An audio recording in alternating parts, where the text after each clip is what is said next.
living creatures contribute to their own growth and pollination.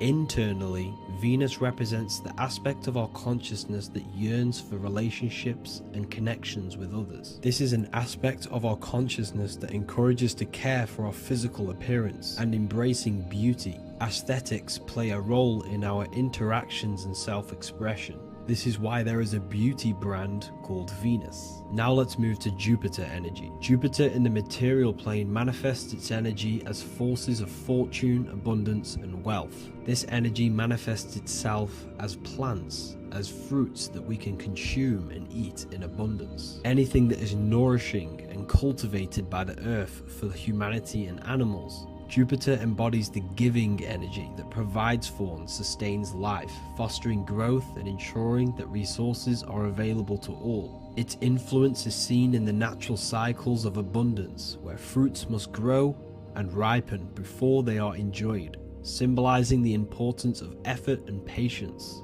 Internally, in our spiritual world, Jupiter represents the aspect of our consciousness that yearns for abundance and seeks growth in various aspects of our lives, including wealth, knowledge, and personal development of the mind, spirit, and the soul. This is the aspect of our consciousness that wants to gain wealth, that wants to gain expansion and abundance in our lives. However, when Jupiter's energy dominates our consciousness excessively, it can lead to feelings of stinginess and greed. It represents material possession. The last planet is Mercury. Mercury in the external world governs the vital elements such as seeds, air, communication, education, and electricity. Known as the messenger of the gods, Mercury rules over intellect, communication, and the transmission of knowledge. Mercury's state of consciousness manifests itself in the material plane as the network between trees and plants, how they all communicate together. It represents the intelligence behind all physical things. It's the intelligence behind the seed that allows it to grow into a plant. Mercury's creative energy is manifested in the nervous system of the human body and all living animals. The intricate messenger that transmits signals from the body to the brain and then to the mind. This intelligence within us allows us to facilitate thought and movement. Internally, in our spiritual aspects of consciousness, Mercury is the state of consciousness that seeks knowledge, understanding, and intellectual growth and expansion. This part of us is curious, eager to learn, and driven to communicate ideas and information. It represents our mental body. The Roman god Mercury is often depicting flying because this symbolizes the air. Air represents our mental body. When the Mercury aspect of our consciousness dominates, we become highly intellectual, constantly seeking information, analyzing situation, and communicating our ideas. While this can enhance our understanding and ability to interact with the world, an excess of Mercury's influence can lead to overthinking, excessive analysis, and focus on intellect over emotions or intuition. Okay, so they are the 7 planetary energies in the external world and your internal world of consciousness. These energies are manifested in the Roman mythology as human beings. They are depicted as human beings, but this is nothing but symbolism. These gods never existed physically. They represent aspects of our consciousness and spiritual forces that govern the material plane. Every material object, every intelligence, every piece of life in this universe is governed and brought into existence by one of these spiritual forces. Now, I hope this video has expanded your mind into a new realm of thought. Make sure to leave a like, a comment, and subscribe to the channel for more occult and esoteric information. You can read more about this topic and many more occult and esoteric teachings inside of my books, the Book of Wisdom Volume 1 and the Book of Wisdom Volume 2. I honestly advise that not everyone reads these books. These are books which will completely transform your view on reality. You will feel a lot better reading these books because you will find a connection with yourself and the universe. Understanding truth and knowing thyself gives you a sense of well-being. Like I said, this is not just a book. This is the beginning of your journey of expansion and growth. Reading them can be life-changing. Inside my university, I host live calls where you can ask me questions, and you can watch all the pre-recorded live calls. You also gain the ability to manifest your own reality through the Manifestation Mastery course. There is also a library with all of the PDFs that I've read in the past of occultism, symbolism, and esotericism that you can gain access to. There is a whole lecture section where you can watch all of my occult lectures.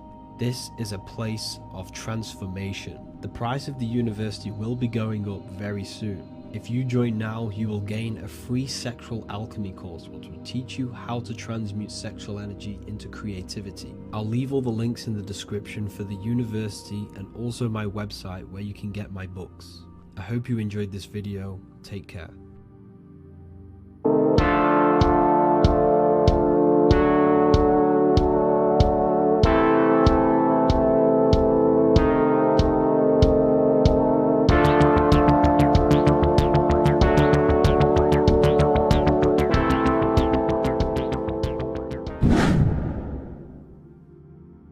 Welcome back, people. We're back with another video. Let's jump straight into this. Make sure to tune in till the end because this has got so much information in this video. So sit back and enjoy. So everything's Taurus fields. The Earth's a Taurus field. Everything's Taurus, which is electromagnetic field, electric and magnetic. The center of the Taurus field is where the two opposing forces meet in the center. And this is what creates the plane of inertia, the dielectric plane of inertia. Okay? You got red shift, blue shift, positive, negative, south and north pole, right? This is what the ancients were showing with the tree of life. As you can see here, this is the plane of inertia and this is the Taurus field. Everything consists of this. Everything is a Taurus field. A atom is a Taurus field. Okay, now the inertia is the 0 point. So this plane is a 0 point. It's the balance between two poles. Okay, now this creates matter because matter is two opposing forces in motion equalized. So these two forces coming together is what creates matter on this physical plane. And this is why we can't see the electromagnetic field, because it consists of one of the elements, which is either electric or magnetic, but when they combine together is what creates this physical plane, which is physical matter, which is light in motion. Now everything is one. Don't get confused by duality. Duality is two opposing forces, but them two opposing forces are created by the same substance. It's two aspects of the same substance.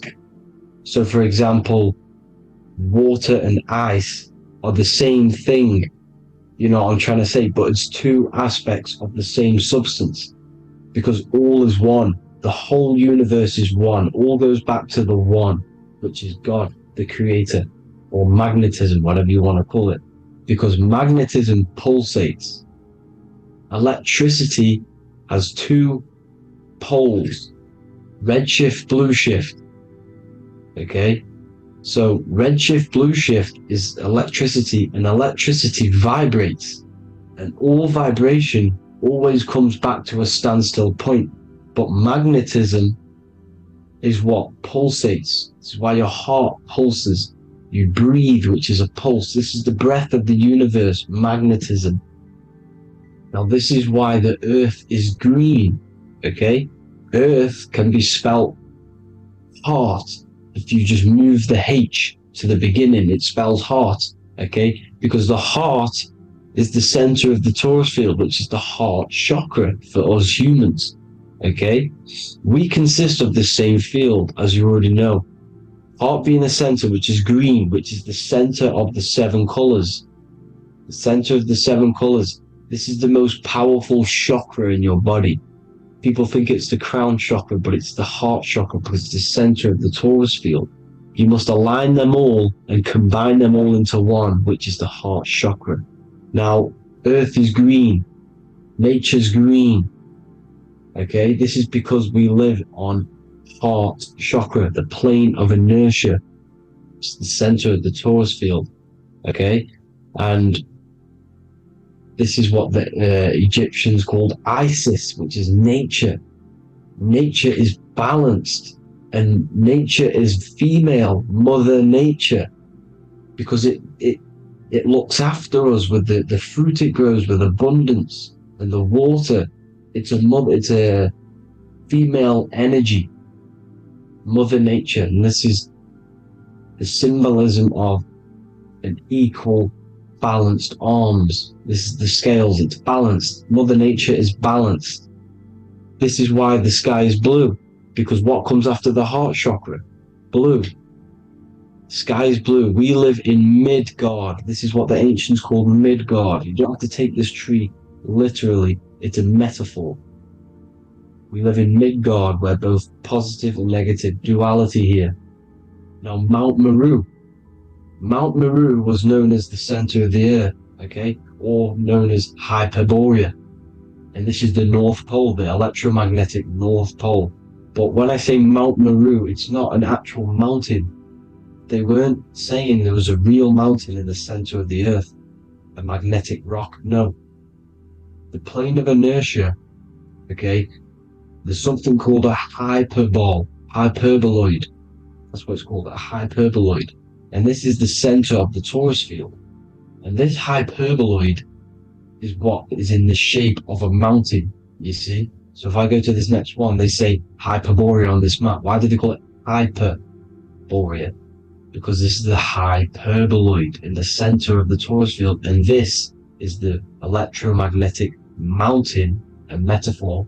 Mountain, what they're metaphorically saying, this is the electromagnetic mountain at the center, the double vortex, the center of the torus field, which is the North Pole.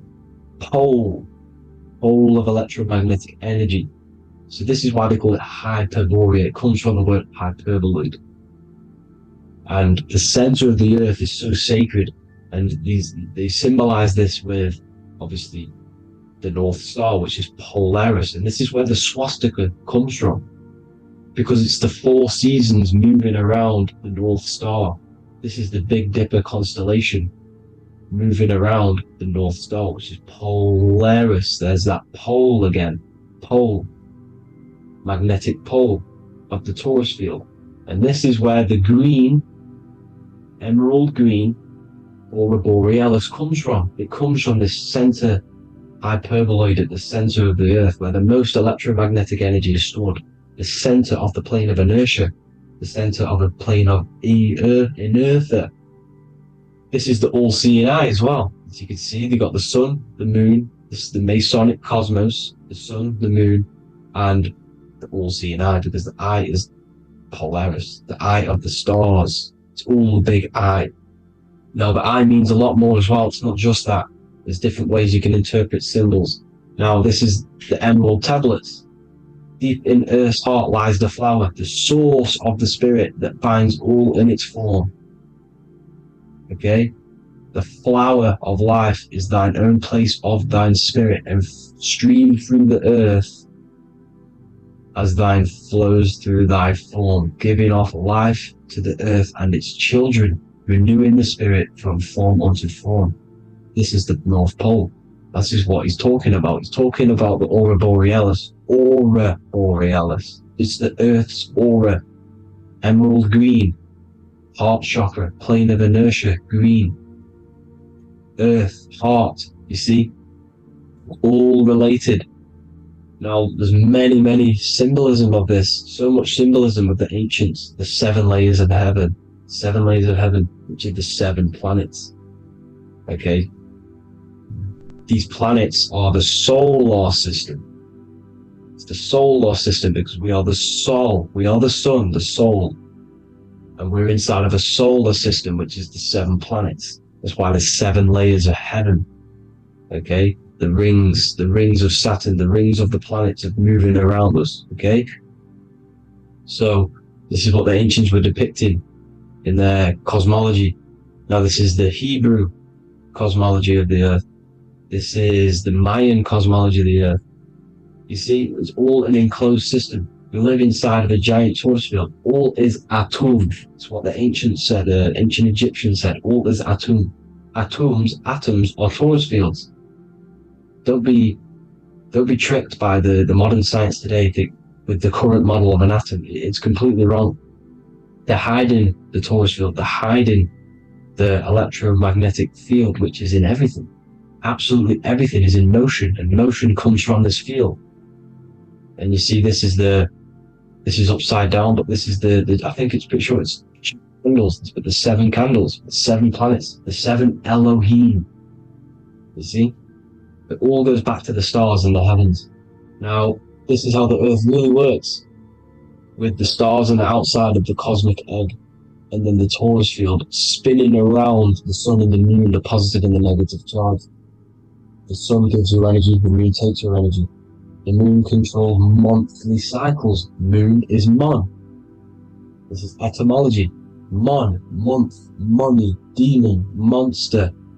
Stir is star, moon star.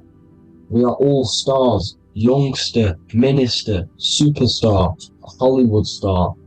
We're all stars. We come from the stars, which is heaven. Our soul comes from the stars. You see? We are the universe, the image of man made in the universe. We are a microcosm of the universe. The universe is a macro. We are micro. We consist of everything. The body, mind, and spirit.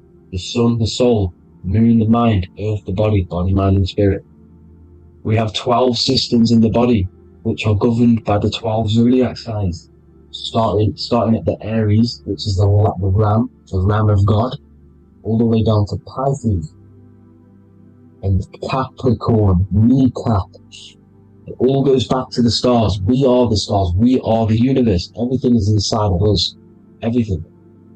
Like they say, the Temple of Solomon, the Temple of the Soul, and Mon. The soul, the temple is the body. The soul is the soul, and the Mon is the mind. The temple of the soul and the mind. Body, mind, and spirit. We consist of the 5 elements: air, spirit, water, earth, and fire.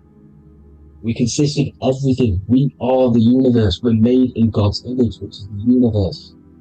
You see? Now, everything goes back to the stars. The ancients worship the stars because the stars govern everything. They govern the systems in the body. They govern your life. This is why your zodiac is so important, your sign. Each zodiac has a specific element associated with it as well. Aries, which is the first sign, the Ram of God, the Lamb of God, which is a fire sign.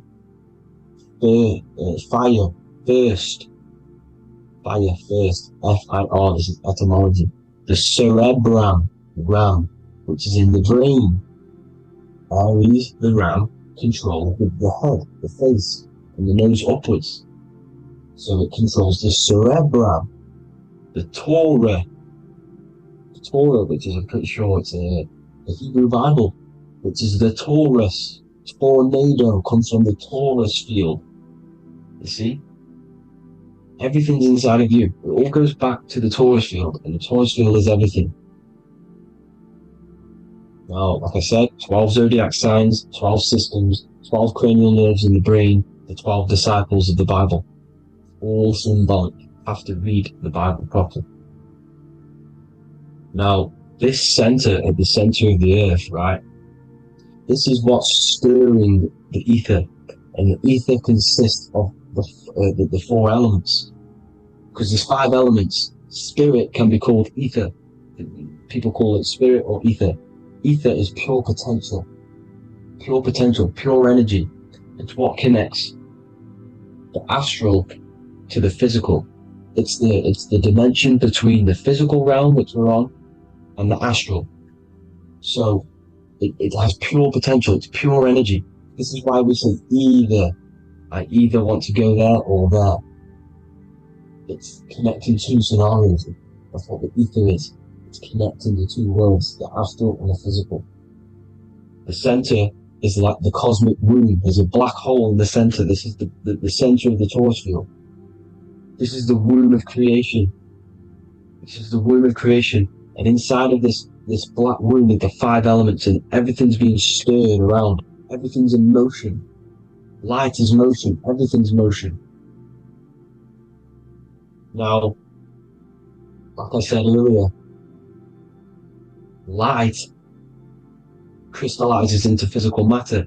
They are the same substance. Spirit and matter are the same substance, but different variations, different aspects of the same substance. Low vibrational spirit turns into matter. High vibrational matter turns into spirit. Or light, whatever you want to call it. Matter is light crystallized. This is where we get the 7 metals from. The planets. The planets are light. Specific frequencies and vibration of light. When these lights, or the planets, materialize, material metals materialize, they turn into the 7 metals. Saturn turns into lead. That's why lead is red. Saturn is red. The sun turns into gold. That's why the gold is yellow and the sun is yellow. You see, Saturn is the time god. What happens in autumn? The leaves turn red and they die. This is why Saturn, Satan, time god, the reaper, everything is crystallized till its death and then reborn again. You see, rust, when things rust, it turns to red. Because it's Saturn. Saturn crystallizes everything. He's the reaper who comes around in winter. You see? He's Satan. Jesus and Satan, the sun and Saturn. They say we live in a solar system. The solar system, I think I've already just broke this down. The 7 planets are the 7 chakras. Everyone already knows this. But I'm going through it anyway. But this is where we get the 7 planets from. And the 7 metals. You see, all the ancients knew it was an enclosed electromagnetic system. It's not a spinning ball in the middle of space, people. They want you to believe this so you get stuck in this material world. Because if you believe everything's material, you can never affect this plane effectively. You can never create your life effectively if you don't understand the planes of existence. Because the mental plane is a higher plane. And it breaks down and it controls the planes below it. The mental plane, hold on, I've got it here for you. The mental, the astral, etheric, and physical. Etheric connects the physical to the astral, but the mental is what's above them all. You see? Now, it's important to understand this. It's important. However, the ancients always talked about the enclosed system. Only NASA, which is introduced around the Roman times, not NASA, but the globe Earth was introduced around the Roman times. Okay?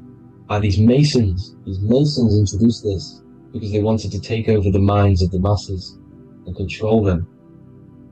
These people worship the physical realm. They know how it works. They know the ins and outs of it. They know how to do the magic. They know how to do it all. They understand it all. That's why Masonry have to take the oath. The oath of not speaking. You're not allowed to speak about anything you learn about in Masonry. Because they're discovering the truth about your mind and how it creates reality and stuff like that.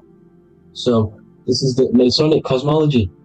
The 5-pointed star, the 5 elements. The checkerboard for duality, positive and negative, the 2 aspects of every substance.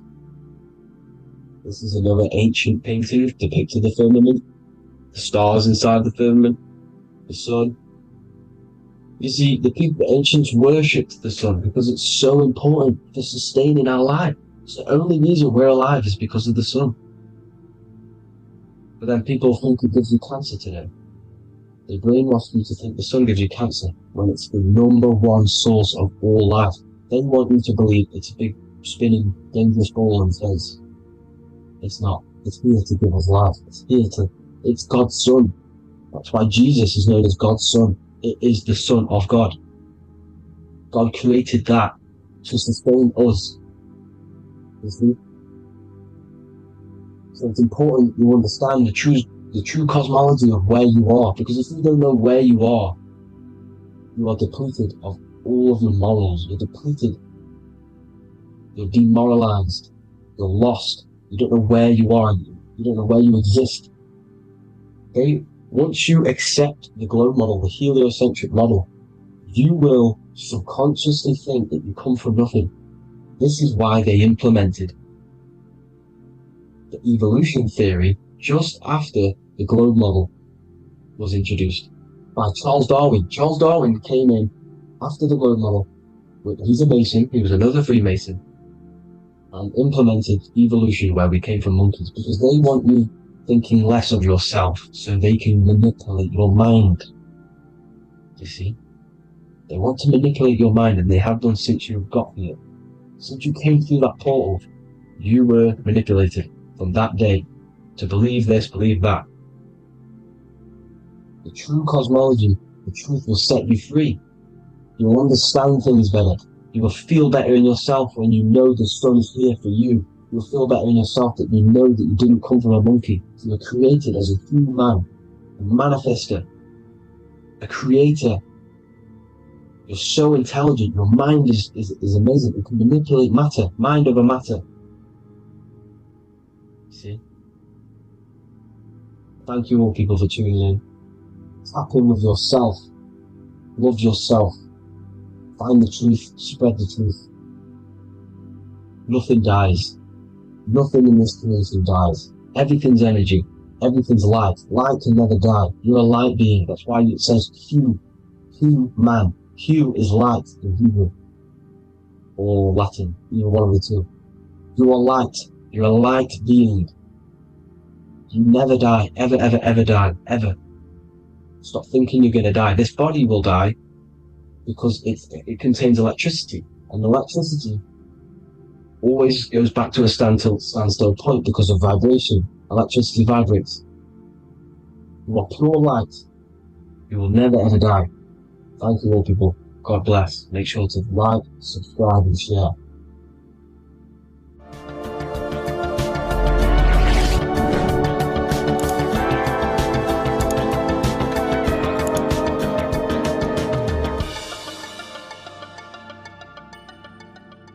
Welcome to Revival of Wisdom.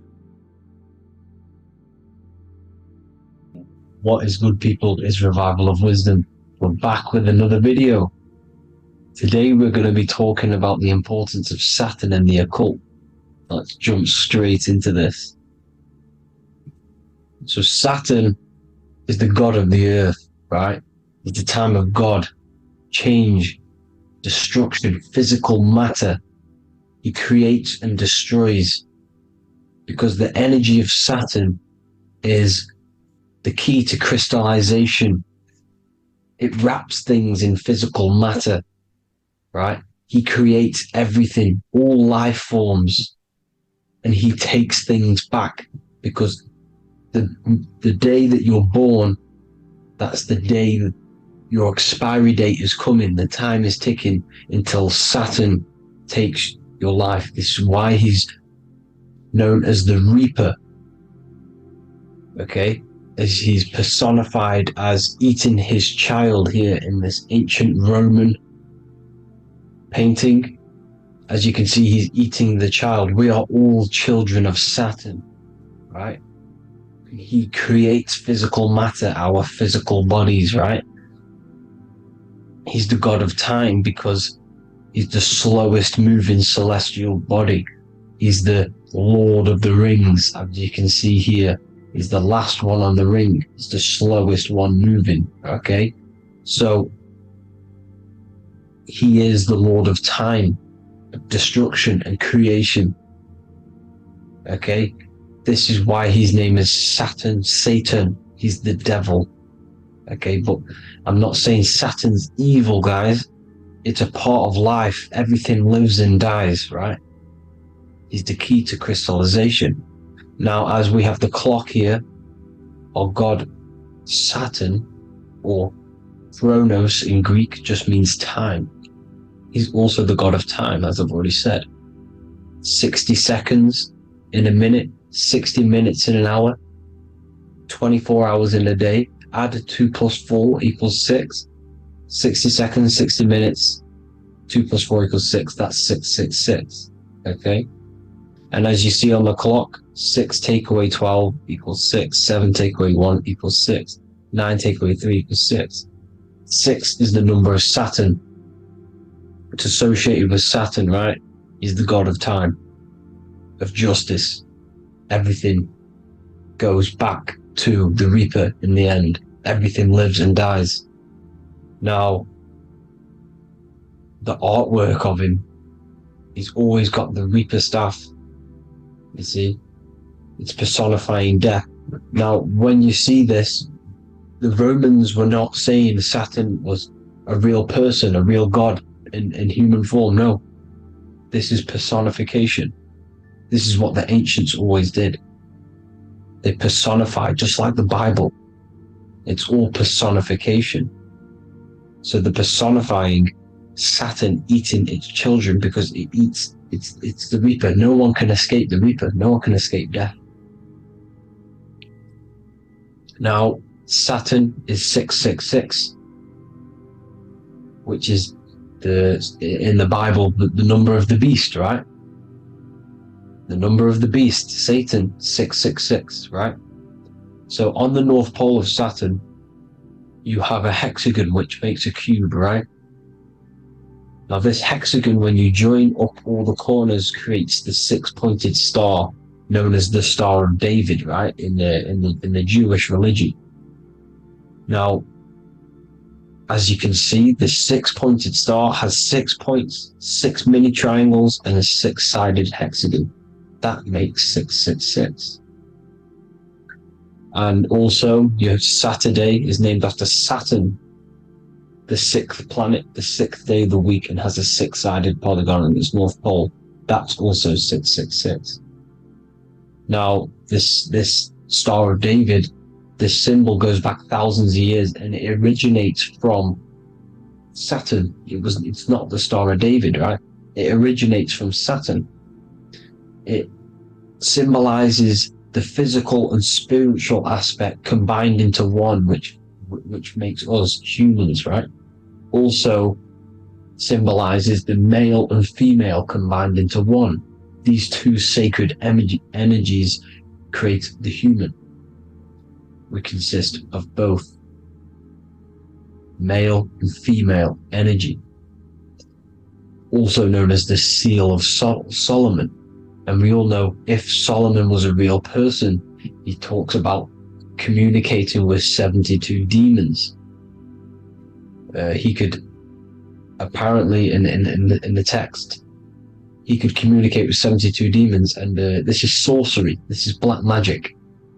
Now, this symbol is associated with hexing people. When you place a hex on someone, that is a form of witchcraft, which a hex is just a curse. When you're cursing someone, this is black magic.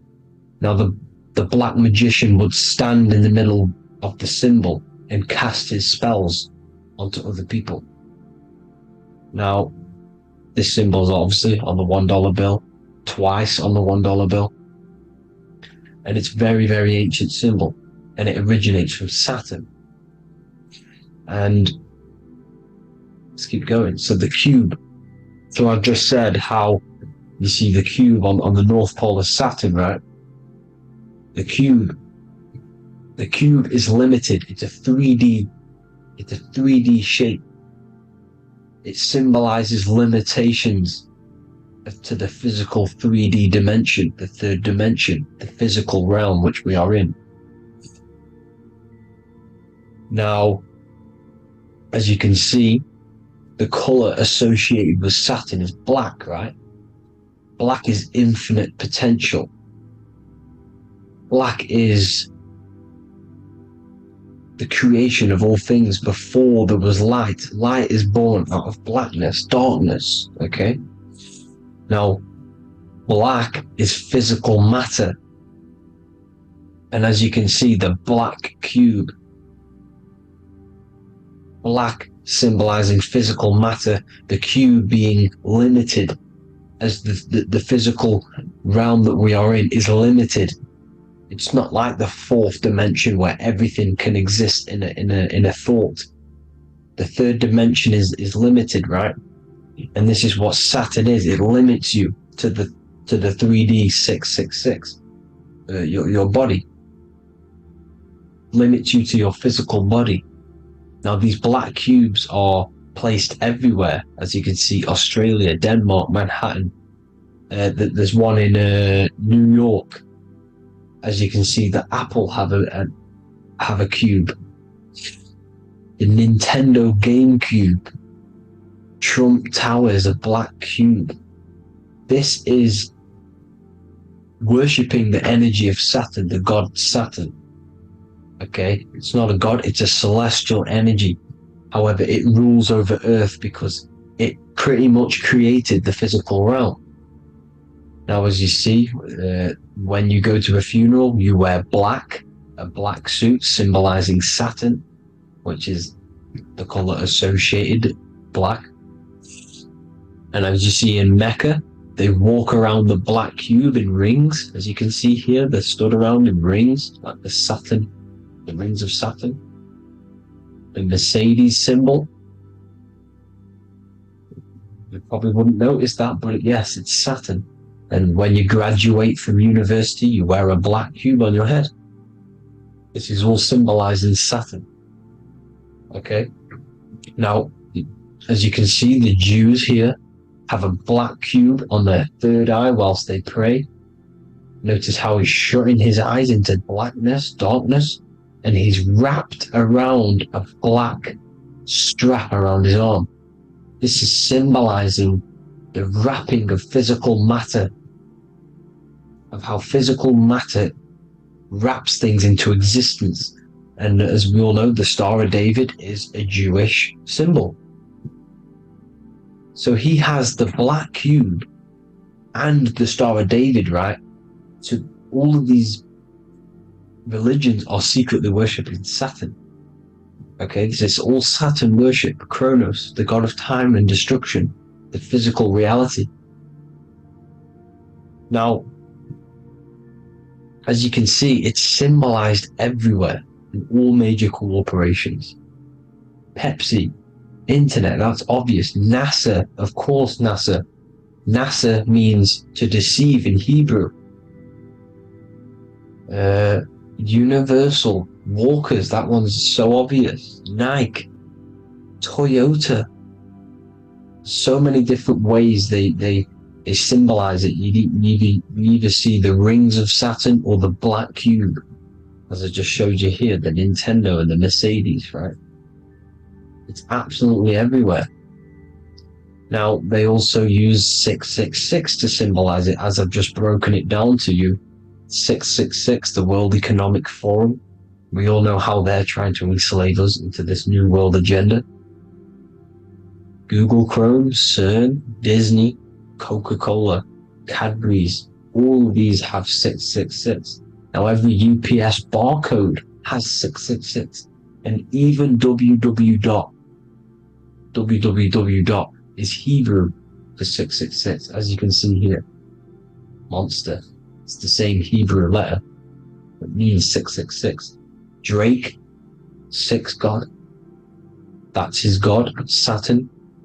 Why? Because they love physical realm. They love the physical dimension, the third dimension. Because they can rule here through riches. They can build an empire here. It's not like the fourth dimension. They don't want to ascend. They want to stay down here in the physical realm. Okay? Now this is why they're cloning. They can move their consciousness into other clones to live forever. This technology exists. This is why they love the third dimension. As you can see, all of these sellouts here, Drake, Leonardo DiCaprio, you know, all of these people doing 666 because this is their god. This is their god. They love the physical realm. They sold their souls for wealth and fame in this physical realm. So why would they leave? You see? Now, this isn't all just evil, okay? So you have 7 chakras, right? You have 7 days of the week, 7 solfeggio scale notes. These are frequencies, the solfeggio scale. Now, it's called the Saturn Moon Matrix because the moon symbolizes your mind, because you're created out of the Holy Trinity, which is body, mind, and spirit, right? That's the triangle, the equal triangle, body, mind, and spirit. Now, the 3 main celestial bodies are Earth, Moon, and Sun. The Earth being your physical body, the Moon being your mind, and the Sun is your soul, hence why it's called solar. It's a solar soul. Now, these symbols are alchemical symbols, so when you're doing alchemy, you use these symbols to obviously symbolize what we're talking about. Now, as you can see, these are all the symbols of the planets. Saturn is created out of the moon on top, the moon on the bottom and the earth on top, as you can see here. You see? And this creates the number 5. Now, with the moon being your mind and the earth being your physical body, this is mind over matter, because the earth is your body's matter. This is matter over mind. You don't want to be matter over mind. This is low states of consciousness. You won't be mind over matter. You see, to manipulate matter, to create your own reality. Now, obviously, we all know Saturn is associated with the lowest chakra, which is the root chakra. This is to deal with your animal instincts. When you're down here, you identify as the physical body. You don't know anything spiritual. You're you have a pure physical mind. You don't believe in anything spiritual. This is survival mode, consumption. They want you trapped down here, which is matter over mind. They don't want you to create your own reality, which is mind over matter. You see? Now, that's what Jupiter is. Saturn is the moon on the bottom and the earth on top. But Jupiter is the moon on top with the earth on the bottom. That's mind over matter, you see? So, these chakras are an ascension process from matter, physical matter to spiritual. This is the ascension. This is the stairway to heaven. This is Jacob's ladder. You see? Now, the number 5, which is obviously associated with Saturn as well, which create the symbol for Saturn, created the number 5. You have 5 senses, 5 elements, 5 physical elements. As we all know, Saturn crystallizes everything into physical matter out of the 4 elements. 5 fingers and toes, 5 points of man. Okay, the number 5 is the number of justice. Saturn holds things back. He restrains things from you, makes you learn the lesson.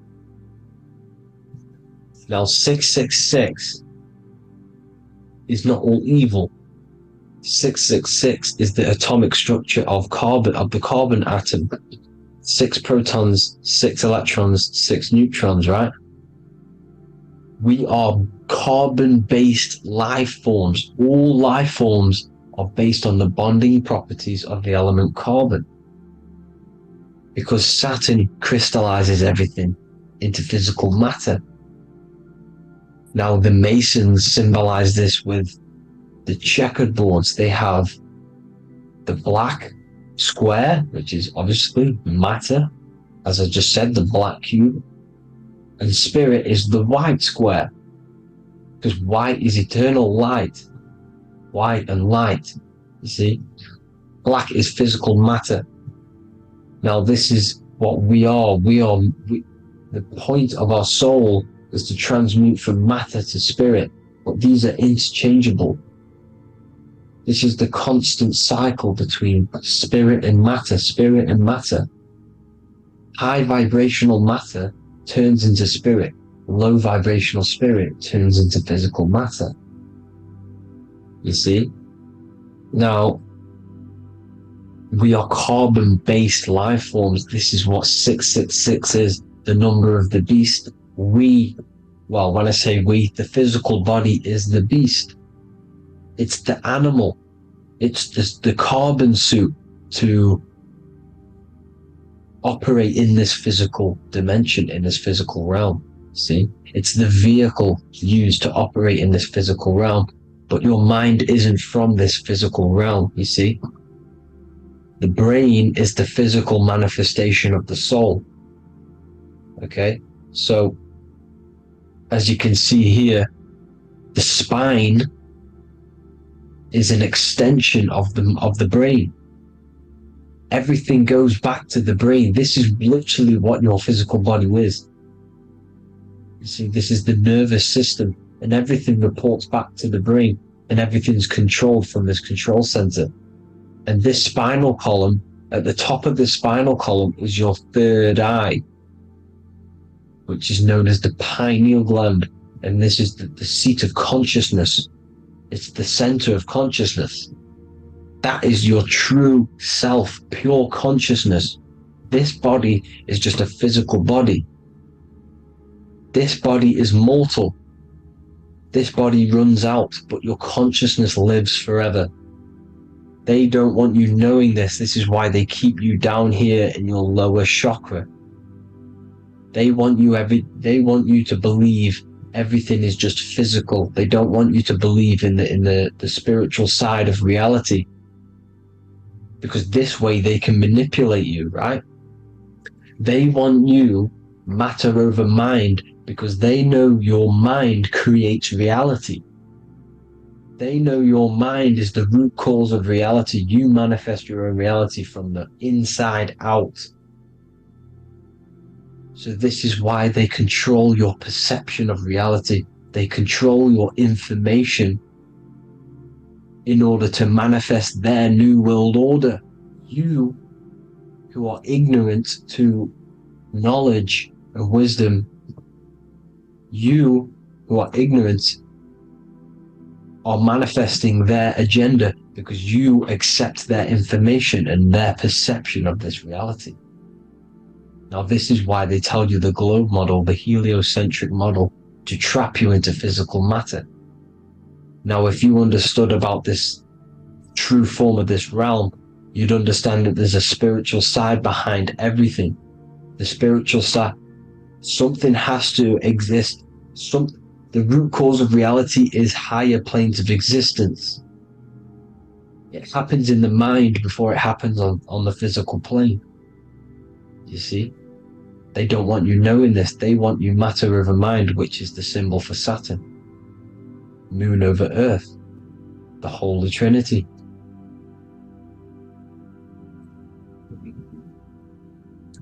Now, as you can see, the cube also makes IXXI. This is Roman numerals. This is Roman numerals, and when it's translated from 9/11. Yes, 9/11. This is the secret code of the One World Order. The two twin towers, when the two become one. Okay, when the two become one, this is how you reach the higher states of consciousness, the physical and spiritual. Now, as you can see, the 9/11 memorial are two black cubes. It's two black cubes. This is all Saturn worship. Now, I'm not saying that Saturn is an evil celestial body, right? No, everything has a good side and a bad side, right? It's duality. The spirits of Saturn on the dark side are the most evil demonic spirits. Now, these are the spirits that these are invoking through these rituals, right? Yes, 9/11 was a massive ritual. It's a satanic ritual, okay? Now, we all know Elon Musk. Elon Musk is coming with the mark of the beast. an English gematria, this equals 666, right? 666, as I said, is the number of the beast. You are the beast, your physical body. You see how the Bible twisted things up to make things more confusing, right? But it's there. You just have to have the knowledge to be able to read the Bible properly. As we all know, we had this virus. I'm not going to say the name because I'll get flagged. This virus adds up to 666 because this is all part of the New World Order. It's all part of keeping you in this physical dimension. Okay, now as you can see here, Novus Ordo Seclorum on the back of his shirt, on Elon Musk's shirt, this is also on the $1 bill, Novus Ordo Seclorum. This means New World Order. Yes, New World Order. This is on the back of Elon Musk's shirt. And as you can see here, he owns Neuralink, which is the brain chip which they're going to be putting into implanting this onto your brain. This is the New World Order to connect you and merge your consciousness with AI. Neuralink and Meta, he owns Meta as well, which is the metaverse. These are going to be linked in, hence why they have the same symbol, but just in a different format. It's the infinity symbol. And the infinity symbol comes from the torus field. As you can see here, your electromagnetic field from around your body. Now the end goal is, for this New World Order, is to trap your consciousness inside of an alternative reality being projected from the metaverse. Because the metaverse will be the reality, Neuralink will be the brain chip inside of your brain, projecting your consciousness into an alternative reality while they harness your energy of your physical 666 body. Now this stuff gets real deep, people. Now this is the end goal of the New World Order, is to connect you with AI. This is why they're trapping you and keeping you in these lower states of consciousness in the Saturn associated root chakra, so you don't find out about the spiritual side of reality. Because if you knew the truth of this reality, you wouldn't connect to AI. You see, you have the power within you to travel to other worlds, the astral plane, for example. You travel to different worlds when you are sleeping. Okay? They want you to know it's just a dream. However, their end goal is to trap your consciousness and feed off your energy, spiritually and physically. Okay? I don't know why these people are just pure evil. As I said, evil love bondage. They love the physical dimension. They don't want to ascend to other realms. These evil love the third dimension. This is why evil spirits will inhabit bodies, exorcisms, because they miss being in the physical realm. They miss it. Evil love bondage. So this is why they're cloning and putting their consciousness in clones to stay in this third dimension, to stay as further away from the source as possible. Okay? This is why they're doing it, and this is how it's all linked in. So I hope you all enjoyed this video. Hope you gained some wisdom. Please feel free to join the Telegram, and please leave a like and a subscribe. Thank you all, people. God bless.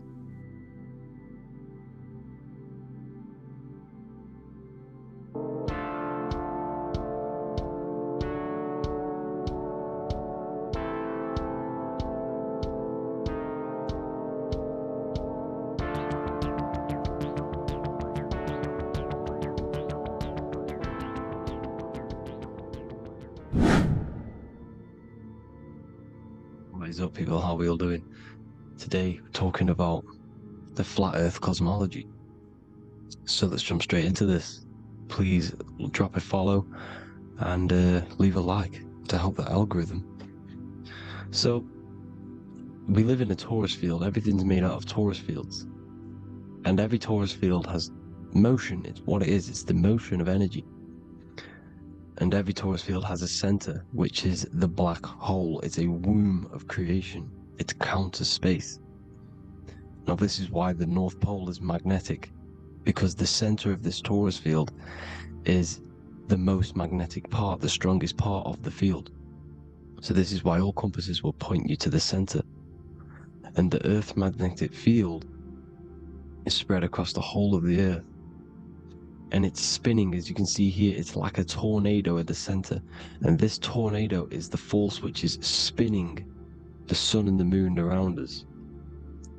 You got the sun, the moon, Polaris, just like in the Masonic cosmos here. Sun, the moon, Polaris, the all-seeing eye. Now we'll get into Polaris a bit later, but the sun is the magnetic force. Sorry, is the electric force, because every field is electromagnetic. Now, the sun is electric. It's positively charged. It's gonna give you energy.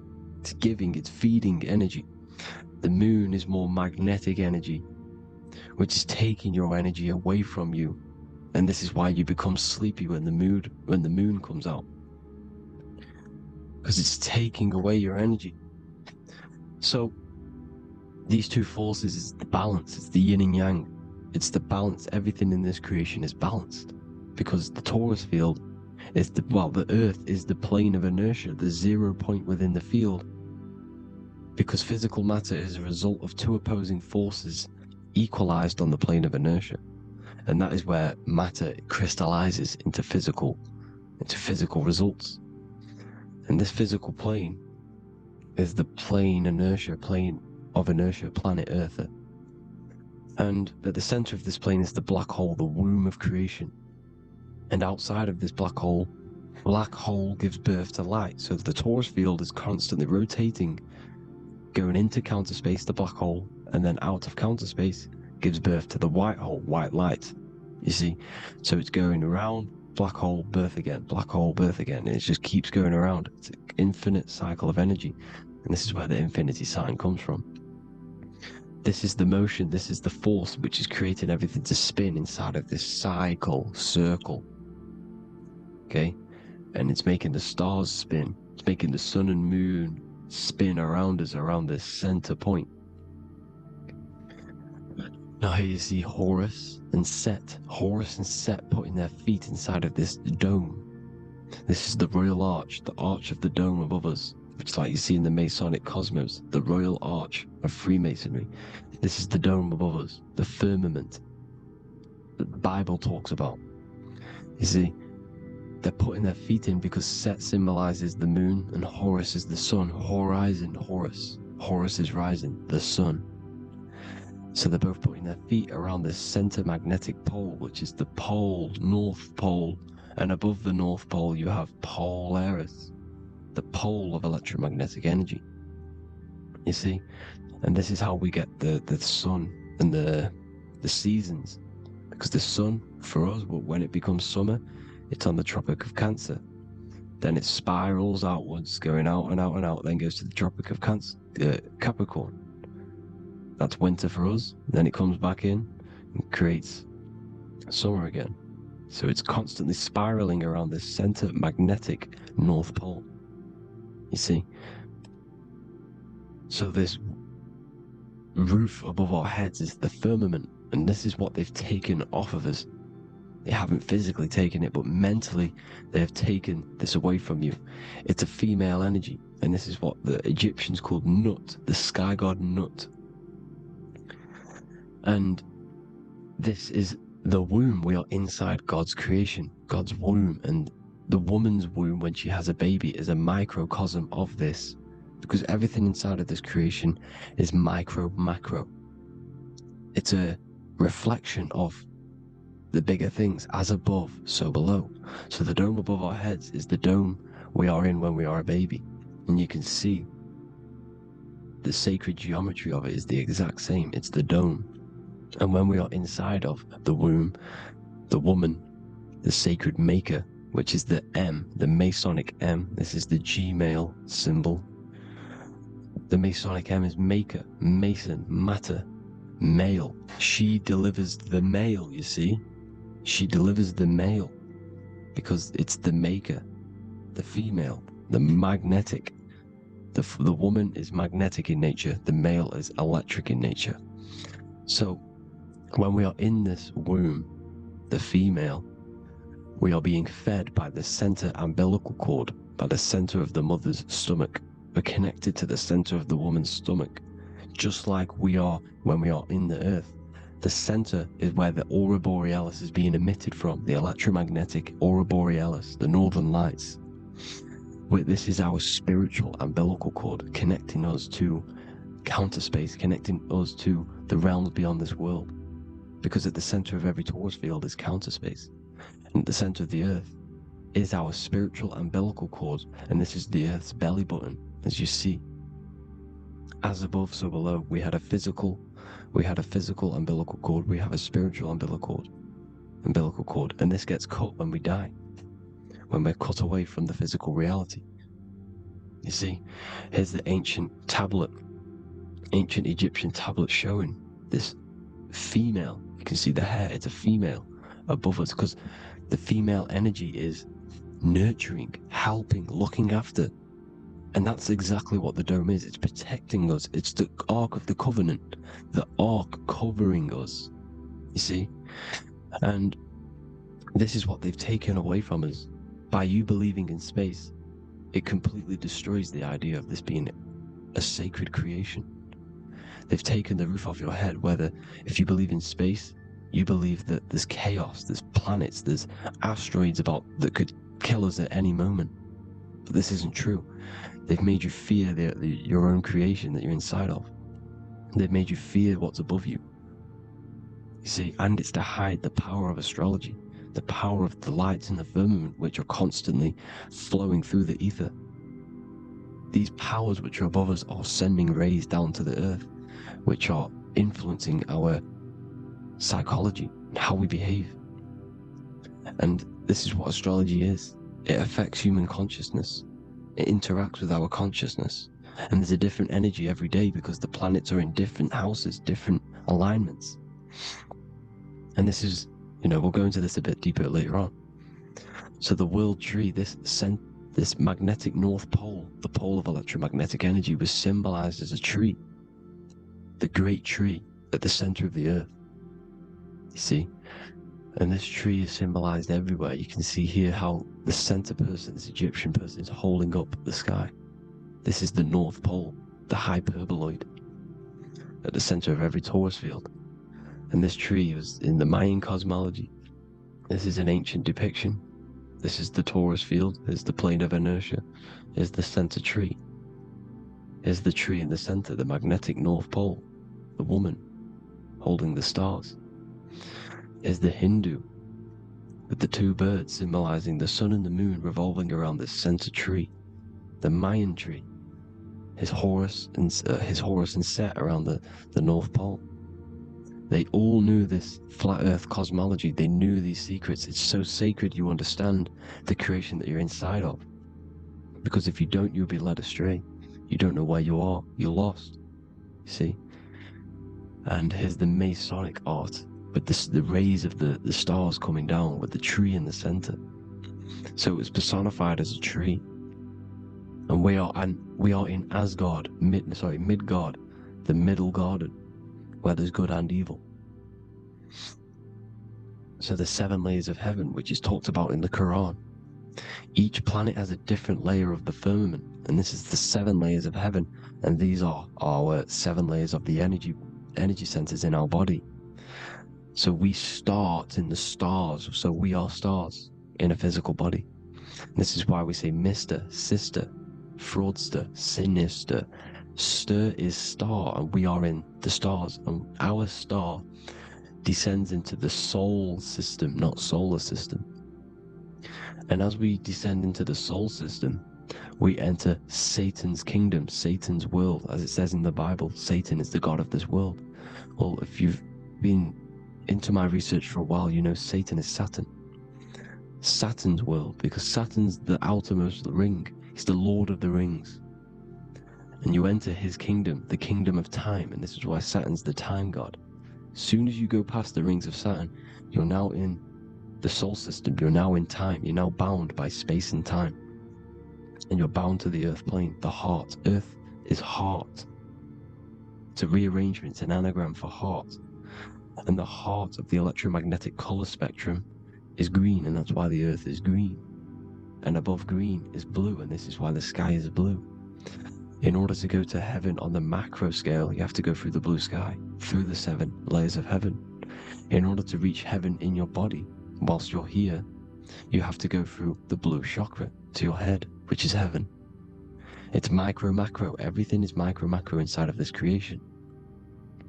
It's an ancient. I think this is a French image, piece of art from the ancient French, with obviously the 7 layers of heaven, which they all depict. And notice how it's like a dome. We'll go into this dome symbolization, the Royal Arch of Masonry, which is next. But these 7 layers of heaven give us the 7 metals, the 7 days of the week, the 7 diatonic tones, the 7 chakras, the 7 everything. It's God's favorite number.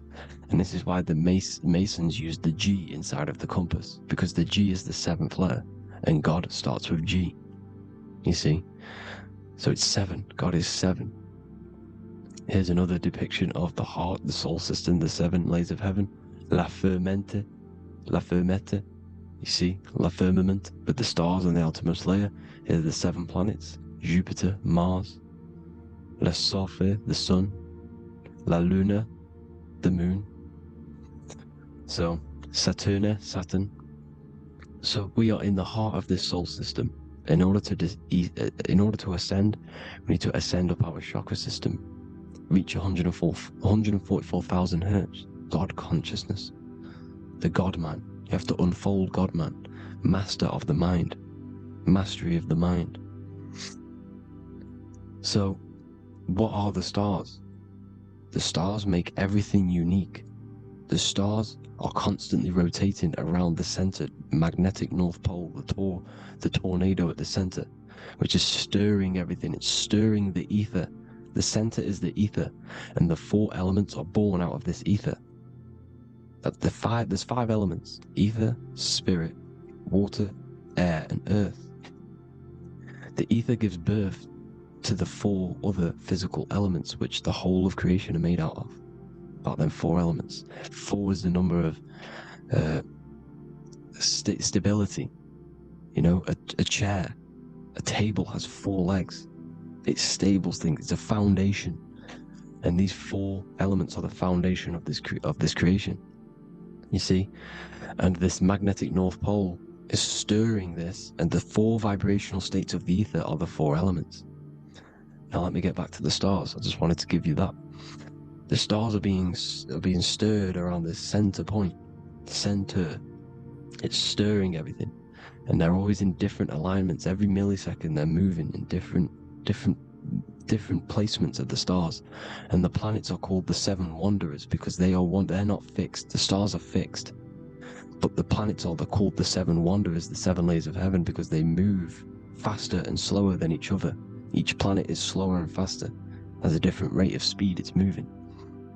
So these alignments are mixing in with the energies of the different 12 constellations. And this is why you have a unique characteristic. You have a unique look, a unique energy, a unique personality. This is because when you were born and you took your first breath, that energy which was in the ether, because the ether is all around you, and energy travels through the ether. The energy that the stars were casting down and the energy that the planets was mixing in with the 12 constellations was in the ether. So when you came out of the womb and your first breath, because breath is spirit, okay? So that first breath you took, that is the energy that is imprinted within your DNA, your soul. And you reflect that energy, you emit that energy. That's the energy that is with you forever. until you die, until this physical body dies off. And that's what the stars are. The stars are giving a unique energy, characteristic, personality to every living thing. Every dog, every cat, every animal has a unique personality because it was born at a different time and place in the sky. Okay, the stars are your destiny. Now, the stars are constantly changing as well. If you look at stars through a telescope, they're constantly changing and forming different forms. You can see here, it looks like water. It looks like light through water because it's the ether above us, a sea of ether. And this light is being emitted through it, and it's just constantly changing, giving different energies, each star. So this is why this is what the zodiac is. It's the expression of energy. It's the expression of the stars. And each constellation has many different personality, different energies, different traits. Each planet has different traits, depending where your planets are, depending what energies you hold. No two person have the same energy. There's no one. It could be similar, but no one's the exact same. It's because of the stars. The stars are never in the exact same split place. The planets are always in different houses. So here's some Royal Arch symbolism. Here's the Royal Arch of Masonry, as it says here. The sun and the moon, the constellations. Here's Cancer, the 7 planets, the 7 stars. Here's the Royal Arch. This is the firmament. Here's the duality. Black and white, duality, good and evil, rest and motion, dielectricity, magnetism. See? So this is what the Royal Arch is. It's symbolizing the cosmic dome above us. The womb we're in. We're inside God's womb. And here's George Washington, the Freemason, inside of the Royal Arch. You see? With the G, the Masonic G, God, 7. Here you see another depiction of George Washington with the stars in the dome above his head, his Polaris, the sky vault, Polaris. We'll get into that later. Go inside of all of your ancient churches, you will see the dome. Go to the Vatican, you'll see the dome.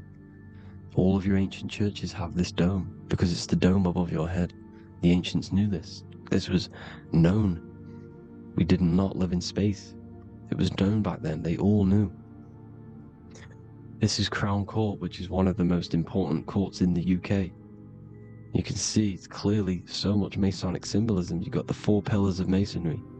The Royal Arch is like an arrow pointing upwards to Polaris. Is a Disney World is under a dome. In his Polaris, the sky vault. You see? And also 666 in the symbol. Here's more 7 layers of heaven. Here's an ancient depiction of the firmament. Here's the astral plane outside of the firmament. The Royal Arch. You see? It's everywhere. Here's Polaris, the 8-pointed star. Polaris is in between the sun and the moon. It's at the center of the Taurus field. And Polaris corresponds with the pineal gland as well because it's the all-seeing eye. See? So, is Polaris, the 8-pointed star, which is at the very top. It's the very center. It's on top of the North Pole. And it's an 8-pointed star that's always symbolized as an 8-pointed star. Here you see the Vatican. The Vatican is a giant key with an 8-pointed star. You see, it's a key. Here's the dome. Here's the Space Delta, the USA Space Delta logos. Here you see the Egyptian god looking from the center of the North Pole, looking upward to an 8-pointed star, Polaris. An arrow pointing up to Polaris. Here's another, the bear holding a key with an arrow up to Polaris, 7. Holds the key to Polaris. Here's an eagle holding a key above the North Pole to Polaris. Polaris, and here's another one. There's another bird, like a dragon, holding a key to Polaris. Because Polaris is definitely something to do with leaving this creation. Okay, maybe, I can't say for sure, but maybe it's to do with ascension, and this is why the Vatican hold the key to the 8-pointed star. And this is why the space, well, we all know space is a lie, but they're showing Polaris and its sacred symbology. Maybe it's to do with something leaving this creation, going to another. It's a North Pole symbolism. As above, so below. See the four seasons of the Big Dipper constellation going around Polaris. This is Polaris, this is the Big Dipper constellation, and this is the swastika. This image gives us the swastika, because all the symbols we use are created in nature. They're created somehow in nature. This is how we get them. As above, so below. This is the map of the North Pole with the 4 rivers looking like the Big Dipper constellation. It's the Masonic, is the ancient cosmology with the 4, you see the 4 islands, Mayan cosmology, 4 islands. This is the alchemical symbol for Earth, 4 sections. The windows, because the center of the North Pole is a window to another dimension. The 4 lucky 4-leaf clover, which is supposed to be lucky. It's just, it's truth in plain sight. And here's Hitler looking at 2 flat Earth maps. So this swastika has been used for thousands of years, thousands and thousands of years. And it's symbolic for the most sacred land on this plane, the North Pole. Shambhala. Do some research on Shambhala, people. It's a it's a Hindu mythology about the sacred lands at the center of the earth, and it's known to be full of enlightened beings, and it's all symbolized at the center. You can see their paintings of Shambhala. It's all at the center, the North Pole, and it's known to be the most godly place ever, because it takes you to a portal to the higher places. And maybe this is something to do with Polaris, connecting you to this sacred land at the very center. But anyways, people, thank you all for tapping in. Hope you all learned something. Have an amazing day. Please follow, subscribe, like, all the links in the description for the courses, the PDF.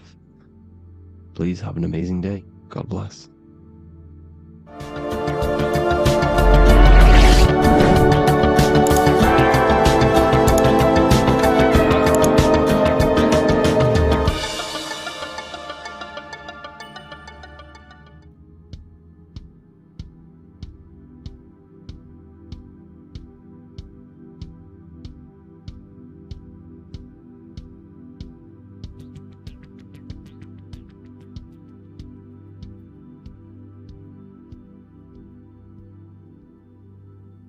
Welcome people, we're back with another video. I will now be keeping track of my YouTube and trying to upload every week. In this video, we'll be talking about the chakras. The chakras are the 7 attributes of God, and they are the 7 planets. These are literally vortex portals within us that connect us to these vices and characteristics of God. Each one of these energy centers are a spinning whirl of energy which controls the cells and organs in that particular area of the body. For example, it's literally a mini brain for that area of the body. Each chakra has a vice which you need to turn to a virtue in order to climb up through the system. They work like a stairway system. You have to go through each chakra in order to unlock the one above. This process is turning matter into spirit, as you descended from spirit to matter. Saturn is Satan, that's why it's the lowest chakra, and that's why the devil is red, because red is the lowest vibrational color. When you are in these lower states of consciousness, you are in your animal nature. This is your physical side of your nature, and you are mainly being driven by your animal instincts or your ego. Moving back to your higher self or your spirit self is not an easy process. It takes a while. However, with discipline, consistency, and motivation, you can achieve this, and this is what the ancients called Christ consciousness. Once you have achieved this, it is basically a state of mastery of the mind. You no longer lust for the lower animal nature things. Now let's start with the root chakra. This is located at the base of your spine, and you can feel this chakra by tensing your anus. This energy center is in control of your survival needs, your vitality, stability and security. Now, if this chakra is unbalanced, you will feel insecure, fear, anxiety, unstable, low self-esteem, anemia, over or underweight, and constipation. In order to balance this chakra, you need to feel grounded, embodied, stable, calm, centered, a sense of safety and trust in yourself and the world around you. The next chakra is the sacral chakra, which is located around the belly button area. You can feel this chakra just by sucking in your belly. This chakra is to do with relationships, self-worth, creativity, empathy, and most importantly, sexuality. This is the most important one in order to start to raise your vibration overall, is giving up the over-sexualized nature. In order to balance this chakra, you need to come into harmony with all the toxic relationships that you have. Get rid of the fear, the anxiety, the isolation, and 100% get rid of the over-sexualized nature. Lust is one of the most lowest vibrations you could possibly feel. It is literally manifesting hell. In order to work on this chakra, you need to feel self-worth. You need to do creative things, empathy, healthy relationships, and 100% being confident. The next chakra is the solar plexus. This is to do with personal power, will, metabolism, eating, happiness, and your self-esteem and self-identification. You can feel this chakra just above your belly, below your ribs, and you can suck in this area. If this chakra is blocked, you will feel lack of confidence, difficulty in manifesting your desires, low self-esteem, misuse of power, misuse of dominance, weak will, and shame in yourself. Biggest one for this chakra is overeating, as it's to do with metabolism. If you are overeating, you are literally unbalancing a lot of your lower chakras, not just the solar plexus. In order to work on this chakra and balance it, you want to have a positive self-identification. You want to feel happy, a happy self-esteem, effectiveness to people, not overeating, and a strong willpower. Now for the heart chakra, one of the most important chakras. Chakra is to do with love, understanding, trust, hope, openness, compassion, balance, and forgiveness. The most important because your heart is the tree of life in the body. It is the center of the toroidal field. It is the most powerful chakra. Your heart is 5,000 times stronger magnetically than your brain. Once you have hit the heart chakra and you start surpassing the heart chakra, you are now turning matter into spirit, as the lower three chakras are dense and physical, and the above the heart chakra are turning to spirit. As you can see already, this is a hard and long process of working on yourself physically and internally. The symptoms of a blocked heart chakra would be lack of love or too much love, difficulty to accepting or giving love, lack of compassion, loneliness, and lack of emotional fulfillment. Finally, a lack of connection with a divine or to nature. In order to balance this chakra, the most important thing and the most powerful thing you can do is loving people, accepting and giving lots of love. Second most important thing to balance the heart chakra is balance. You need a balanced life. You need balance in all aspects of your life. Now for the throat chakra. This is a very important chakra as it's to do with communication. A symptom of this being unbalanced is a lack of self-expression and putting on a front all the time, acting with the ego. In order to balance this chakra, you need to constantly self-express yourself. You can't be putting on a front. That voice inside your head, you have to let it come outward. Don't just block it off with a wall. Self-expression will lead to you gaining friends who actually like you for being you, and not these fake friends that you have to put on an ego for. In order to balance this chakra, you need to express yourself, express the word that's within you. Don't be lying to people, don't deceive or be deceptive. The next chakra is the third eye chakra. This is starting to get very advanced and you are coming very close to spirit. Just before we head on, I want to announce the PDF is now available, containing all the presentations I've ever made, all into a condensed 38-page PDF. The link will be below this video for you to access. And if you want to learn how to create reality using your mind, how to attract your desires, how to get out of the situation you are in, the link will also be there for the Manifestation Mastery course. Now for the third eye chakra. The third eye chakra controls the pineal gland, which is your first eye. It's to do with your psychic abilities, channeling, telepathy, astral travel, visions, and connection to the higher self. You need all of the chakras aligned to get the full potential out of your third eye or pineal gland chakra. For example, if you're astral traveling and you fear something, you will be instantly shot back to your body. So you need to master all of the chakras before you go on and try and do these higher spiritual activities. Symptoms of the third eye chakra being blocked is lack of imagination, lack of vision, lack of concentration, blocked or clouded intuition, can't see the big picture, and especially overly reliant on logic and intellectual thinking. A good way to work on this chakra is imagining things, vision things, trust your intuition at all times, always follow that inner voice. Cut out the tap water which contains fluoride. Fluoride blocks the pineal gland. And cut out all junk food because all of this is affecting your pineal gland. When in meditation, you want to focus your eyes and your attention to the center of your head between the two eyebrows. This is where the pineal gland is located. This will help and awaken the pineal gland over time when you keep doing these meditations. Finally, for the crown chakra, this is to do with universal consciousness, all-knowing, enlightenment, cosmic connections, the God source. This chakra is blocked by being cut off from spirituality, plagued by the senses, being tricked into the five senses and being tricked into thinking you are the body. In order to work on this chakra, you need to feel grounded. You need to know yourself, your real self, the voice within you.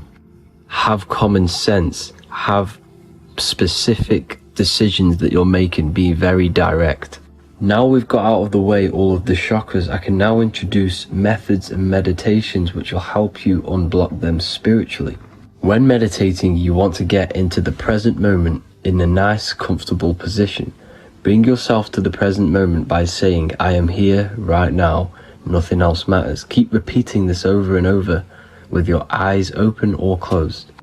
After a couple minutes of bringing your attention to the present moment, you can now start to breathe in through the nose deeply and breathe out through the mouth slower than you breathed in. Place your attention on the chakra that you want to balance. Think of a high vibrational emotion like love, and think of this while placing your attention on that chakra. You can do this exercise every day for 10 to 20 to 30 minutes. The longer the better. Another practice you can do is by chanting the Bee Gees for each chakra. They are here starting from the root chakra all the way to the crown chakra. Or you can chant the 7 vowels. There are not 5, there are actually 7. A, I, A, O, U, M. A, I, O. This is the proper way of pronouncing the 7 vowels. These are so powerful because these are the only things that exist. It is literally the sound of God. By pronouncing them right, you can actually create a lot of power within you and align your chakras. That's it for this video, people. I'd appreciate a comment and a like to help the algorithm. I appreciate you all. Love and light.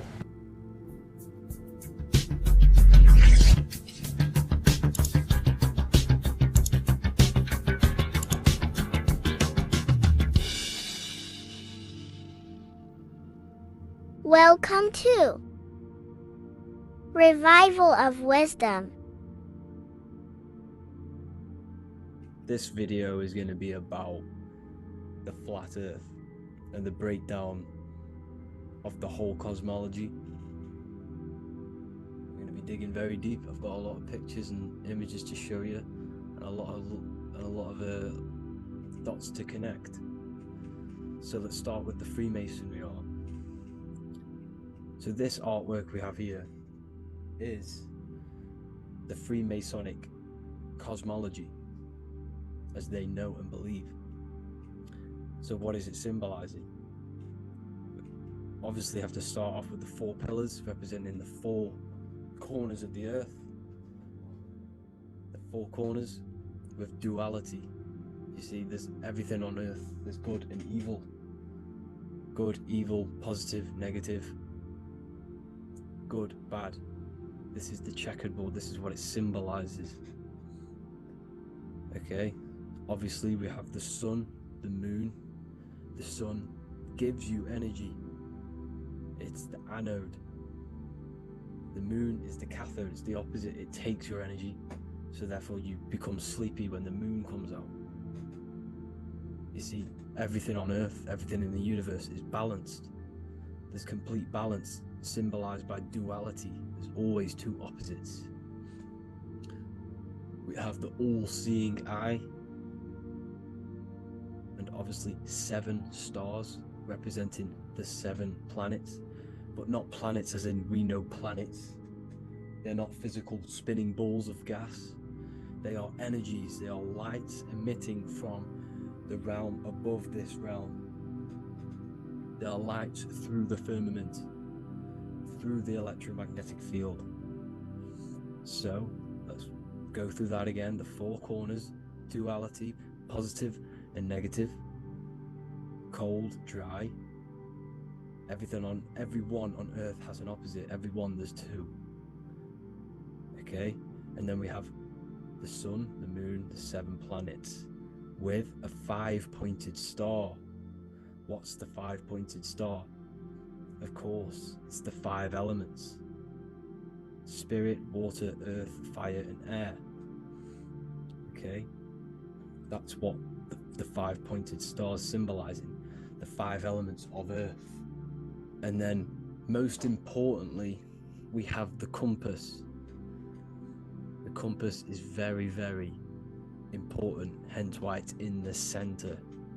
The compass is symbolizing many, many things, and one of the most important things, but we'll get into that after. We have a boat with water outside of the earth. So we have a boat on water, symbolizing the waters separated by the firmament, the waters above, separated by the firmament from the waters within the firmament, the earth. So this is what it's symbolizing. So the compass, what's the compass? This is where the compass comes from. The Polaris, the most important star there is, because it's in the center of Earth. The sun, the moon, and the black hole, black sun.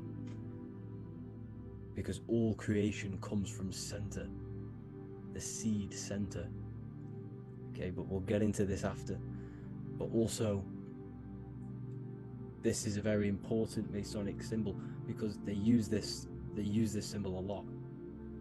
This is one of their main symbols, hence why Neil Armstrong has the Masonic ring with the compass on it. The people who supposedly went to the moon, which obviously they faked to push this globe model, because the globe model is based upon fear. Because the globe model, if they can sell you the globe model, they can sell you anything then. You don't know where you actually are. The globe model is to push fear upon the masses, because the globe model means there's not enough resources. There's also risks of asteroids hitting the planet. There's also risks of space extraterrestrial invasions, global warming, asteroids. You see, this is all the fear that they can gain off selling you the globe model. Okay, because they don't want you to know that this is an intelligent design. And also, they're hiding God, the creator, the source. This is why they are satanic. They are opposites. They are lefty, Lucifer, right, righteous, godly. Hence why they do the symbolism on their eyes, 666. This is another famous, what's it called? Sorry, famous astrologer, astronaut. This is another famous astronaut doing 666, showing that he's in the alliance of the occult. But even look at their 10th anniversary stamps. They have a Masonic compass on there. Also the Order Out of Chaos. Order Out of Chaos, double-headed eagle. Okay, the Order Out of Chaos ring, which they wear. So all of these astronauts are in the occult. They are lying to you. They are in with this order, this Masonic New World Order, whatever you want to call it. So let's break this compass down a lot more. Because as I showed you here, the center, okay, this is what the compass is symbolizing. Let's go into the North Pole map. This is from 1595. This is a rough estimate of where this map came from. It's from around the 1500s to the 1600s, maybe 1400s. There's not an actual set date on this map because obviously our history has been tampered with. But let's break down this map and the symbolism that they use towards this map, because this map is the map of the North Pole. Okay, so in the center we have the black rock symbolizing the tower, the pole, North Pole. And what's on top of the North Pole? Obviously it's Polaris. North Pole and Polaris. Okay, with the 4 islands around the center. Okay, 4 islands around the center. And this is what blew my mind, right? They say that Santa sounds similar. And if you look at this pole that's pointing to the North Pole, you see this line here. So this is obviously from the 1600s. What color is Santa?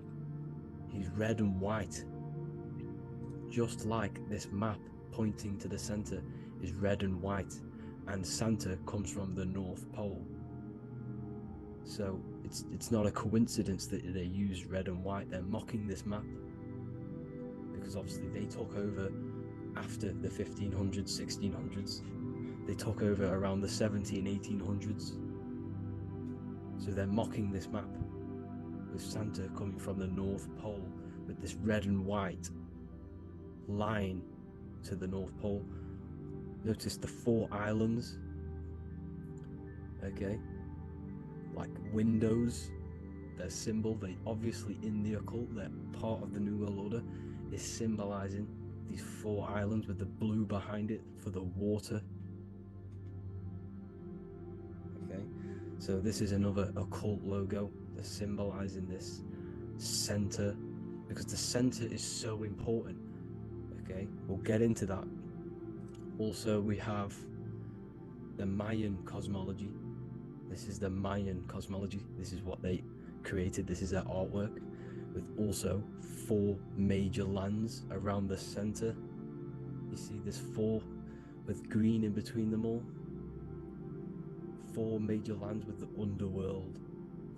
You see this underworld is also symbolized by the Masons with the coffin of the skull and bones, the deceased, the dead. Okay, so this is also mentioned in the Book of Enoch. Okay, and it's called Sheol, the underworld. Okay, and in the Book of Enoch it says all spirits of the dead go to these hollow places, that they will wait until their appointed time of judgment. And it also says in the Book of Enoch there are 4 hollow places underneath. 4 as above, so below, representing the 4 islands.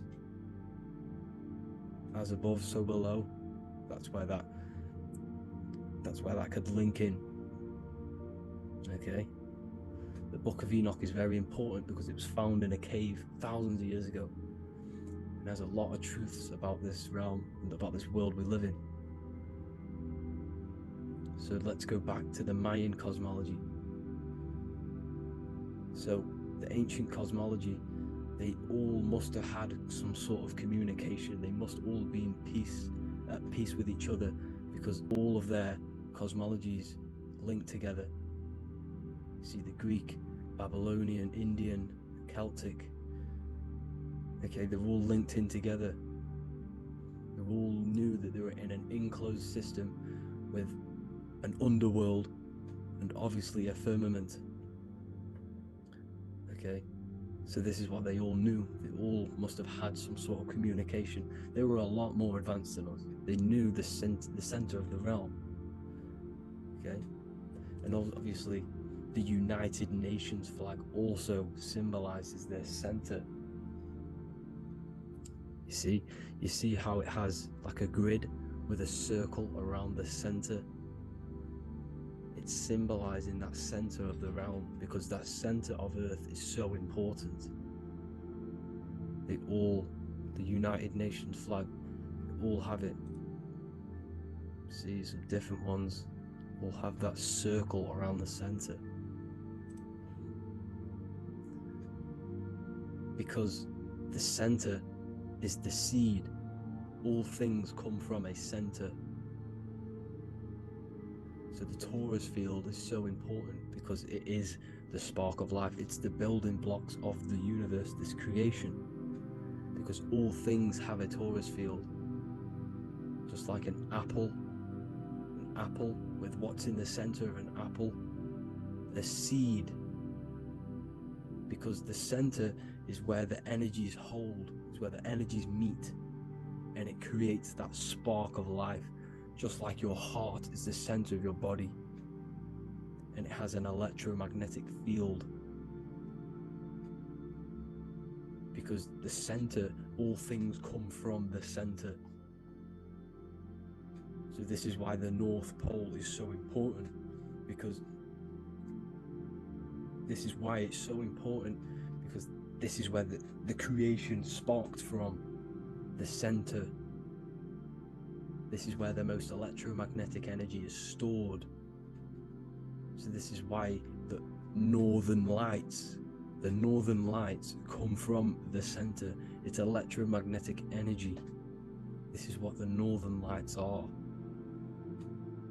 It's being emitted from this black hole in the center. Okay? And obviously what else is on the center? Polaris. Polaris is the center star. Okay? So the center star is what sits on top of this North Pole, Polaris, because it's a pole of electromagnetic energy, symbolized as a black rock, a black hole, pole. You see, because all creation comes from void. Light is born from darkness. Without light, darkness can't be born from light. You see, but light can be born from darkness. This is why darkness is so important. And this is why there's a black hole in the center of our realm, like the black sun. The black sun, the Polaris star, the North Star. You see, so this is this North Pole, Polaris. This is what they're talking about. And this is why compasses are an 8-pointed star, because Polaris is symbolized as an 8-pointed star. This is where a compass will point you to. It will point you to that center. So notice how a compass has this black hole in the middle, you see, and it will point you to this meeting point, the north, because in the center is the center of the torus field of the earth. This is where the most electromagnetic energy is. You see, everything gets sucked into the black hole. Okay, this whole reality is being projected from that center point, just like your eyes suck in light.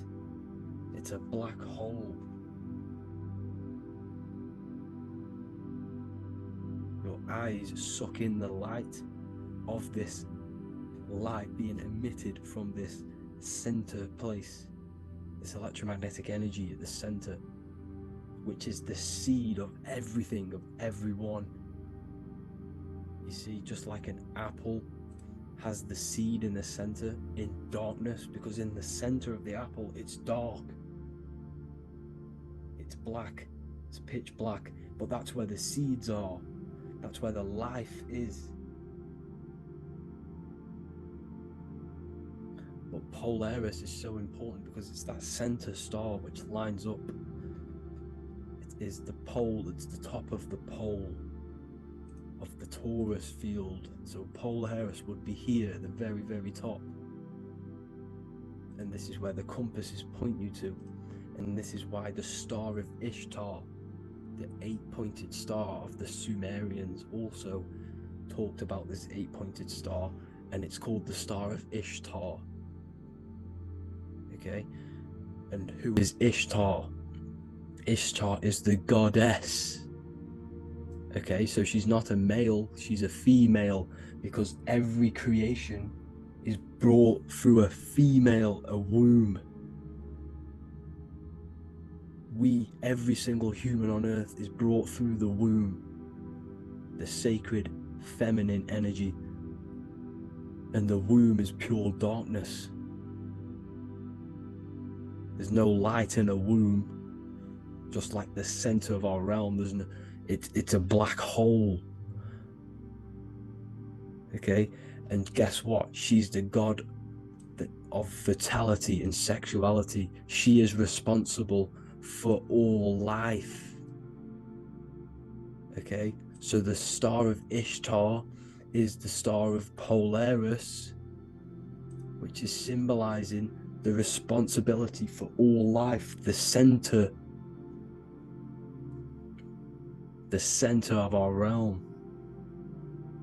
the black sun, the black hole. Okay, so this is what that god of Ishtar of the Sumerians is talking about, the goddess, the womb, the seed of creation. So this would be the portal, more than likely the portal in and out of our realm, because it's the top of the torus field. And what's above this realm is the heavens. So this is where you get sucked in from the heavens. Your soul gets sucked in and brought onto this plane of existence called Earth. These are some space NASA symbols. Look how much Polaris symbolism there is, and notice how it's at the center. You see this circle? This is like a half circle, and at the center is an 8-pointed star of Ishtar. It's the same thing, it's Polaris, it's at the center. And notice on some of these, look, this one is a bear holding the key and an arrow pointing to the Polaris star, so that they hold the key to Polaris. Another one with like a demon holding a key to the what? Polaris on top of him. Also an eagle, which is a Masonic symbol, the eagle holding a key. On top of the center, you see, and notice how there's an arrow going up to the Polaris and an arrow down, as above, so below, to Earth. So you can go out to Earth, out of Earth, and into Earth through Polaris, and the eagle holds the key. You see? The eagle holds the key, just like this. This demon dragon holds the key to Polaris. And look at this one, Earth, with an arrow up to Polaris, an 8-pointed star. So Polaris is more than likely that portal which the Anunnaki used, the Sumerian gods used, because the Anunnaki symbol is also an 8-pointed star. Okay, And like I said, that center is the seed of creation. The center is the black hole. Okay, just like your pineal gland is at the center of your brain. The pineal gland is at the center of your brain. And that's what connects you to that spirit realm, to the source. That's it for this video, guys. Thank you all for tuning in. I hope you all learned something today. Please leave a like, a comment, and please subscribe to the channel for more content. God bless you all. Welcome to Revival of Wisdom. Welcome people, we're back with another video. Please make sure to hit that like button, subscribe, and turn on notifications to never miss a video. The Earth is a giant torus field consisting of a positive and a negative pole. The Sun being the cathode with a positive charge and the Moon being the anode with a negative charge. This is why the Sun rules over the day, giving you lots of energy, and the Moon taking your energy from you, making you go to sleep. Now, the plane that we live on is called the plane of inertia, and at the center of this plane of inertia is the North Pole. This is where the two electromagnetical energies meet. Now, this is where the most electromagnetic energy is stored. This is why all compasses will point north, because it's the most magnetic place in this reality. So the Sun and the Moon is spinning around this center point, which is stirring the ether of this reality and making everything move in circles, meaning this is a cycle. Everything's recycling itself. It's an organic simulation. The ancients also knew about this sacred land at the center of this reality, known as the North Pole. As you can see on this map from the 1500s of the North Pole, you can see 4 islands around this center black rock.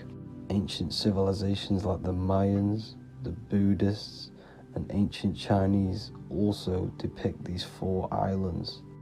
The endless symbology of these sacred lands at the center has been going on for thousands of years. These sort of secrets are now kept by the elites, but as always they have to show the truth in plain sight, and this is what they are doing with the Windows symbol and also the Wizard of Oz. Now in the Wizard of Oz, as you can see, there's something called Munchkin Land. Munchkins are these unusually short people. Then on the ancient 1500s map it says Pygmy, and then the Pygmy people in mythology are also these unusually short people. Just like Santa and his elves, they come from the North Pole, and elves are these unusually short people. These stories that we are told about Santa and Munchkins are putting truth in plain sight about this sacred land. This sacred land at the center of the earth is where the aurora borealis comes from and is being emitted from this black hole in the center, also known as the black sun. The aurora borealis is the earth's aura, hence why it has the word aura inside of it. It is the life-giving essence to all life within this realm. As this dualistic reality we live in consists of both physical and spiritual, the black sun is like our sun for the spirit. It's our spiritual umbilical cord, connecting us to the spirit realm. And the rising sun is the opposite. It's our sun for our physical 666 carbon suits, known as our human body, our physical aspect. As it states in the 40,000-year-old emerald tablets, deep in Earth's heart lies the flower, the source of the spirit. The flower of life is as thine own place of spirit, and streams through the earth as thine flows through thy form, giving off life to the earth and its children. So the North Pole is the core of this spiritual reality, and the closer you get to it, the more spiritual and lucid it becomes. So the elites have covered this up in order for us to forget the true nature of this reality. And they did this cover-up by introducing the globe model. Nicholas Copernicus was around in the 1400s, and he introduced the globe model. As you can see, he is a Freemason. He depicts himself with a globe and a Masonic compass in all of his paintings and portraits. Galileo was also a Freemason, as you could see in all of his portraits with a globe and a Masonic compass. He was also a massive part of introducing the globe model after Nicholas Copernicus. So yes, the globe model was a spiritual and political move to gain more control over the masses. After the globe model was then introduced, they introduced the theory of evolution by another Freemason, Charles Darwin. See how these two theories go hand in hand? They both degrade humanity and they make you confused of where we actually came from. By hiding the true form of this divine creation and hiding the true power of each and every one of us, they maintain control over the masses. Now this is order out of chaos, known to be the 33rd degree slogan of Freemasonry. Now this is the Masonic cosmology, and as you can see, you have the checkered board for the duality, the 5-pointed star for the 5 elements, the 4 corners for the 4 pillars, the all-seeing eye, which is Polaris, the sun, the moon, and the 7 stars.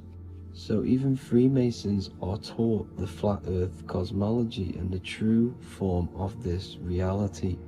Now the true nature of the sun, the moon, and the earth is shown and reflected through the Masonic compass. The Masonic compass is the sun, the moon, Polaris at the top, and the black sun at the bottom. It makes sense why all the scientists who introduced the globe model all used the compass and the globe together, because it's truth in plain sight. As I explained in my other video, all Freemasons have to take the oath, so it goes to show, why are we all learning these theories from Freemasons who can't talk about certain topics that they learn about? Why should we believe their theories when they're holding back the real truth about this reality? Now going on to NASA. NASA means to deceive in Hebrew, and they are also funded by the government. They are not a private company. The old owner of NASA, Werner von Braun, on his grave has the Bible verse Psalms 91. The heavens declare the glory of God, and the firmament showeth his handiwork. Now why would the owner of NASA put this on his grave? Seems a bit suspicious to me, alongside with the NASA astronauts are all Freemasons.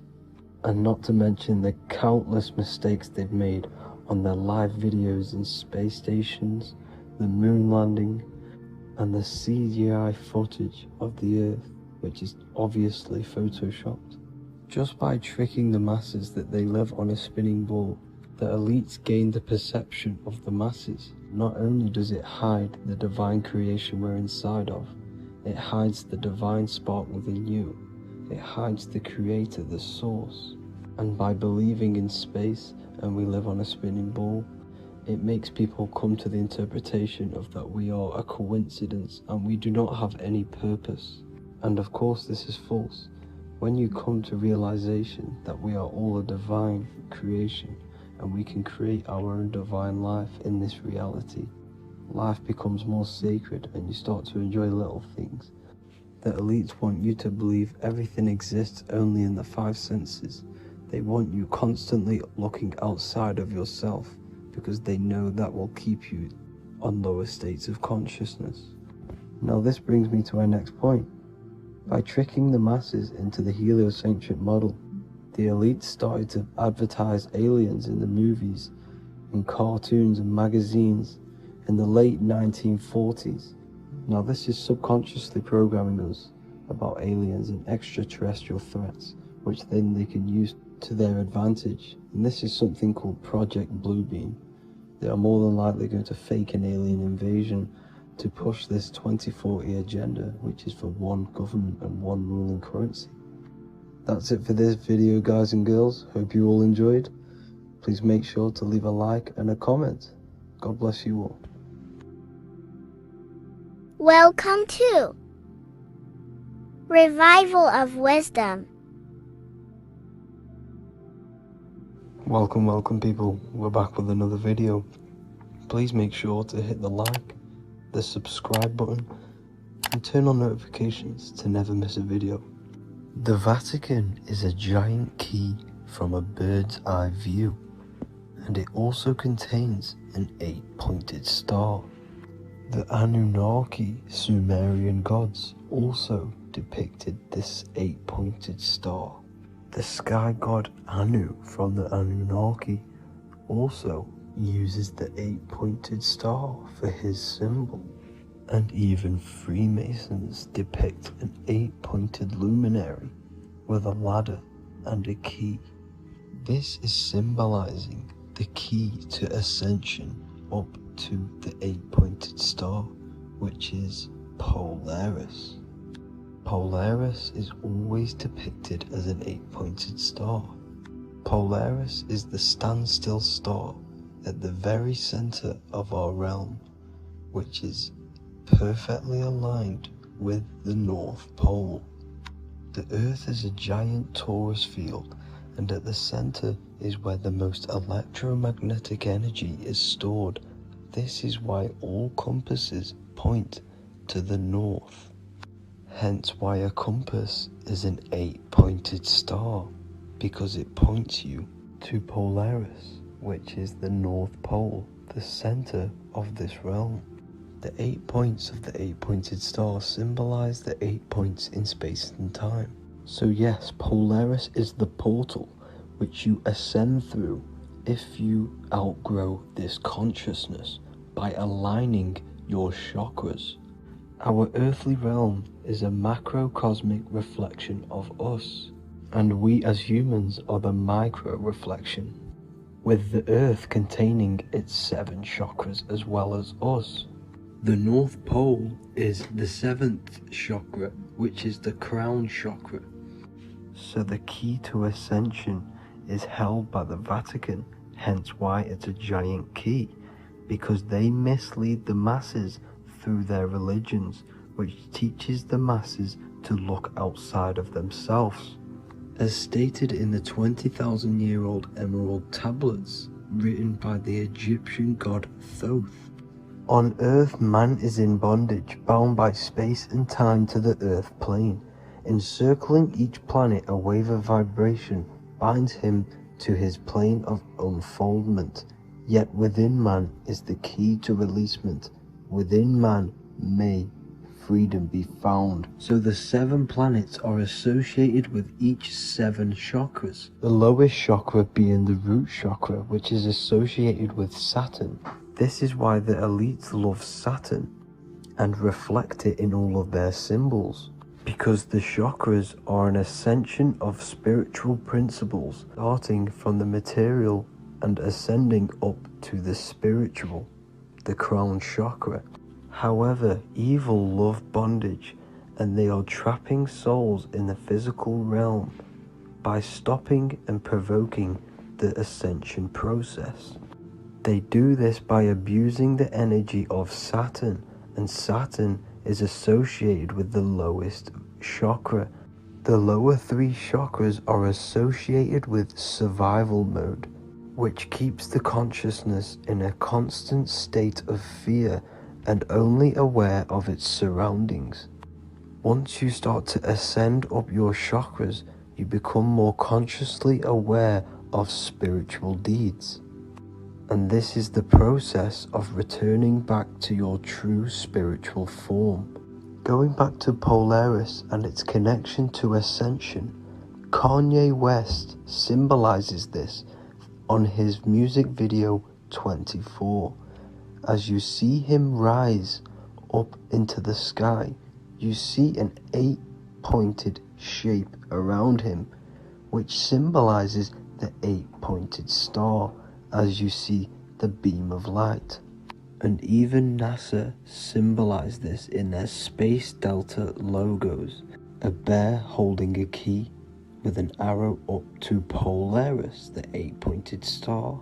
Here's another NASA logo of an arrow from the Earth to Polaris.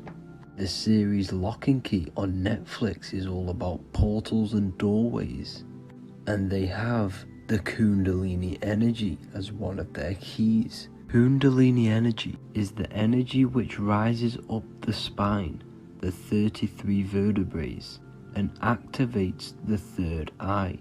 The third eye is the spiritual gland which connects humans to other spiritual realms. We are not the body.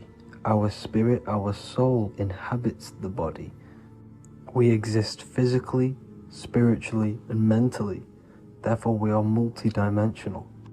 The intellectual and spiritual inhabit the body. Therefore, this is just an avatar within this timeline. However, within each and every one of us, we all have the key to releasement, as says in the Emerald Tablets. This releasement is ascension up until higher states of consciousness. As stated in the Emerald Tablets, man is in process of changing to forms that are not of this world. Grows he in time to the formless, a plane on a cycle above. And another one saying, man is a flame bound to a mountain, but we in our cycle shall ever be free. Know ye, O man, that when ye have progressed into the cycle that lengthen above, life itself will pass to the darkness, and only the essence of the soul shall remain. That's it for this video. I hope you all enjoyed. Please feel free to leave a like, subscribe, and comment any subjects you want me to talk about. God bless you all.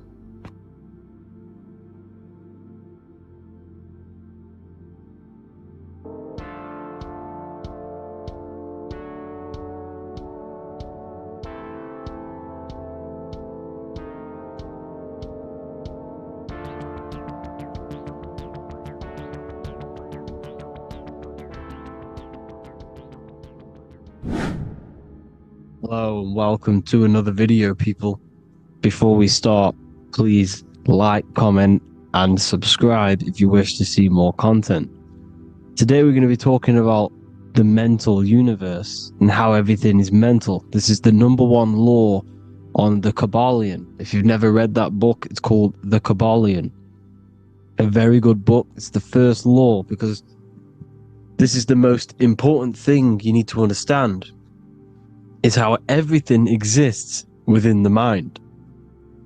Behind every single one of these eyes is the same consciousness expressed in different bodies. The mind is what gives perception to what you're experiencing. Behind every single one of these eyes is the exact same consciousness, but the brain that they inhabit is giving them a different perception, a different being, a different body. Now, this is the difference between humans and animals. Humans possess a advanced consciousness, an advanced mind that gives us the ability to be aware of ourselves mentally, physically, and spiritually. We can reflect on ourselves. When a dog looks in the mirror or an animal looks in the mirror, it doesn't know what it's looking at. It doesn't realize it has a consciousness. It can't reflect on itself. It can't say, I want to improve in this area. It doesn't have that consciousness. We have a divine consciousness. Take away the N for divine, and you get with a D, put it with a D, you get divide, because we have a divided two-way consciousness. An animal only has one. However, it's still the same mind. We're all mind. We're all mental.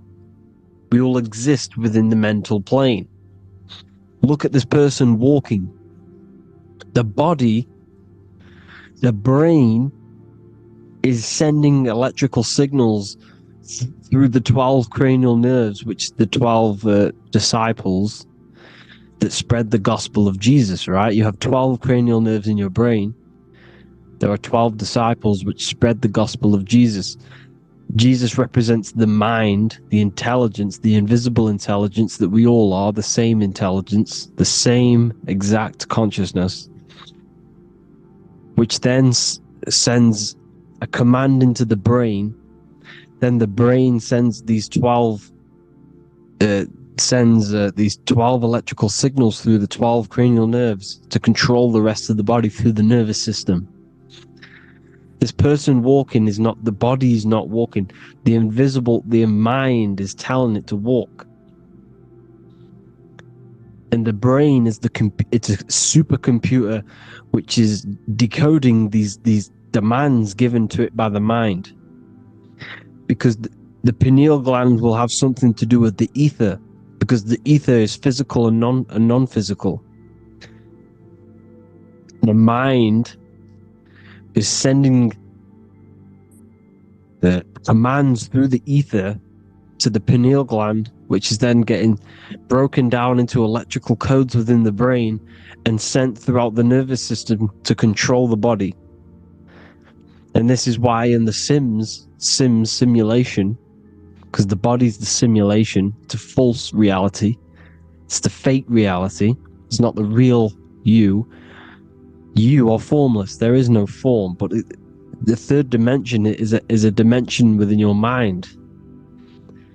Matter, mind, light is all a product of your mind. It's all in the mind. Now, this is why The Sims has this green little diamond on top of the head.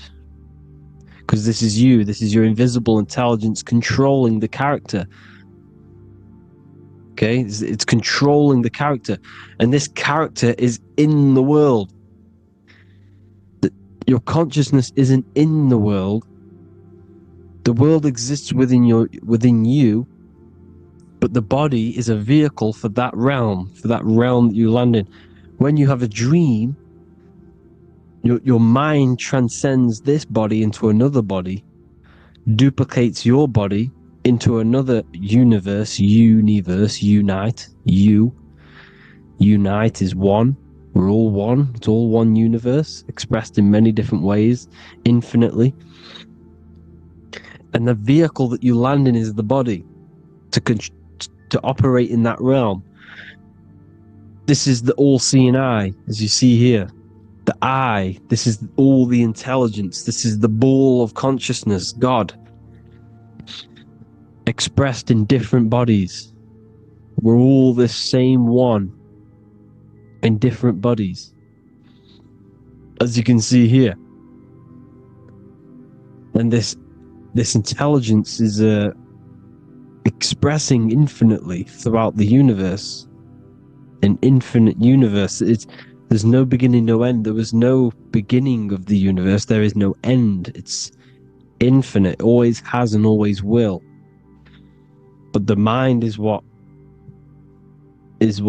gives you the ability to explore the universe, to make perception of it. We are God in disguise. We are God in disguise. We are God in flesh. But the body can become attached to the mind, can become attached to the body if the mind is not aware of itself. When the mind is that blinded by matter, and we lack knowledge and understanding of what we truly are, a formless, infinite being, a traveler. This is why Freemasons are called Freemasons. Mason means traveler. Free.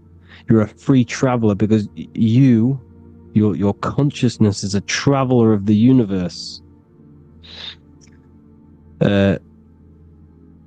When we lack understanding, our mind bounds to the body because we don't separate the body with our different layers of consciousness.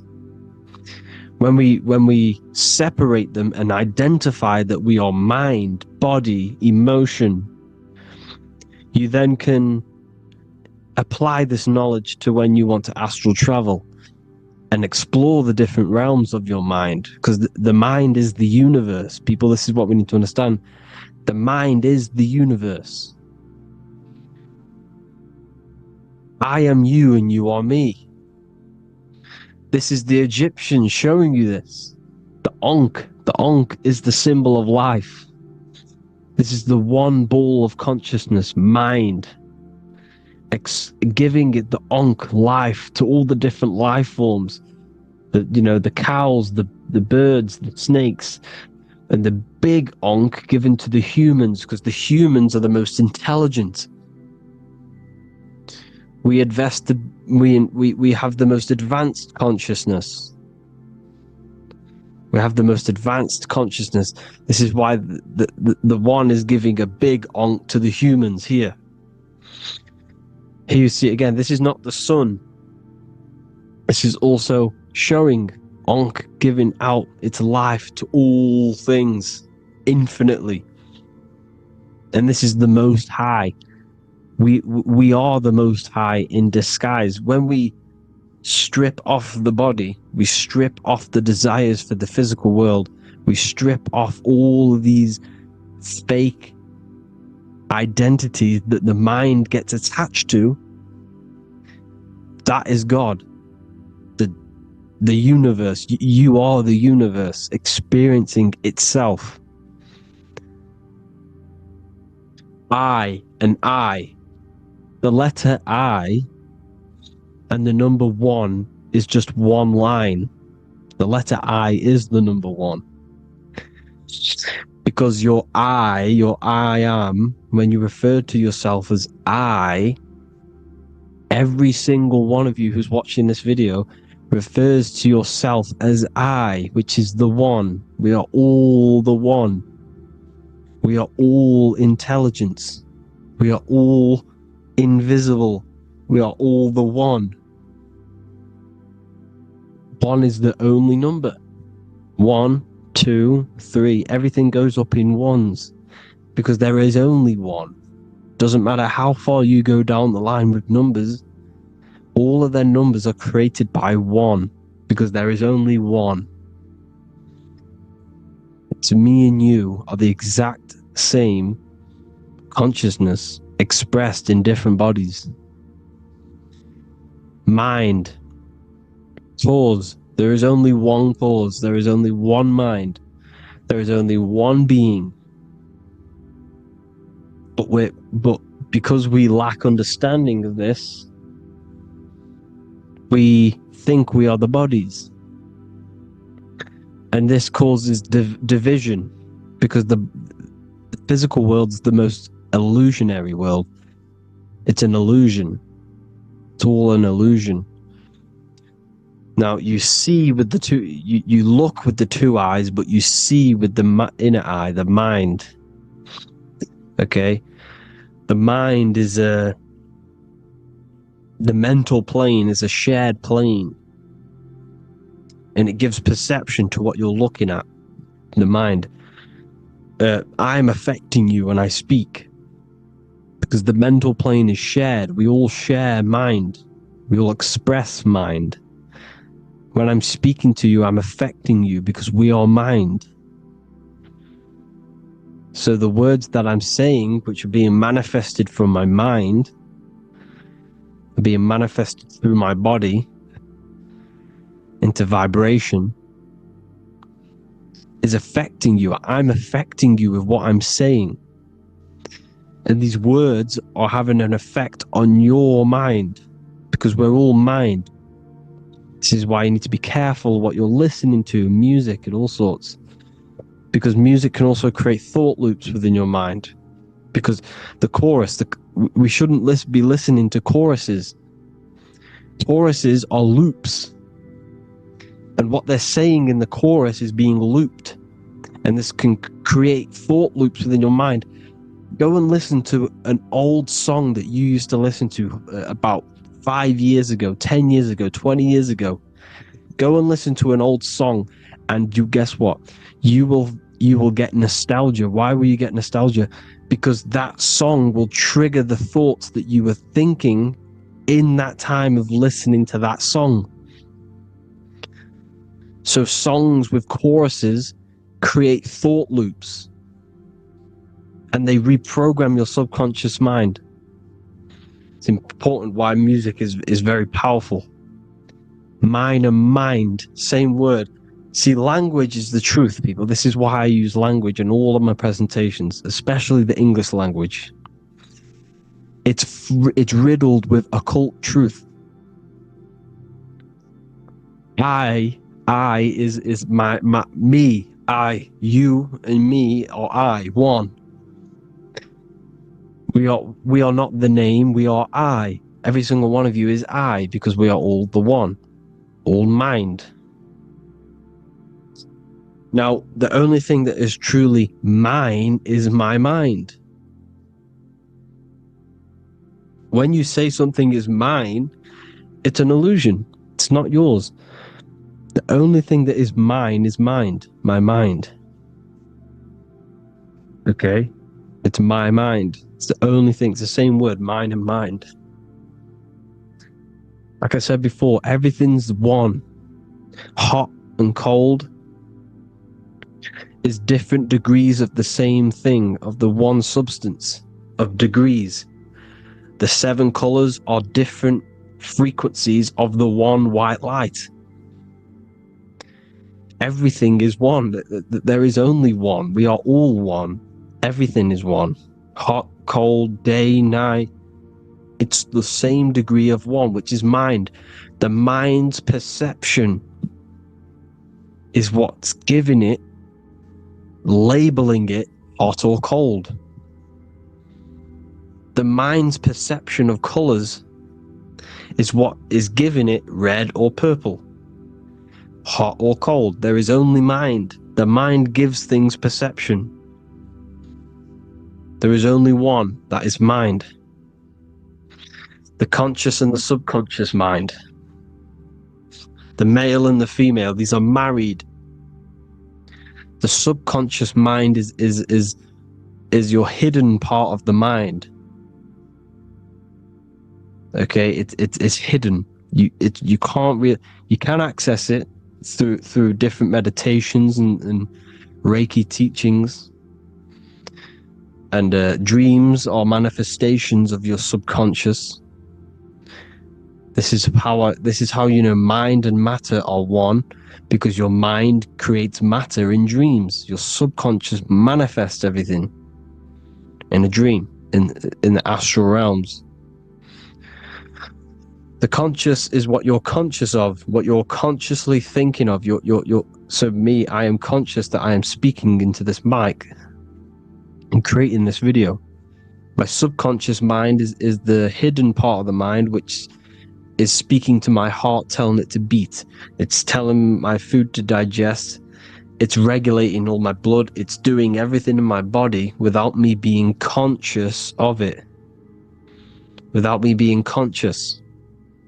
The subconscious is the feminine. The conscious is the male. The Bible, of course. Proverbs 12:4.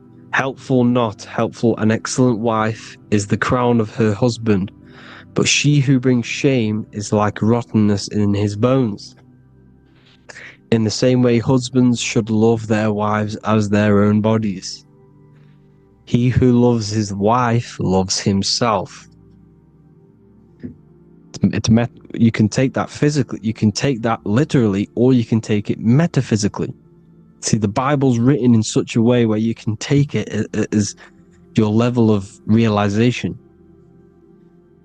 He who loves his wife loves himself. If you love your subconscious, if you love yourself, you speak good about yourself, because your subconscious takes everything literally. If you say, I hate you to someone, your subconscious does not know the difference between me and someone else.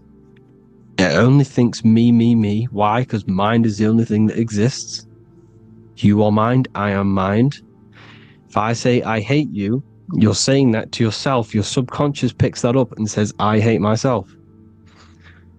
And that's telling your subconscious that's what you want.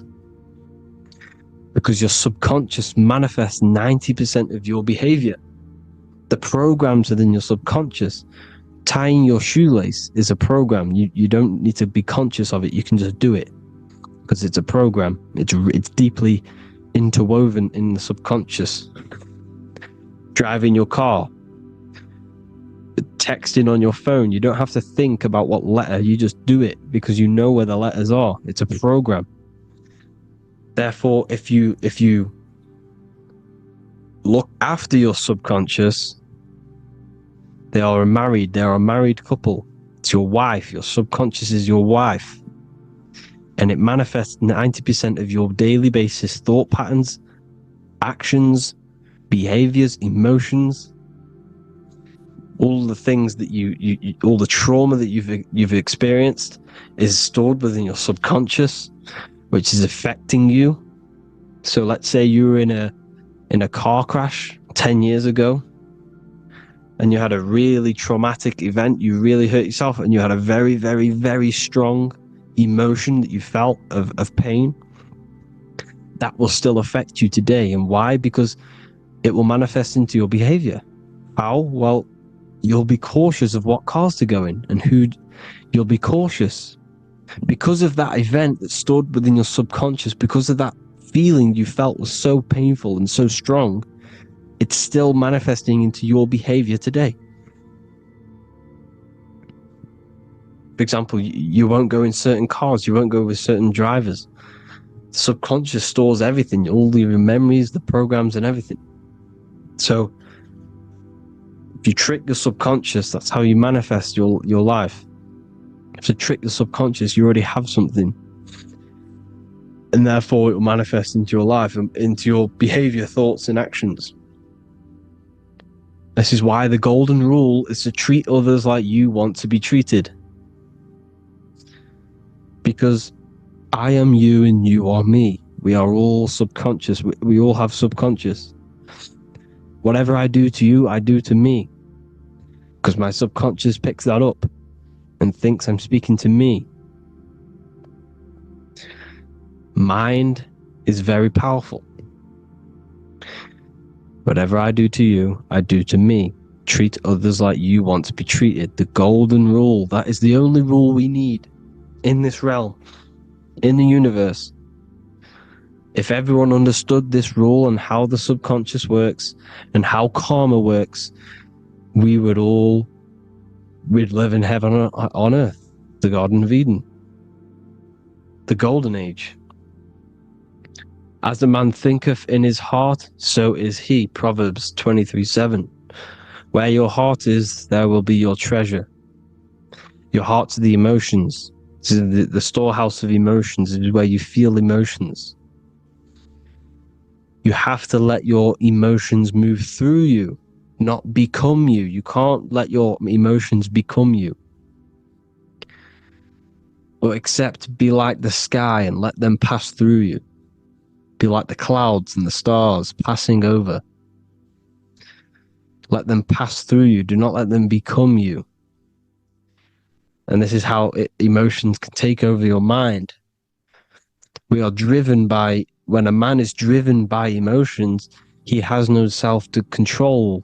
You must control the mind, because the mind can be corrupted. Because your thoughts are electrical in the brain. Your thoughts come from the mental plane.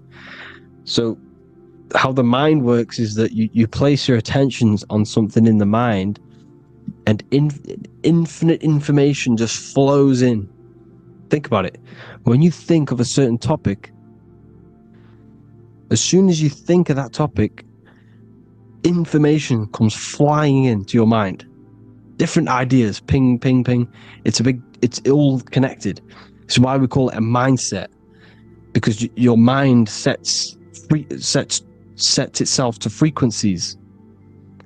And when we think of something, we tap into that frequency, and just the universe, the mind, the mental plane just flows in information based on that frequency and that thought. The universe is just information. All of the information out there, nothing is new. It's all there. You just have to tap into it. You can tap into these different thoughts, and it's all there. Everything already exists within the mental plane. You don't think anything, you receive thoughts.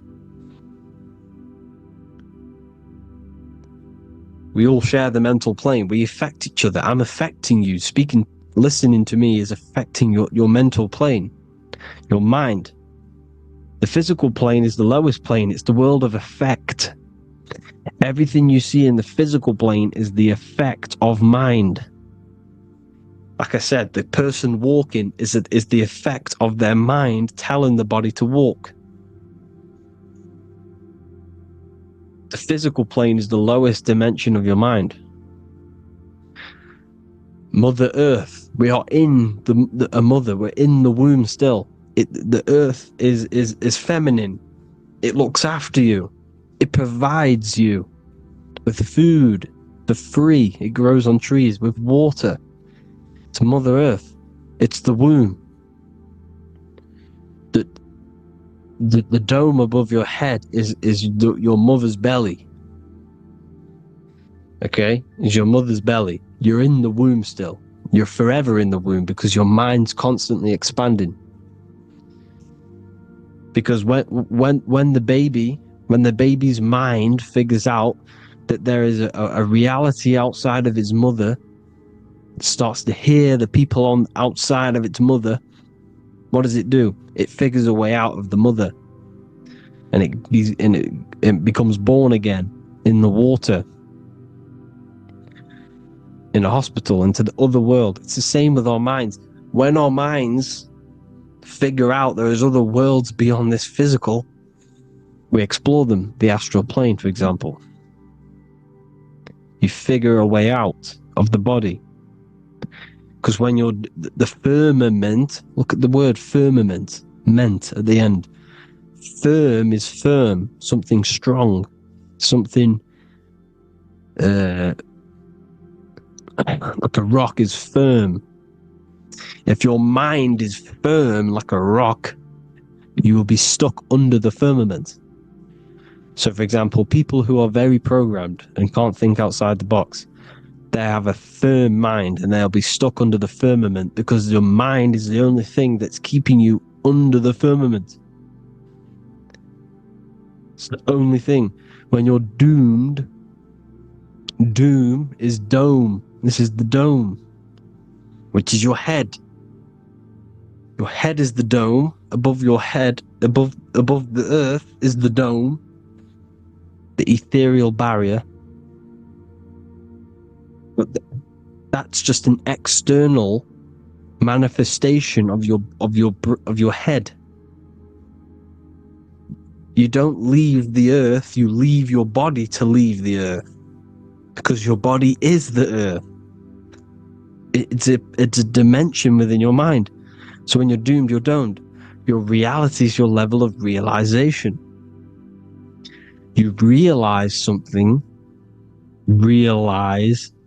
or when you have an idea, the mind, and the EYE or I, same thing, mind, it's all mind. Reality is your level of realization. You realize there's other worlds, that's your reality. Your perception's your reality. Mind in Latin is mens. Jesus was known as the fisher of men, which is the fisher of minds. He was fishing minds worthy of knowing the higher truth, the deeper occult knowledge. Jesus figured out that we are all God. And he got killed for it because in that age they were trying to suppress this information.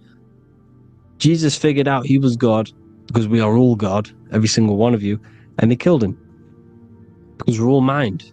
We are not the body. We're the invisible intelligence, which is God. But you are not God if your mind is attached to this physical world, to the worldly pleasures. If you master your mind and travel the depths of your mind, that is God. Mental and men. Look at the word mental. It has men in it. Men in the Bible means mind. Here you see Masonic, the Masonic symbol with the eye, the mind. Looking over, everything is the one. Everything comes from the one. All the lines coming off it, giving its life to all of the life forms. Down here on the bottom, you have duality, black and white. Up here, you have singularity. One and the two. Unification and division. The lower self is divided into the left and the right. So the Bible even says, I forgot what verse it is, but it says, it's better to go through life with one eye than to have two and be cast into the fiery abyss of hell. I'm not sure what verse it is, but you can research it yourself. It's better to go through life with one eye, to be unified. Unified consciousness. Dimension. No-brainer. No-brainer. The language tells you the truth, people. Dimension. The dimensions are in your mind. Entertainment. Entertain the mind. Disappointment. It's all in the mind. Environment. The environment that you are in is a product of your mind. Within, rearrange spells high twin. Within is your mind, and your external world is mirrored from the decisions you make in your mind. Advertisement, commitment, it's all meant, it's all mind, everything is mind. Everything. So, this is important. The collective thoughts and collective beliefs. The collective, because we all share the mental plane. And because of this is why we are in a weakened state of consciousness at the moment. Because the collective thoughts and the collective minds overall are asleep. And they don't believe in anything. You see, everything is true within the mind. You think of something, it is there instantly. You think of a chair, it's there in your mind.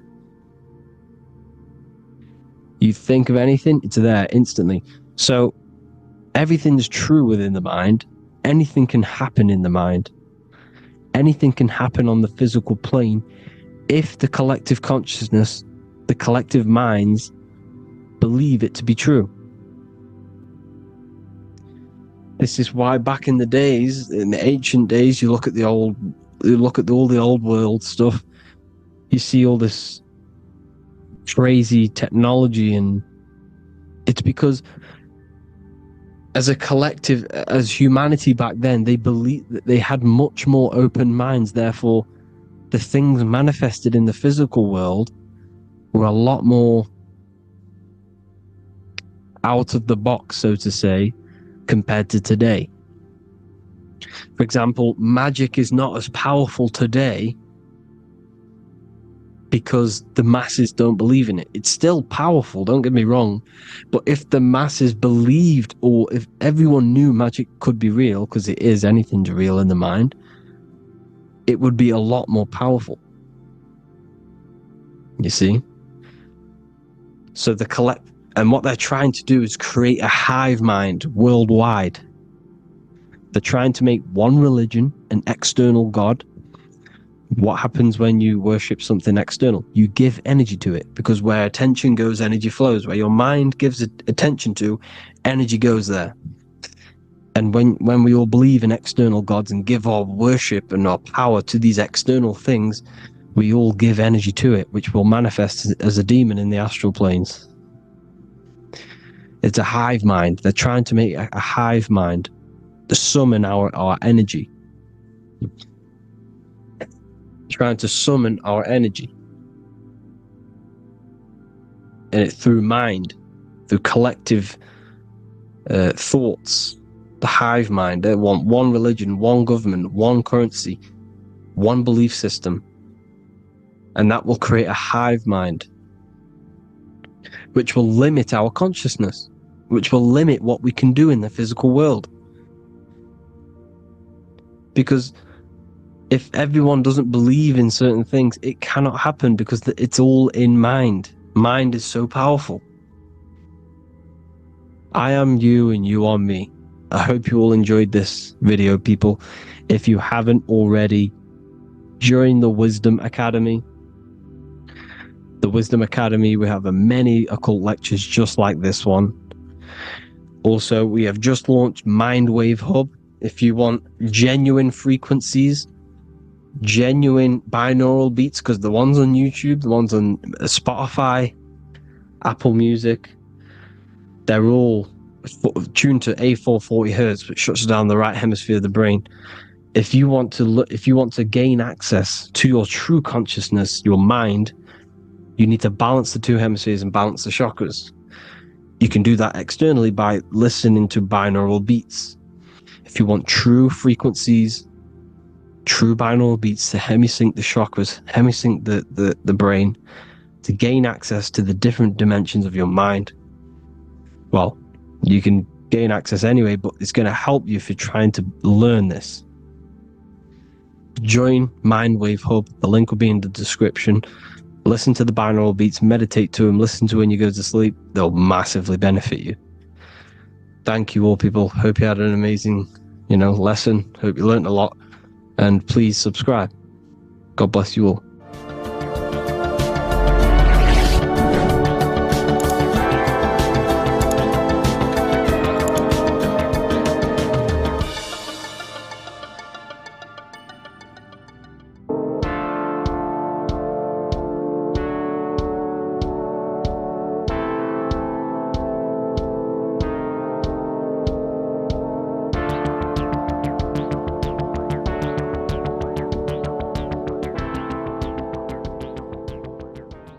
Welcome back everyone to another video.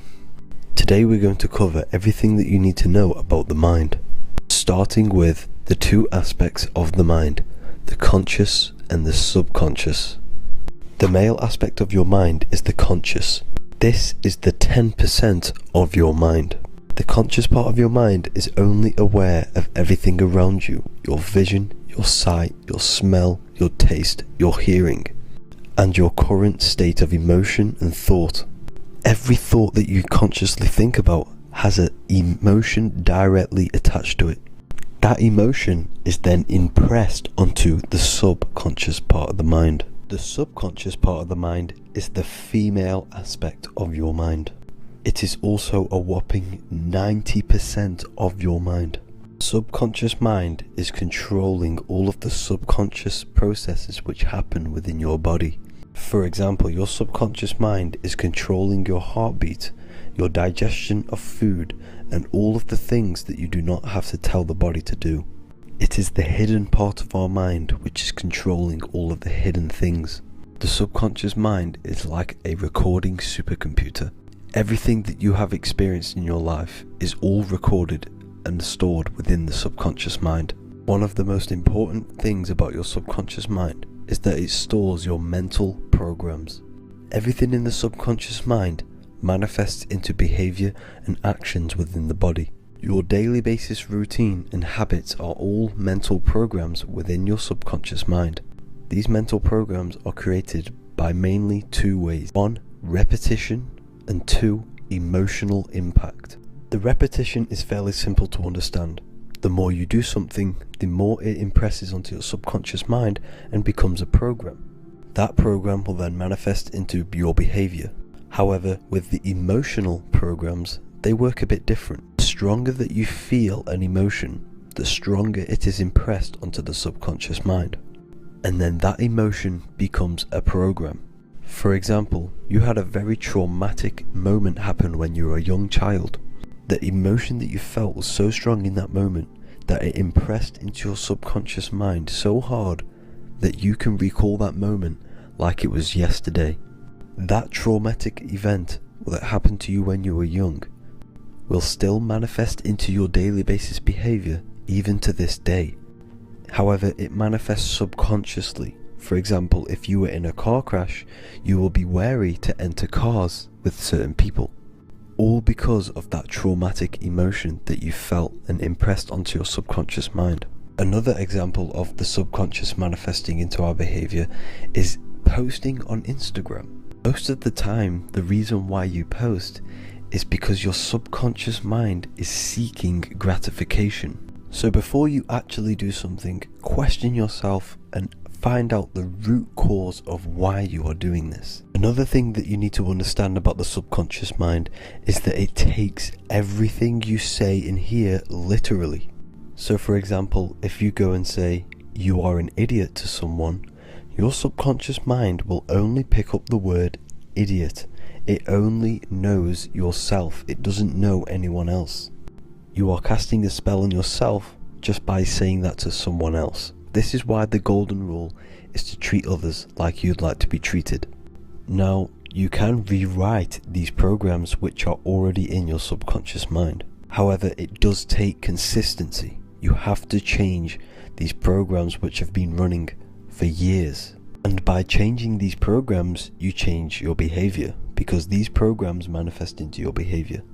The best way to do this, personally, is to listen to affirmations first thing when you wake up in the morning, and do this for 10 minutes every single morning. Then at night time, you want to think and feel that you are becoming the reality that you desire. The more that you feel this reality, the more it will become a program and impress your subconscious mind. For example, you're trying to gain financial freedom. If you trick your subconscious mind into creating a program saying that you are financially free, this will manifest into your behavior.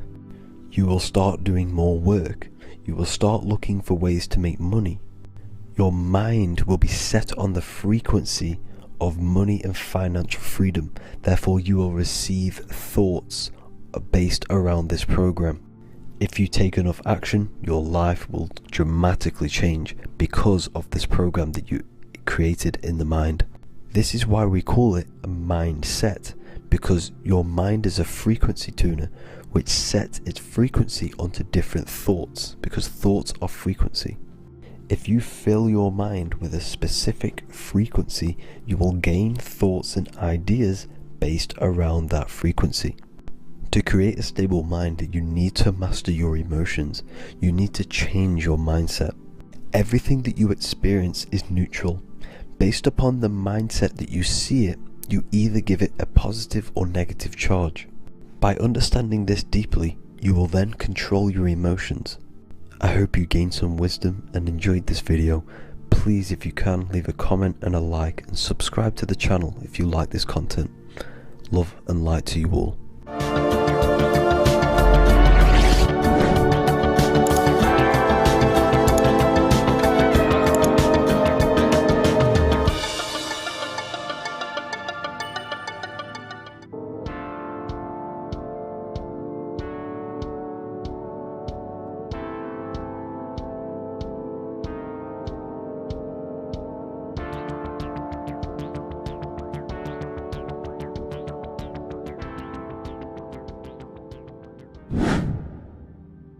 The earth has become a realm in order to trap souls within, so that they can harness our electricity, our energy. Even the Bible is talking about how this realm is controlled by the wicked one in John 5:19. We know that we are the children of God, and that the whole world is under the control of the evil one. Ephesians 6:12, for our struggle is not against flesh and blood, but against the rulers, against the authorities, against the powers of this dark world, and against the spiritual forces of evil in the heavenly realms. So the Bible is telling us that this is not the only world. There are other worlds, there are other realms that we can go to, considered as heaven. Heaven being a higher realm where there is no evil, no darkness. This is a midpoint realm where there is good and evil. Now, we're going to explain how the soul trap is how it's working, and how your soul is being harnessed for its energy, and how you are tricked to come back to this realm after death. What you need to understand is that you are the invisible intelligence behind the physical body. You are the mind and soul. The soul is the true you, the good you. It is pure love, pure bliss, eternal, never dies. The mind can be corrupted though. The mind is the intelligence of the soul. It is invisible. It has no true form. The intelligence inhabits the brain. The brain is the computer to control the electrical machine called the nervous system, which is choice, program, and action. You are the invisible intelligence behind the body, and this will prove it even more. You do not even see into the external world. You are seeing an image produced by the brain, because the light is being sucked through the retinas of the eyes.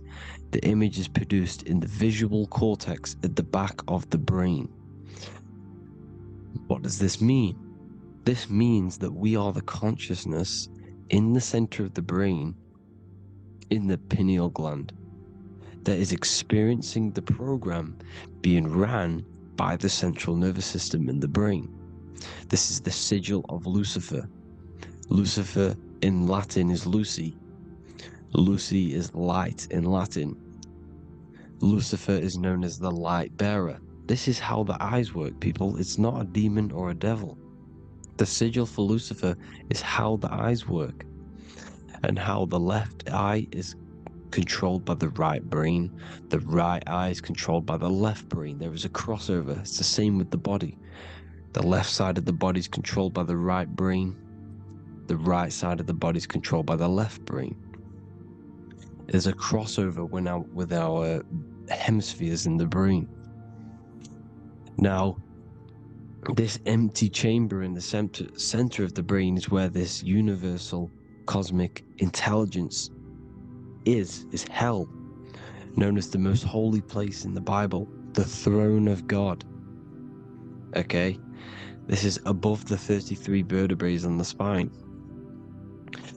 As you can see here, you are the being in the center of this point. All of the nerves are being sent back to this one particular point, which is the seat of our invisible intelligence. You can see it's an empty chamber. Our consciousness, our intelligence is not a physical thing. This intelligence is the true voice inside of your head. This is why your head is heaven, your heart is earth, your heel is hell. Your head is heaven because this is the seat, the throne of God. God is in heaven because the consciousness, this divine intelligence that's controlling the body, is sat in the center of the brain. The brain is taking commands of this invisible intelligence. When you close your eyes, you can feel your awareness, your consciousness, your intelligence is all in the brain. Your awareness is not in the feet, the heart, the legs, the arms. It's all in the center of the brain. Now, if you meditate deeply, you will find that you are beyond the mind. You are the being observing the thoughts. You are the soul observing the thoughts. Now, with this being said, you are the consciousness experiencing the program being ran by the central nervous system in the brain, because you're not seeing into the external world.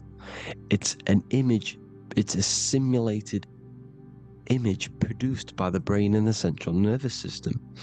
You do not experience the external world. You do not feel the external world.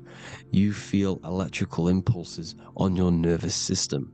Your nervous system is decoding what you are feeling. So the only thing that you truly feel is the electrical impulses on your nervous system. This is why the nervous system is the tree of knowledge of good and evil, because it gives your invisible intelligence, your mind, the knowledge of good and evil. It can detect good things, it can detect bad things. If it's hot, if it's warm, if I need to go, the nervous system is doing this. It is the tree of knowledge of good and evil. Okay? Now this universal intelligence is symbolized as the single eye. Okay? Matthew 18:9. It is better for you to enter life with one eye than to have two eyes and to be thrown into the fire of hell. What does this mean? It's symbolic, it's metaphorical, people. It is metaphoric. Your universal intelligence is the single eye, the one eye. It's the balance between the two poles, between the left and the right, the good and the evil. It knows the right thing to do all the time. This is our inner guide. The inner self is the inner guide. And when you are operating your life off duality, using your two eyes, you'll be thrown into the fire of hell, lower states of consciousness. Because you're split. You need to live in oneness, even, balance. Matthew 6:22, the light of the body is the eye. The light of the whole body is the eye. You are a light being. Human. Hue means an attribute of a color. Man is the word manifested. We are light manifested into physical form. Depending on your vibration is depending on what color that you are vibrating on, which is a hue, a human. If therefore thine eye be single, thy whole body should be full of light. Again, it's talking about the single eye, oneness, completeness. When you balance the hemispheres of the brain, we'll go over that later. But anyways, the body is the earth. This is what we need to understand, people. The body is running the simulation, the program that our consciousness is experiencing. So when we leave the body during death and astral projection, we leave the earth. This is how it works. The body is the vehicle for the earth, for this realm. Everything exists within our mind. You have the soul, mind, and body. The soul is the observer, the watcher, the true being. This is why she has many different heads, because the soul inhabits different bodies. This is the serpent, which means knowledge, which is the mind, wisdom. And this is the body, soul, mind, and body, Brahma, Vishnu, Shiva. The mind is the bridge between the soul and the body. So what do I mean? When you astral project, you are using your mind to project your awareness, your observing consciousness outside of the physical body. The mind is the projector, projecting consciousness. By using your mind, you can project your consciousness outside of the body, which is known as the astral realms, which is known as walking on water. Jesus was never walking on physical water, people. It's metaphorical. For leaving the physical body. The water is the ether, which is the veil between the physical and the astral realm. It's fluid substance. It's on either side. It's physical and astral. The ether is the fifth element that they hide from us. Why? Because they're trapping you in the physical. They are hiding all of these realms. Etheric, astral, and mental. People think their mind is their brain.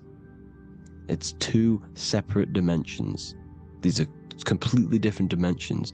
The mind is way more intelligent. The mind is formless. There is no form to the mind. You can think anything you want. You can manifest anything you want within your mind. It is not a physical object. The physical realm is being controlled by the mind. Everything's being controlled by the mind. Everything exists within the mind. This is why the Egyptian says the universe is mental. So when we project our consciousness outside of the physical, we go to the astral. The ether is the water that Jesus is walking on. This is the veil between the physical and the astral world. The word together has ether within it because it joins the two worlds together, together, the astral and the physical. The word either is ether because the ether is on either side, physical and astral, physical and spiritual, physical and non-physical. In the astral realm, the mind can manifest anything we want. We incarnate to restrict our minds. This is why Saturn, if you go and watch my video on Saturn, how Saturn is this simulation, okay? Our minds can manifest anything we want in the astral plane in the click of a finger. However, when we incarnate in matter, we now have to labor for our manifestations. This is why Saturn's known as the great teacher in astrology, because he teaches you a lesson. When your mind incarnates into matter, it's teaching your mind a lesson, the knowledge of good and evil. This is why the Bible says, you shall be gods and know the knowledge of good and evil. When you incarnate here, you have to know the knowledge, you need to know the knowledge of good and evil to become a god. Okay? Now, the square is the physical plane, the triangle's the ethereal plane, the circle's the eternal plane. The circle has no beginning, no end, it's eternal. The physical plane is the square, it's limited. The square is limited. The cube is the geometric shape which gives rise to matter. Now, the term think outside the box has truth in plain sight. You have to think outside the box to project your consciousness, use your mind to project your consciousness outside of the box, the physical plane, into the astrals. The astral realm is the realm of the stars. Above us is the stars. Through the stars is the astral plane. This is why astral has the word star within it. The devil is the de-veil. When you sell your soul to the devil, quote unquote, it's metaphorical. The devil exists in the physical plane. It's the lowest state of consciousness. The de-veil, you de-veil yourself into the physical when you are the devil. The de-veil. The ethereal plane. Now, we also know what the famous symbol of the all-seeing eye, right? The all-seeing eye with the eye in the triangle. Look at the Masonic artwork showing you the triangle above in the sky. This is symbolizing the ethereal planes. The eye in the triangle symbolizes your invisible intelligence, your mind, which has the ability to see on either side. Because the triangle's the ethereal plane, the eye is your consciousness, your intelligence, and this intelligence has the ability to see in the physical plane and to see in the ethereal planes, in the astral planes. This is why it's above the earth, it's above the ground, because it can see here, it can see in the heavenly realms. Now, the stars are, well, this is known as heaven, the realms of the astral planes. This is some quotes from the Emerald Tablets of Thoth. Out of the darkness ye must rise upwards, one with the light and one with the stars. Man is in process of changing to forms that are not of this world. Grows he in time to the formless, a plane on the cycle above. So there's other worlds. The Bible's telling you there's other worlds, there's other realms. Know ye must become formless before ye are one with the light, the astral light above, which shining through the stars. Not of the earth are ye, earthy, but a child of the infinite cosmic light. You are the invisible intelligence controlling the physical body. The body's not you. It's the vehicle that your soul lands in when your mind projects your consciousness into that realm. Free from the body, I flashed through the night. Unlocked at last for me was the star space. Wow, that's powerful. The star space, the astral planes. This is what it's talking about. We are all a star. We descended from the astrals, which is the star. We are all a star. look at the ancient paintings of Jesus' birth. It's the star beaming his consciousness down into the physical plane. Here's another one. Here's some Freemasonic artwork showing you, again, the ether, that invisible intelligence, the I, manifesting itself inside of here, in the physical realm, where the people are. You see? It's the same here. This is Jesus. Here's the bird symbolizes the Holy Spirit, your invisible intelligence, descending into the waters, the ether, the ethereal, everything. The ether's the base of all physical matter. Here's Truth in Plain Sight. Mr. Bean, the famous TV program in England, in the UK. He begins the program like we all begin the program for falling from the stars. He falls down with a beam of light. And this is Truth in Plain Sight. This is false. The aliens don't exist. They're a lie, alien. But this symbolizes the star beaming our consciousness. And when we die, this star will suck us back up. Just like this UFO is doing. It's Truth in Plain Sight. So, this is some more Freemasonic artwork. Going from duality to singularity. Sun, moon, masculine, feminine. Right hemisphere, feminine, left hemisphere, masculine. The consciousness in the center, the balance point. Here's another more Freemasonic artwork. The two pillars, left and right hemispheres, and the invisible intelligence between the left and right hemispheres, the light of the body. This is why light's coming off it. Because it's light, it's pure light. The blazing star. The stairs go from the checkered board, the duality, up to oneness, in between the sun and the moon, the masculine and the feminine. This is symbolizing going into oneness. What did the Emerald Tablet say? You've got to become one with the stars, one with the one with the self. Balancing the two hemispheres so that you can gain, because when the two hemispheres are balanced, you can gain a more deeper connection with your invisible intelligence. Same with the chakras. When the chakras, the 7 seals in the Bible, these are 7 seals because when you conquer the 7 chakras, when you balance the 7 chakras, you then gain a more deeper connection with your internal self. Because your mind is not filled, it's not being ran, it's not being dominated by these 7 deadly sins, the 7 seals, the 7 chakras. These are 7 energy centers which are concealing our true form. Balance makes us have a stronger connection with our true cosmic intelligence. Heaven is even. This is why Jesus is pointing at the heart. The even point is the heart. You got to balance the chakras and live from the heart, because the heart is the earth. You're in good and evil. The body manifests the lower and the higher self. The higher self is in the higher parts of the body. Wisdom, intuition, expression. The lower self is in the lower parts of the body. Sex, food, and power. This is how they are trapping your soul, people. Like I said, the mind is the bridge between the soul and the body. So by tricking the mind, not giving it the right knowledge, and keeping the mind stuck in the lower 3 centers, thinking about power, food, and sex, this is low vibrating energy.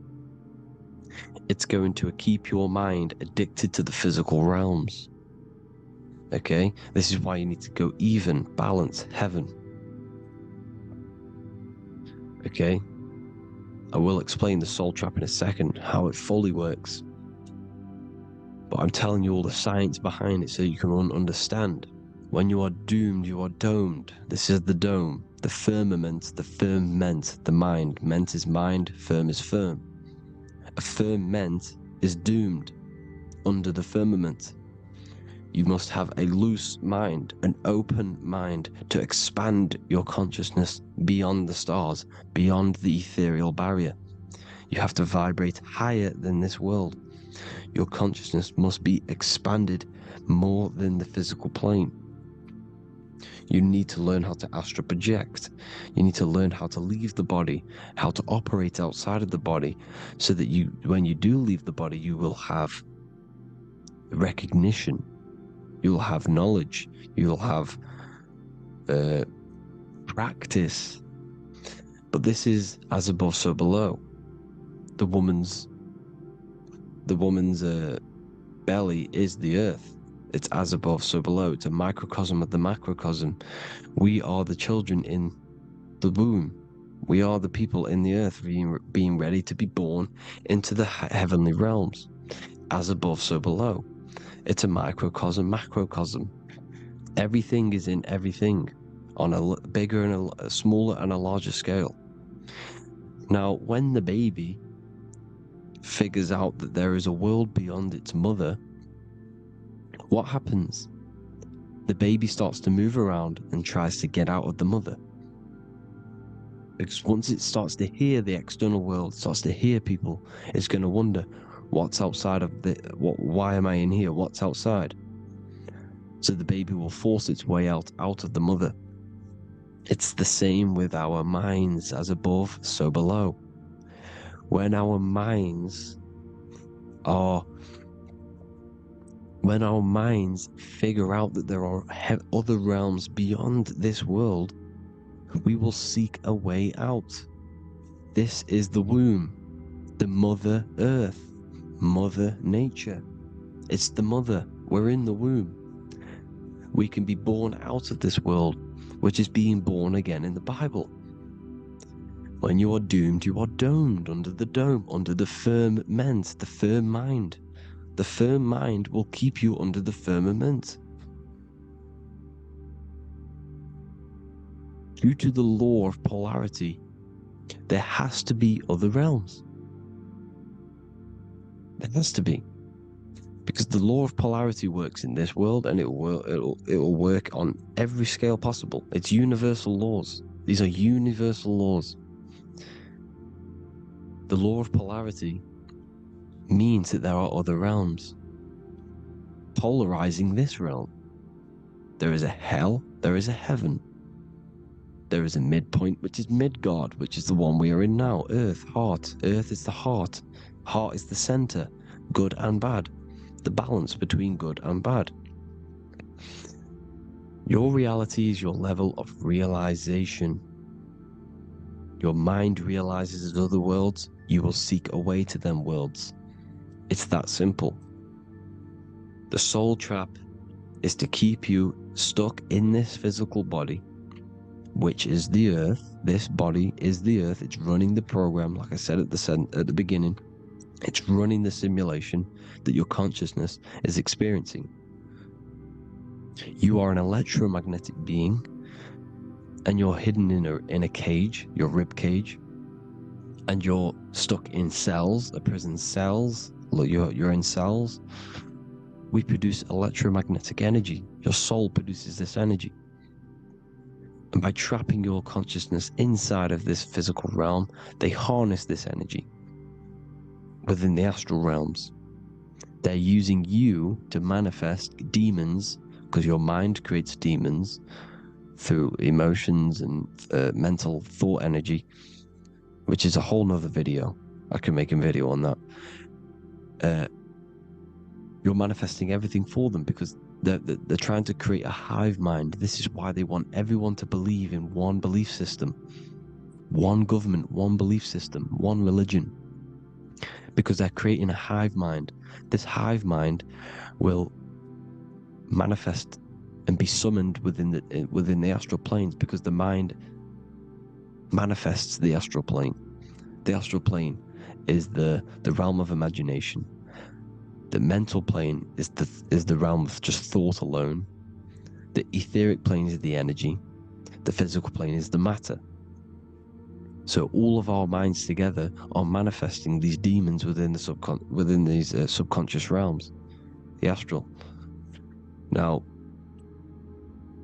how are they keeping you stuck to this realm? Well, when you die and you're stuck in your lower three chakras, Okay, when your mind and soul detaches from the body, which is the earth, when you leave the earth, you're still going to have these mental addictions to the food, the sex, the materialism, the phone, the cigarettes, everything. This is why they get you addicted to everything possible. The TikTok, the YouTube, they get you addicted to as many things possible. Because when your mind is addicted to these things, and when this mind leaves the physical body, you're still gonna have these addictions. Okay? You're still gonna have these thoughts. And you will be manifested into the lower astral realms because you're thinking materialistic, you're thinking negative, because your level of realization was your reality. You were manifesting hell on the earth. When you leave the body, you're going to manifest hell in the astral planes, which means you'll be vibrating on the very low, which will put you in the lower astral realms. So guess what? You're going to come back. You're going to come back into materialism. You're going to reincarnate. Because you haven't prepared for life after death. You must detach from the external world. Okay? Moon is mind. The sun is the soul, the earth is the body, the moon is the mind. This is why we say lunatic. In your mind, you have a specific mood. Moon. Money, M-O-N, is the moon. Money exists in the mind. They get you addicted to the money. The Bible's telling you this. Do not conform to the pattern of this world, but be transformed by the renewing of your mind. It's telling you. Of this world, but be transformed by the renewing of your mind. Who knew that the Bible was this deep? Matthew 16:26, what good will it be for someone to gain the whole world yet forfeit their soul? James 4:4, don't you know that friendship with this world means enmity against God?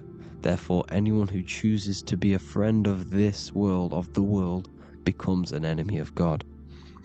John 4:4, dear children are from God and have overcome them, because the one who is in you is greater than the one who is in the world. It's talking about the invisible intelligence. It's greater than the physical world. John 2:15, do not love this world, nor the things it offers you.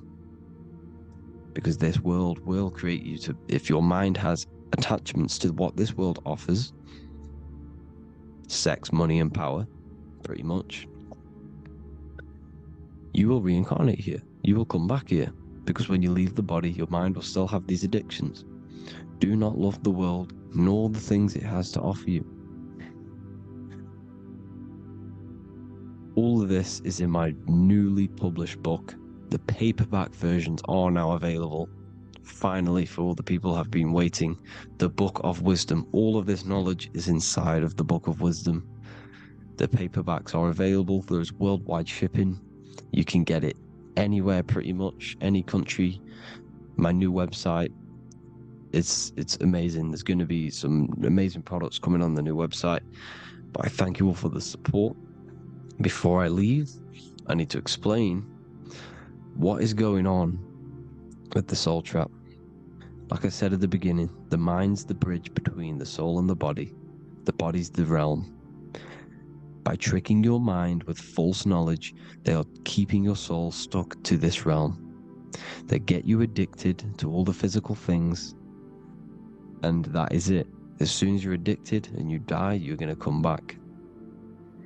So by tricking your mind, which is the bridge between the realms, they keep your mind stuck within this body. They keep you in physicality.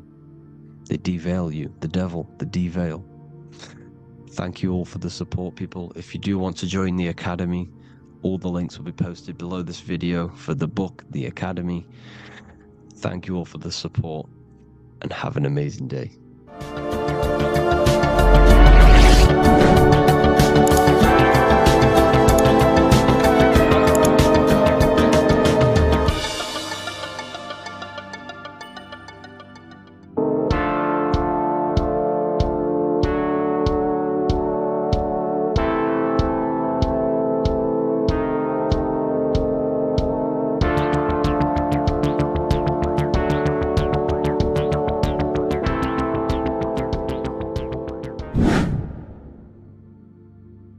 is good, people. We're back with another video, and this is going to be talking about the connection between the micro and the macro. You know, you are the universe, everything is inside of you. So the first thing you need to understand is that the law of mentalism, we are a thought in the creator's mind, everything's being thought into existence. We have a spark of this mind, this same mind of the creator. And everything is a state of mind.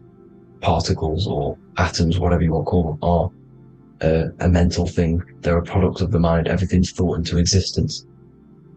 Thoughts influence everything. Thoughts are energetic effects which send out waves into the quantum field around you. And your consciousness is actually the universe experiencing itself, expressing itself, and viewing itself. So we are the creator, but viewing itself in separate bodies. And this is why they call the material world the world of illusions, because everything's separate here, but we all forget that we are all one. We've all been brainwashed to think we're all separate, but we're all one. We're all the same mind, the same consciousness, everything. So everything's created out of toroidal fields. God created the toroidal field. That's the only thing that exists, because atoms are toroidal fields, and it's the basis behind all creation. As you can see it in the owl's eyes, it creates the infinity symbol.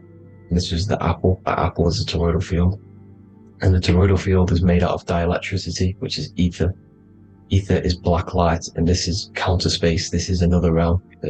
This is what creates God to be omnipresent, to be everywhere at one place at all times. He is everywhere because ether is everywhere. And ether is infinite potential. It connects everything together, and that's what energy moves through. It moves through the ether, and that's black light. Everything is light, as it says in John 4:2. God is light. Everything's a vibrational state of light. So the torus field is made out of dielectricity, ether, black light, magnetism, which is white light, which is the center of the toroidal field. And magnetism radiates, it has no vibration. And then when white light splits, it turns into electricity, which is physical material, and that has a vibration. This is the Holy Trinity: the sun, the moon, and Saturn. Saturn, the god of materialism. If you've watched my videos on Saturn, you know that Saturn is crystallizing everything into physical matter. And that's why his old name was El. The ancients called him El. And this is why we get L electricity. This is where L electricity comes from, because L electricity is only a product of the physical world, which is redshift, blueshift, Adam and Eve. And this is what creates the redshift, blueshift is a product of magnetism. When magnetism, white light splits, and this gives us vibration. And this is what creates the toroidal field, which is the basis of all physical creation. The sine wave is created out of the magnetic wave and the electric wave. The electric wave is the blue wave, and the magnetic wave is the straight wave, which is radiation. This is vibration, frequency. So the magnetic wave is straight, and then you have longitude and amplitude, which is depth, which is dimension. You see how the electric wave has depth and a dimension. This is why you get the cross. This is the cross of Earth. This is the symbol of Earth, of bondage, of physical matter, because it consists of magnetic wave and depth, which is electric wave. And this is where you get the sun cross or the earth cross, whatever you want to call it. It's the cross of physical matter, and the ancients knew this. This is why they used that symbol. Redshift, blueshift, which is the toroidal field, is the basis of all creation, physical creation. And this is why you have the police siren is red and blue. The Matrix movie, red pill, blue pill. You have red blood and blue blood in your body. The Democrat and Republic, the two parties, red and blue. Like your taps, on your taps, you have a red and blue tap. One's generative and one's destruction. Fire, destruction, water, generative. So this is the basis of all things. And electric wave has dimension, like I've already said, depth, material, and it's measured in hertz. It's measured in hertz because it hurts you, it decays, because the electric wave has a vibration, and vibration always has to go back to a standstill point. This wave cannot go forever, but the magnetic wave will go forever. It's radiation. Magnetic is radiation. It radiates forever, it pulses, but the electric wave will at some point come back to a standstill point, and that's why it hurts, it decays. That's why our physical body decays, because we contain of electricity. this body is an electric body, and it will return back to stillness like a guitar string. If you vibrate a guitar string, you pull it, it will vibrate, make a sound, and then go back to a standstill point. It's the exact same with every single toroidal field within the body. It will decay, and this is why our bodies decay, and everything in creation decays. So we're born into sin, the sin of Eve. The sin of Eve is us biting into the tree of knowledge of good and evil, which is the, you know, the systems in the body. And the sin of Eve is biting into the sine wave. We bit into the sine wave. The sun moves in a sine wave. Our DNA is a sine wave. Time is a sine wave. Everything in this creation is a sine wave. This is why the dollar bill is a sine wave. Magnetism and electricity and electric waves in one. You know, and this is the sun doing its sine wave, which creates, you know, when you go bowling, it kind of creates that pin that you hit over. That's the pin of the sun. The zodiac sign is a sine wave because the zodiac sign is an expression of the toroidal field, because magnetism unfolds into 12ness. And that's why you have 12 zodiac signs, 12 systems in your body, 12 cranial nerves in your head, in your brain. So if you can imagine this, see where my pointer is. Always starts with Aries. Aries is the head. It's the first thing that's created in the womb. And this is Aries, the ram. And this is why it's called a cerebrum in your brain, which is the first thing that creates when you're in the womb. And what's the element of Aries is fire. Fire is the first element. F-I-R, first, because it's the first thing on the wheel, the first expression of energy. As you can see here, my pointer, this is the center of the toroidal field. It would go Aries, Virgo, Capricorn, Pisces, Scorpio, Cancer. Then we go back to Libra. Libra would be center. But you see how the toroidal field is the expression of the 12 energies. That's what the constellations are, the energy expressions of the toroidal field. So it would go outwards, starting from Aries here, all the way back to Pisces, which is beyond the bottom half. But Libra would be the center. That's why Libra is the equinox. It's the equinox. Libra is when it goes from summer over to autumn. It's the equal. It starts to transition into the winter side. Equinox, equal, which is Libra. And that's why Libra has the two scales. It's symbolized with the two scales. That's because of, you know, the sun moving over. It's being judged. It's equal now, but then it's going to tip over into the winter. That's why Libra is here, the center of the sine wave. And like I said before, magnetic energy unfolds into 12ness. Magnesium is number 12 on the periodic table. It's the sacred number. And this is why the scientists are trying to, well, NASA is trying to bring in another constellation to destroy the holy science of astrology. So Aries rules the head, which is Mars. Taurus rules the neck, the lower head. Gemini, the two twins, which is your lungs, your two twins, your arms, two twins. Cancer, the breasts, or the chest area. Leo, the heart, which is the sun, which is fire, the center of the toroidal field. Virgo, the belly, which is the intestines. Libra, the kidneys, the two scales, the kidneys, balancing out everything. Scorpio, the sex organs. Sagittarius, hips and thighs. Capricorn, I've missed that out, which is the kneecaps. Capricorn, kneecap. Aries, which is the ram, which is the cerebrum in your brain. And then Aquarius, the calves and the ankles. And the Pisces, the two fish, the 2 feet. So everything corresponds, as you can see here. This is an ancient way of depicting it, of the folded human. And this is everything. Each constellation rules that part of the body, gives energy to that part of the body, makes you do certain things. So magnetic energy unfolds into 12ness, electricity unfolds into 7s. That's why when you get electric, the light spectrum that we see, it consists of 7 colors. Why we have 7 planets. The 7 planets give us our 7 metals and the 7 solfeggio scale frequencies. So the rotor, this is the rotor. And rotor is an anagram for Torah, the Torah, which is I think it's the Hebrew Bible. Don't quote me on that, but it's one of the holy books, which is the Torah, the Taurus. Everything goes back to the Taurus field because it's the basis of all creation. So the chief cornerstone, it says in the Bible that the builders rejected the chief cornerstone. The chief cornerstone You are the builder. You decided to incarnate into the physical world, into the electric world, El, the world of El, Saturn. When you are created in the womb, it takes you 9 months for you to be created. So for example, if your parents, if you went into the womb here, it'd take you 9 months. So let's say you're born in Scorpio, so you'd go back 9 months, 1, 2, 3, 4, 5, 6, 7, 8, 9. You consist of all of these 9 energies because it takes 9 months or however long you took to be born. Some people are born earlier. You'd have to find out how many months you were in the womb for. But you consist of these 9 energies, and each constellation has a cell salt associated with it. And these cell salts are vital for your health, and your cells are the optimal health of your body. So the chief cornerstone that you rejected is these 3 cell salts, these 3 constellations. So you're mineral deficient in these 3 constellations. For example, fluoride, magnesium, phosphate, and potassium sulfate.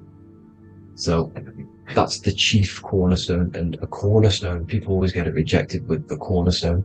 The cornerstone is not, it doesn't say the cornerstone in the Bible, it says the chief cornerstone. The cornerstone is a cornerstone of a building, but a chief cornerstone is the top of the pyramid. This is where we get the pyramid of the wheel. So you're mineral deficient in whatever 3 zodiac signs you're not.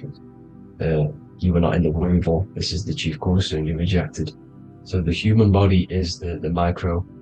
It is the universe in a physical form. It consists of everything in the universe.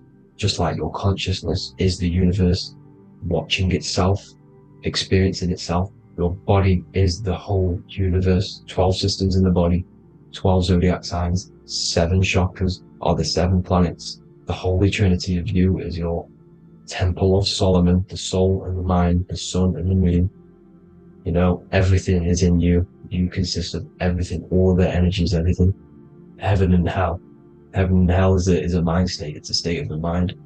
Head, H-E-A, which is heaven, and the heel, the bottom of your foot, is hell. And the bottom of your foot is the soul. So they're basically saying, well, it's wordplay. They're saying that your soul is in hell because, you know, with the elites being in control. So they call the bottom of your foot the soul, trying to say that you're in hell. The Christ is in you, and this Christ is Greek for what? Christos. Christos is Greek for the oil, and this oil is produced in the cerebrum, the Aries, the ram, the cerebrum, pineal. It goes down the pineal, the pineal and the pituitary are underneath the cerebrum. It goes down the pingala and the ida. The pingala being the positive charge connected to the pineal gland, pin, and the ida connected to the pituitary. And this is the 2 serpents going down the spinal column. And this is why Jesus goes from Nazareth to Bethlehem, and then Joseph and Mary are waiting for Jesus in Nazareth. Joseph and Mary are the pineal and the pituitary gland waiting for Jesus to come back up the River Jordan, your spinal column. So this is the oil. This is the story of Santa as well. Santa comes from the North Pole. Why? Because the North Pole of the Earth is the center of the toroidal field, and the North Pole of you is your spinal column, which is the North Pole of the toroidal field. The North Pole, he comes from the North Pole. This is the North Pole. This is the South Pole of the toroidal field. Comes from the North Pole, which is your mind. And he goes down the chimney and then back up the chimney. This is the chimney. And he drops off the present, which is the Christos, the oil. And this is why Jesus is crucified at 33, because he crosses over the vagus nerve at the top of your spine. When this oil comes back up the 33 vertebrae, these are your vertebrae here. When it goes up to the 33 vertebrae, it gets crucified at 33 because it crosses the vagus nerve, and he's crucified on a cross at 33. This is the story behind Jesus and Santa. The Ark of the Covenant in the Bible is the 2 hemispheres which cover the vital parts of your mind, the brain side, which is the cerebrum, the pineal, the pituitary, etc. So the 2 hemispheres are the 2 angels, the Ark of the Covenant. This is the Ark of the Covenant covering the 2 vital parts of your brain. So these are the optic thalamus is another part, and it protects the Christ oil, which is inside at the center of the brain. See, the Bible is all a massive metaphor about yourself, because you are the universe. You are a microcosm of the universe. Your consciousness has experienced itself, and the universe experiencing, and your body is the whole universe. Your head's heaven. So Moses crosses the Red Sea. These are the two hemispheres of your brain. This is the corpus callosum, the Red Sea.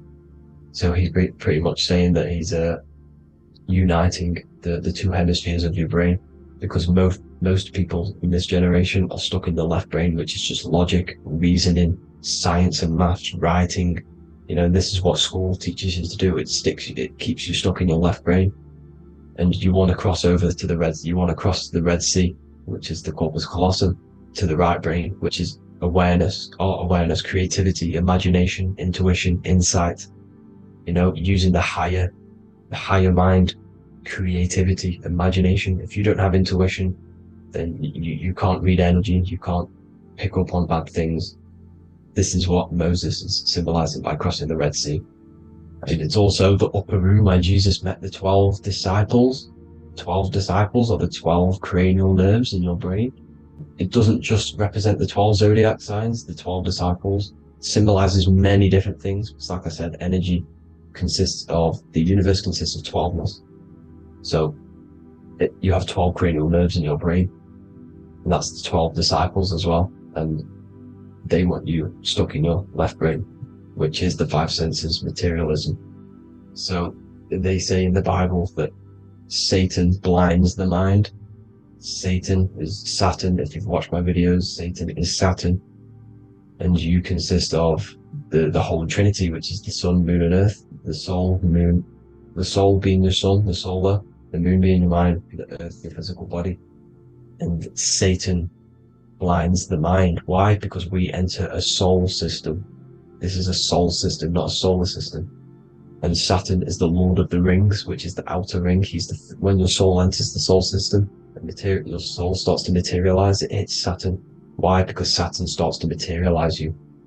You take on the 7 virtues, which are the 7 planets, which are your 7 chakras. And to get out of this soul system, you must get out of your lower nature, your animal nature, which is lust, desire, greed. The number of the beast, 666, which is Saturn, Satan. So you enter the soul system, you take on the 7 energies, which you turn into physical matter. And this is your descension from heaven to what you say hell. And then you must raise back up from matter to spirit. They say Satan blinds the mind. Why? Because your mind gets materialized. Your soul and mind get materialized. And when you get materialized, it's an intense experience. You lose the divinity within you. You forget the divinity.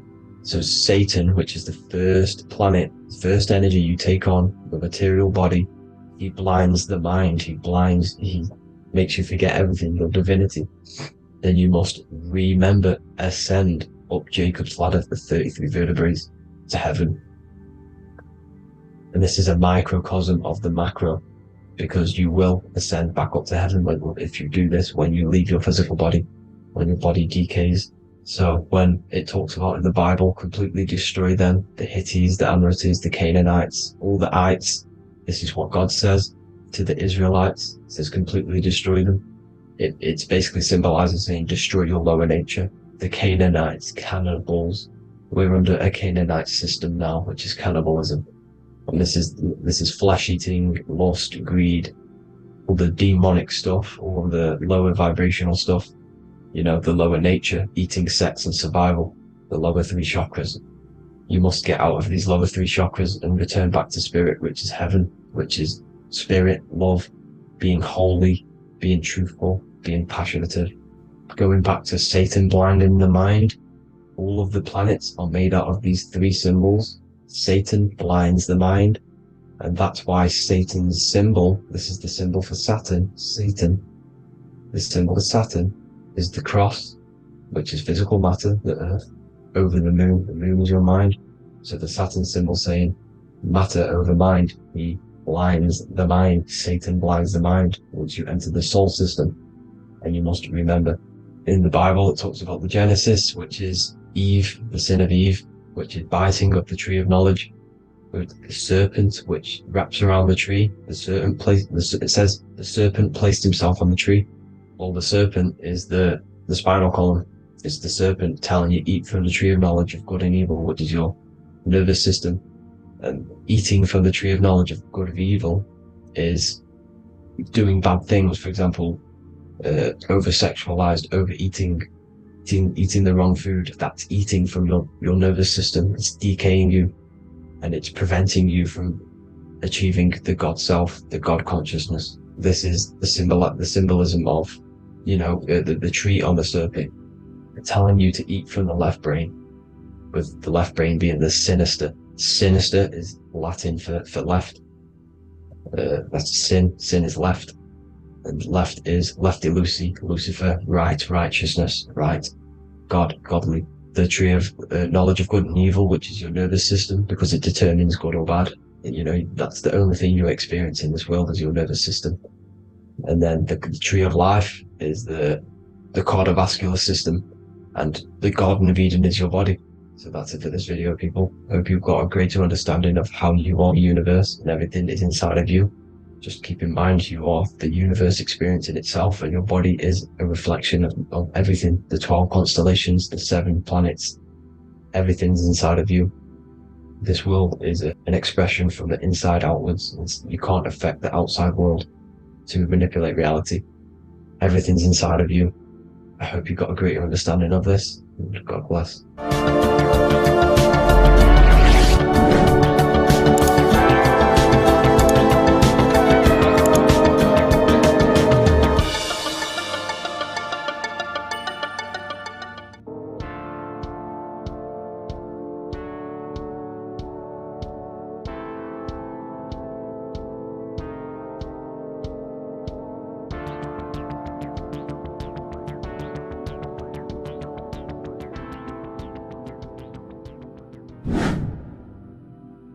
How are we all doing, people? It's Revival of Wisdom from the Wisdom Academy. Today we're going to be breaking down God, consciousness, and the higher and the lower self, and how to overcome the lower self. Now, the first thing you need to understand is that you are the invisible intelligence within the brain, within the body. This invisible intelligence is known as the mind. But you are not the mind, you are the observer of the mind, which is the soul, the invisible entity. The mind is your intellect, your intelligence.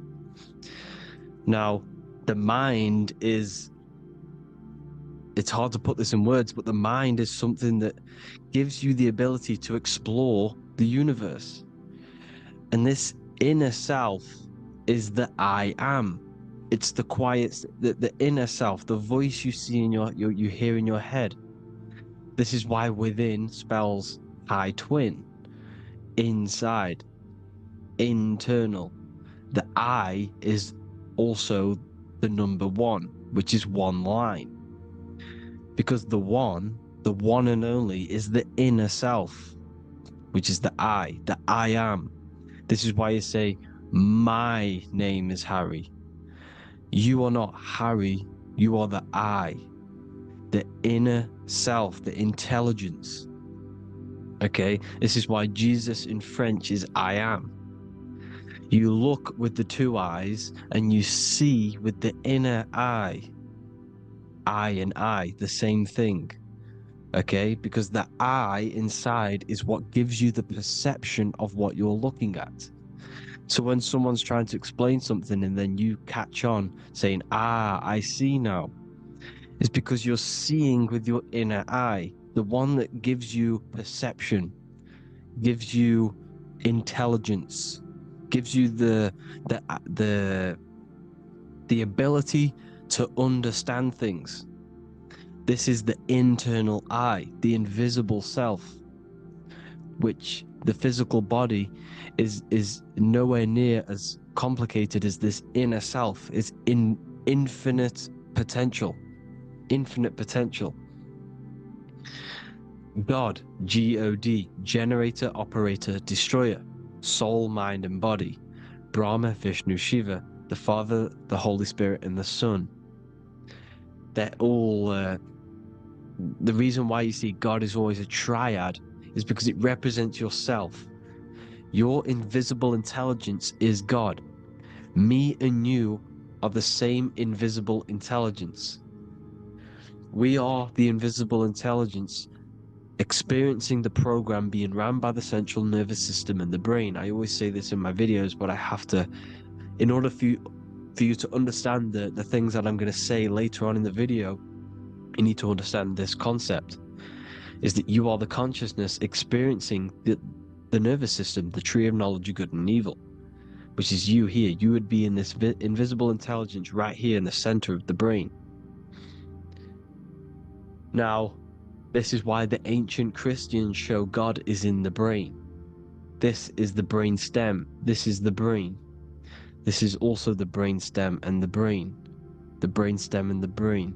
It's all depictions of the brain, because the brain's the computer, the electromagnetic computer, which decodes the demands created by the invisible intelligence, the I, the inner self, you, your true self. The person moving, if you observe what someone moving, this is going to sound, but if you observe someone walking, it's not the body. The body is moving, but the thing telling it to move is the invisible intelligence. Before you kick a football, a decision is made within your invisible intelligence, your mind. And this consciousness, this invisible intelligence, is either stuck between the lower self and the higher self. Okay? When the invisible intelligence, meaning the true self, identifies itself with the physical body, it will trap its mind within physicality. This consciousness that we have is either operating in the lower self or the higher self. It's either feeding the material body or it's feeding the spirit. Okay? But because we are physical and spiritual, we need to be even. We don't want to be meditating all day long, because we do have a physical body as well whilst we are here. We are playing a game in physical matter. Okay? Now, the reason that you incarnated here is to learn a lesson, because the mind can manifest anything it wants within the astral planes, within the world of imagination. It can manifest anything it likes, but it incarnates into matter, into this game, so we can understand labor, because anything in matter you have to labor to manifest. But in the astral, you can manifest at the click of a finger. You come here to learn the knowledge of good and evil. And your consciousness, I came out a bit off topic there, but your consciousness is experiencing the lower or higher self. The lower self is manifested in the lower parts of the body. Sex, food, and power, the lower three energy centers. These centers are like mini brains. You are literally thinking with these centers. And when your mind is stuck within these lower centers, you'll think, have you ever heard the term of thinking with your penis, or thinking with your, you know what, as a man? Even females maybe, but mainly this is a boy saying, you're thinking with your penis. This is a truth, it's truth in plain sight. You think with these energy centers. When you're living off the lower three centers, all you care about is sex, food, and power. Eating, sleeping, and greed. Power's kind of like greed. Now, when we move up to the higher parts of the body, when we live our life within the higher parts of the body, this is considered heaven. Love, expression, intuition, and wisdom. This is what we need to be aiming to do, moving out of the lower half of the body and living our life within the higher self, the higher parts of the body, thinking with the higher energy centers, thinking with love, expression, intuition, and wisdom, spreading love, expression, intuition, and wisdom to others. Heaven is even. This is why Jesus is pointing at the heart chakra, always pointing at the heart. Earth rearranged his heart, because in earth you're manifested as a physical being. You're in the heart, good and bad. You need to be balanced between the good and bad. because love can be a demon too. That's a whole nother video, but love can be a demon. Now, the seven chakras are known as the seven seals in the Bible. When the Lamb opened the seventh seal, there was silence in the heaven for about half an hour. This is a verse from the Bible. The Lamb is Aries, which is the higher brain, the cerebrum, the cerebram. Ram, Aries. Because when the Ram opens the seven seals, you enter the kingdom of heaven. Because these chakras seal your invisible intelligence. They seal your true self. You are behind these seven seals, your true invisible self, your true consciousness. Because behind these seven seals, you do not think about anything materialistic. Your intelligence is not material. It's not physical. It's not from the physical world. It does not desire the physical world. The body is the beast. The body's the animal, the lower self, which can corrupt our intelligence. It can corrupt the intelligence. Okay? Now, we need to balance these chakras so that we gain a deeper connection between this intelligence and the brain. Because when there's a strong connection between the brain and the intelligence, your body and the intelligence, you have a strong connection. Therefore, you can manifest what the intelligence is saying at all times. Meaning, when, for example, your higher self, this is intelligence, the higher intelligence is always speaking to you. It's always guiding you. It's always telling you the right thing to do. You can feel it when you're doing something wrong. You can feel that you're doing something wrong, because this higher self, this intelligence knows what it needs to do here. And when there's no connection between the body and this our intelligence, our true self, when we strip away, when you close your eyes for long periods of time, you will figure out you are this invisible, infinite, creative being. There's no words that I can't describe what it is, but it's the voice inside of your head that you can feel when you close your eyes. You are this being inside of the head, heaven, because this is heaven, this intelligence. And when there's a strong connection between the body, you can manifest everything it's saying. When everything is balanced, when you're no longer thinking with the lower centers, when they're all balanced, you're not thinking in particular with every center, you balance them all, you can manifest everything it says. Your body will act out what the intelligence is always saying. This is God in the brain, the intelligence, trying to touch Adam, representing the lower self. This is why they're not touching. Notice how Adam is resting, but the intelligence is always reaching out, stretching, symbolizing metaphorically saying it's guiding. I'm always reaching out. The intelligence, your intelligence is always guiding you. It's always reaching out to you. But Adam is ignorant of it. The lower self is ignorant of it. And that's why he's so relaxed and God is so stretching out. Because at our highest self, that when you think of when you want to better your life, that highest true version of yourself is God. When you're manifesting this, your highest self, this is God. Your truest form, your most perfect form, that is God. Your highest version of yourself, that is God. Emotions are not what you've been taught. Emotions are not something that should be reactive, okay? You should not let the emotion be you, except that you should experience them instead of letting them become you. You need to understand there's a separation in our consciousness.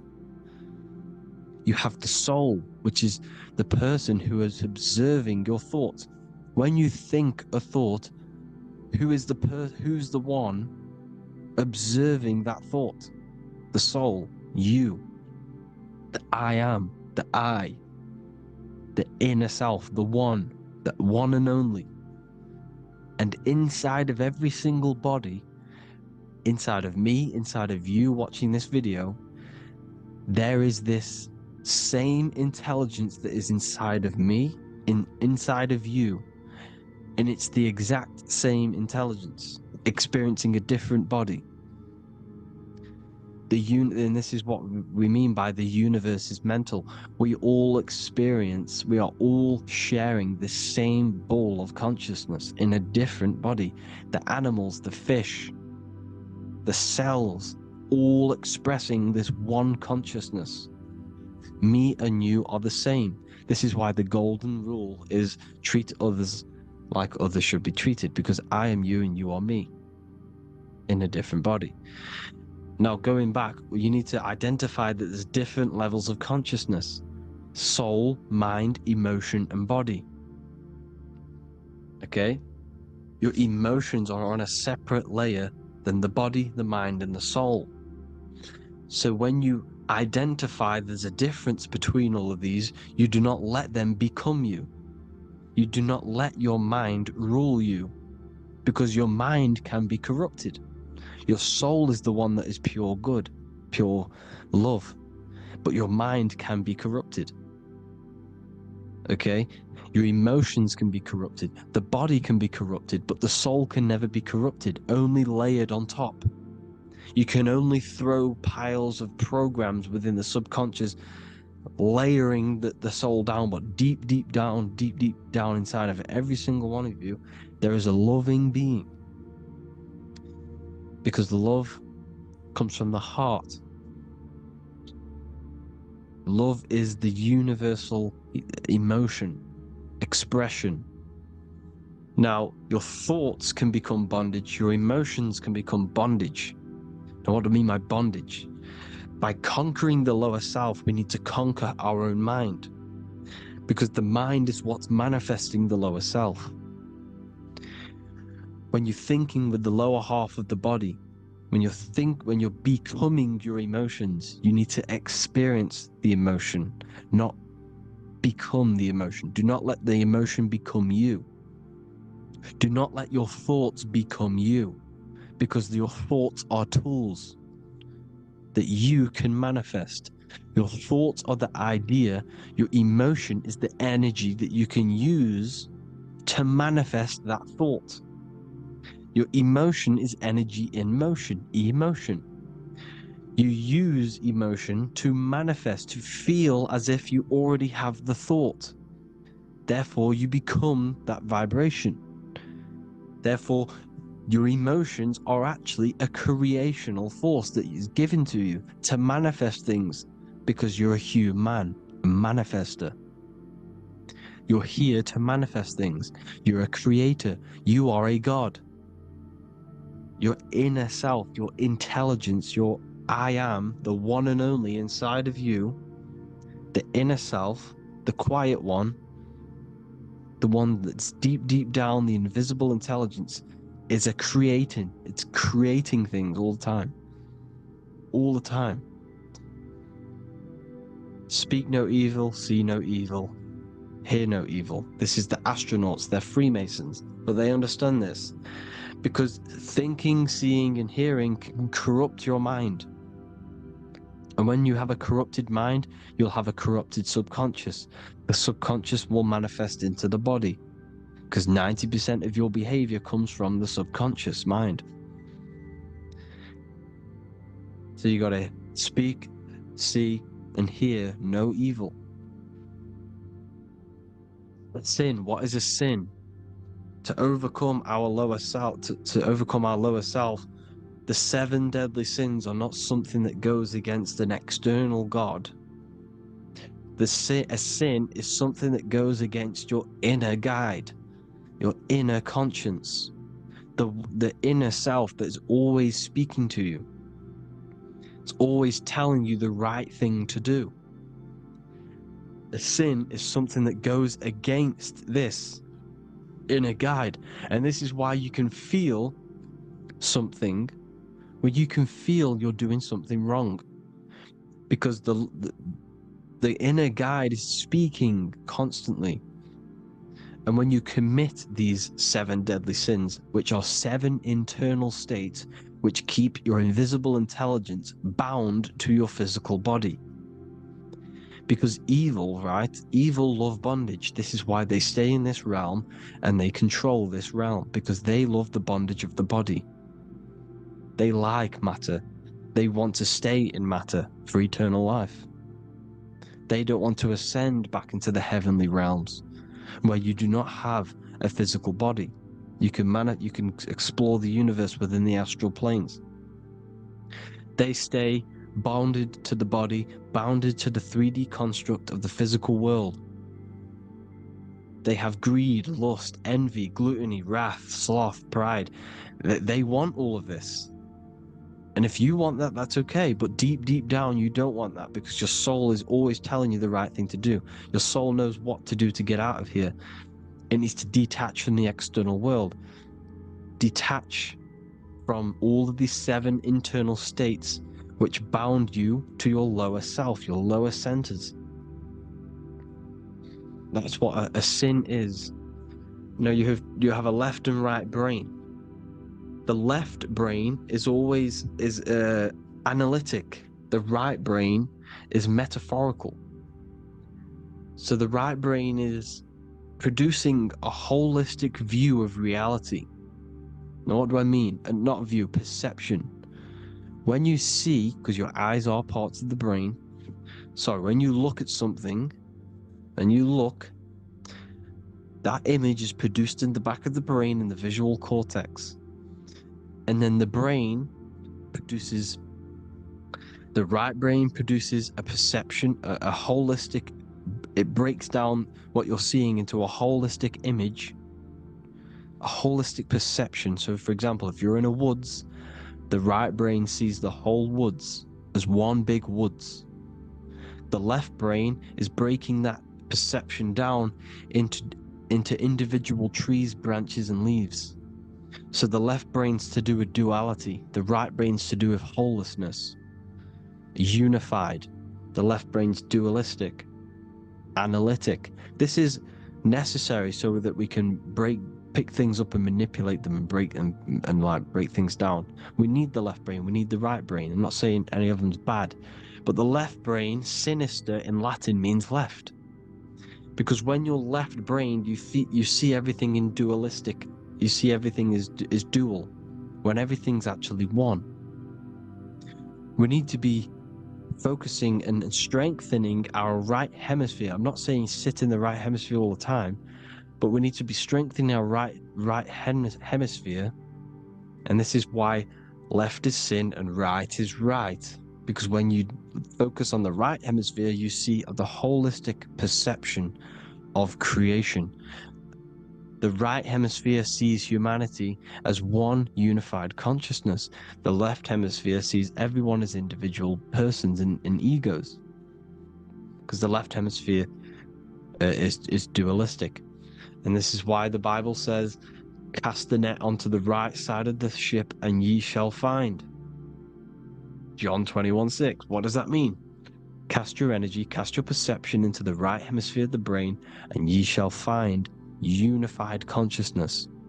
You shall find your higher self, the one and only. If then you have been raised with Christ, seek the things that are above, where Christ is seated at the right hand of God. Wow. Powerful. What does this mean? Seek the things that are above, where the Christ is seated at the right hand of God. God is your consciousness, your invisible intelligence between the 2 hemispheres. The right hand of God is the right hemisphere. Seek the things that are above the heart. Love, intuition, expression, and wisdom. Seek the things that are above the heart, the higher self, the higher part of the body. Because when you seek the things of love, expression, intuition, and wisdom, you create a strong aura. You attract the same frequency, and this frequency is heaven, God. This is the Sumerian artwork showing the lamb. This is a step symbolizing stepping upwards, raising up. He's stepping over the lamb up to the bird. His hand is going to the bird. The lamb symbolizes the lower self. Okay? The bird with the wings is in the sky. It represents the higher self. This is why angels always have wings, because it represents the higher self in the sky. The lamb is a ground animal, symbolizing the lower self. He's stepping over the lamb to the bird, his higher self, his invisible intelligence. Horus and Set, Jesus and Satan. Look, Horus has an evil brother, Set, just like Jesus and Satan. Horus is a bird, higher self. Set is a ground animal, lower self, which is the devil and the angel on your shoulder. You see? The right and the left hemisphere. The two wings. So, the devil and angels always speaking to you. The higher and the lower self. It's the battle between the higher and the lower self. Between the invisible intelligence and the physical body, because the body's the one that wants the sugar, it wants the pleasure, it wants the sex, it wants the porn, it wants all of the materialistic things, it wants the 7 deadly things. Okay, it wants this. There's a battle between the higher and the lower self, your intelligence and the body. This is why you need to become balanced, so that there's a deep connection between the body and the invisible intelligence, the I am. You need to master your mind with discipline, and you gain a connection between the brain, the body and the intelligence. Resurrection, transmuting sexual energy. Okay, this is important. Res is Resh, which is Hebrew. The early Hebrew Resh symbol is the head. This is the head. Resh, erection. Erection is a sexual stimulation. Resurrection is rise erection. You got to raise your sexual energy up the base from the spine to the head. This is the Christ, the Christos. There's a psychophysical germ, psychophysical oil produced in the brain every month. Go and watch my other video on raising the chrism. Okay? And every month there's this fluid produced in the brain, which takes 2 trips, because one's produced by the pituitary, one's produced by the pineal, magnetic female, magnetic and electric charge. And it takes 2 trips down the spine to the solar plexus, the bread of life in the Bible, or Bethlehem in the Bible, because the River Jordan's your spine. Goes down to Bethlehem. It gets born in Bethlehem, just like Jesus. Because when this oil travels to the solar plexus, it creates the seed of life, and it feeds the body. All the central nervous system, all the cells, it regulates the blood, does all sorts of good things for the body, this oil. Now, when you save your sexual energy and you raise your resurrection, you awake the Christ, you raise it from the solar plexus or the sacrum bone up to the brain, you activate 100% of the brain, and this is the true resurrection of Christ. Instead of wasting the energy and giving away your sexual fluids, because behind the fluids is the energy.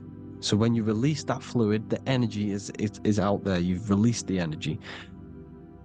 Your sexual energy is the most potent emotional force a human could possibly feel.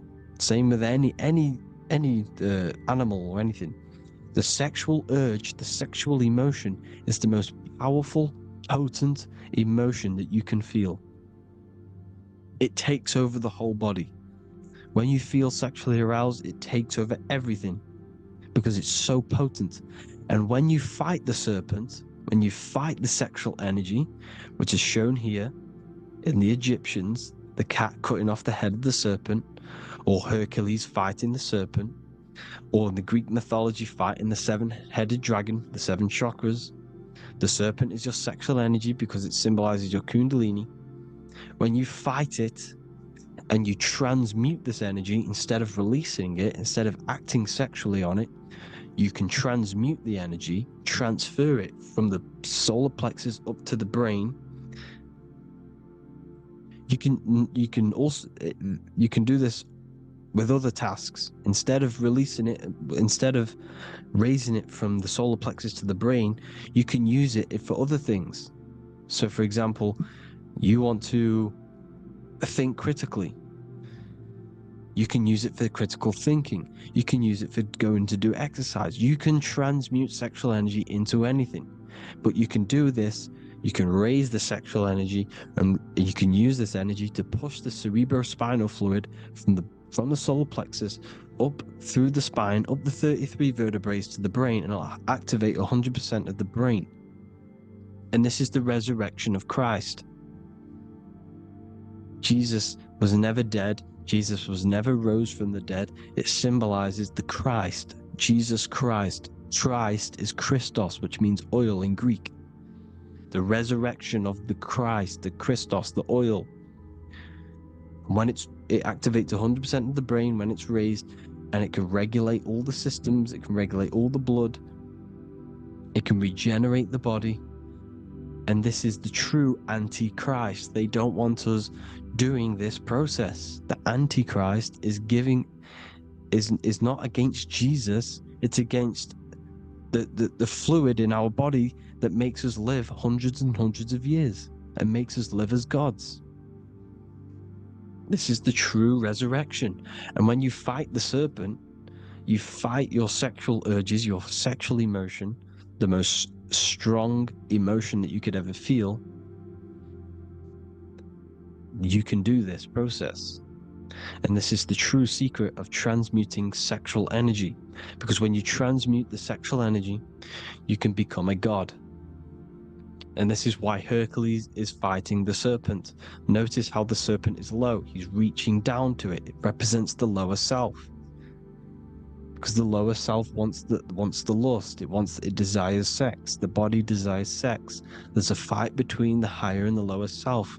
But when there's balance, there's even. Heaven is even. When there's evenness between these, this is the kingdom of heaven.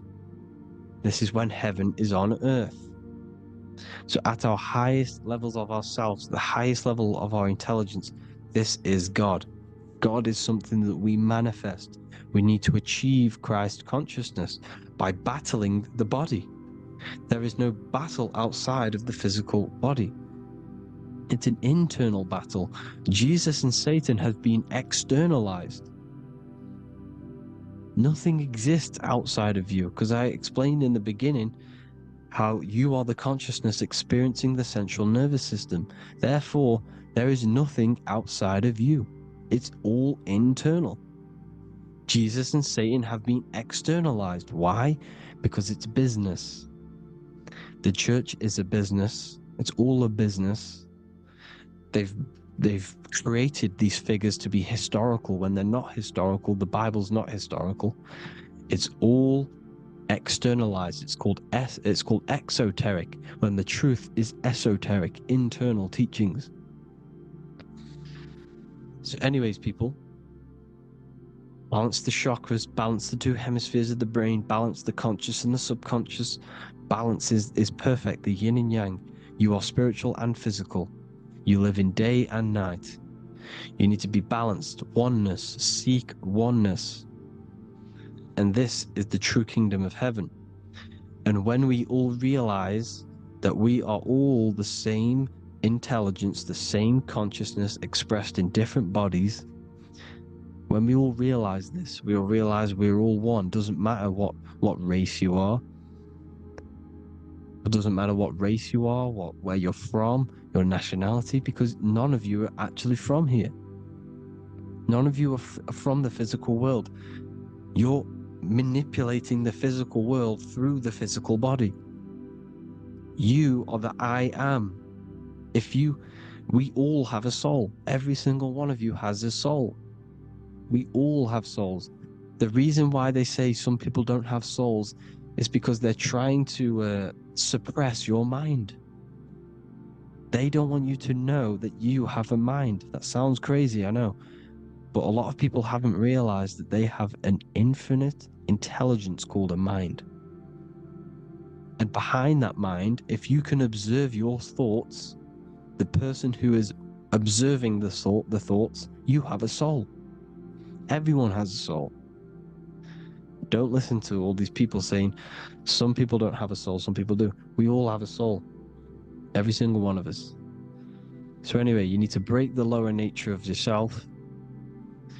At our highest levels, we are gods. Our intelligence, our universal intelligence, the I am, the intelligence that's inside of the brain, is God. Our minds are being corrupted within believing that you are the body, and the result of this is a society like today, because everyone thinks they're the body, and everyone's living in the lower nature of self, where everyone only cares about themselves. But when we realize we're all one big consciousness ball, we're all the same consciousness expressed in different bodies, there will be peace. So thank you all, people. If you do want to learn more, if you do want to read my book, it's called The Book of Wisdom. I'll put it in the description. It's an amazing book, people. It's going to give you the best understanding possible about creation, yourself, and the world. It's amazing. The Bible, everything. I have just launched a new cymatic library. A friend of mine has just added this to the website. He creates beats, and he creates the purest beats, so they are actually the frequency that it tells you. Most of the stuff on YouTube and Spotify and Apple Music it says it's a certain frequency, but we know these major platforms are all playing with the frequencies of the apps. So if you want a real binaural beats, solfeggio scale frequencies to meditate on or listen to throughout the day, join the Occult Library. You can get a 2-day free trial. I'll put the link in the description. Thank you all, people. Hope you all enjoyed this video. God bless you all.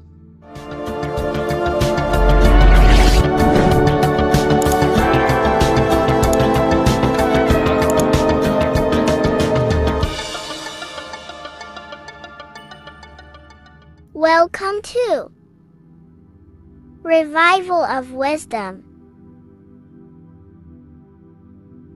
Welcome people, we're back with another video, and this video is about Freemasonry and their connection to the Illuminati. Please, as always, to make sure to hit that like and the subscribe button and turn on the notifications to never miss a video. On May the 1st, 1776, the founder of the Illuminati, Adam Weishaupt, founded this secret organization, and this date can be found in Roman numerals underneath the all-seeing eye pyramid on the $1 bill. This $1 bill also says Anno Coptus Novus Ordo Secularum. This is Latin for announcing the birth of the New World Order. This New World Order will be headed by Lucifer, the all-seeing eye, and followed by the 13 layers of bricks for the 13 elite bloodlines. So your Orsini's, Rockefellers, Rothschilds, Soroses, and the other 9 elite families. So when Adam Weishaupt created the Illuminati, he made it consisting of high-level degree Masons, French and Latin philosophers, and many more powerful people to all become one society. So this is why you see Masons using the same symbol of the all-seeing eye inside the pyramid. But not all Freemasons are part of this Illuminati secret society. As the 33rd degree Freemason Manly P. Hall said in his book The Secret Teachings of All Ages, Freemasonry is a fraternity within a fraternity, an outer organization concealing an inner brotherhood of the elect. So what he's saying here is that Freemasons have to go up the degrees of Freemasonry, and once they hit the top, they either get elected or not into these secret societies like the Illuminati, Skull and Bones, and Knights Templar. So when you see celebrities doing this one-eye symbolism, either covering one eye, doing the triangle, or doing 666 over one eye, this is showing and reflecting the symbolism of Freemasonry. They have taken the oath to never speak on anything they learn about Freemasonry. Duncan's Ritual of Freemasonry book states the oath they have to take. Quote, I ... of my own free will and accord, that I will hail, ever conceal, or never reveal any of the secrets, arts, points of Master Mason's degree to any person whomsoever. All this most solemnly, sincerely promise and swear. Now, this is what happens when they break the oath, stated in this book. Quote, myself severed in two, my bowels taken from thence, and burnt to ashes. So this states that Freemasonry comes first, before any law of the land. It has the right to kill you if you break your oath. This is the hand gesture they have to do every time they enter the ritual room inside the Masonic lodge. This is the cutthroat symbol, showing you and reminding you of the oath and what will happen if you break it. Now in this book, Richardson's Monitor of Freemasonry, it states, if you break your oath, binding myself under no less penalty than to have my throat cut across, my tongue torn out by the roots, and my body buried in the rough sands of the sea. If they do not decide to kill you, this book states this by pointing him out to the world as an unworthy vagabond, by opposing his interest, by dearranging his business. In other words, they have the power to frame you and destroy your reputation to the world, and destroy your business if you break this oath. So yes, they do kill to keep this truth hidden, because this truth of this reality is what keeps them in power. They have the ability to manipulate people, because people do not know what manipulates them. This is why they call themselves the government. They govern the ment, which is the mentality, because the mind is the root cause of reality. They control what you perceive to control what you manifest. By knowing the truth, you are set free, and you no longer need no controller above you. So this is why they are willing to kill and do whatever it takes to keep the truth concealed within these high-level degrees of masonry and these secret societies. However, going back to Manly P. Hall's book, it states, part of the symbols are displayed here to the initiate, but he is intentionally misled by false interpretations. So this is saying even Freemasons are intentionally misled and told lies to conceal the truth, to make sure the truth is hidden in the high degrees of masonry. So that's it for this video, guys. Thank you all for tapping in. Please leave a like and a subscribe. God bless.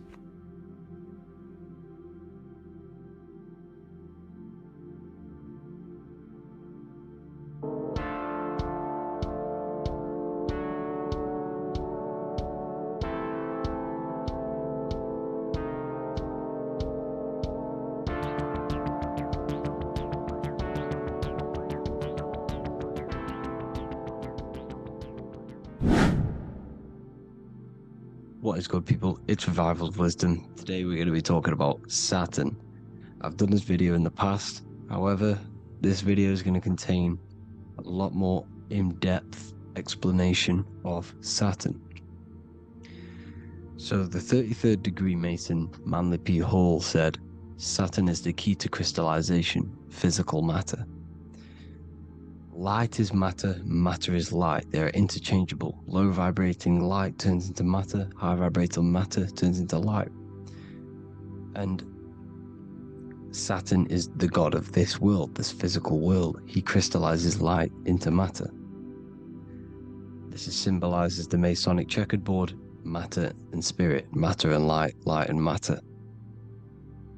He's also the god of time, destruction, justice. He creates and destroys, because all things in time die. He creates and destroys you. So, because we live in this physical world, which is the electric world, this is why we say electricity, because it comes from the root word of El, Saturn. They used to call Saturn El, E-L. This is why we used to say Elohim is God. The real God of this world is Saturn, but it's being hid. This is being hid. Jesus is Saturn. All of this is Saturn. It's all Saturn worship. It's the real God of this world, So, physical matter is a result of two opposing forces equalized on the plane of inertia, because everything is created out of electromagnetic toroidal fields.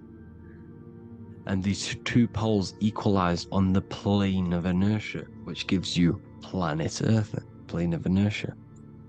The plane of inertia is what Saturn is. It's the ring around the center of the plane of inertia. Thank you to Walter Russell saying, physical matter is a result of two opposing forces on the plane of inertia.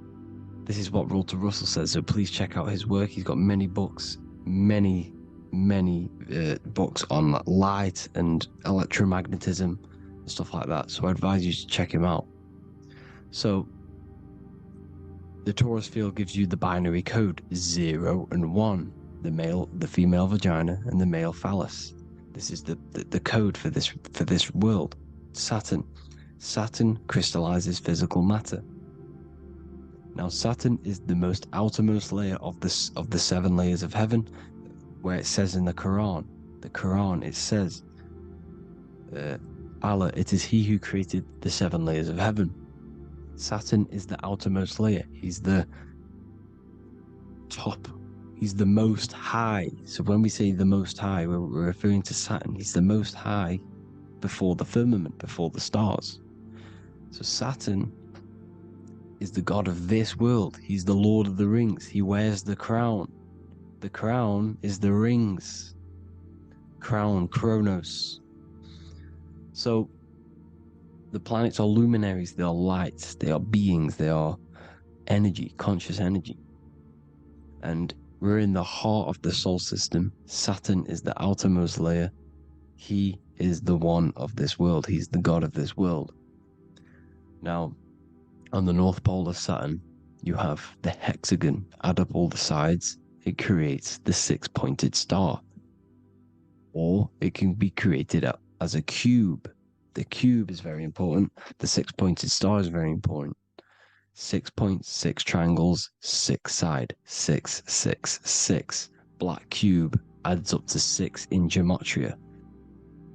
Now, what did I say in the beginning? Saturn crystallizes the physical world. He creates physical things out of light. You are a light being. This is why we say human. Hue means the light spectrum. Hue, man, we are light manifested into physical forms. Human. And we are incarnated through Saturn. Satan, same thing. The number of the beast is 666, and the 666 comes from the 6.6 triangle, 6 sides of Saturn, 666. We are all known as carbon-based life forms. Carbon, the atomic structure of carbon, is 666, 6 protons, 6 electrons, 6 neutrons. We are materialized into our physical bodies through Saturn, through the number of the beast. These bodies are the beast, it's the animal. The divine, the Christ, is the consciousness within, because you are a physical, spiritual being combined into one, hexed into one. Hexagram. This is a hexagram.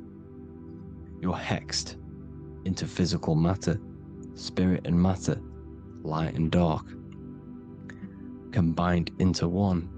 Now you contain of the mark of the beast, the mark of your body. Your body's the beast. It says in the Bible, Satan, who is the god of this world. This world. There are many different worlds, but this world is run by Satan, and it says that in the Bible. Saturn is Satan. It's the same thing.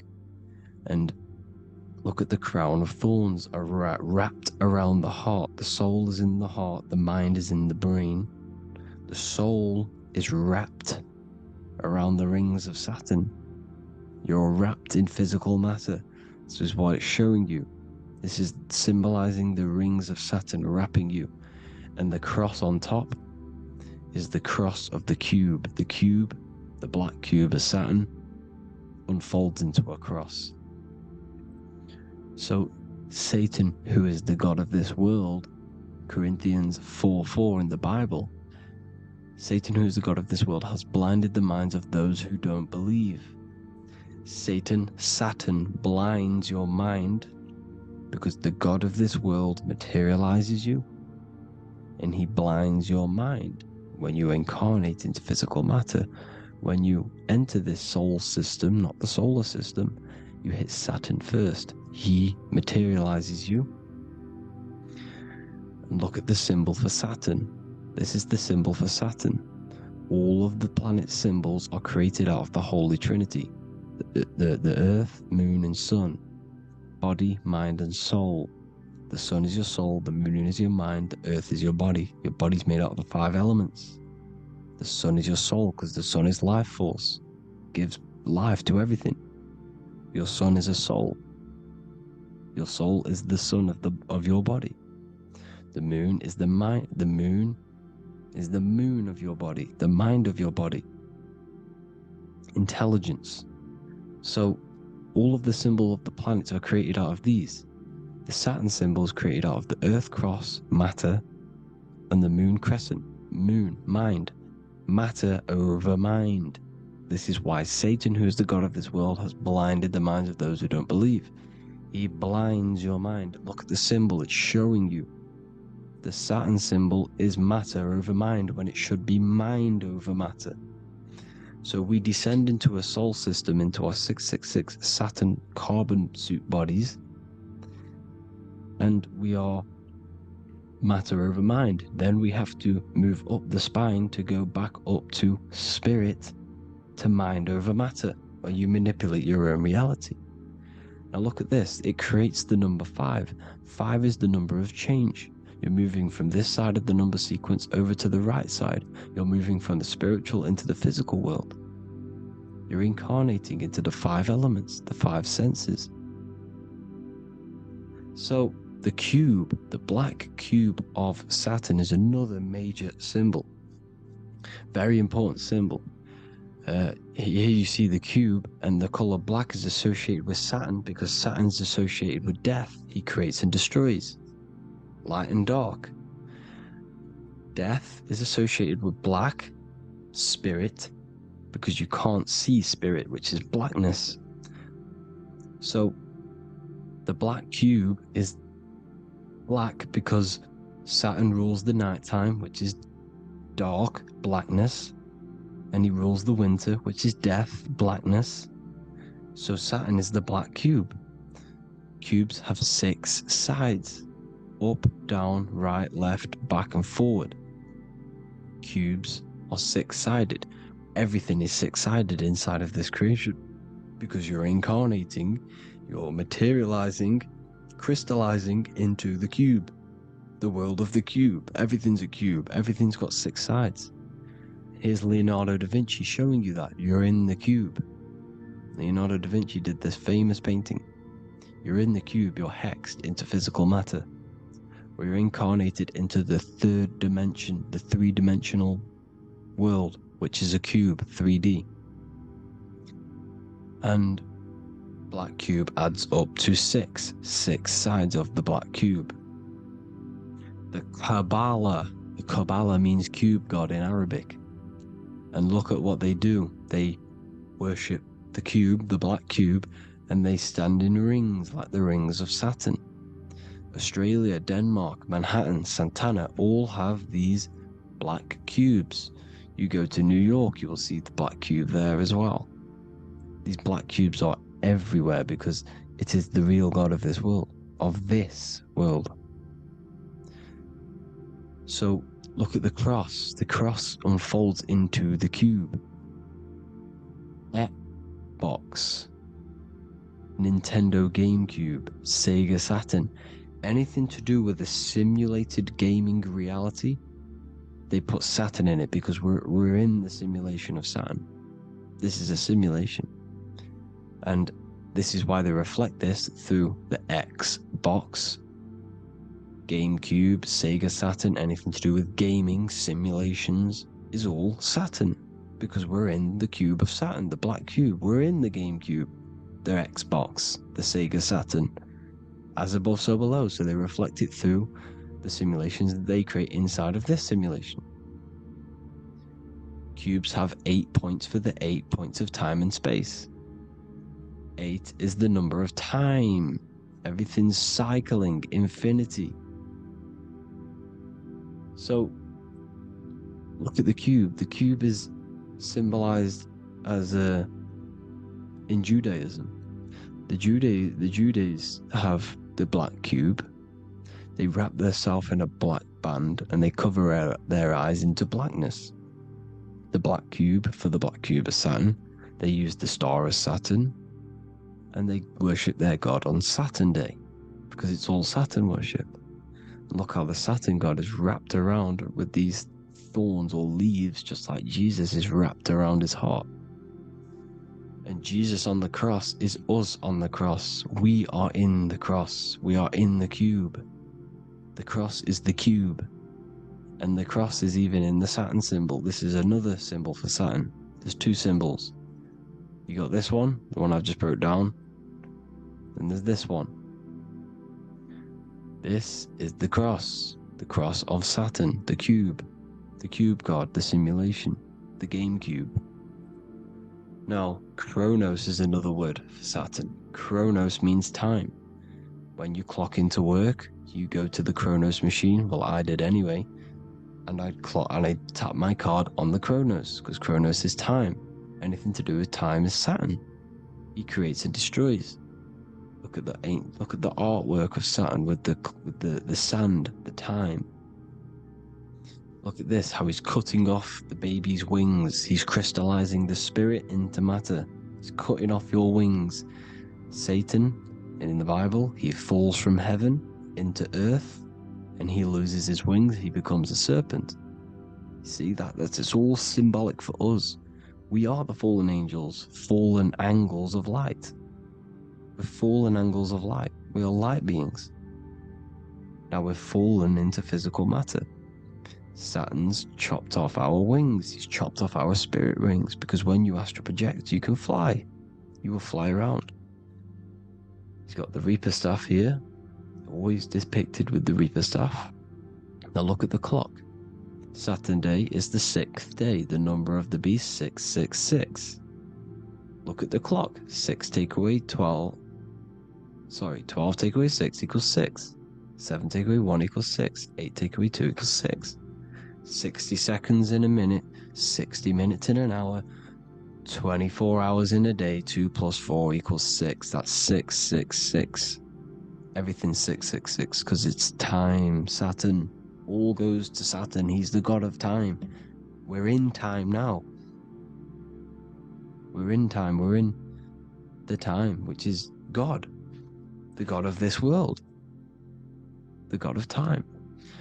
Now look at this. The Reaper is also depicted as the Reaper with the staff, the black cloak, black symbolizing death, spirit. Judges wear black because Saturn is the law. He's the god of this world. He's the law. This is why they wear black cloaks. When you graduate from university, you wear a black cloak and a black cube on your head. You've been hexed. Funerals, you wear black because it's all to do with Saturn, Father Time, Father Crystallization. Now Saturn, here's another one of him cutting off the wings of a child. Because he cuts off the wings. He creates and destroys your body. We're in the electrical world. Everything that is electrical vibrates. All vibrations have to come back to a standstill point, which is death. This is why your body dies. Your atoms stop vibrating. Corona. Look at the crown. The crown is the corona. Corona means crown. And look at this is an alcohol brand for beer. You can see the staff of Saturn in the symbol with the moon crescent. Corona, which is the crown, Saturn, the crown on Saturn, the rings. And then you've got the staff. It's all Saturn worship.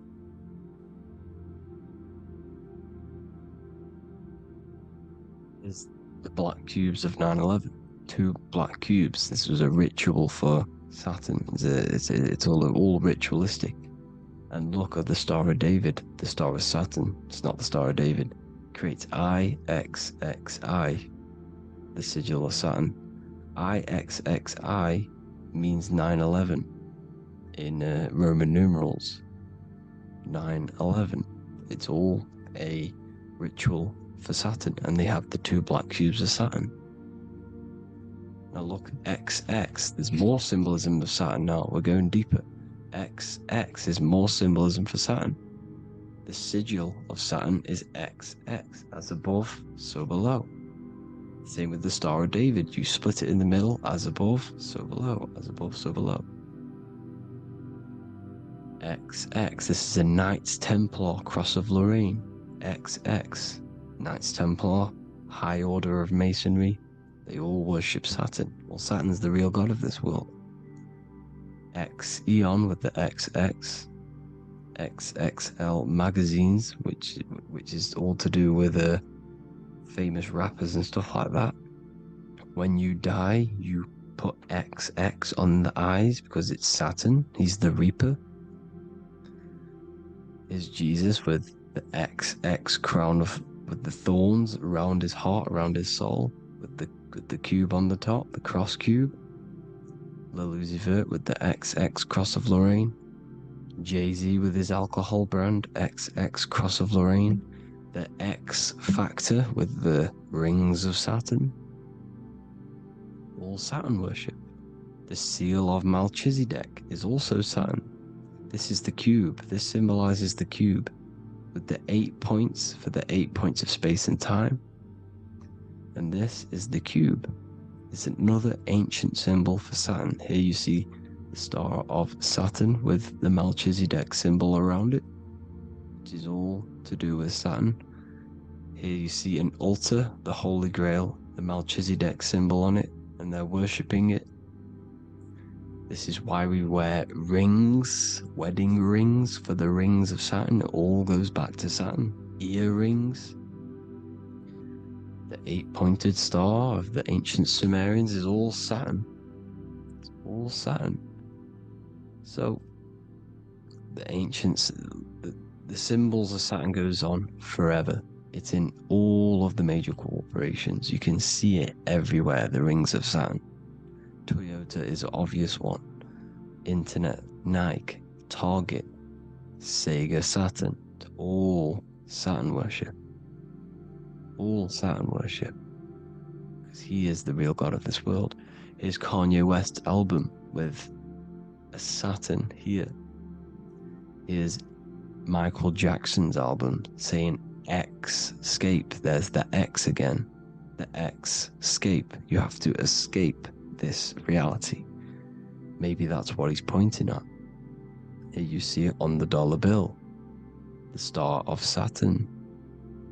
Here you see it again on the dollar bill. So that is it for today's people. I hope you all gained some insight on Saturn. Please like, comment, and share if you can.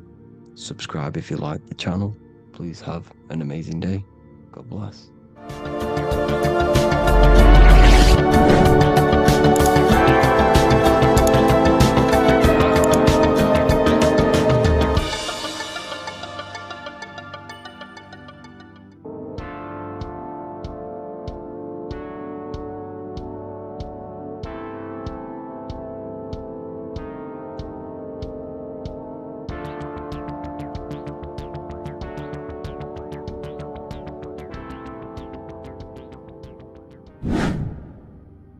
Welcome back, people, to another occult lecture by Revival of Wisdom.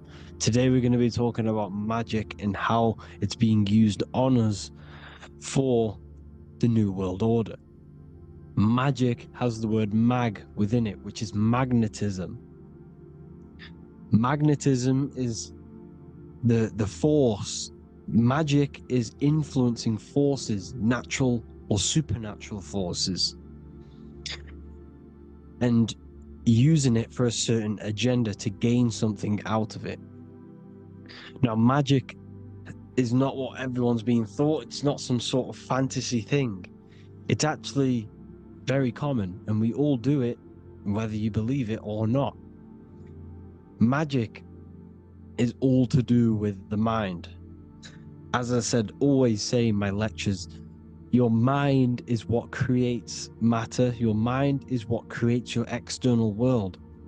So it's all about manipulating and planting seeds within the mind, because your mind is a garden, and thoughts and words are seeds which are being planted in that garden.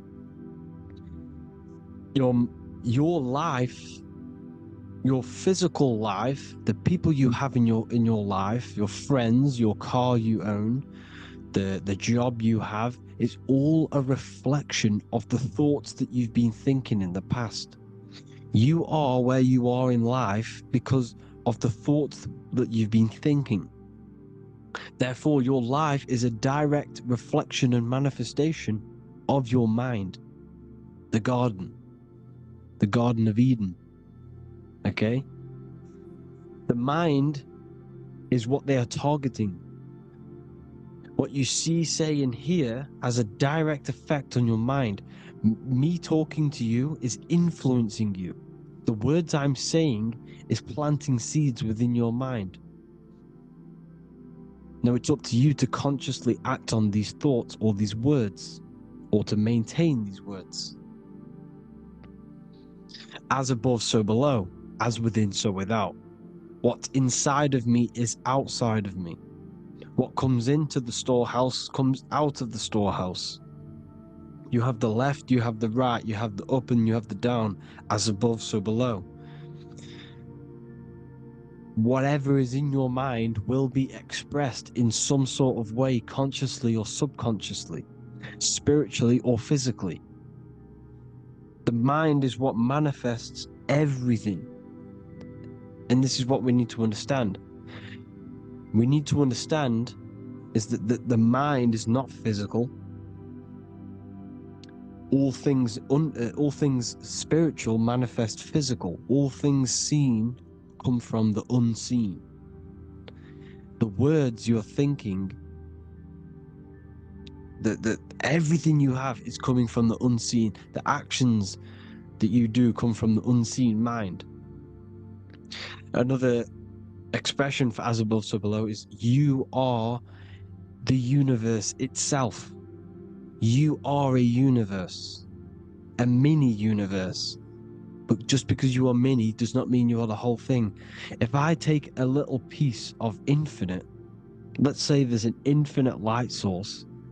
Let's say I take a little chunk of that infinite light source. That little chunk I took is still infinite because it's been taken from infinite. You are the universe. Your awareness, your mind is the universe. It's information. You are the universe experiencing itself. This is why we say we are all God. As above, so below. What is in me is outside of me. The sun, the physical manifestation of the sun, is your soul. The 12 constellations are manifested in the physical body. The 5 elements are manifested in the physical body. They're manifested in the 5 fingers you have. As above, so below. This is manifested, well, this is a symbolized in Freemasonry and secret societies as the 2 pillars. The mirroring reflection, the reflection of reality, the mirror, as above, so below. What happens in the mind, what happens in the astral, happens in the physical. This is Aleister Crowley. This is all symbolism. This is the 2 pillars with the all-seeing eye and the triangle at the top. Aleister Crowley was a master magician, very powerful dark magician, black magician. There's 2 types of magic. You have white and black, just like the checkered board, the Masonic checkered board. You have white and black, you have good and evil. White magic is influencing natural forces to gain something that will help the collective consciousness, help the collective, help the earth, help other people. Black magic is something you manipulate something so you can get something personal out of it. Doesn't matter if it's good or bad. It's still considered as black magic because you're being selfish. Everything you do should be contributing towards the collective consciousness and helping others. And this is why the ancients lived in a system where everything was in unity. We understood that I am you and you are me. What I do to you happens to me because I am you and you are me. We are the same mind substance on the inside. We're all the same mind substance being expressed in different bodies. So what I do to your mind will have a ripple effect on my mind because all of our minds are connected within the mental plane. So this is why they know all this knowledge. They know all this knowledge. So yeah, this is the mirroring effect of reality, the 2 pillars, or symbolizes the number 11. The number 11. We'll go deeper into that. The technology we're using is magic. It's a form of magic. Television is tell a vision. They're telling a vision into your subconscious mind, into your memory. And when you turn on the television, you get a program because they're telling a vision to create a program within your subconscious mind. You see, the conscious mind is only 10% of your mind, which is to do with your, what you're aware of, your 5 senses. What are you consciously aware of? Well, I'm aware I'm here, I'm talking. I'm aware of what I'm wearing, the 5 senses, what I can hear, taste, smell, hear. What I'm wearing, I'm aware of what I think of.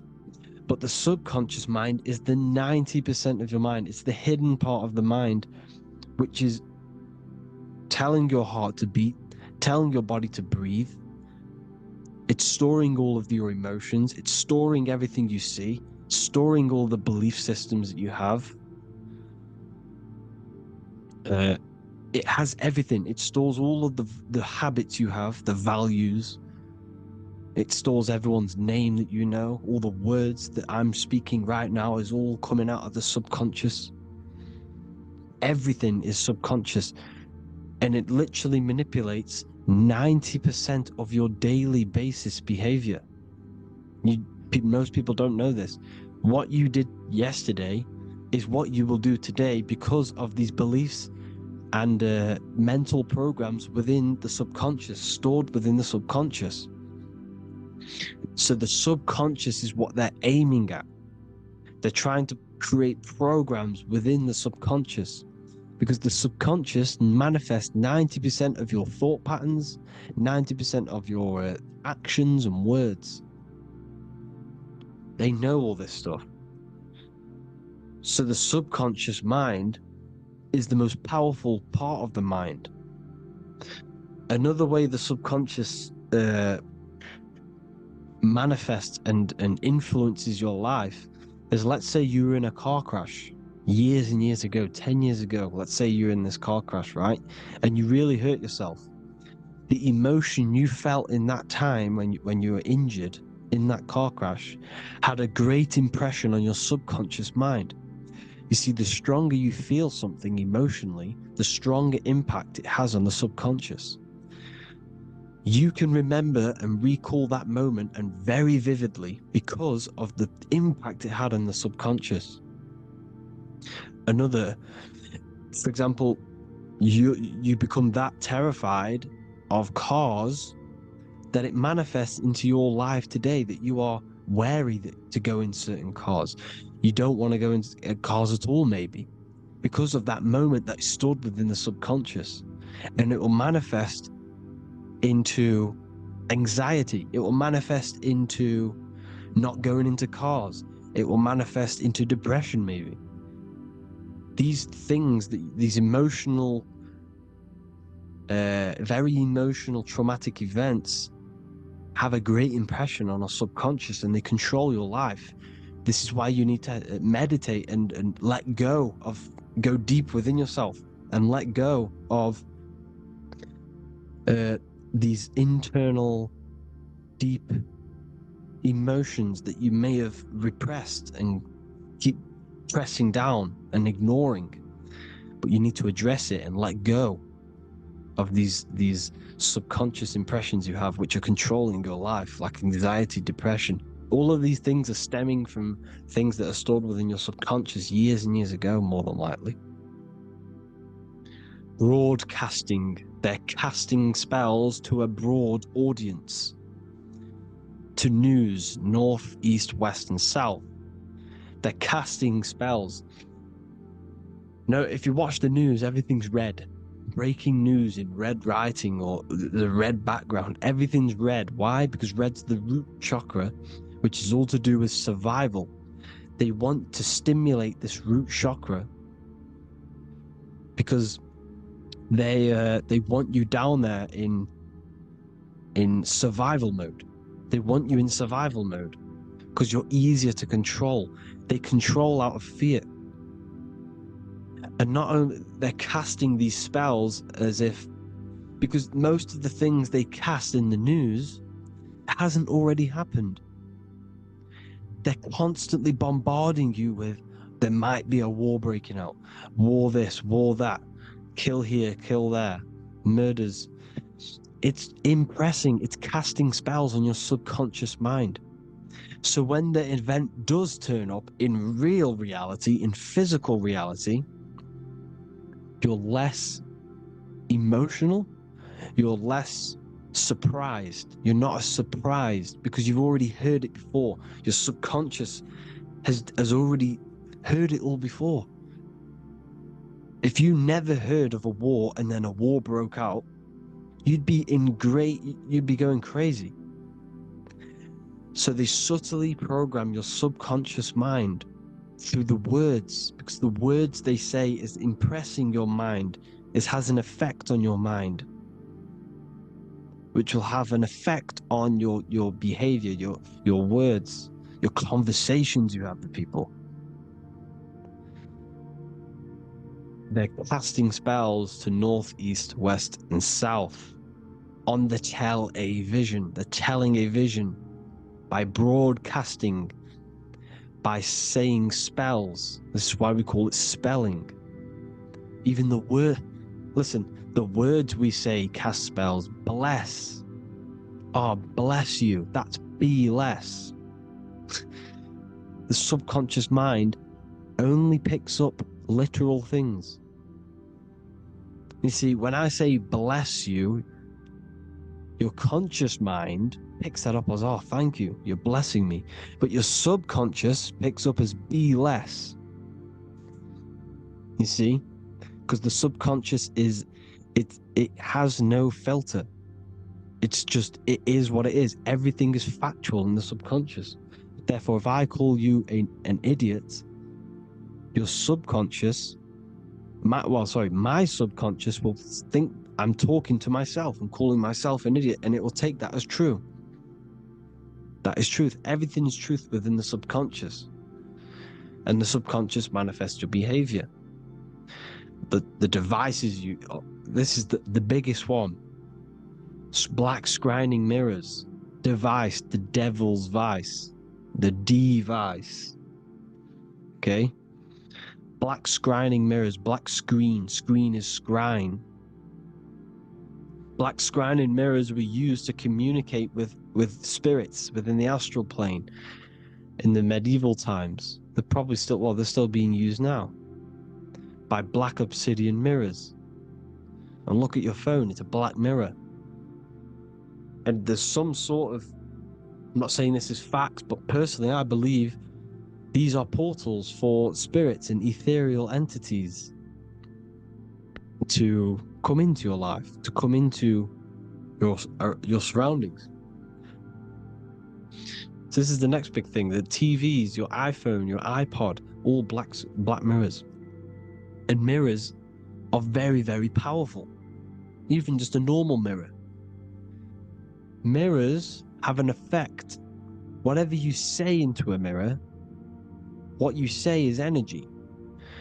And when you say something into a mirror, you're saying it into yourself. It's an infinite cycle of words of energy, because it's being reflected infinite times.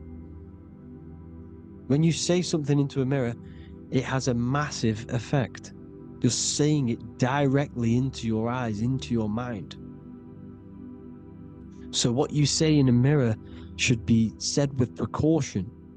Never say anything negative into a mirror, because mirrors are very, very powerful ways for you to reprogram your subconscious mind for the good. You can say very positive things into mirrors and it will reprogram your subconscious mind. Okay? Manifesting is all magic. It's all magic. Everything is magic. But consciously doing it is what they're doing. They hid this knowledge. Your phone is magic. It manipulates your mind. The iPhone. Okay? See, magic isn't all of this with wands. See, Harry Potter, okay, that was created to give you this perception of a mystical and amazing form of magic with magic wands and all sorts of stuff like that. Yes, that stuff was true when the collective conscious minds were on a higher level and our belief systems believed in these things, because the universal mind, all of our minds contribute to reality. If the masses don't believe in magic, if the masses don't believe in a certain thing, it's going to have an effect on physical reality. So when the collective minds are higher and have more open minds, things like Harry Potter can come true. See, it's all in the mind. The iPhone, the I is the symbol for the mind, the invisible intelligence. The triangle is the ethereal plane. Okay? So the eye in the triangle is the eye that sees into beyond the ethereal planes. The square is the physical plane. So the iPhone, your phone, is a black box, just like the Saturn black cube. It's a black mirror. It's taking photos of you every 2 seconds. And it's your mind. Your mind is in that phone. Everything you like, everything you text, everything you type in Google, everything you say to someone, every conversation is all recorded on the phone. Therefore, it is a direct reflection of your mind. Your mind is imprinted into your phone, because your mind, everything you think in your mind, you're manifesting into typing, saying, taking pictures into the phone, and it's collecting it and storing it. And what they're doing, and this is for all forms of magic, it's manipulating the mind. It's all manipulating the mind. Reels, Instagram, TikTok, this is all dopamine. It's all controlling the mind. Every like you get, every follow you get, every share that you get is dopamine within your brain. They're literally targeting your brain and mind. It's all manipulating, because what they're pushing through the phones, through the media, through the news, through the televisions is visions and programs. You are the one manifesting the New World Order. They're not manifesting the New World Order. They're giving you the information so you can manifest the New World Order. Everything they say is contributing to your mind. For example, digital money and all the information they put out for you to see is contributing to your enslavement. Your mind is manifesting the New World Order. They know this. They don't manifest it. There's billions of us. We could easily run over them physically. But on a mental level, these people have the knowledge and they hide it from us, and they let us manifest reality because we are the collective. They give us the information which manifests their agenda. It's all magic through the phones, the media, the television. So your phone is a manifestation of your mind. It's a record of your mind. Hollywood, holly tree. They used to make wands out of holy trees, because it was the most holiest wood, the best for casting and transmitting energy. So they used holly trees to cast spells. That's what Hollywood is. And in Hollywood, they have the red tear, the blood drop next to the Hollywood sign, because it's all satanic. They're all black magicians. They use Hollywood to cast the spells through the music, through the films. You see, music is a form of magic. All of this is magic. Everything they do is a form of magic, because they want an agenda behind it. But it's not black magic. They're letting us create our prison. This is what you have to see. Yes, they're evil, but they're not doing anything evil, or else they would face the karma. They let us manifest this agenda through giving in the information, by telling you what's going to happen in the movies. Everything that happens in a movie, it's all there on purpose to program your subconscious, to plant a seed within your garden, your subconscious, your mind. Because when the mind has already seen something, when it comes up and turns up in physical reality, you will be less shocked and you won't rebel. So they lure you slowly. They make you aware of these things over time. They make you gradually think it's okay. Like the technology, we never used to use these phones. How did we become so addicted and reliant on them? Well, because first they gave you a little flick phone. Well, no, sorry, they gave you a phone in your house, and then once you got used to that, they say, oh, here's the newest version of a little flick phone. You started texting your friends. Everyone was loving it in high school. They could now meet up without saying, let's meet on the weekend at this point at this time, like your parents probably did. Or maybe some of you watching this, you probably had to tell your friend to meet on the weekend at a certain time because you had no way of communicating. So everyone got these phones and got addicted to them. Then they slowly got addicted to the new iPod with the touch screen. Now they invented touch screen. Then everyone got addicted to touch screens. Then because all of this is producing dopamine in the brain, which creates you to become mentally addicted to things, and physically addicted, chemically addicted, because dopamine's a chemical. Your subconscious becomes a program within your subconscious, and your body becomes chemically addicted to these phones. And these phones are the enslavement of humanity, technology. Without this, we wouldn't be in this mess, without technology. Because they're creating a hive mind. We're creating a hive mind. So back on track, anyways. They program you. Look at the films, 9/11, 9/11, all produced by Hollywood. Here's the 11, like I said at the beginning, the two pillars which reflect reality. What happens in the mind happens in the physical. What happens in the astral happens in the physical. Okay, what happens in the physical happens in the mind. It's the two pillars, the mirrors. 9/11. 9 plus 1 plus 1 is 11. Flight 11 was hijacked. New York is the 11th state. New York adds up to 111. This is not a coincidence. It's all a form of magic. It's a ritual, energy harvesting ritual, because your mind produces energy. Your mental attention produces energy, and they're feeding off this energy in the astral plane, these demons. Music is the most powerful. Personally, I think the music is one of the most powerful forms of magic they're using. Okay?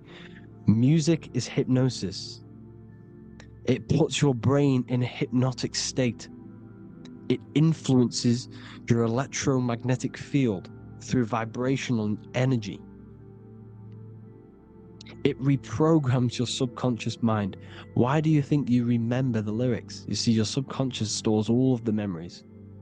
Remember, the subconscious manifests 90% of your behavior. So therefore, the music you're listening to is manifesting your behavior. You wondered why some people wonder why they have drug addictions and they can't get out of violence and they can't get out of all this negative mind space. It's because the music they're listening to is creating a negative mind space. The words you listen to have plant seeds within your mind. So the reason you remember the lyrics is because that song created a program within your subconscious.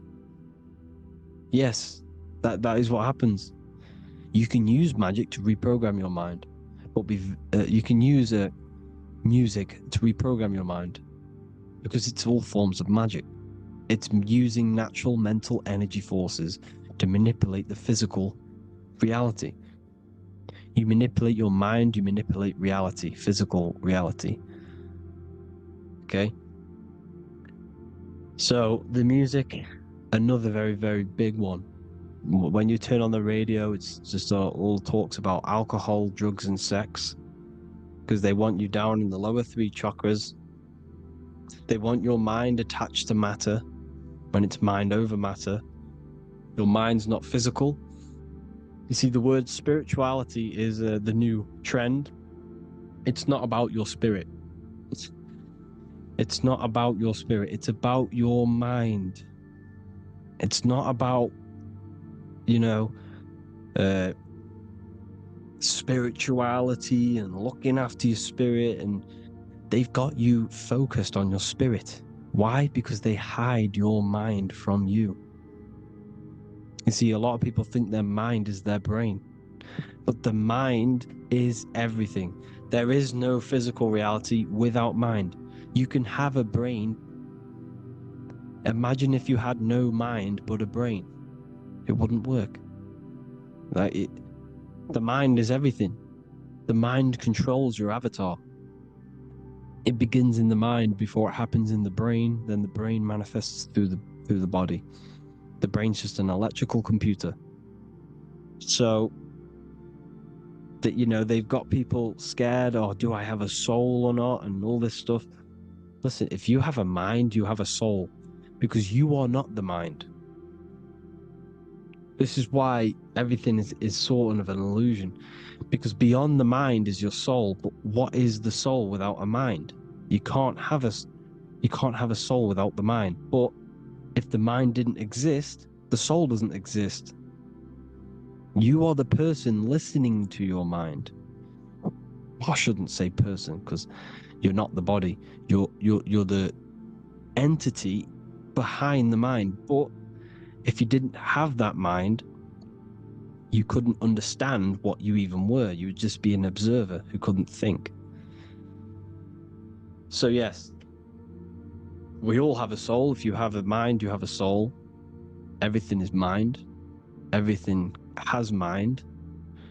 Mind creates everything. God is mind.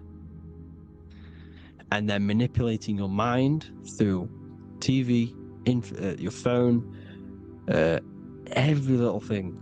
The school, it's all about the mind, people. Control your mind, you control your reality. Just the last thing, here you go. Aleister Crowley, the dark magician, Kanye West doing the exact same thing because they're implementing magic in the music. Here's the Beatles with Aleister Crowley in the background. Bet you never noticed that.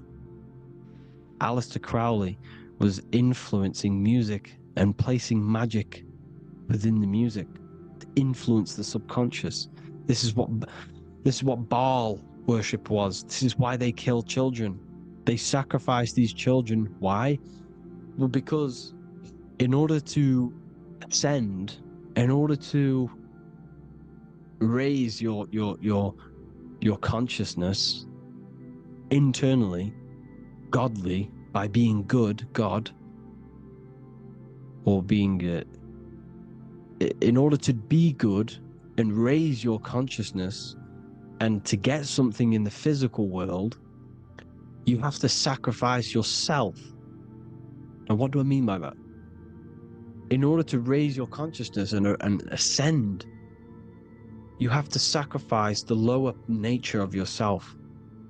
You know, you got to abstain from having sex to retain your sexual energy, to transmute it, or staying away from negative, poisonous foods like meat. So, staying away from blood. We shouldn't be consuming other animals' blood. We should be keeping our blood pure. We are humans. We shouldn't consume chicken blood, chicken germs. We are the most divine creatures on this creation. We are the most intellectual creatures in this creation. Therefore, we should keep our temples pure. We are not animals. If you want to associate yourself with an animal, go out in the wild, go and find a wild boar and go and try rip its guts out with your bare teeth, because you can't do it. You're not a carnivore. Okay? So in order to ascend, you have to kill and sacrifice your lower part of yourself to ascend up to your spirit self, your mind self, the highest version. And the elites don't want to do this. So they sacrifice other things like babies to kill them, to exchange their life over to the astral plane, so these demigods in the astral plane can give them something in return in the physical. They don't want to sacrifice their lower self, so they sacrifice other things for exchange, for physical pleasure. But the godly person sacrifices their lower self for their higher self to do good and ascend. So this is what all the Baal worship is, people, and this is why they're doing it. Hope you all had an amazing lecture. If you haven't already, go and get the Book of Wisdom for more information. You know, I don't go into dark stuff in this book, because all I do is enlighten people in this book. You can get it in Spanish, English, German, Italian, and French. Worldwide shipping. You can get the PDF or paperback. Or there is also a new one called the Human Health Guide 2.0. It gives you a list of all the foods, grains, oils, nuts, you know, everything that's alkaline and positive for the body and not man-made and hybrid. It tells you all the products to stay away from, how to fast, how to improve vision, how to improve everything, literally. So the Human Health Guide has been released. If you want that, I'll pull all the links in the bottom of the description. Hope you all enjoyed the lecture, people. God bless you all.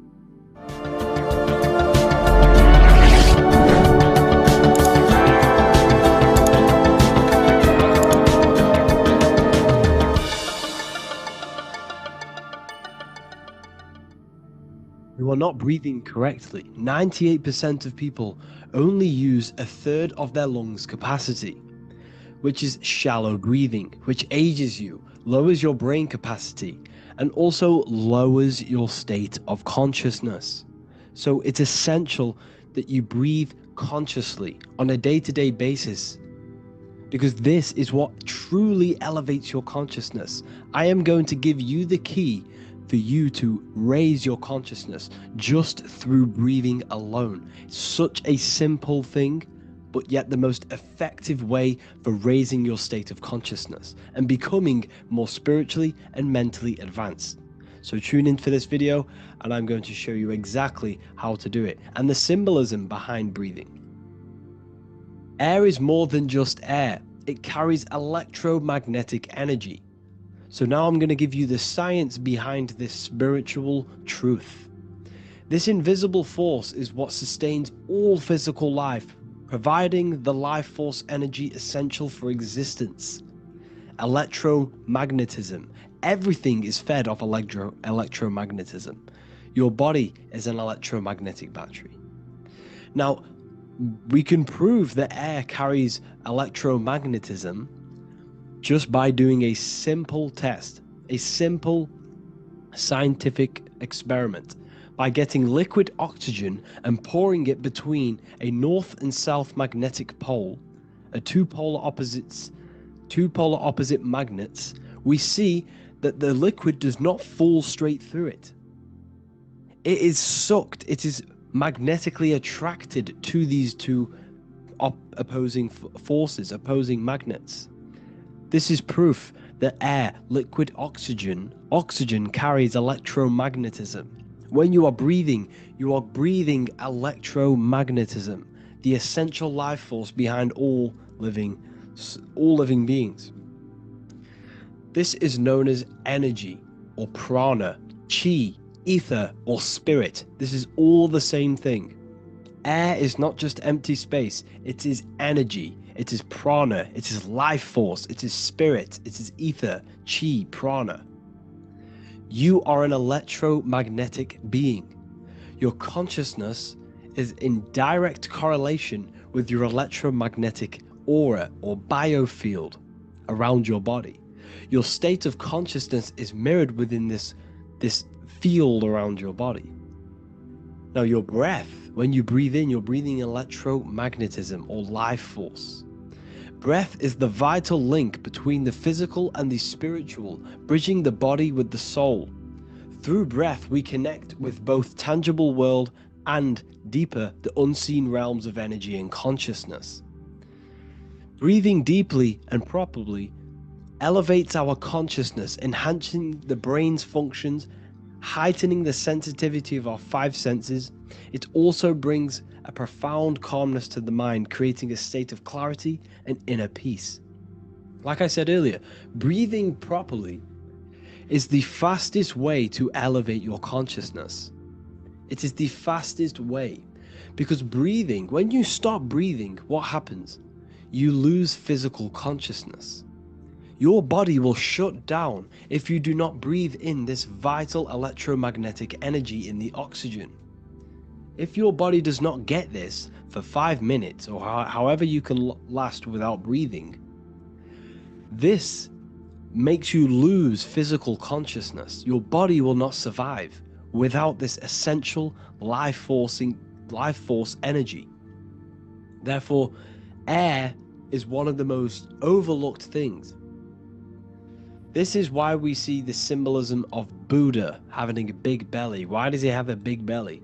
Because it's symbolizing breath work, proper spiritual breath work, the certain teachings of breath work, of when you breathe in through the nose, you have to breathe in through the nose. You don't want to breathe in through the mouth because the nose acts as a filter which catches dust particles and filters out the air before it enters the lungs. The mouth does not do that. The nose is for breathing inward. We breathe in through the nose, and when we breathe in, we breathe into our belly, not our lungs. When we breathe into our belly and our belly expands outwards, we are then moving this energy down from the nose down the spinal column. And when we breathe back out, the belly goes in, which is raising the energy up the spinal column, back out through the mouth. This is the true way of breathing, because when we breathe, we are moving energy. We are moving electromagnetic energy. When we breathe in through the nose, the energy travels down the spinal column, and when we breathe out, we are raising this energy back up the spine, some of it going out the mouth, and some of it reaching the brain, activating dormant brain cells in the brain.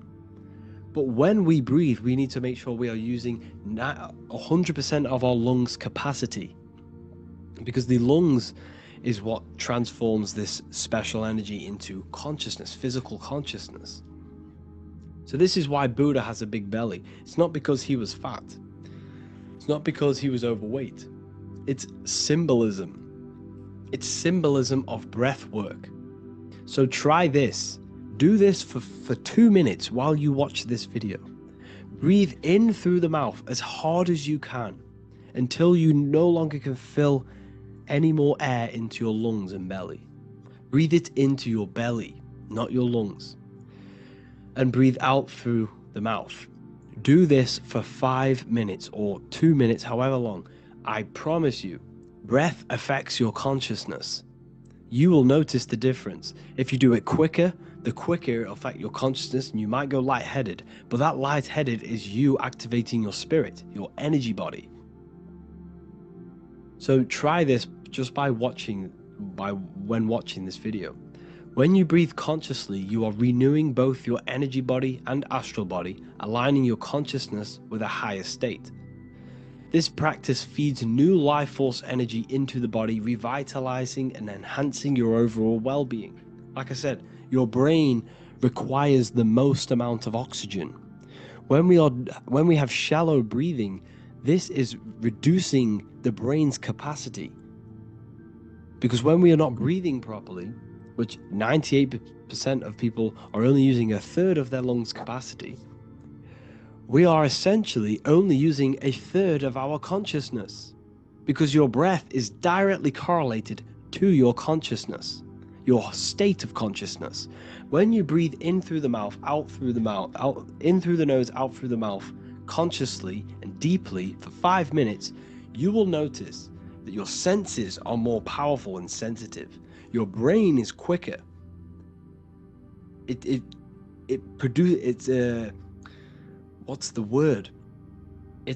processes information quicker.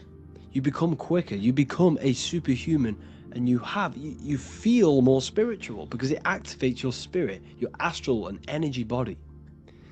So when we meditate, it's definitely important to breathe in through the nose and out through the mouth as deeply as possible to align with a higher state of consciousness.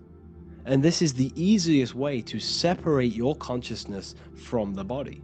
When you breathe in deeply for long periods of time, while meditating, while taking no thought, when no thought is present and you gain a rhythm of deep breathing, this is the gateway. This is the gateway to opening your consciousness, because when you stop thinking, other aspects of your consciousness can open up.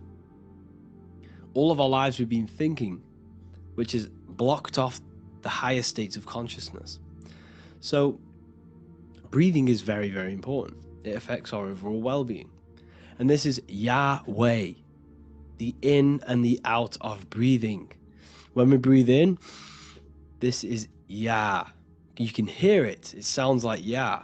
And when we breathe out, that is Way. This is the name of God, apparently. But God is within you. You can connect with God. You can connect with source consciousness within you by breathing, by raising your state of consciousness through breathing and meditation. This is why the Bible tells you the Spirit of God has made me, and the breath of the Almighty gives me life. You are consciousness. You are God. You're an extension of God's consciousness. Job 27:3.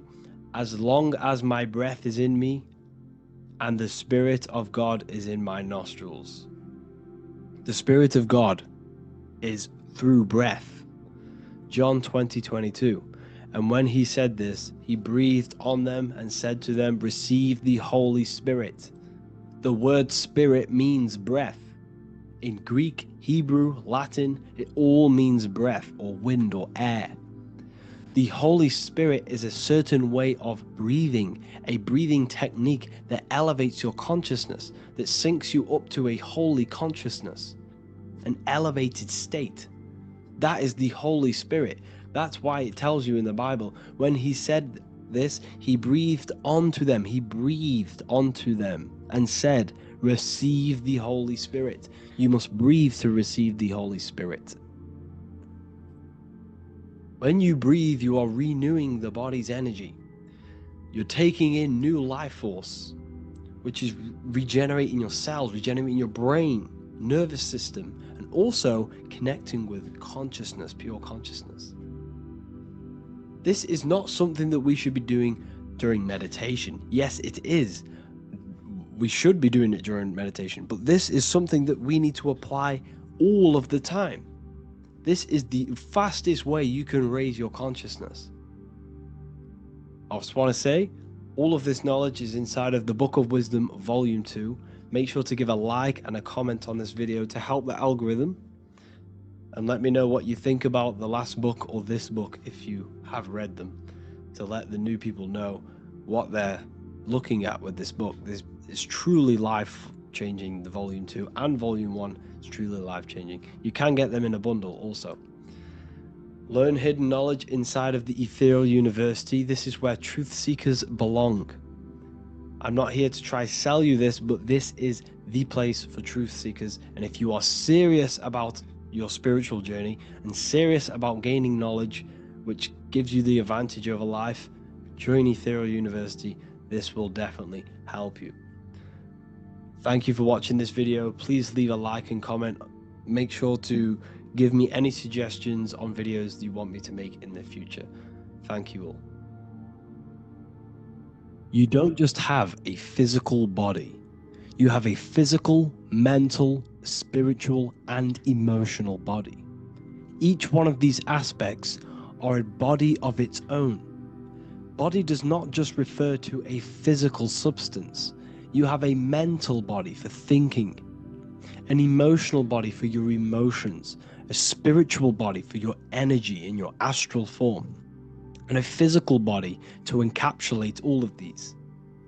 Each 4 of these aspects are essential for the human experience and essential to balance.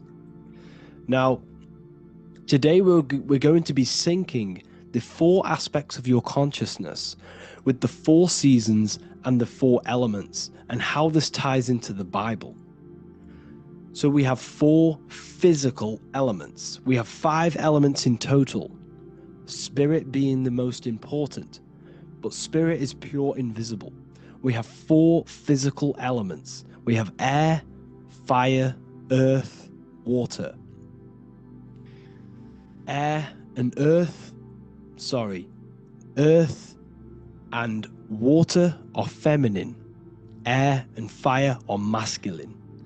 Air and fire are active. Water and earth are passive. The air corresponds with the mental body of consciousness. This is where your intellect, this is where your communication, this is where your thoughts, intuition all comes from. This is the mental body of consciousness that allows you to think, allows you to process, figure things out, and have intellect and gain knowledge. This is your intellectual aspect of your consciousness, located in the head region. We have a fire nature, a spiritual nature. This is our astral body. Our astral body is all to do with the subconscious realms, the higher realms of consciousness. This is the body that allows us to be free from the physical body. Our spirit is more of our energy. Water is our emotional body. This is what allows us to feel things, that allows us to gain intuitive feelings of conscience. So emotion allows us to understand what is right and what is wrong. When we feel something bad, we know that this is wrong. When we feel something good, we know that we are doing good. Emotions are a creational force that allows us to feel certain things to bring them into existence. Our emotional body is a creational force and should not be reactive, and they should be controlled. Most actions are stemmed from emotions, Actions bring thought into physical existence. Emotions are the driving power. They are what drives your actions. The thought, then the emotion, then the action. Earth is your physical body. This is your physical state that allows you to take mind and emotion into action, into fruition, into physical matter. This is what your physical body allows your consciousness, your soul, to interact with the physical world and bring things into physical existence. The physical body, the physical world, is an outcome and an effect of the thinking mind. All physical substance comes from the thinking mind. The pen, the phone you're holding, the microphone I'm speaking into, all began as a thought in the thinking mind, then it was brought into physical reality. Earth is the most dense. So it goes in this order: body, emotions, spirit, mind. The higher you go up, the more lucid and fluidic it becomes. The lower you go down, the more dense and dull it becomes. Air is the mind, fire is the spirit, water is the emotion, earth is the physical body. So this is why you are a microcosm. You have these four things within you. You contain of these four elements, which correspond to the four bodies of your consciousness, the four bodies of the soul. You are the soul. You are the spirit. So this is why in Theologians 4:17 it says, caught up together with them in the clouds to meet the Lord in the air. You don't meet God or the Lord in the physical air, in the clouds. This is clearly a parable. A human being cannot go up to the clouds and meet a mystical man in the clouds. This is obviously a parable, a metaphor. The air is your mind. You must raise your consciousness beyond the body, beyond the emotions, beyond the spirit, and enter in the mind during meditation, turning the mind inward to connect with the Lord. The Lord is the highest aspect of your consciousness, the one that exists beyond the physical body, beyond your emotions, beyond the thought. So you meet the Lord in the air, in the mind. The mind represents the air. This is why in America there's a saying called an airhead. You're an airhead. This means that you are stupid, or you don't think, or you have nothing in your mind. You have nothing in your head. When someone's very stupid, you call them an airhead, because air represents the mind. The air is elevated. The air is invisible. The mind is totally invisible to the human eyes. It is a metaphysical substance. In fact, it's not a substance at all. It's so fluidic, it's everywhere. The mind can be everywhere at all times. It can be anything. Nothing is impossible within the mind. Now, this is synced with the 4 seasons. The 4 seasons represent the 4 aspects of human consciousness, the 4 bodies of your consciousness, the 4 bodies of your soul. The sun is your soul, okay? And the sun travels around 4 seasons. Summer, when the sun is the most hottest point. Autumn, when the sun starts to move away from the hottest point. Things start to die. Then it goes to winter. This is when everything dies. This is when things enter in within itself. This is when darkness occurs. Then spring. This is the reignition of the sun. This is when the sun starts to bring back the warmth back to the summer. You have 4 seasons which correspond to the 4 bodies of consciousness. Fire is the spirit. This is when you are passionate. This is when you are taking action. This is when you are fiery. The sun is blazing. You're taking action. You're very passionate. You're very spirit. You're in the spirit. Autumn is water, emotion. This is when you start to become very reflecting. This is when you start to feel emotional, because in autumn there's lots of water. This represents the emotional body of consciousness. Winter is the mind. This is air. Winter, what happens in winter? Everything enters within itself. The leaves die, the trees die, everything dies and goes within. This is the mind. The mind is the darkness, remember. You close your eyes to enter within the mind. The winter represents meditation. In the winter, what do people do? They stay inside of their house. They research more. They read more books. They become more intellectual. They think more in the winter because we are so we're stuck inside. So we're more reflective. We're thinking more. We're more communicative. We're more intellectual. In the spring, this represents the earth, the body. This is when we start to come out of the mind and we awaken to the body, and things start to grow again. The plants start to grow. The earth is growing again and reborn again. This is the body. This is when you become more active in the mind, body, spirit. So you are the soul. You are the pure essence of consciousness. The sun is your soul in the heart. And the seasons are inside of you because you are a microcosm. Okay, you are a microcosm. The word sun is son. The Latin word for sun is sol, which is soul or solo, because the sun is solo. It's on its own. You are the soul, and the soul has the 4 different bodies of consciousness. So before we move on any further, if I've blown your mind, please, if you can, leave a like, a comment, a share, and a subscribe. Let me know what videos you want me to make in the future. Please drop a like. It definitely will help me.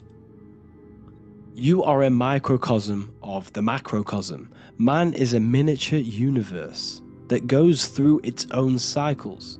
The seasons of the summer, winter, spring, and autumn do not occur merely outside of him, but within him as well. The summer is within you. You feel different in the summer. You feel different in the winter. You feel, depending on the body of consciousness, it's your soul's interacting with. So the sun in the sky is your soul inside, and the sun goes through these cycles, which is affecting your bodies of consciousness, because the cycles represent your bodies of consciousness. Now this ties in with the Bible. This is why we have 4 Gospels. This is why Matthew, Mark, Luke, and John are always seen with the 4 different zodiac sign animals or symbols. So you always see each one of the Gospels. If you just type in on Google Matthew, Mark, Luke, and John, type in ancient paintings or pictures of them, and you will find these 4 zodiac signs are always standing with each one. Taurus, the bull; Leo, the lion; Scorpio, the eagle. An old symbol for Scorpio was the eagle, and a man for Aquarius.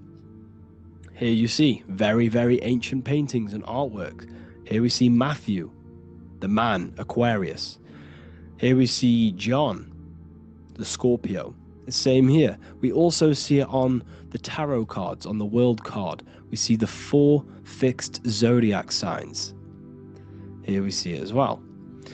These are called the 4 fixed zodiac signs.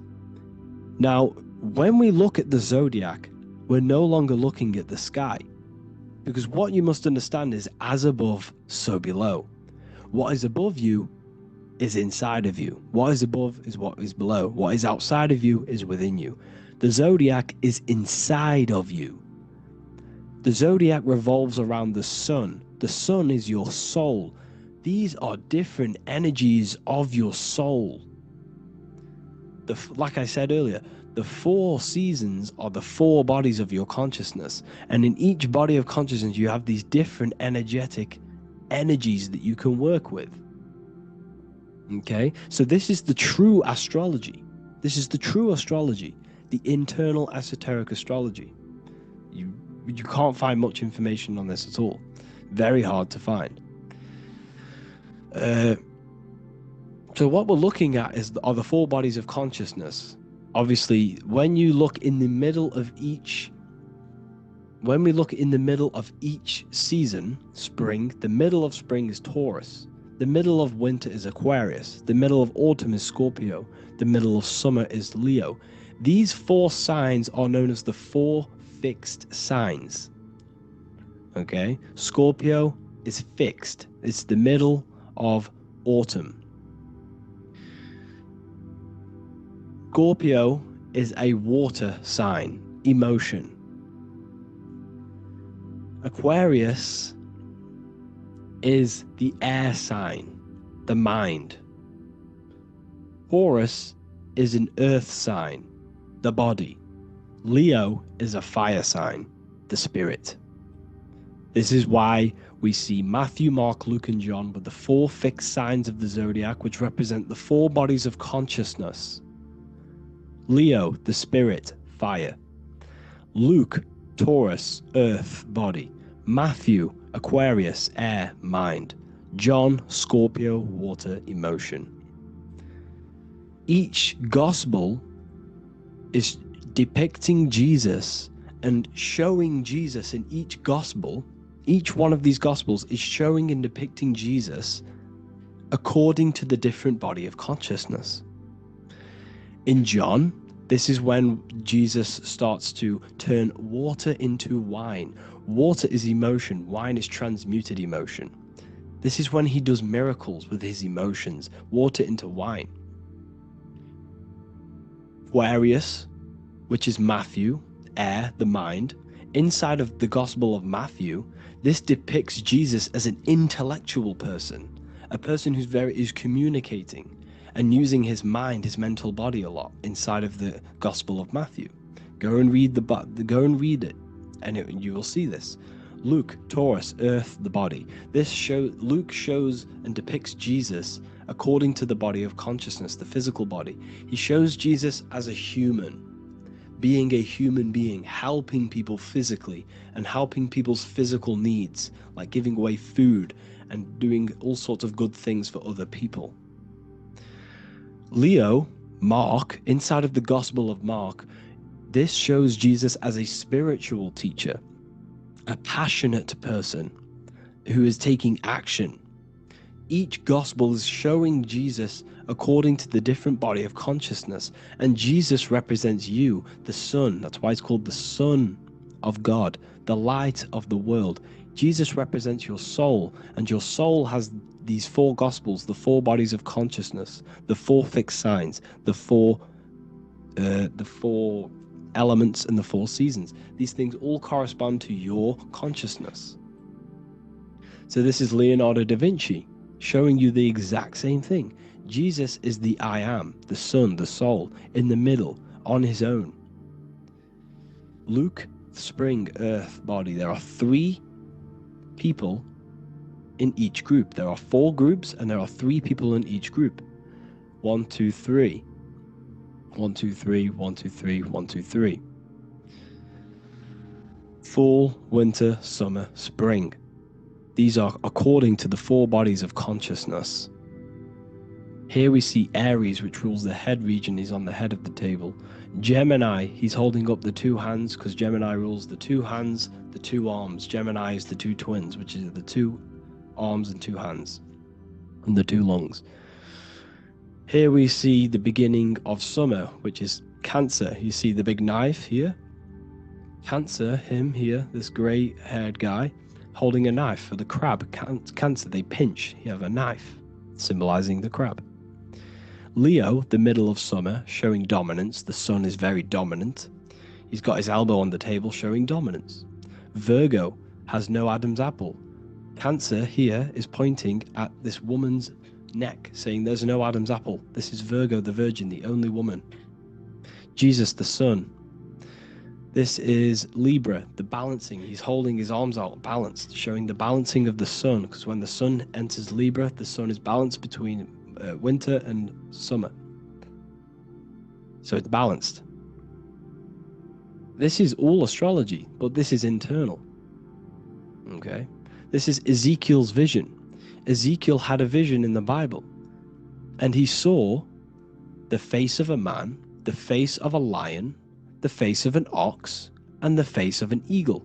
The eagle is Scorpio, the ox is Taurus, the lion is Leo, and the man is Aquarius. He saw the throne of God, and he saw the different bodies of consciousness. This is all symbolic for the different bodies of your soul.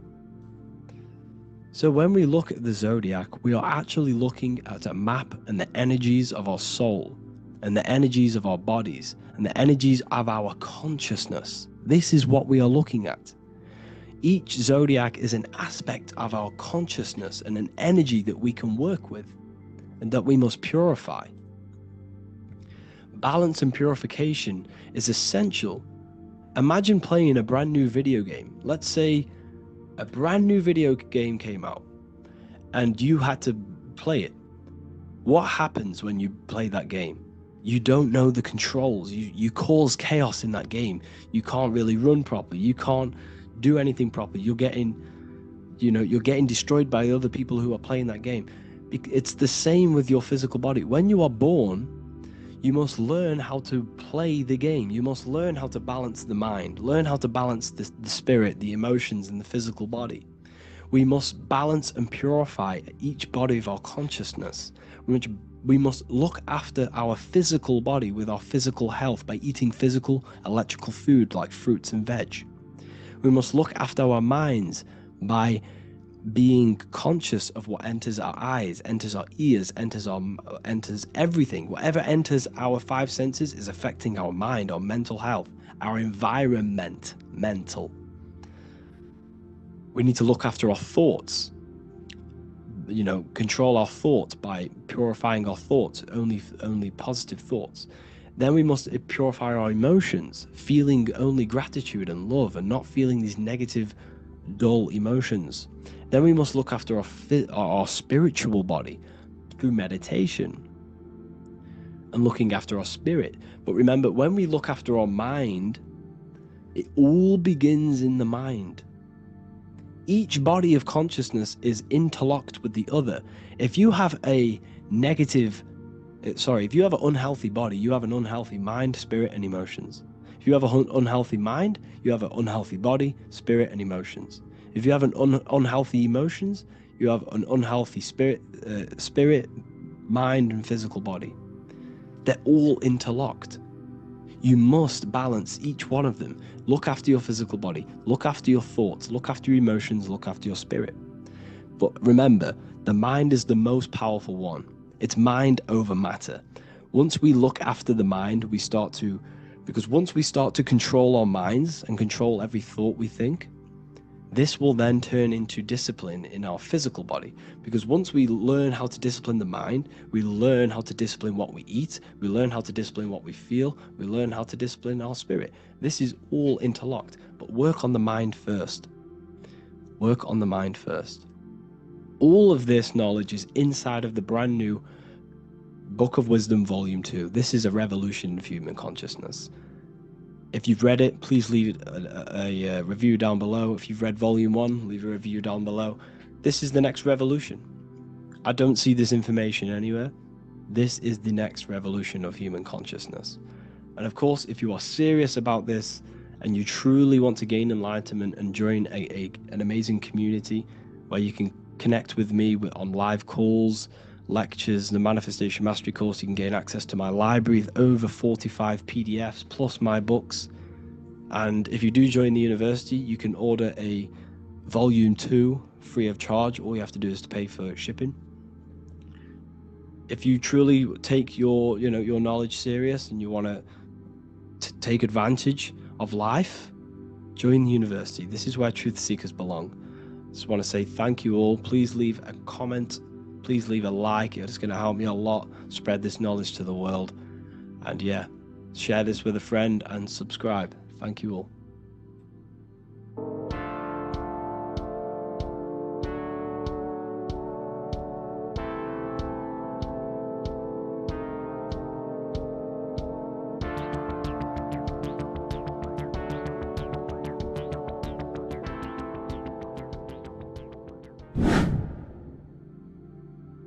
People, how are you all doing? It's Revival of Wisdom, and today we're going to be talking about your birth certificates and how we are slaves to a system and how they have trapped us into this system.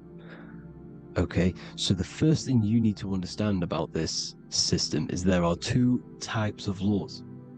You have the law of water, which is Admiralty law, and the law of the land.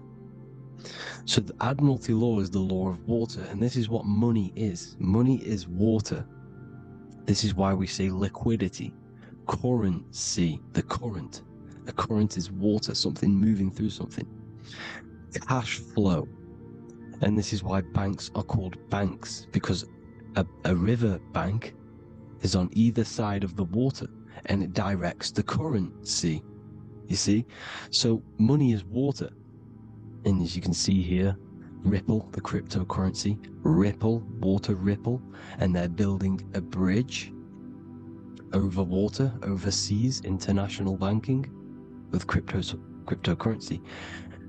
So money is water, and this has specific laws about water, but water is the same everywhere, you see. What the difference is with the law of the land is that you can have different laws in different lands.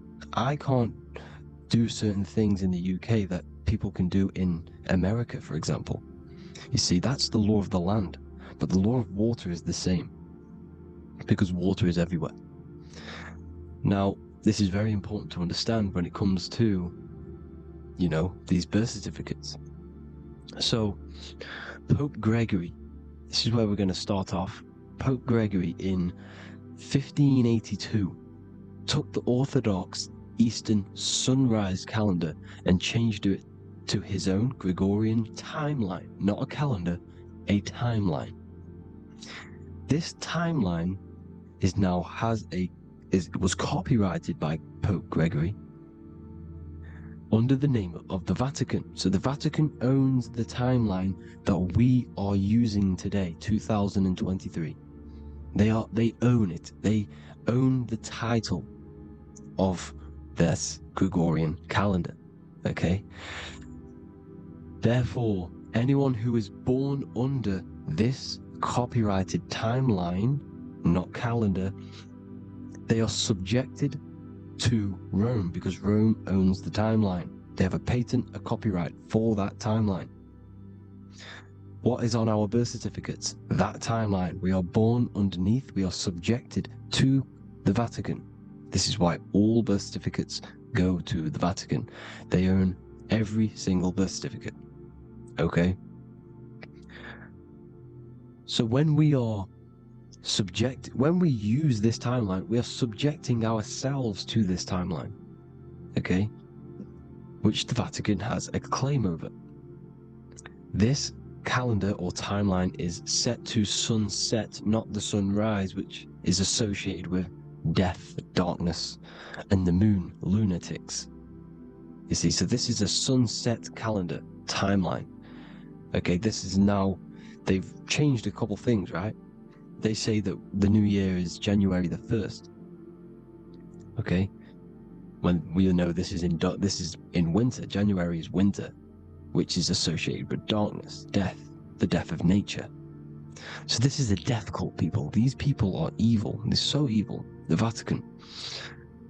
And this is why we use April Fool's Day, because April is in Aries, and Aries is always the start of the zodiac. This is why Aries rules the head region. 12 zodiacs, 12 systems of the body. Each zodiac is associated with each part of the body, and this is why Aries is the head, cerebrum. But we're not going to talk about in this video. But yes, that is what April Fool's Day is. They're putting it in your face. April Fool's Day is the real start of the year, when the sun starts to rise again, when the risen Savior is resurrected, when it's born again. This is when the Jews celebrate the Passover. This is when the Christians celebrate the resurrection of Jesus, and they eat lamb. The Jews eat lamb because we're in Aries, the new year. The sun is now born again, our risen Savior, the light of the world.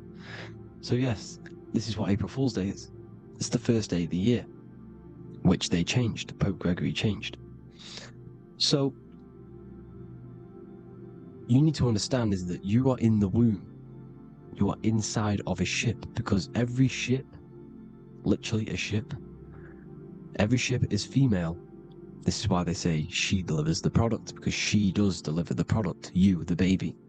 Same thing with a ship, they deliver products. They are a she. And when they pull up to the bay, like you can see on this picture, this pulling up to the bay. This is now called the birth canal. The ship is now in birth, on paper. Okay, this is law. And when they pull up, you know, they tie up to the bay, and now they get a certificate of manifest certifying all of the products which are on the ship and what they are bringing into that nation. Okay, so you're bringing in this many of that, you know, everything's on the certificate of manifest. And this certificate of manifest is also your birth certificate, because you are traveling through water when you are in the birth canal of your mother, because you are in water when you are in the womb, and you travel through the birth canal, and when you arrive you get a certificate of manifest with the name, how many, the quantity, you know what, that's your birth certificate. Okay, and this is what it is. We are a well, we're not a corporation, but we represent a corporation, which is your name in full capital letters. That is your corporation. You cannot physically tax a body, but you can tax a corporation. This is why we get charged. This is why we get taxed, because it all goes down to the corporation which our name represents, which we are subjecting ourselves to. We are subject, my name, I am subjecting myself to this name, and that name has a corporation which I represent, which I subject myself to. You see, this is how we are attached to this straw man, this character that they have built on paper. So it's a character which is on paper. This is what we represent. So when the woman gives birth, she delivers the baby, and then she has another substance. Now I'm going to break down how they attach this name to us, how they do it. Okay, our mother is carrying us the product in the womb, the water, and it goes, for example, it goes from the United Kingdom into a state-owned, corporate, federal-owned hospital, which is government-owned. She does not declare the package when she enters the building. Aha, so keep that in mind. When she delivers the package in the federal territory, she does not declare the package either when she leaves. Therefore, there is no evidence that we exist when we arrive. On paper.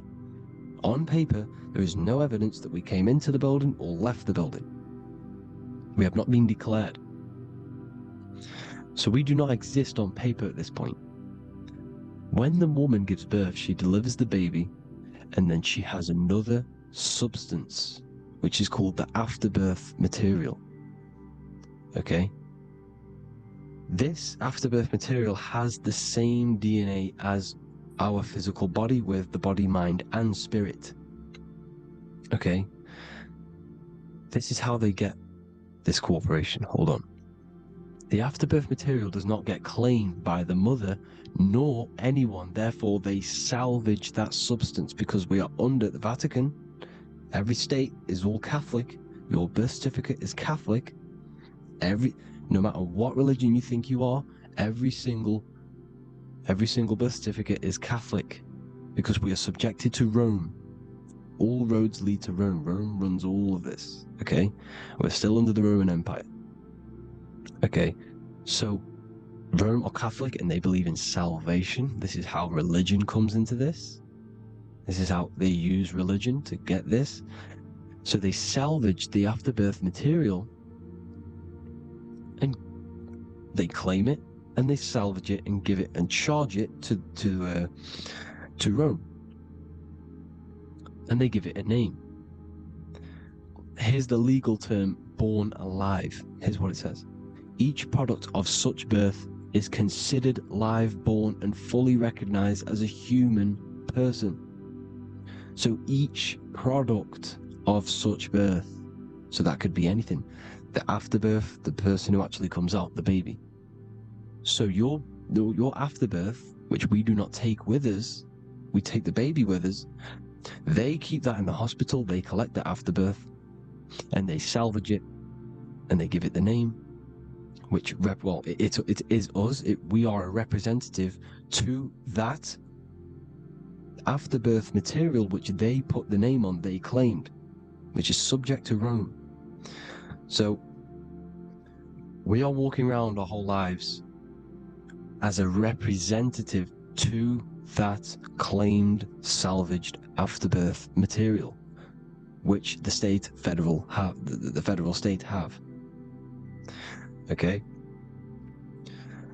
We are under the Catholic Church, Vatican, therefore the afterbirth material is a child of God. See? On paper, therefore they believe in salvation and salvage the afterbirth material. This material has no mother or father. The state pick it up, it becomes a war to the courts and gets charged to the state. So we are a representative to that character they salvaged because it is the exact same DNA as you. Subject is the name or the title, and the matter is the physical aspect left behind in the hospital, which represents us. You see? So now we're moving on to Unum Sanctum. Unum Sanctum was in 1302, a very, very important year. Very important year. Unum Sanctum says this is basically how they claim everyone in the world. So the Vatican had all this power, all this gold, all these people under them. They need to get a claim for them so then they can rule over them and make them slaves. So what they did, they created Unum Sanctum. Pope Boniface VIII did this. And it says, the spiritual man judges of all things and he himself is judged by no man. The spiritual man, keep that in mind, unless he invent like Manichaeus two beginnings which is false and judged by heretical, since according to the testimony of Moses it is not in the beginnings but in the beginning that God created heaven and earth. Furthermore, we declare, we proclaim, we define that it is absolutely necessary for salvation that every human creature to be subjected to the Roman pontiff. So they are claiming us in Unum Sanctum, and it's in the vaults in the Vatican. They will put a spell on it because they are sorcerers, they are magicians.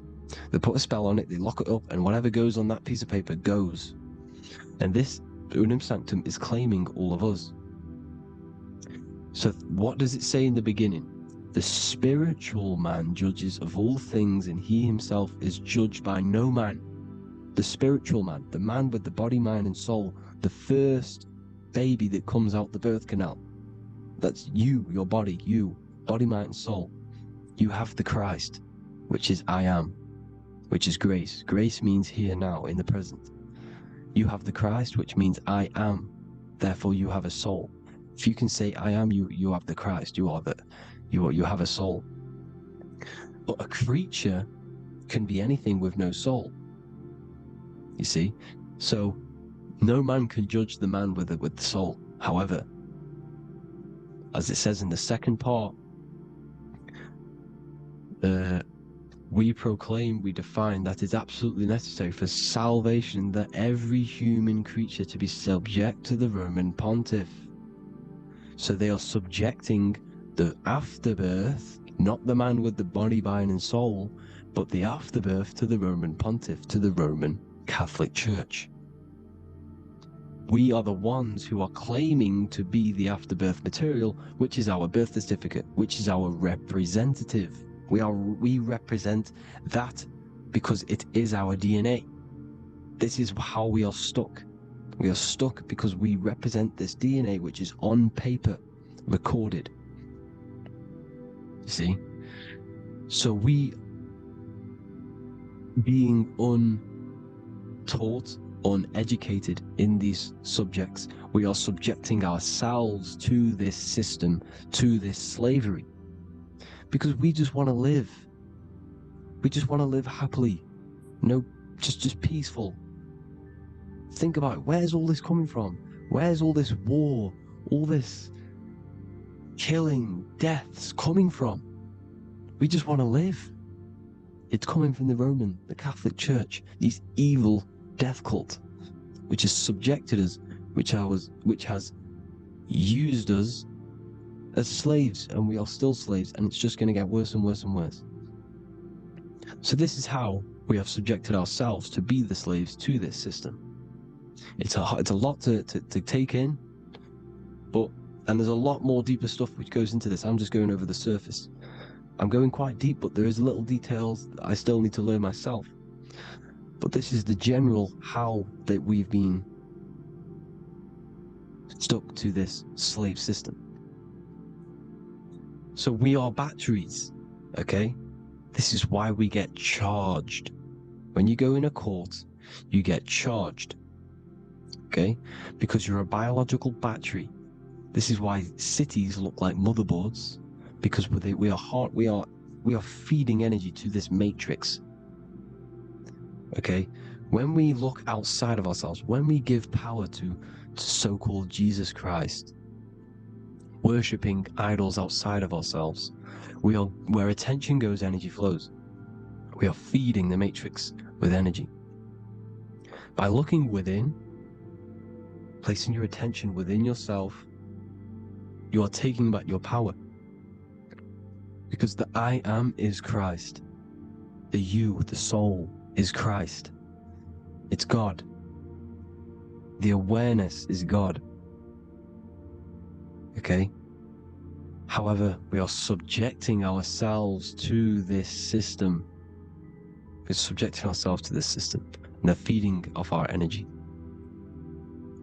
So what we need to look for the future is that, think about it, with the end goal is to change our DNA, is to literally make us robots, transhumanism, slaves.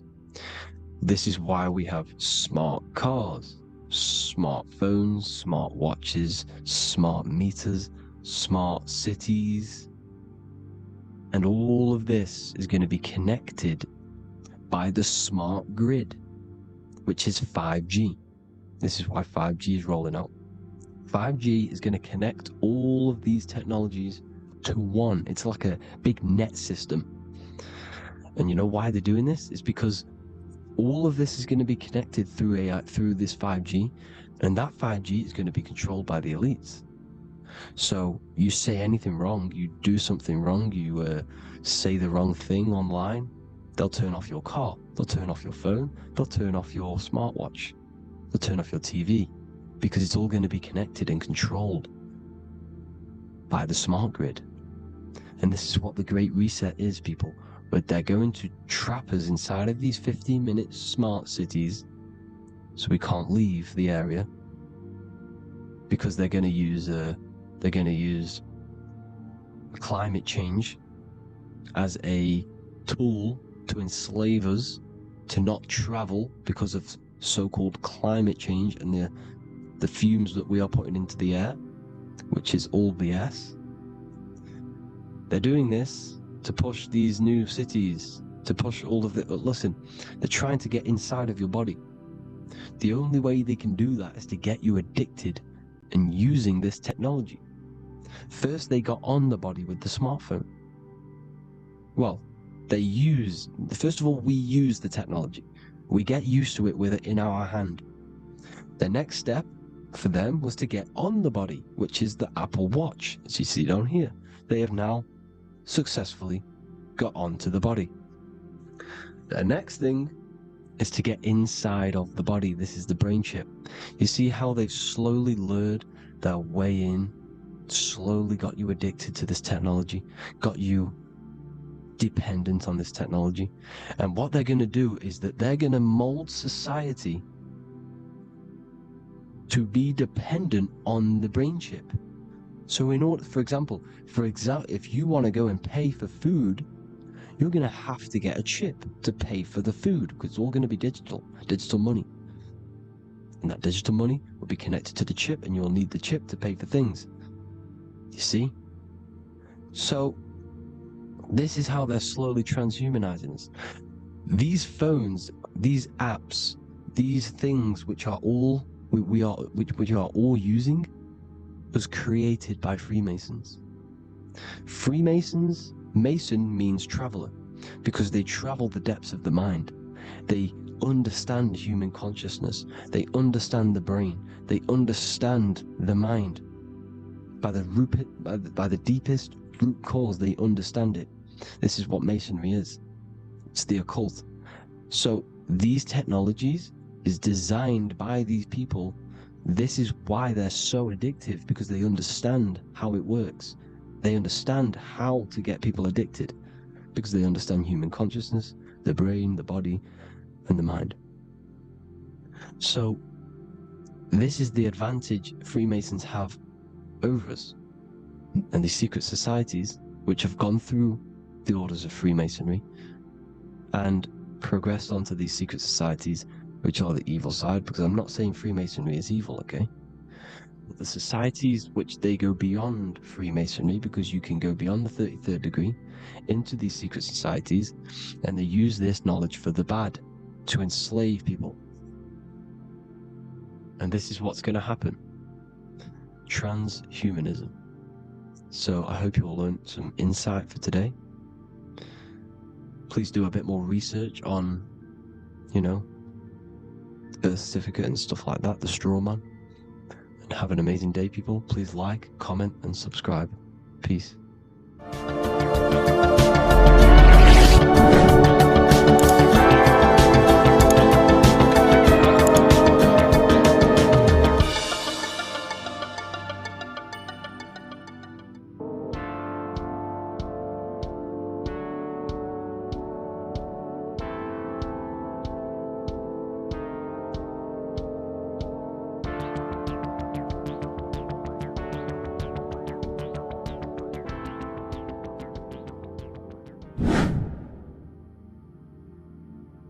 How are we all doing today, people? It's Revival of Wisdom, and today we're going to get real deep.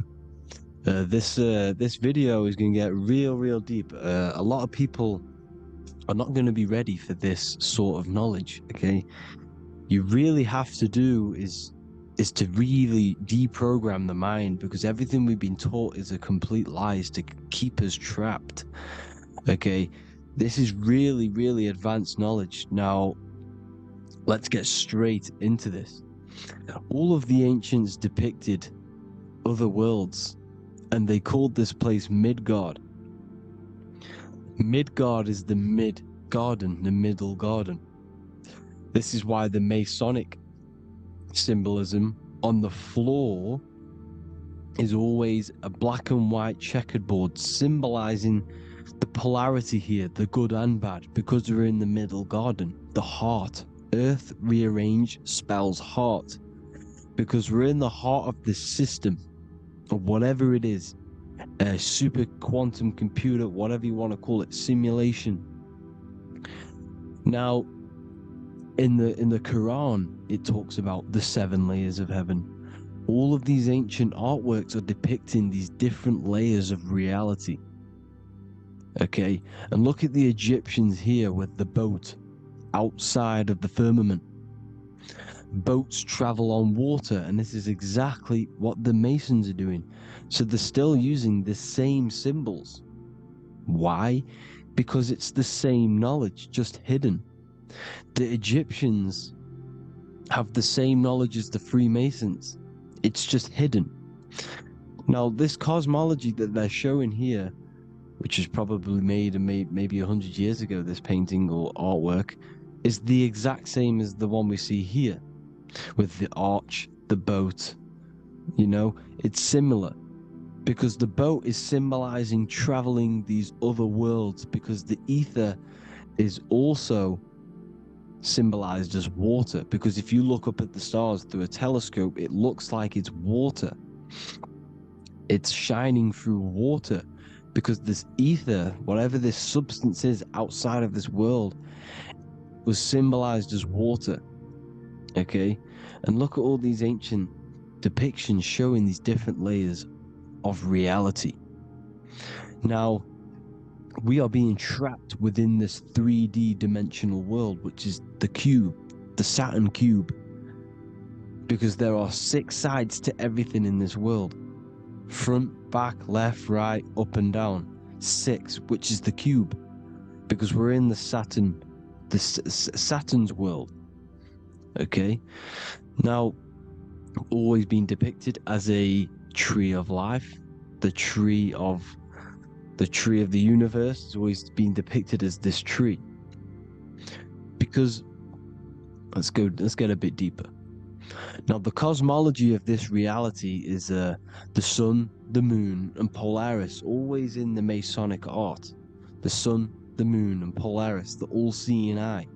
If you go inside of the temples, of the Masonic temples, they always have this star in the middle, shining light beams.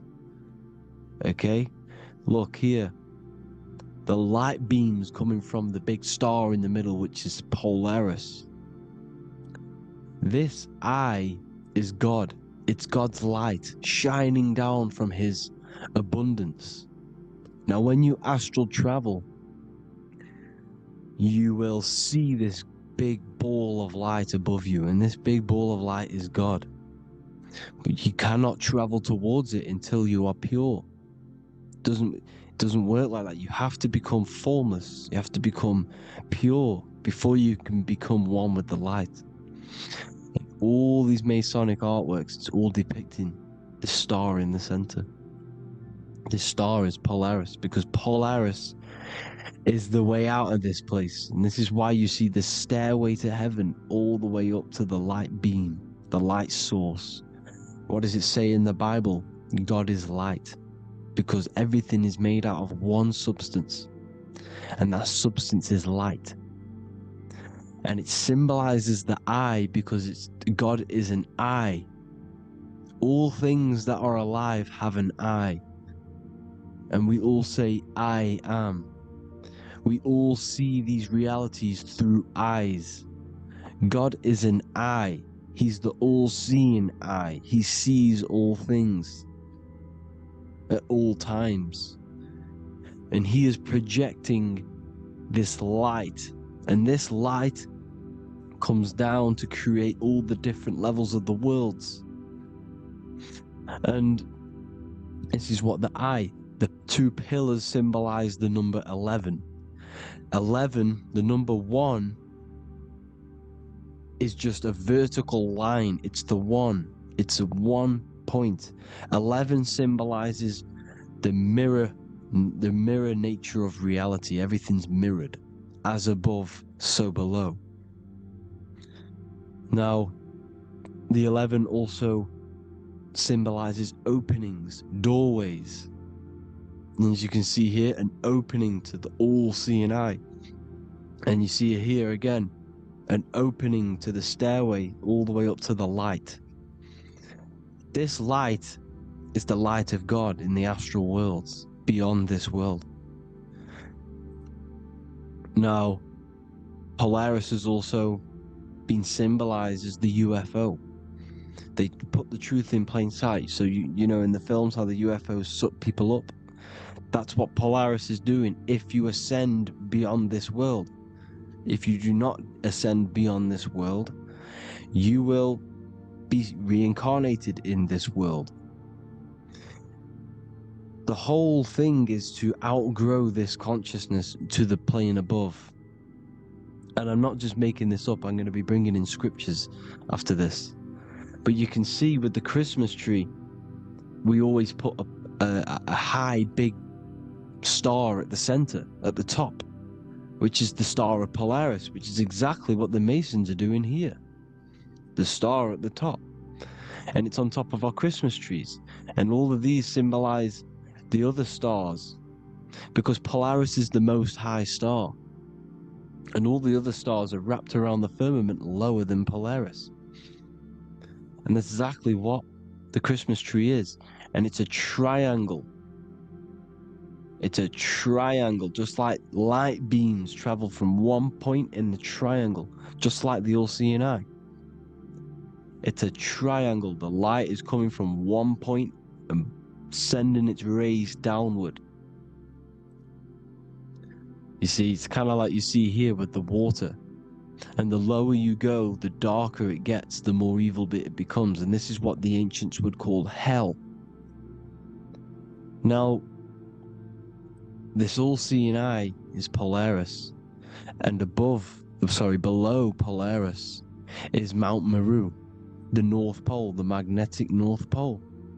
The Tower of Babel, which is in the Bible. The etymology of the word Babel Ba meaning spirit, which gives the ability to move the soul through the worlds, which is that's the ancient Egyptian description of the word Ba, meaning of the word Ba. You have the Ka, the Ba, the Ak, but the Ba is the one that gives the ability for the soul to move through the worlds. Your soul can't speak into a world without incarnating into it. Now, the Tower of Babel symbolizes Mount Meru because it's the word Ba is the spirit which gives the ability for the soul to move through the worlds. The Tower of Babel is the magnetic North Pole, Mount Meru, which gives the ability to move through these different worlds. And you can see the ancient Tibetans always showing this depiction of these different worlds coming from the center. Because we have to ascend our consciousness. It's not about how good you are to reach heaven. It's about how you expand your consciousness, you expand your mind. So they teach now that you have to be good in order to reach to heaven. It's about expanding the mind, expanding your consciousness to these different planes, these different realms. So that's what it's about. And Jesus was known as the fisher of man. Now, Jesus is a massive part of this. He was known as the fisher of man because he was fishing. He could have been fishing. He could have been one of these deities that had come down from these different higher realities and pull people up. So so they called Jesus the fisher of man. And he says unto them, follow me and I will make you fishers of men. So these deities that we see in the past, like Buddha, Krishna, Hermes, Thoth, Jesus, could all be these entities who were coming down to pick up the minds that were worthy enough to see the higher planes of reality.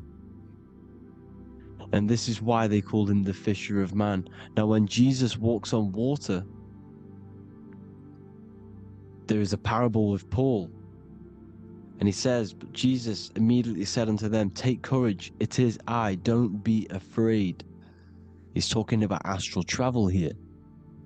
He's talking about leaving the body. Because when you leave the body in astral travel to see these alternative realities, you can't be afraid because fear is a bondage, which is what the Emerald Tablets talks about. Lord, if it's you, Peter replied, tell me to come to you on the water. The water. Come, he said. And Peter got down from the boat, walked on the water, and came towards Jesus. But when he saw the wind, he was afraid and began to sink. When you become afraid in astral travel, you sink back into your body. Lord, save me.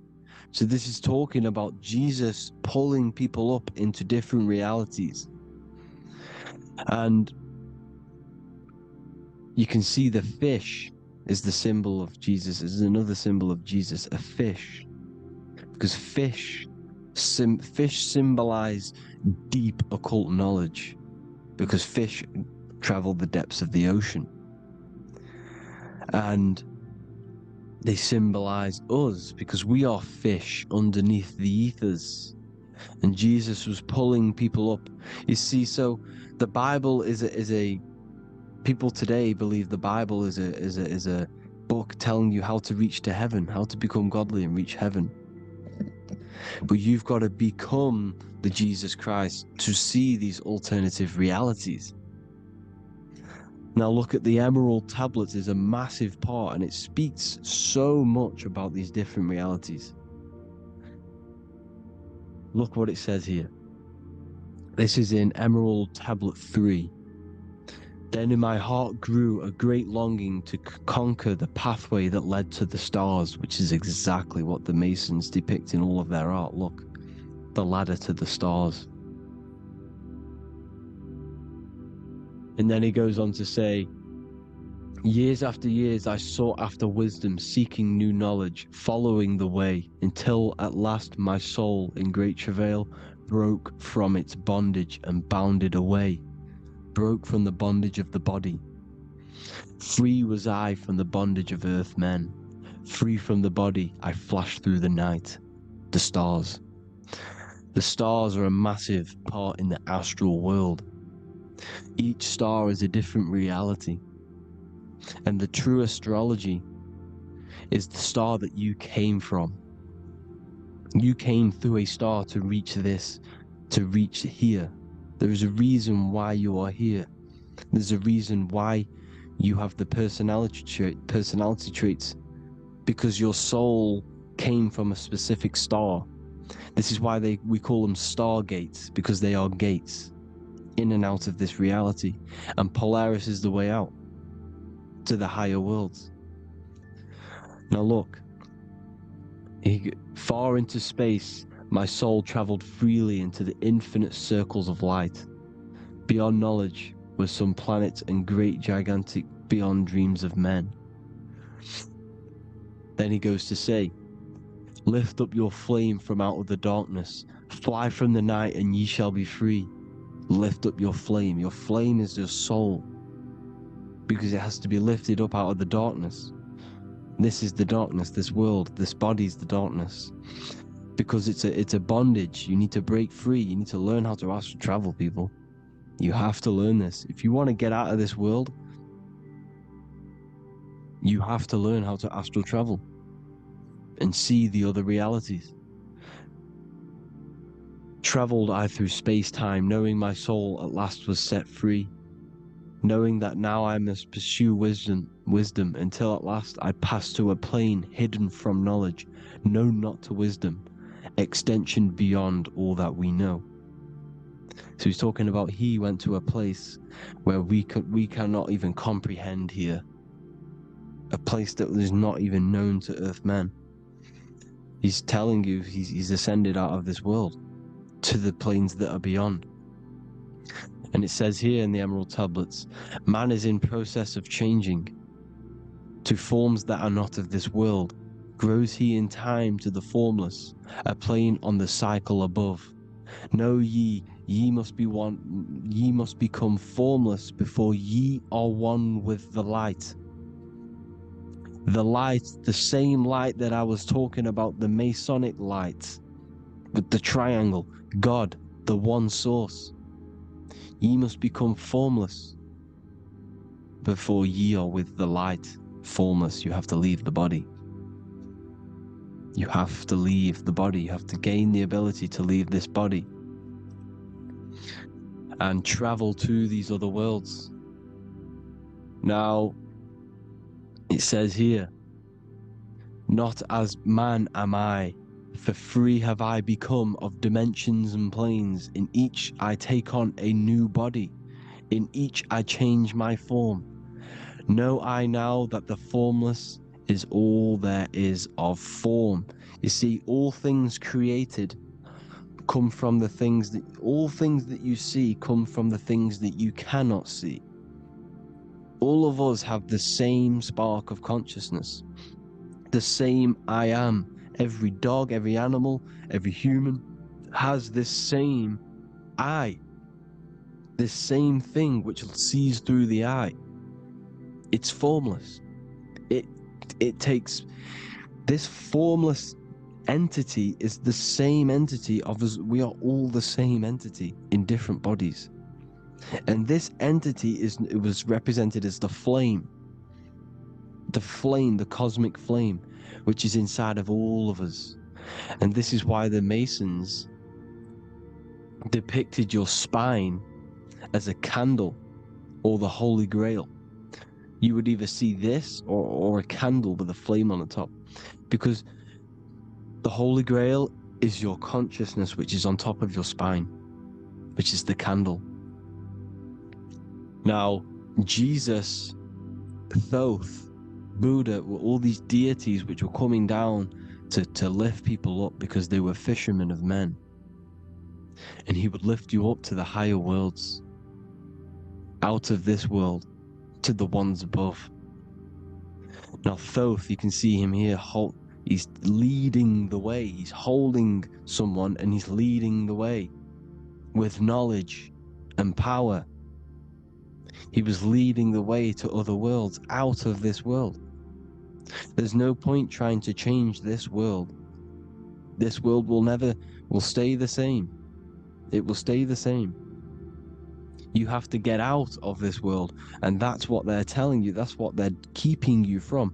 They're keeping you stuck within this thin layer of reality. So what the Masons are doing, they have the ability to astral travel. They're living not stuck and bound to one reality, but living within the different layers of reality. And this is what Morpheus was doing in the Matrix. Morpheus was going into the Matrix to go and get Neo, which is exactly what Jesus was doing, pulling up people out of this world to the ones higher. And that's exactly what Morpheus is doing in the Matrix. If you haven't watched the Matrix, go and watch it. It will blow your mind. Everything I'm saying in this video, you will see it. Except that you don't need to use a machine to enter the Matrix. You just use your body. Well, you use your consciousness to leave this body. You see, Neo was also uploading himself into the simulation to pull people out of the simulation. And this is exactly what all of these gods were doing. The Fisher of Man. Look, he was pulling people up out of this reality with the knowledge. Now Jesus was always depicted with the mushrooms. Look at all this mushroom art. Mushrooms were literally the origin of Christianity. You can see it everywhere. There's mushrooms in all of the ancient art. Every single one of these paintings you see here, there's mushrooms on them. Mushrooms have the ability to see alternative states of consciousness. Now, if you go and do them, and you go to sleep, if you pop mushrooms, you go to sleep, and you will wake up in another reality. You will wake up in another reality. Don't try it if you don't want to do it. But if you've got the heart to do it, do it. Eat them, and go to sleep. You'll wake up in another reality. And Jesus was handing out mushrooms to the bright minds, to the minds that he wanted to fish out and pull up to the higher realities. He was giving them mushrooms to see themselves in an alternative state, in an alternative reality. This is why there was so much mushroom art. And it's not just ancient Christians, it's Sumerians, it's the Mayans, the Celtics, the Egyptians, all used mushrooms. All of them. Look at all this art. It's on stones, it's everywhere. Because mushrooms, see, everything in nature is a macro. Look at the form of a mushroom. It's literally your spine and brain. Because they alter your consciousness. Your body is just a radio receiver. Everything that you're experiencing is a program being ran by the central nervous system, and your consciousness is experiencing this program, these electrical impulses of the nervous system, because it's all feeding back to one point, which is the pineal gland. And this is the candle with the light on it. Type in Masonic candle and you'll see it. It's your spine with your spark of consciousness on top of the spine. And it's a mushroom, because this sends you to alternative states of consciousness, alternative realities. Now, they were all doing this, the Egyptians, the Mayans. Now, there's more symbolism which goes into this. Look at the Christmas trees we use. The Christmas tree with the presents underneath them. Magic mushrooms grow under trees. And these are the presents under the trees that we symbolize today with Christmas. Santa's red and yellow for the red and yellow mushrooms. The same mushrooms Mario has to collect. And when he gets enough mushrooms, he levels up. And then what does he do when he go past the world? When you win that world in Mario, you go to another reality. You go inside of another world. It's truth in plain sight, and it's using mushrooms. It's using mushrooms. Everything, all of the characters in Mario, well, a lot of them are mushrooms. Look at this one. The presents, black, yellow, and red and white. Red and white mushrooms. And the bow on the top is the mushroom head. That's a bit of a reach, but you know, the symbolism never lies, is what you need to understand. And it's as above, so below. Now look at the Sumerians. The Sumerians were also multi-dimensional beings. Okay, look at how they have the double faces. They had 1 foot in this reality and 1 foot in another reality. And look at this one, a double-headed god inside of like a portal. You see? Because and look at these with the wings, the astral travel. Birds, ancient birds symbolize the soul. Because the soul is a bird, it flies to different worlds. It flies around the cosmos. And mushrooms gave you the ability to see these alternative states of consciousness, these alternate realities. Because you exist in infinite realities. You exist in infinite realities. Now look at the 33rd degree Ordo Ab Chao badge. You get this badge when you become a 33rd degree Freemason. And it's a double-headed eagle. A double-headed eagle. And you can see this in Sumeria first. Sumeria have the same symbol. A double-headed, bird. You can see it here as well. And the Masons are still using this symbol today. And when you become a 33rd degree, 33 vertebrae on the back of your spine, above the vertebrae is your consciousness, and it's a double-headed eagle. One reality in one, you become a multi-dimensional being in the 33rd degree. And I've heard many interviews of Masons say it becomes Luciferian. You see, they speak in code. These Masons can't tell you about what they learn about, but they will speak in code. They said it becomes Luciferian. The word Luciferian is lucid. The root word of Luciferian is lucid, and lucid is lucid dreaming, alternative realities, dream worlds. You become a god. Luciferian means you're becoming your own god, pretty much. Because you are becoming a multi-dimensional being living in between the different layers of reality at the 33rd degree of Freemasonry.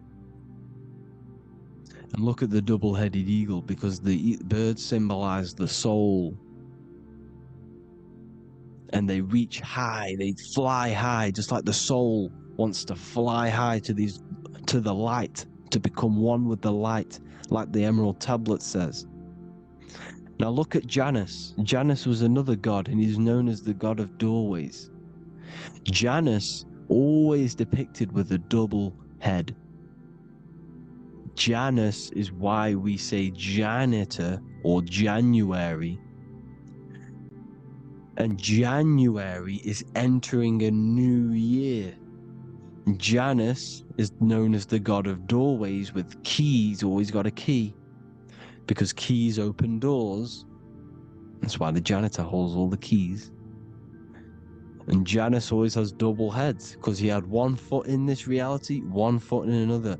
He was a multi-dimensional being, a Luciferian. living between the different layers of reality, except from instead of being stuck in one like we are. Well, a lot of people. And that's the whole point. You see, all of this stuff is about like changing the world and stuff like that. This world will probably never ever change. It's probably been like this forever. Well, forever, for a long time. But it's about moving out of this reality to the higher states. And the Masons always depict the ladder to the luminaries, the stars, with a key, the same key of Janus. The Vatican is a key, and it's in charge of all the religions. Why is it a key? Because they're holding back the key. They're keeping you stuck within this reality, keeping you stuck as identifying yourself with the body, identifying yourself with this world. You are not in the world is within you. This is a program being ran by your central nervous system, and your consciousness is experiencing this reality. Now, this is going to be a mind-blowing video for some people. You have to have an open mind. You have to let go of all the programs. I'm repeating what the ancients are talking about and the ancient symbolism. Look at Janus with the double-headed god. He was just another god coming down, giving keys to people who had the worthy mind to be pulled up out of this reality, to be pulled up to heaven, just like Jesus was teaching how to reach heaven. But really, it's an encoded scripture. But anyways, hope you all gained some insight on this video. Have an amazing day. Please like, share, comment. All the links are in the bio for the PDF, for the Manifestation Mastery course, and all the other amazing stuff. And if you want to support the channel, I'd greatly appreciate it if you became a Patreon member. Hope you'll have an amazing day, people. God bless.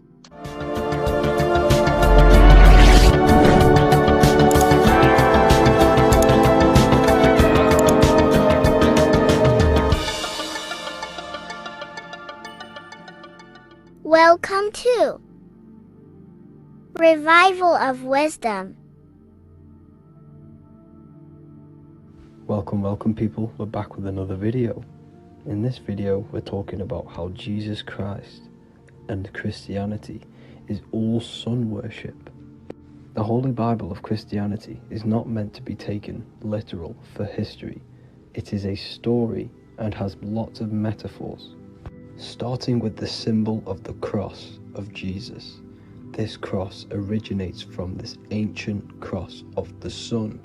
This symbol has been used for thousands of years, way before Jesus was a thing, in Europe, America, Asia, and all around the world. In fact, this symbol is still being used by Christians today, not knowing it represents the sun. This is a 4,500-year-old artifact, a golden plate with an equal-armed cross found in England. The gold to symbolize the sun, and the equal-armed cross for the 4 equal seasons of the year. So this is why in the Bible you have Matthew, Mark, Luke, and John, symbolizing the yearly cycle of the sun and the 4 equal seasons. Also in the Bible, Jesus is referred to as the light of the world. So yes, Jesus represents the sun. He is a metaphor for the sun. Hence why in all of these pictures and images and paintings of Jesus, there's always a sun behind his head, and some even with the sun cross behind his head. Jesus also has 12 disciples, which represent the 12 zodiac signs and the 12 months of the year. This is the Last Supper by Leonardo da Vinci. As you can see, The sun, being Jesus, is in the center because the sun is in the center of the zodiac signs. There are 4 groups which symbolize the 4 equal seasons. Each group contains 3 people symbolizing the 3 months and the 3 zodiac signs in that season. There is only one female in the painting, which is Virgin Mary, who symbolizes Virgo, the astrological sign. So yes, Jesus symbolizes the sun with his 12 zodiac signs and 4 gospels for the 4 seasons of the year. However, there is another phenomenon. The 25th of December is known as the birth of Jesus Christ, which is known as Christmas today. Jesus symbolizing the sun and is born on December 25th. This is the day the sun moves 1 degree northward, bringing back the warmth, the growth of crops, the life and light back to the northern hemisphere. Everything is springing back to life, as we call it, spring.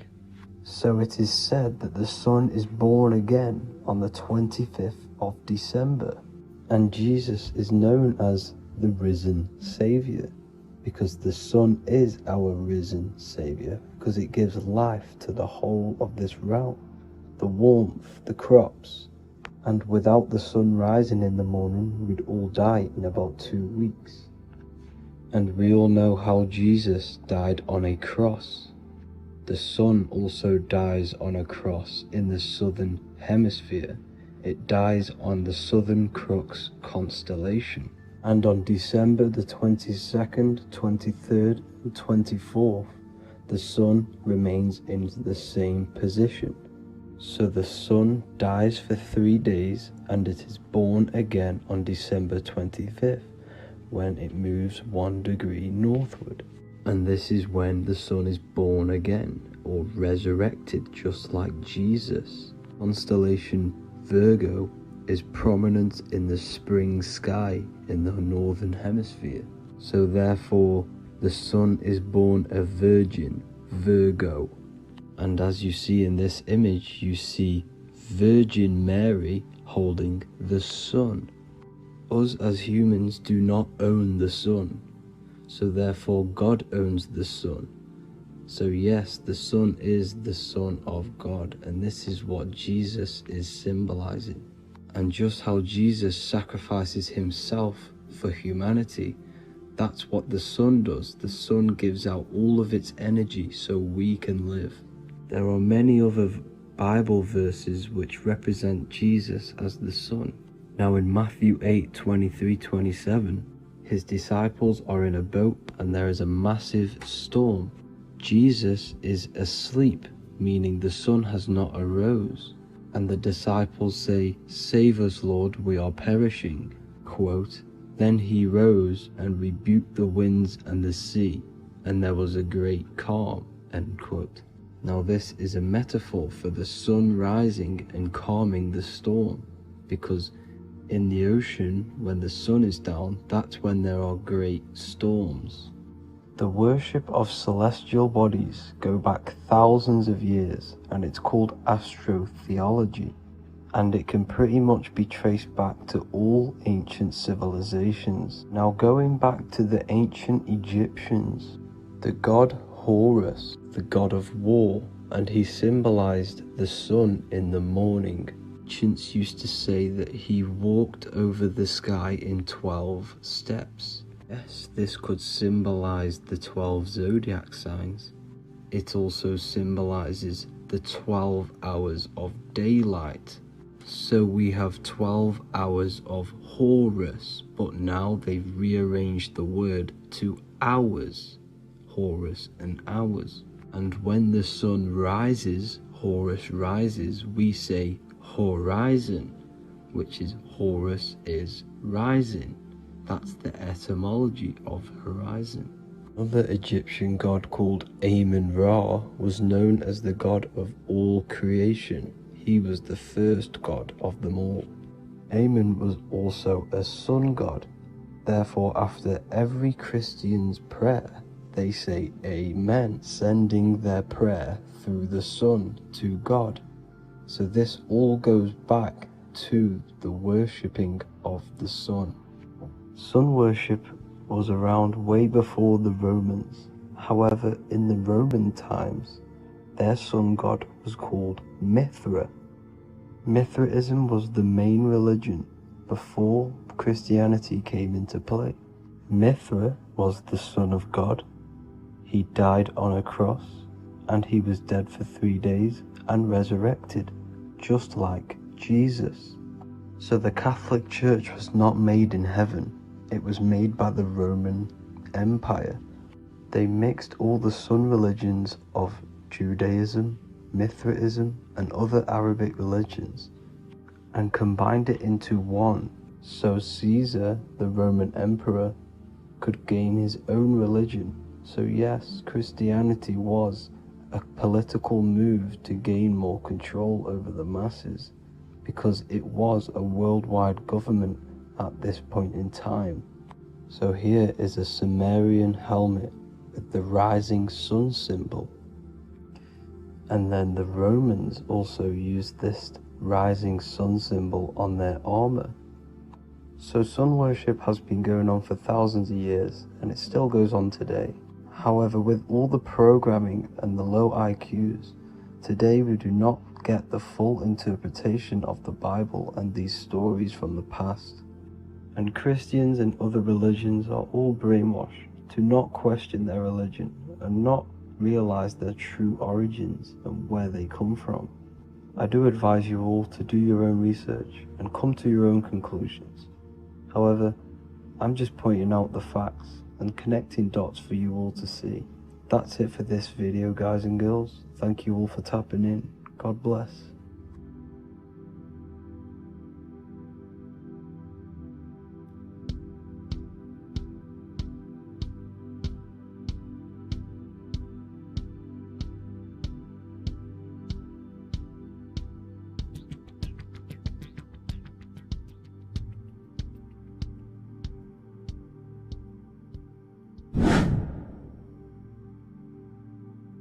What is good, people? How are we all doing? Today we're going to be talking about the different planes of existence, the occult side of the world, the things they don't teach you in school. And of course, you can only find that on this channel, so welcome. So you need to understand is that your consciousness moves through these different planes of existence, these different states of consciousness, which make up all of you. Okay? They are all interlocked planes. They are all interpenetrated into each other. They are all one. They melt into the plane above and below. You see, each plane is a product of each plane. As above, so below. Now, the higher you go, the more fluid, the more dreamy, the less dense it becomes. The lower you go, the more denser it becomes, the more solid it becomes. The lowest plane is the physical plane, which you are obviously aware of. You are inside of the physical plane now. But while you are in this inside of this physical plane, you are indeed inside of all these other bodies which you have not awakened yet. You have to awaken these different bodies. You have these bodies. Okay? It's like a ripple effect. And the center is the most dense, the most solid. This is Earth, heart, the heart of the ripple. And the lower you, the further you go out from the center, the more dreamy, the less fluid, the more fluid, the more less dense it gets until you're one with the all. You see? And this is what it's like. This is what this system is. It's like a ripple effect. Now, let's jump straight into the planes. First, you have the physical plane, made out of 4 elements. 5 elements. The ether is the mother of the elements. It's the womb of the elements. It's the 5th element. And it gives birth to the 4 other elements. 4 is stability. Tables have 4 legs, and this is why the ether gives birth to 4, because it's the foundation of the physical world. Fire, earth, water, air. They are not pure. Each one of the elements melts into the other one. For example, earth and water both share cold. Water and air both share wet. You see? They compose of each other. They melt, they mold into each other based off the vibrational state of the ether. That's what it is. The 4 elements are the vibrational states of the ether. Okay? So you have the 4 physical elements making this, physical world. It's the lowest world. It's the world of effect. This world, whatever you see, whatever you experience, it's the effect. You can't change anything by manipulating this world. You got to manipulate the higher worlds to affect this world, you see? As above, so below. This is the lowest plane.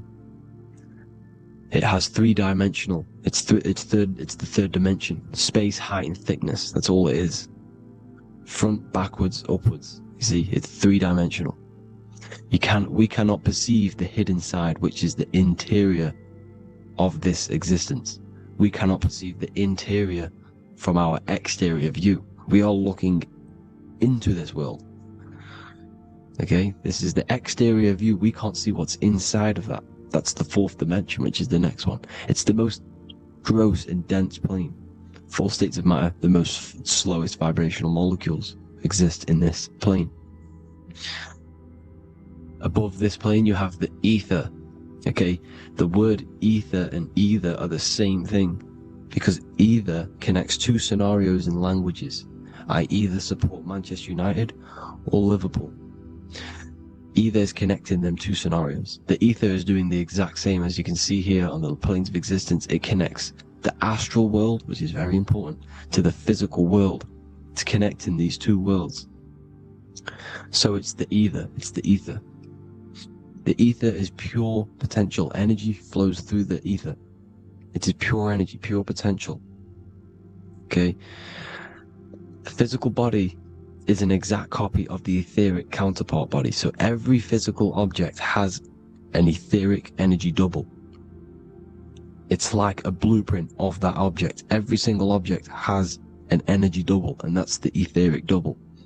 Okay? The etheric body determines the shape of our physical body through its lines of force. All through life, it rebuilds and restores the physical body.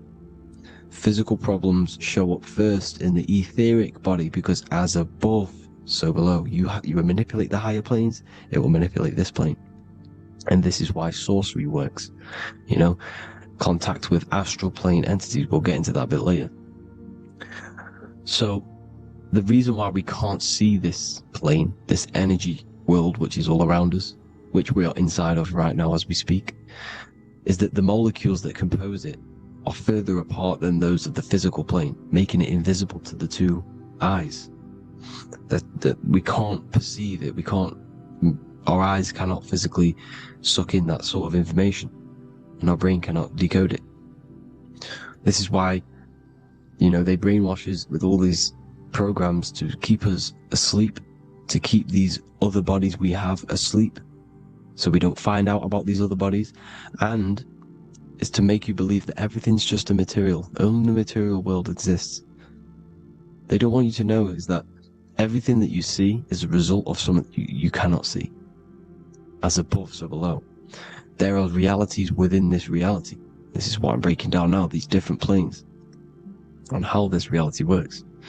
So your etheric double is your energy body. You can see here the physical, etheric, astral. Astral is your spirit. The ether is a part of the physical plane. It's like just above the physical plane, but it's still part. But then the astral plane is completely separate. It's another plane, but they're all interlocked. Don't think they're apart. They're all interlocked. They're all one. They all melt into each other. The chakras that we have are inside of our etheric body. They are our sense of organs which tune us to the 4th dimension. These 7 chakras connect us to the astral world, the 4th dimension. Okay? They are points for the flow of energy from the universe / 7 planets, because the 7 chakras are your 7 planets, and the 7 planets are connected to the astral world. They are feeding these 7 senses in our body. They connect us to the universe, to our etheric counterpart, and then to us, supplying the physical body. Because the energy comes from above. As above, so below. These 7 senses, these 7 etheric chakras, are being supplied with energy from the universe, the 7 planets, the solar system. Then it supplies the physical body. You see?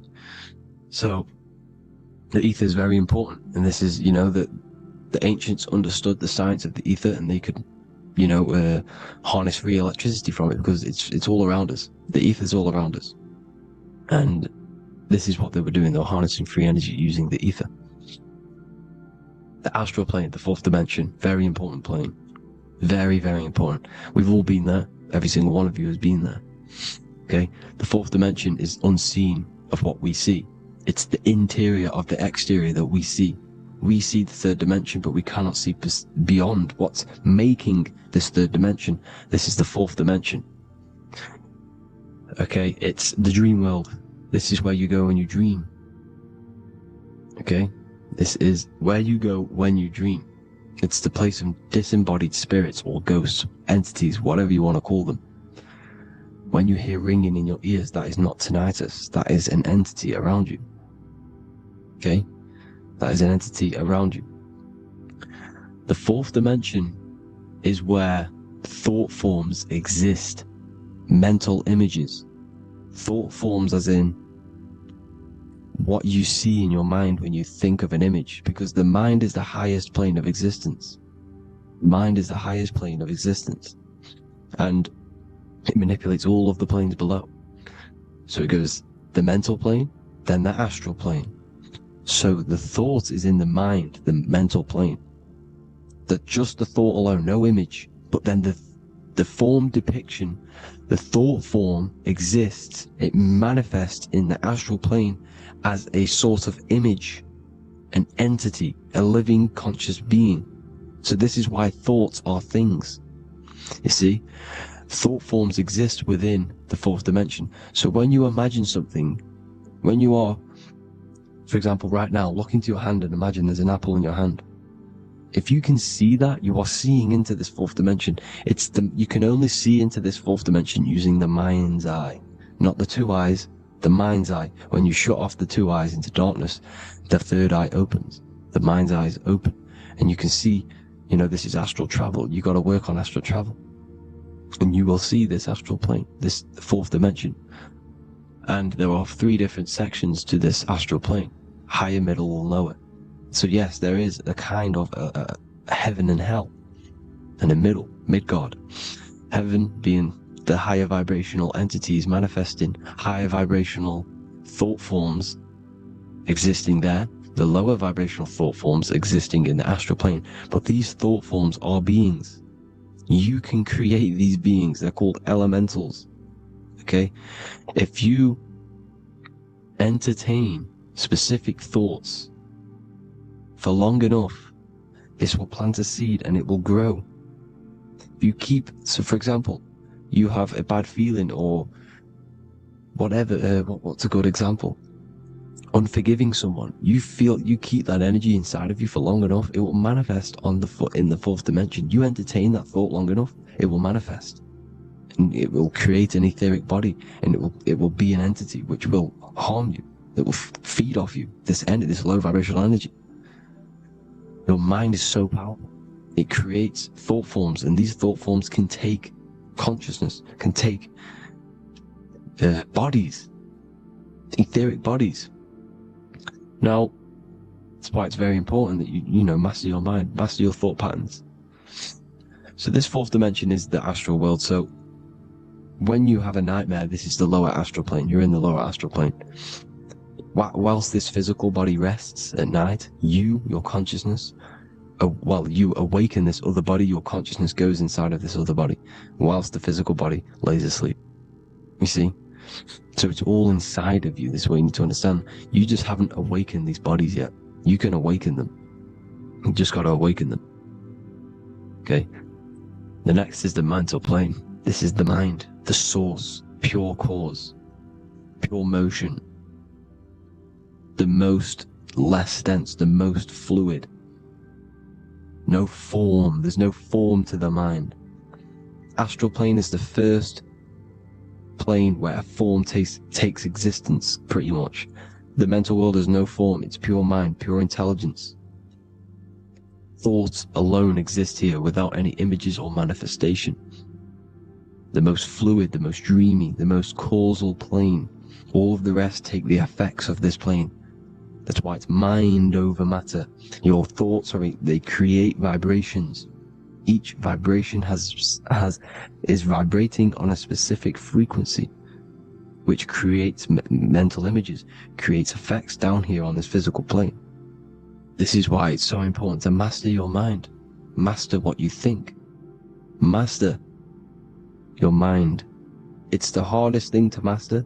You could conquer the world, but it's probably harder to conquer your own mind than to conquer the whole world. I can promise you that, because the mind can play tricks on you. You got to listen to that inner guide within you that will constantly manifest the good things. So anyways, people, hope you learned a lot from this. Please work on trying to activate these other bodies. I will maybe do another video on trying to activate these bodies if you wish. Please comment down below if you would like to see that. And have an amazing day. Please like, subscribe, comment down below any video ideas you want me to do, any information you want me to spit. Thank you all. Have an amazing day.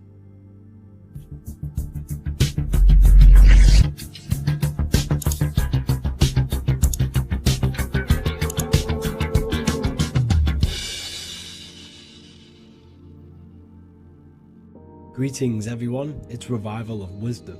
I facilitate human enlightenment through occult and esoteric teachings. I hope this video expands your mind into a new field of thought. In this video, we're going to be discovering the true esoteric meaning of the 7 planetary energies. So let's jump straight into this. In order to fully understand this, you must understand the esoteric teaching of as above, so below, and as within, so without. Our inner world is mirrored into our external material reality. We have a physical voice, which you are hearing right now, and I also have an inner voice, which no one else can hear. The inner world is invisible, and the external world is visible. In other words, the inner world is the spiritual world, and the outer world is the material world. The inner world of ourselves reflects and projects our outer world, which means everything in our external reality is somewhat reflection of our internal self. You are made in the image and likeness of God. You yourself are the universe experiencing itself in a 3-dimensional physical form. The Newtonian science has programmed you to believe that you are a physical being inside of a physical universe. They did this to limit your mind to only believing there is a physical universe and that you are separate from the universe or God. But you yourself are the divine essence of the universe, experiencing itself in a physical plane, which means everything you see is inside of you, including the stars, the planets, and the elements. As above, so below. As within, so without. An example of this is the 4 physical elements: fire, earth, water, and air. In the external world, these are physical elements. In our internal world, they represent the 4 bodies of consciousness. We have 4 different bodies. We have a material body, we have a spiritual body, an emotional body, and a mental body. The mind is not made out of the same substance as the body. The emotions is not made out of the same substance of the mind and the body. These bodies exist in 4 different dimensions, 4 layers of consciousness. With that being said, the 4 physical elements are inside of us. The earth is our material physical body. Fire represents our spiritual astral light body.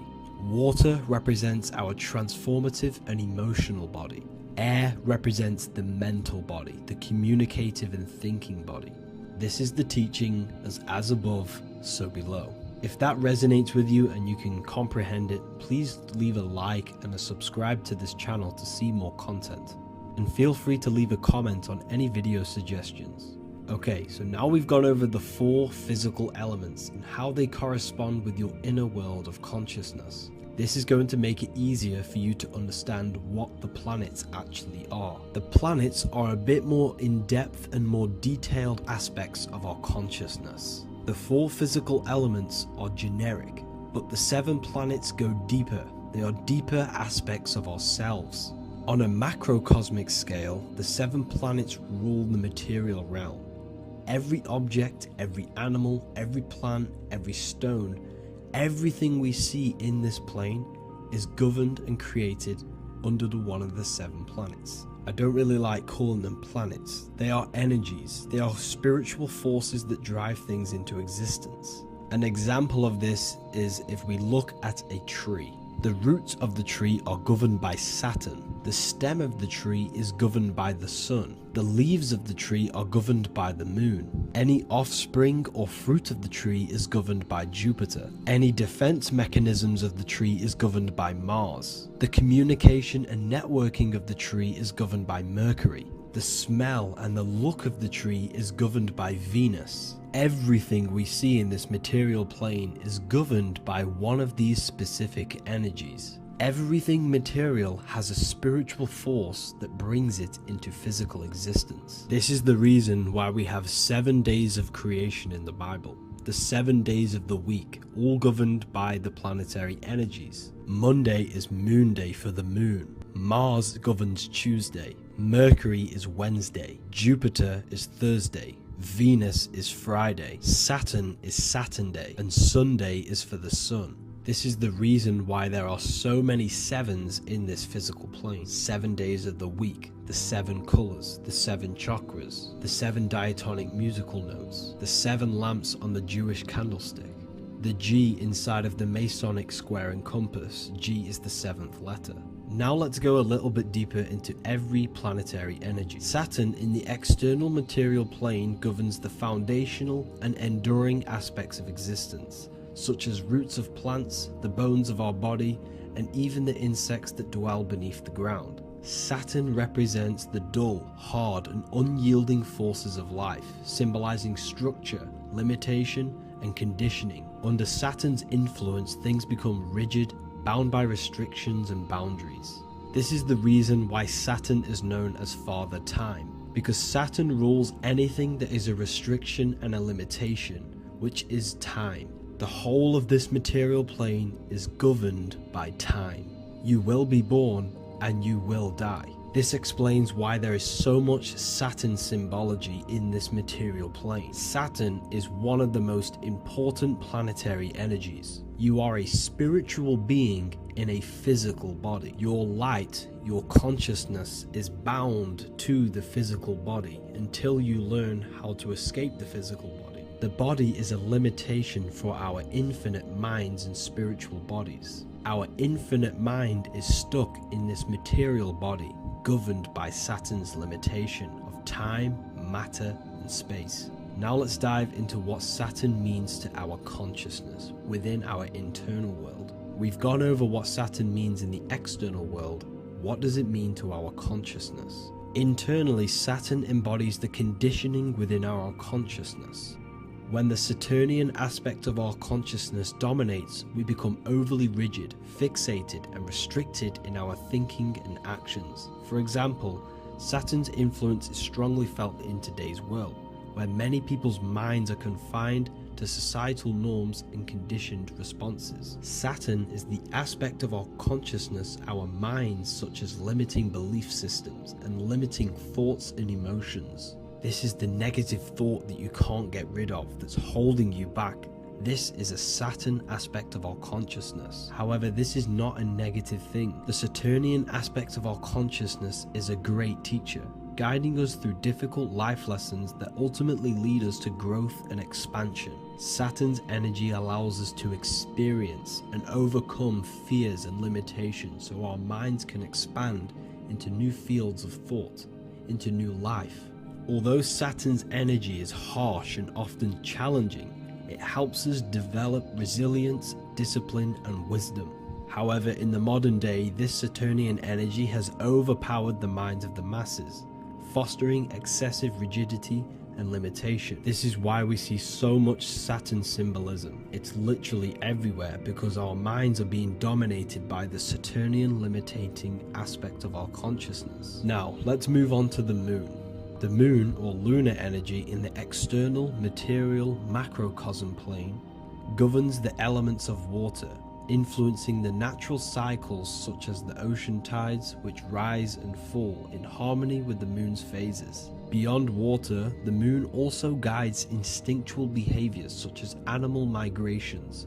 Birds, insects, and other creatures rely on the moon's subtle energies to navigate their journeys. For example, dung beetles use polarization patterns in the moonlight to orient themselves and travel safely home. The moon creates the months. M-O-N is moon. There are 28-day cycles, and this 28-day cycle of the moon is reflected in the woman's body, known as the menstrual cycle. The moon is a feminine energy, governing the feminine elements such as water and the feminine cycles of the body. The moon is the womb. This is why eggs have the same color as the moon, because eggs are ruled by the moon's energy. Now that's the external world. The internal world, the moon symbolizes the emotion aspect of our consciousness. It represents the subconscious mind, the seat of intuition and psychic abilities. Just like in the external world, things are born out of the moon, such as eggs and the womb. The subconscious mind acts as a womb for our conscious mind. Our deep subconscious emotions and programs are born into light into the conscious mind and controls the conscious mind.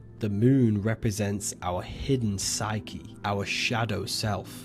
Now let's go on to the sun. The sun represents the life force. In the material external world, the sun is ruling over pretty much all life. The sun gives life to all things. Without the sun, animals could not exist, the human body could not work, and plants would not grow. The sun is the life force. It's the soul of the world. Now, in our internal world of consciousness, the sun represents our passion, our drive, our conscious mind. The aspect of our internal world that wants to drive things and give life to physical manifestation.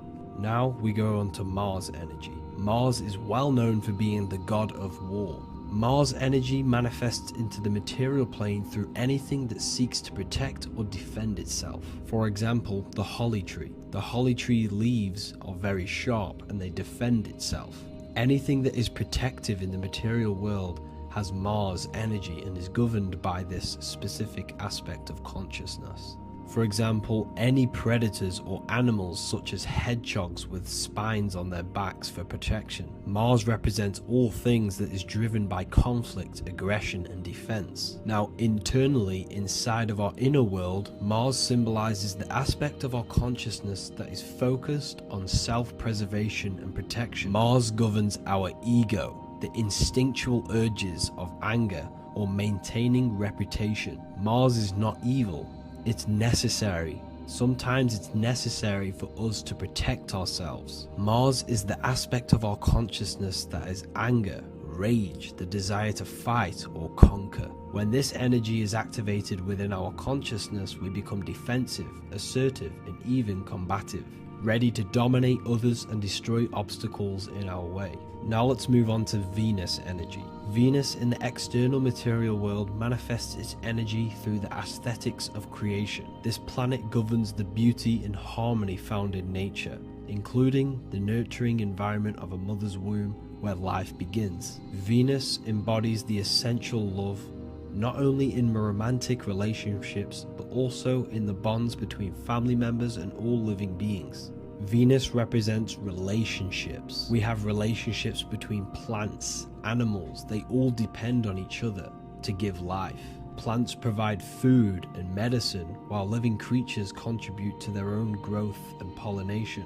Internally, Venus represents the aspect of our consciousness that yearns for relationships and connections with others. This is an aspect of our consciousness that encourages to care for our physical appearance and embracing beauty. Aesthetics play a role in our interactions and self-expression. This is why there is a beauty brand called Venus. Now let's move to Jupiter energy. Jupiter in the material plane manifests its energy as forces of fortune, abundance, and wealth. This energy manifests itself as plants, as fruits that we can consume and eat in abundance. Anything that is nourishing and cultivated by the earth for humanity and animals. Jupiter embodies the giving energy that provides for and sustains life, fostering growth and ensuring that resources are available to all. Its influence is seen in the natural cycles of abundance, where fruits must grow and ripen before they are enjoyed, symbolizing the importance of effort and patience.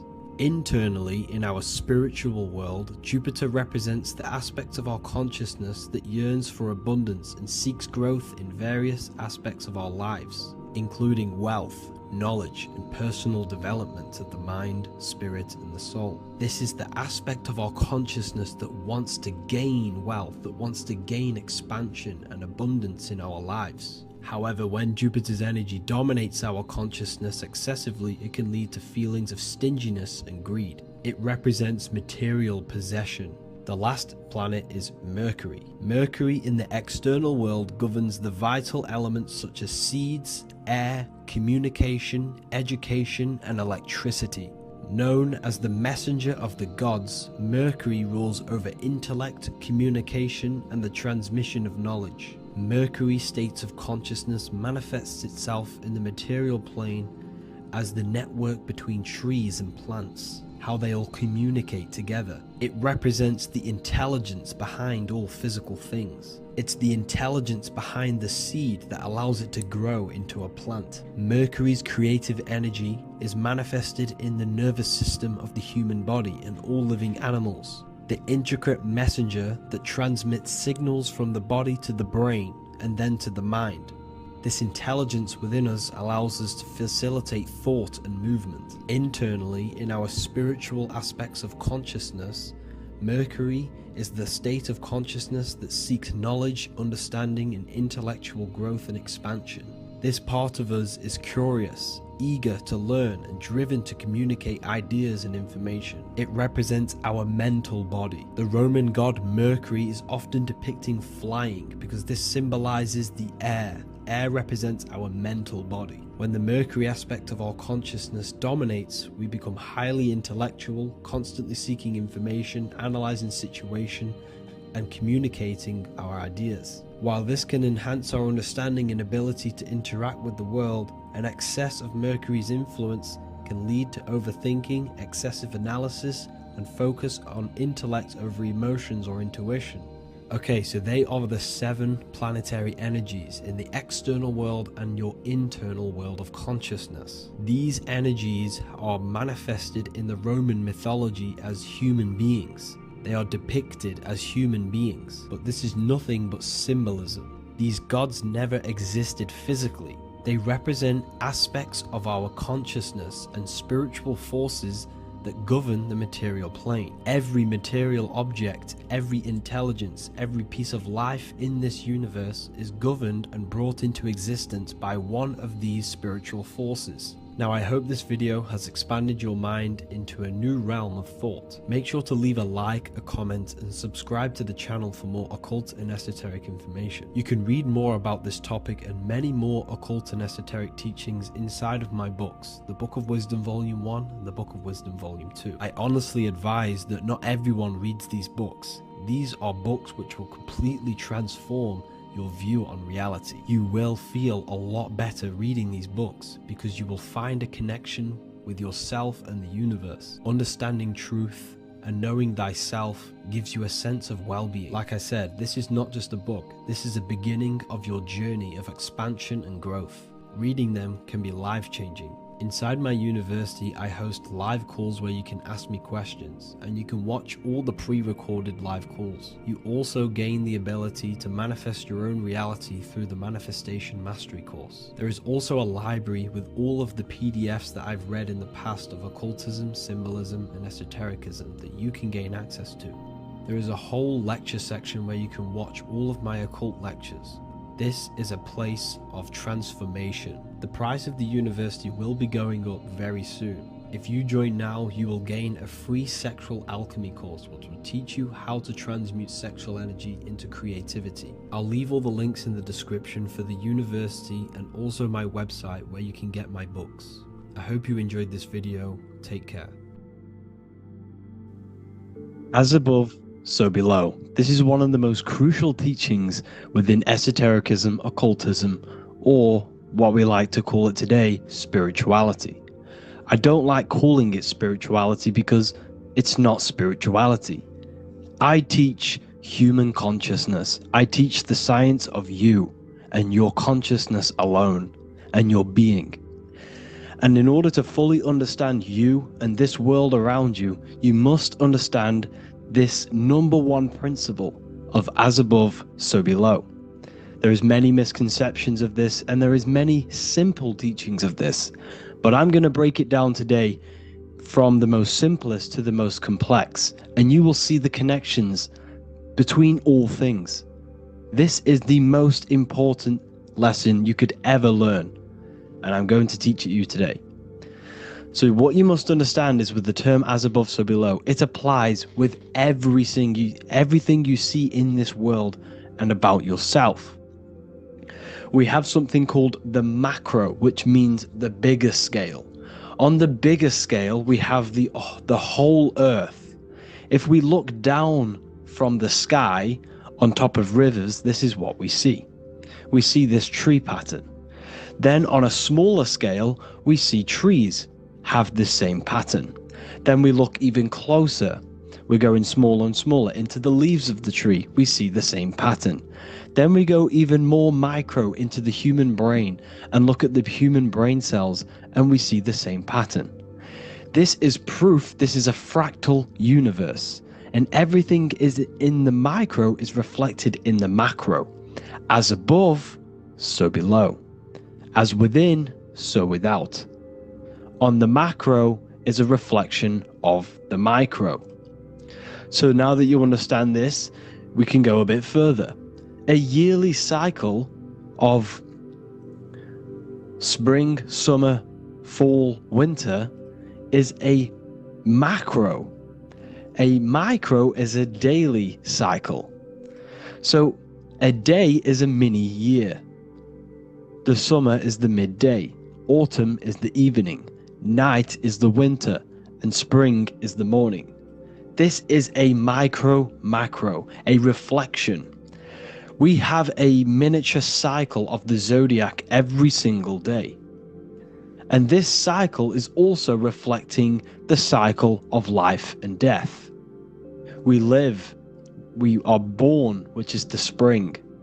We live, which is the summer. We then age, which is the autumn. And then we die, which is the winter, and then we are reborn again.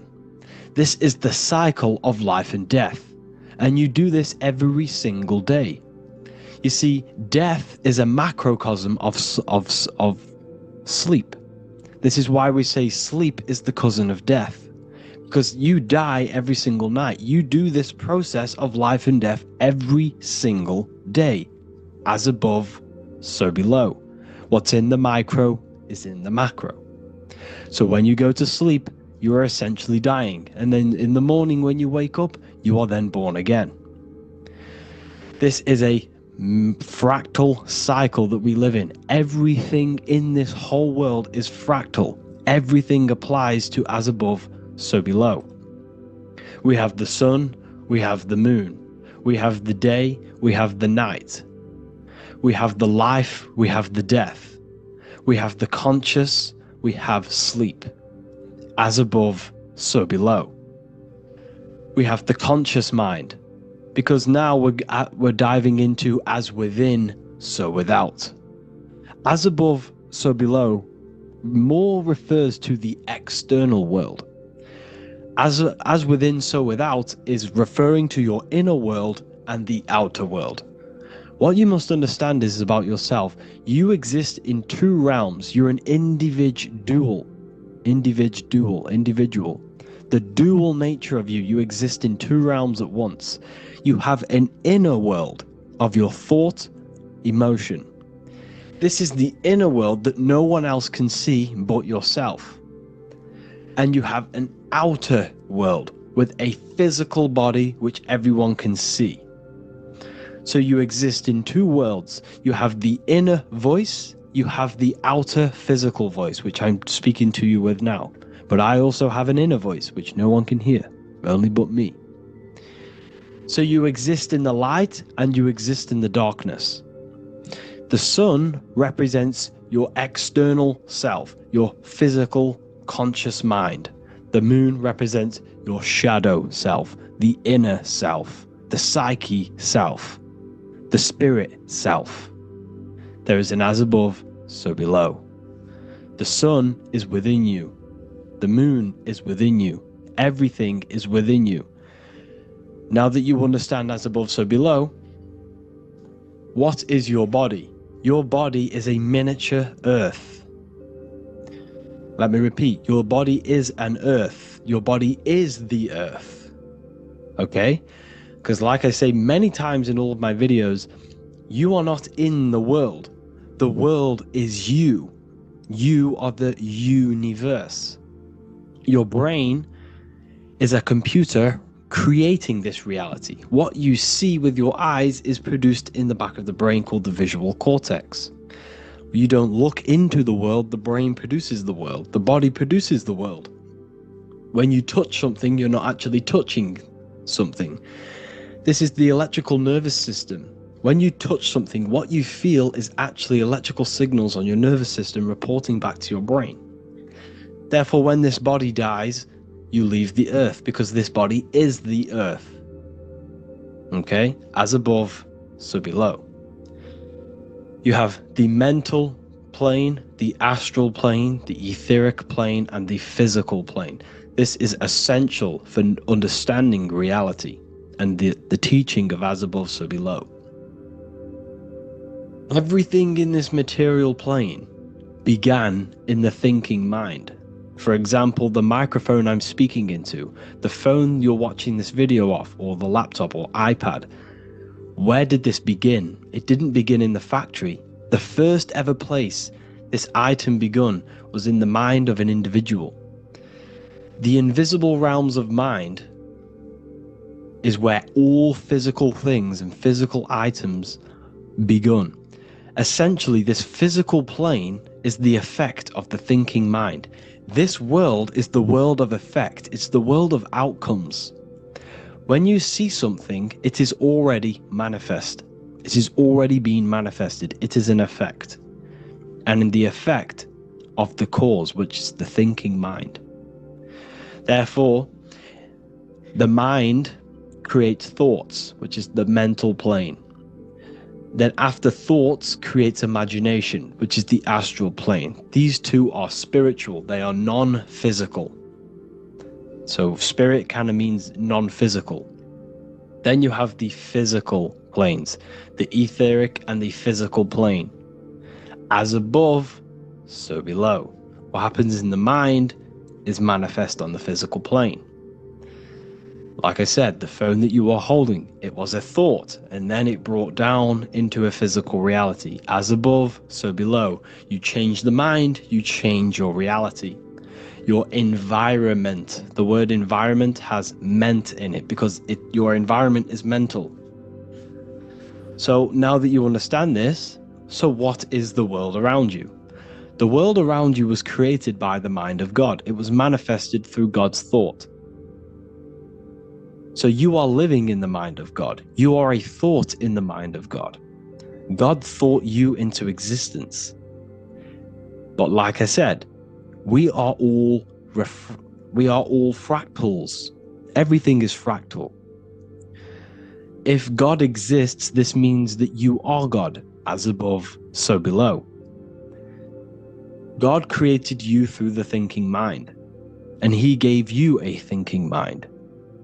So God created the macrocosm. God created the macro, the whole world. He designed the whole world, the sun, the stars, the moving. He designed this.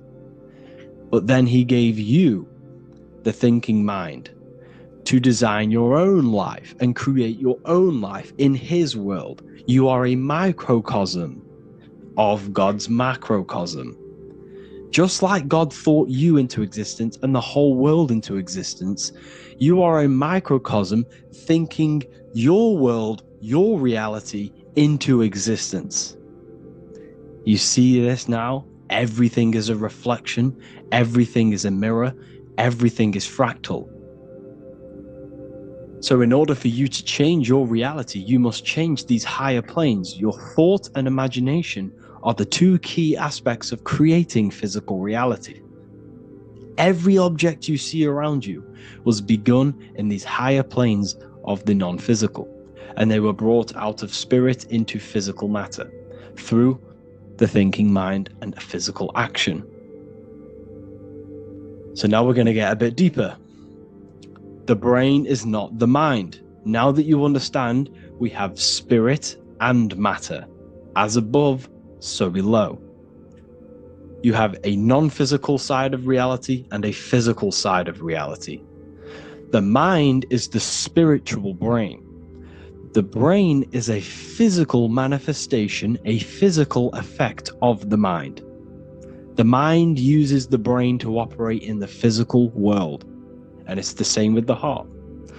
The soul manifests itself physically through the heart. The heart is a physical manifestation of the soul, of the emotion, thought and emotion, the mind and the soul, the brain and the heart, heaven and earth. So you have the inner world and the outer world, the spiritual, non-physical, and the physical. So we are all on this process of awakening, an expansion of our minds into new fields of thought, into new fields of awakening ourselves. Because essentially we are born into this world. But you are born many, many times. You can be born physically and you can be born spiritually. Like I said, everything is fractal. So just like when the baby finds out that there is a world outside of its mother, what does the baby do? The baby seeks a way out of its mother, and then the baby is now born into a new world, a world outside of its mother's womb. It's the same with you and your spiritual process. As your mind becomes aware that there are other realities beyond your physical body, it then seeks a way out. And this is why you are probably watching my YouTube, because you are now on the path. Something within you has guided you to this path of knowledge, truth, enlightenment, and expanding your consciousness. And it is your soul who brought you here. Your soul speaks through emotion, like guidance.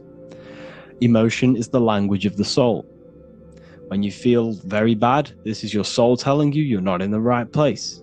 You're doing the wrong things. Because the soul is always unfolding its purpose, which is expansion and learning. That is it. The mastery of the self and the learning of the mind is the only thing that counts in the end after this life. So you are on a journey of expansion, of learning, creating, and spiritual rebirth. As above, so below. What does this body tell you? When I see someone overweight, I don't see the overweight. I don't see the body. I see the mind. I see an undisciplined mind. I see a mind that lacks self-control. I see a mind that seeks external validation. That's what I see when I see an overweight person. I don't see his body. I see the result of his mind.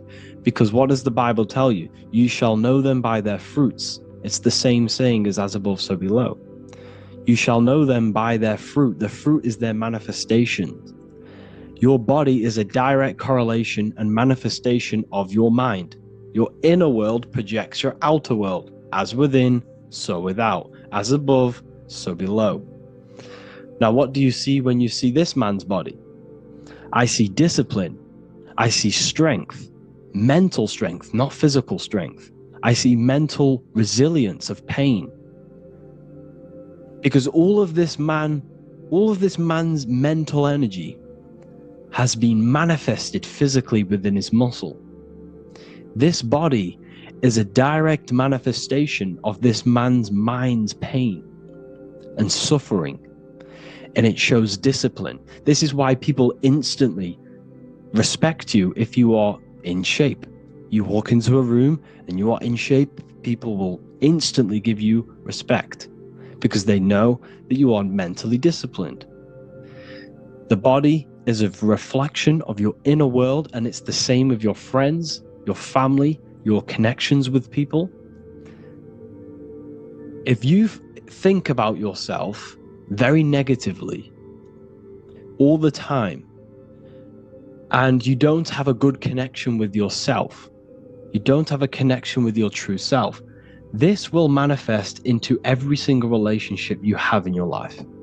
If you don't have a good relationship with your inner self, you don't have a good relationship with the people and the friends around you. Because as within, so without. If you think negative about yourself, you will only pick up the negative in other people. If I think very highly of myself and I think very happy and good things about myself, I will then see the good things in other people. Because it's as above, so below. As the inner world is, so is the outer world. It's the same with your life circumstances. Your life is a direct correlation of every thought you thought in the past. If you possess millions of pounds, millions of dollars, this is because you have thought this into physical reality. You live the life you are deserved. You live the life that you manifest through your thought. If you live a very poor life, this is a reflection of your mind. This is a reflection of what you have thought into physical existence. Because like I said, everything begins in the mind. As above, so below. And this is even present within the body. So where is the head? The head is at the very top of the body. And where does all manifestation begin? In the mind. That's where the mind is, in the head. And then the thoughts we think travel down the body into the heart, which is the emotion. Every thought we think is in the emotion. Every thought we think creates an emotion. This emotion then drives the action. Where does the action come from? The feet, because the feet move our body. We move with our feet to take action. Our hands. You see, so the body is even a reflection. I can't even say it. Reflection of the order of manifestation. This blew my mind when I figured this out. You see, the head, the thoughts begin here. This is the beginning of all manifestation. Then it comes down to the heart. This is the emotion. Then you take the action. The thought and emotion then sparks the action, which is taken with the hands and the feet. And where's the lowest point on the body? The feet, and that's touching the physical earth. So the head is where the thought is, the non-physical, and the lowest point on the body, which is touching the physical earth. So the head represents spirit, the feet represent matter, spirit and matter. Your room, if I walk into your room and I see a messy room, I don't see the room, I see a messy mind. The room is a reflection of the mind. If you have a messy room, this is your mind. It's an externalization of your unsorted mind, undisciplined mind. So like I said, we are all God, and we must find the God self within us. And I teach all of this inside the Book of Wisdom, Volume 2. This is not just a book, this is a revolution. This is the beginning of a new age with this book. If you have read it, I congratulate you. You should feel very proud of yourself if you have an open mind. You should feel proud of yourself for watching these videos, because not many people have an open mind. Remember this, people. You are special if you're watching these videos. You have the mind. You have the ability to see through the illusion. And I take my hat off to you. You want to take this to the next step? Read the book. Or if you want to take it to the serious levels, join the university. The university, you gain access to every piece of my material that I've ever done, all of my books, all of my lectures that are hidden from YouTube, that are hidden from everywhere else, the lectures that give you real power. And if you feel alone on this journey, we have a conscious community where you can connect with like-minded individuals, because I've been there. I've been there when you feel lonely, because you feel like no one else is thinking the way you are feeling. You can't talk to people about these things because people just think you're crazy. That's why I put together this, so we can connect, so we can unite, so you can connect with people, so you don't feel crazy about thinking about this stuff, learning about this stuff.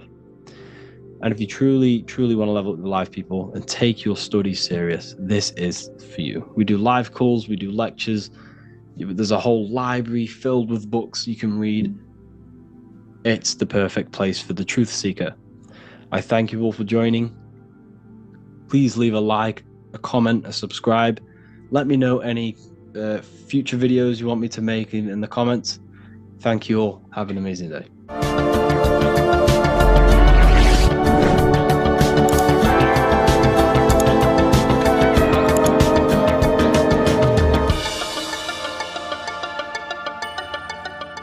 Welcome to Revival of Wisdom. Today, we're going to be talking about portals, portal symbolism, what portals are, okay, and how they show them to us, because they have to tell you the truth, guys. This is the thing with the universal law. They have to tell you the truth, and they tell you through symbols, they tell you through movies, and different things like that. But let's jump straight into this. So first, I want to talk about the Freemasonry symbols. Okay, so first we got, obviously this is some Freemasonry art, but notice how you've got the ladder with a key. Okay, so this is ladder symbolism with a key. So maybe this is talking about ascending. Okay, because look, because this is ascending into the heavens, because it's a ladder with humans going up it with a key. In order to ascend, you must have the key. Okay, so what else do we have with a key? Well, the Netflix show Lock and Key, which is all about portals and keys. Because what the keys do, they open doors, gateways. Okay, so what's interesting about this is that they've got this key here, which represents the Kundalini energy rising up the spine. Okay, but we'll come back to this. But it's that same portal key symbolism. We've also got the Vatican. The Vatican is in the shape of a key.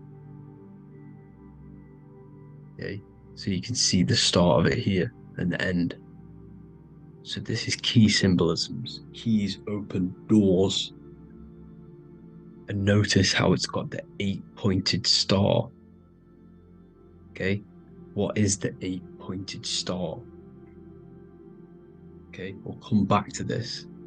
This all ties in, guys. I'll break it all down for you. But then you've also got the god Janus. Janus, okay, is known as the god of the doorways. He's an ancient god of Rome, and they worshipped him. However, he's not a god, he's more like a high-level ranked demon.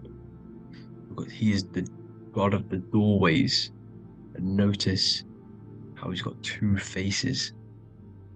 Because doorways always have two sides.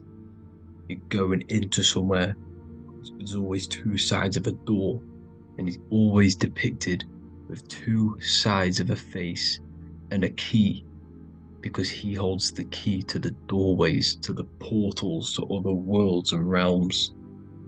Okay, as you can see, he's always got two faces and a key. Okay, so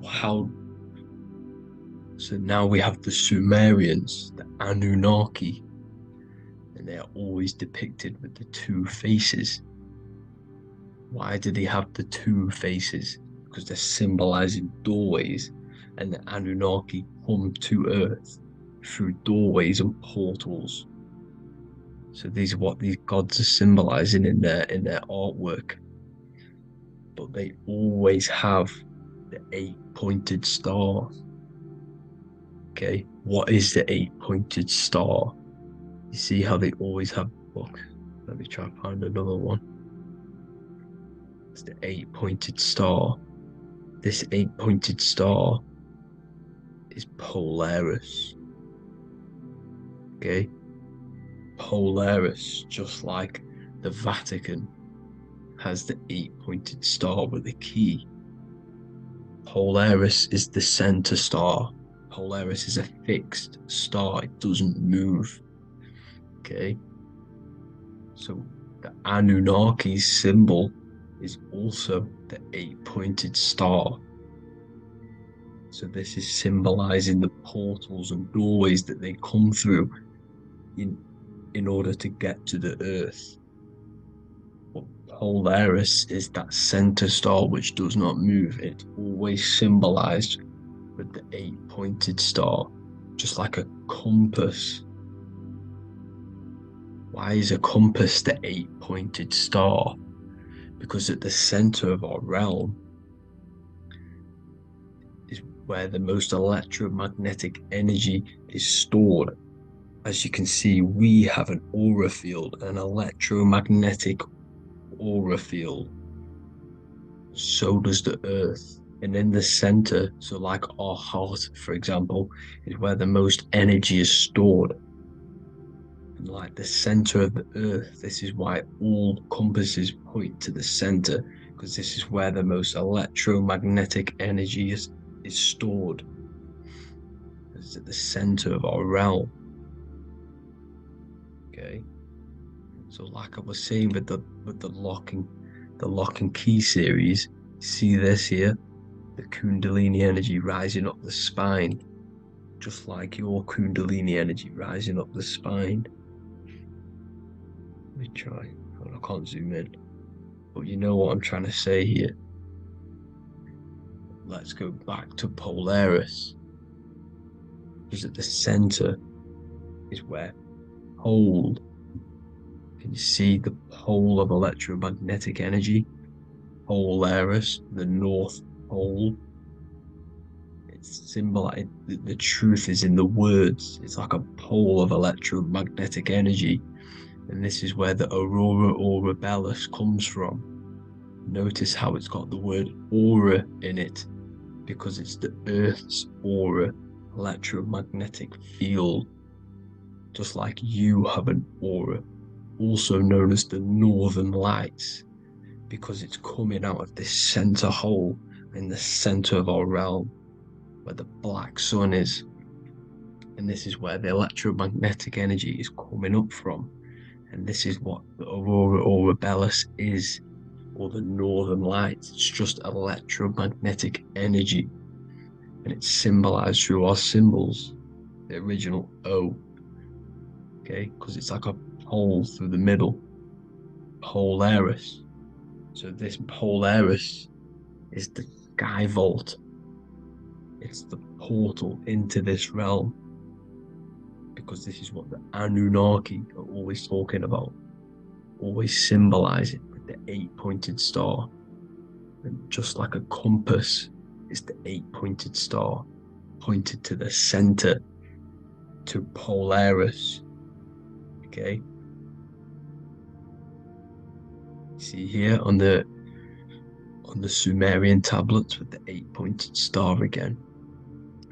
And how we know it's talking about portals with this 8-pointed star is because CERN 666 are opening up portals to the underworld, letting in demonic entities into this realm. How do we know it's a portal? Because their Hydro Collider has 8 points, just like the 8-pointed star. So they are creating synthetic portals to the underworld to let these demonic entities into our realm. But what is the key?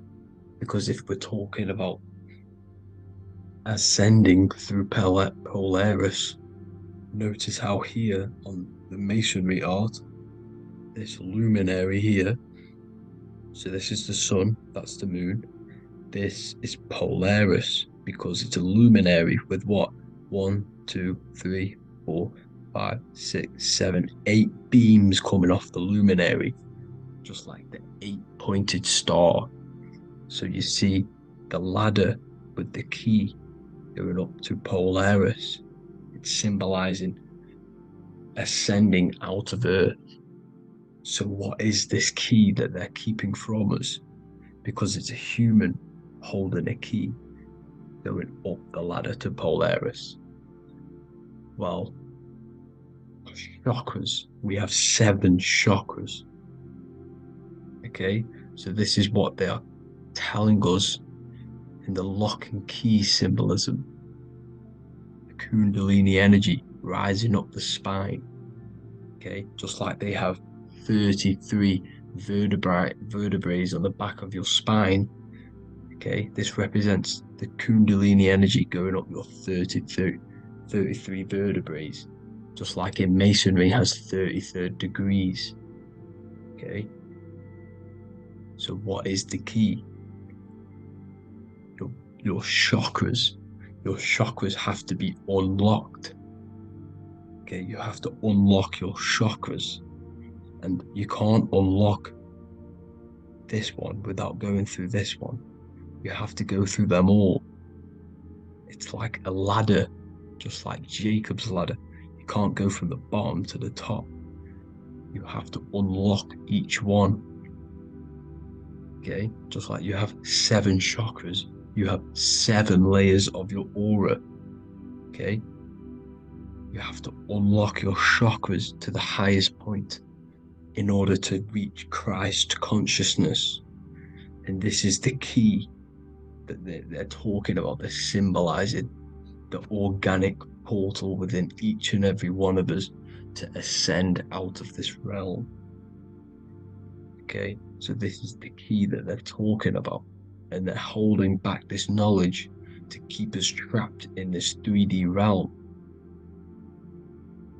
Okay, so like I was saying with the 33 vertebrae and the Kundalini energy coming up the spine, 33 vertebrae, you can see this sort of symbolism going up to the light, because it's the light. You see here, your crown chakra turns on and becomes enlightened, just like the Illuminati symbol. Can you see it? But also Jesus also died at 33. So this is symbolizing, okay, they're symbolizing the death of the ego, the body. So once you open up your chakras and reach Christ consciousness, which is your 33rd vertebrae, once your Kundalini energy goes up your 33rd vertebrae, your body technically, not physically, but spiritually dies, because you then become formless. You reach Christ consciousness. So then you can travel other worlds. Okay. This is what they're talking about with Vatican, 8-pointed star, and the key. Janus with the key. The Sumerians with the 8-pointed star. Anunnaki, the 8-pointed star. Polaris, 8-pointed star. So Polaris is the way out of this realm, which is at the center pole, North Pole. Okay, so the key is that they're hiding from us is the knowledge to unlock our chakras. Okay, and without this knowledge that they keep from us is trapping our souls in this reality to keep reincarnating. Okay, well, thank you all for tuning in. I'm going to leave you all there. Make sure to leave a like and a comment in the comment section. Let me know some topics to talk about so I can break it down for you. God bless you all.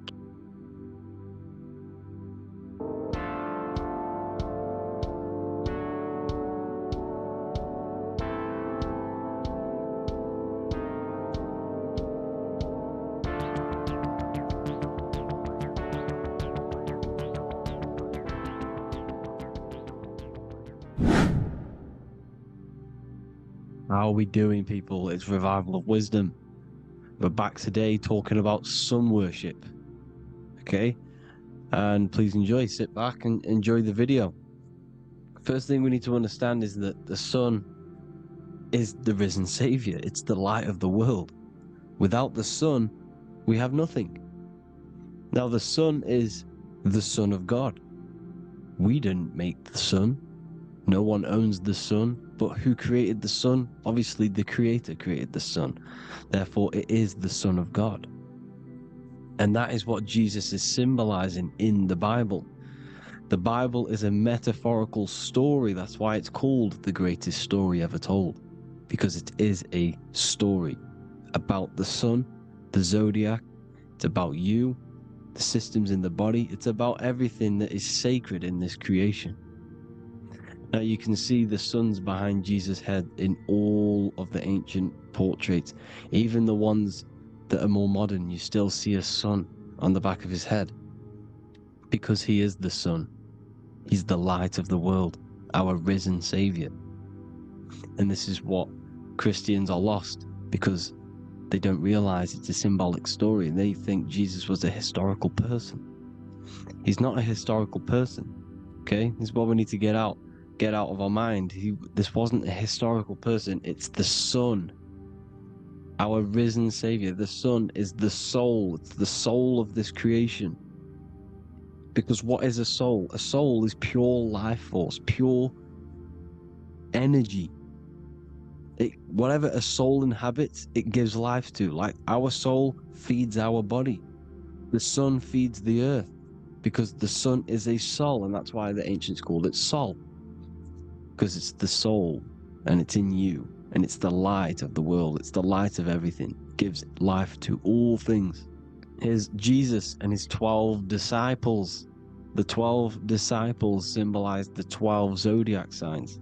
Aries, it rules the head region, because the 12 zodiac constellations rule specific regions of your body. Aries, the ram, you have a cerebrum in your head. This is Aries on the head of the table. His Gemini rules the arms and the lungs. The two twins, Gemini. He's holding up two hands for the two hands and arms. The twins. Cancer has a knife in his hand. It's not so clear, but he has a knife in his hand. Cancer is the crab. Crabs have claws. And he's pointing at Virgo's Adam's apple, saying there's no Adam's apple there. It's a woman. Who's the sixth sign? The sixth sign is Virgo, the Virgin, the only woman in the painting. Now notice how there are 3 people in 4 groups for the 4 seasons and for the 3 months and 3 zodiac signs in each season: spring, summer, fall, winter. Matthew, Mark, Luke, and John with the suns on the back of their heads, because it's the 4 states of the sun. The 4 states of the sun. Now, 6th sign, Virgo, the Virgin, the only woman in the painting with no Adam's apple. Then we have the sun, Jesus, red and blue, red shift, blue shift. Electromagnetism. The ancients knew this. He's got one hand open, one hand down, because the sun gives and retrieves. The sun rises and it falls. It gives, then pulls away. That's what the sun does, and that's what he's doing. His arms are out, symbolizing the rays of the sun, casting down onto the earth, giving and then receiving. Libra, his 2 hands are equal. He's holding his arms out equally, because Libra is the 2 balanced scales. Libra is when the sun is balanced between the summer and the winter. It's being judged. The sun isn't balanced. That's what Libra is, the 2 scales. Capricorn is the goat. Goats have 2 horns, and you can see the 2 horns on his head here. See? So this is astrology. This is what Leonardo da Vinci is depicting here. It's astrology. He knew the story of the Bible is all astrology. It's all based on astrology. The Son of God, the real Son. Now here are some Bible verses. I am the light of the world. Obviously, that's the sun. What other light is there that lights up the world? The moon can't do it. It's the sun, the one and only Son, our risen Savior. Because if the sun didn't rise, we'd all be dead. So it's our risen Savior. And it dies for our sins every night and then gets reborn every day. Now, Jesus calms the storm. Mark 4:35-41. The disciples are all on a boat and there is a heavy storm. But Jesus is asleep. The disciple says, Jesus is asleep. We need to awake him. They wake up Jesus, and Jesus got up and rebuked the wind and said to the waves, quiet, be still. Then the wind died down and it was completely calm. Well, when Jesus was asleep, this is the sun not being risen. It's not risen yet. Because in the night times, that's when the storms happen on the sea, in the ocean. And when they awake Jesus, Jesus rises because he's the sun. He rises and everything calms. Because when the sun comes, the storms go. You see? So it's the sun. It's all about the sun. Here's another, Luke 22:10. A disciple asked Jesus, when will we know it's the end times? And Jesus says, as you enter the city, a man carrying a jar of water will meet you. Follow him to the house that he enters. Well, this is clearly talking about astrology, the topic that Christians think is satanic, when they don't realize the whole thing's based on astrology. Because the end times is the end of Pisces, which is the two fish, which is the age we've just gone out of. And you can see all these ancient churches here with two fishes, because they knew it was the age of Pisces. There's an ancient photo, ancient artwork with the two fish, Pisces. And the end times, as it talks about in the Bible, when Christians think the world's going to end or something. But no, it's just the end of Pisces. As you enter the city, a man carrying a jar will meet you. Follow him to the house. The house is the zodiac sign that he enters. And the zodiac sign is Aquarius, because that's what it is, a man carrying the water. We know this is astrology because a woman, that is a woman's job in the ancient times. In the ancient times, the woman used to get the water. You would never see a man collecting water back then. That was the woman's job, whilst the man builds the houses, for example. You see, so we know it's talking about astrology because astrology is the man holding the bucket of water. It's the end of Pisces. Now we are in Aquarius. And of course, Luke 24:36, the risen Savior, the sun. Now the sun is also born on the 25th of December, a virgin, just like Horus, Mithra, Buddha, Krishna, Hermes, and thousands of other gods, all born on the 25th of December. Well, it's because the sun moves 1 degree northward on the 25th of December. And on the 22nd to the 24th, it stays in the same degree because it's moving south. But then on the 22nd, it stays in the same degree on the Southern Crux constellation, and the ancients called this the sun dies on a cross, because the cross is the Crux constellation, the Southern Cross. And it stays on that same degree for 3 days on the cross. The sun dies on a cross, and then on the 25th, moves 1 degree northward, bringing back the summer, the light, the warmth, the growth of crops. And this is the sun being reborn again, a virgin, because it's pure. And here's Mithra, another sun god before Jesus was around, before Christianity. It was Mithraism, and Mithra, Ra is Ra, the sun god, Egypt. It's all about Ra, the sun. You see the crown of thorns on Jesus' head, symbolizing the rays of the sun. And here are the rays of the sun on the back of Mithra's head. Krishna, the sun. Buddha, the sun. Horus, horizon. All born virgins, all did miracles, all resurrected. Dead for 3 days. Well, here he is, dead for 3 days on the cross. And resurrected, because it's the most ancient religion ever been on the face of the earth, the worship of the sun. And we should worship the sun, because without the sun we are nothing. The sun feeds us, feeds the earth, feeds everything. Without the sun we are nothing. It's been reversed, and now we're worshipping man. When we're worshipping a man called Jesus, was never real. It's all about the sun, the Most High, the most powerful, potent celestial body in the sky, the orb that feeds us every day. It dies for our sins and rises every day. It's the sun. Now on the Holy Communion Day, it's the worship of the sun. They give out many suns. Here's Jesus holding a sun. And they raise the sun on Sunday, because they go to worship their sun god on Sunday. Not Saturn Day, not Moon Day, Monday, but on Sunday when the sun is exalting. And they hold suns up above their heads because the sun rises. They're symbolizing the sun rising above their heads as Savior. It's the sun. It's the Holy Communion Day. And here's Jesus giving a piece of himself to the children. It's the sun, the light. Judas was known as a backbiter, a backstabber, because he stabbed Jesus in the back. He betrayed Jesus. Well, this is just another astrological story about the constellation Scorpio, because the Scorpio is the J.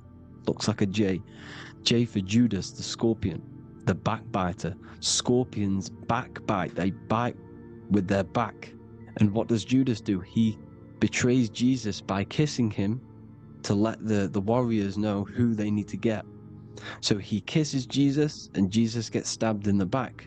Well, when you get stung or bit by a scorpion, they leave like a kiss. So Judas kisses him and gets betrayed. Well, this is because the sun, when it hits Libra, it's balanced. The sun is balanced because it comes through summer. Now the sun's starting to die. The sun's starting to die. It hits Libra. And then as soon as it hits the Scorpio, it gets betrayed because now the sun has to fall to winter, and Saturn is there waiting to take over the darkness of the winter. So he gets stabbed in the back by Scorpio, Judas, the scorpion, the backstabber. You see, it's an astrological story. Here's Mary. Mary means marry, which means pure. The sun is pure. No one gave birth to the sun but the God. And it's born every day. It's born every day on every year. It's born pure. There was no controversy. There was no, activity for the sun to be born. It's pure. Now, the 7 metals come from the 7 planets.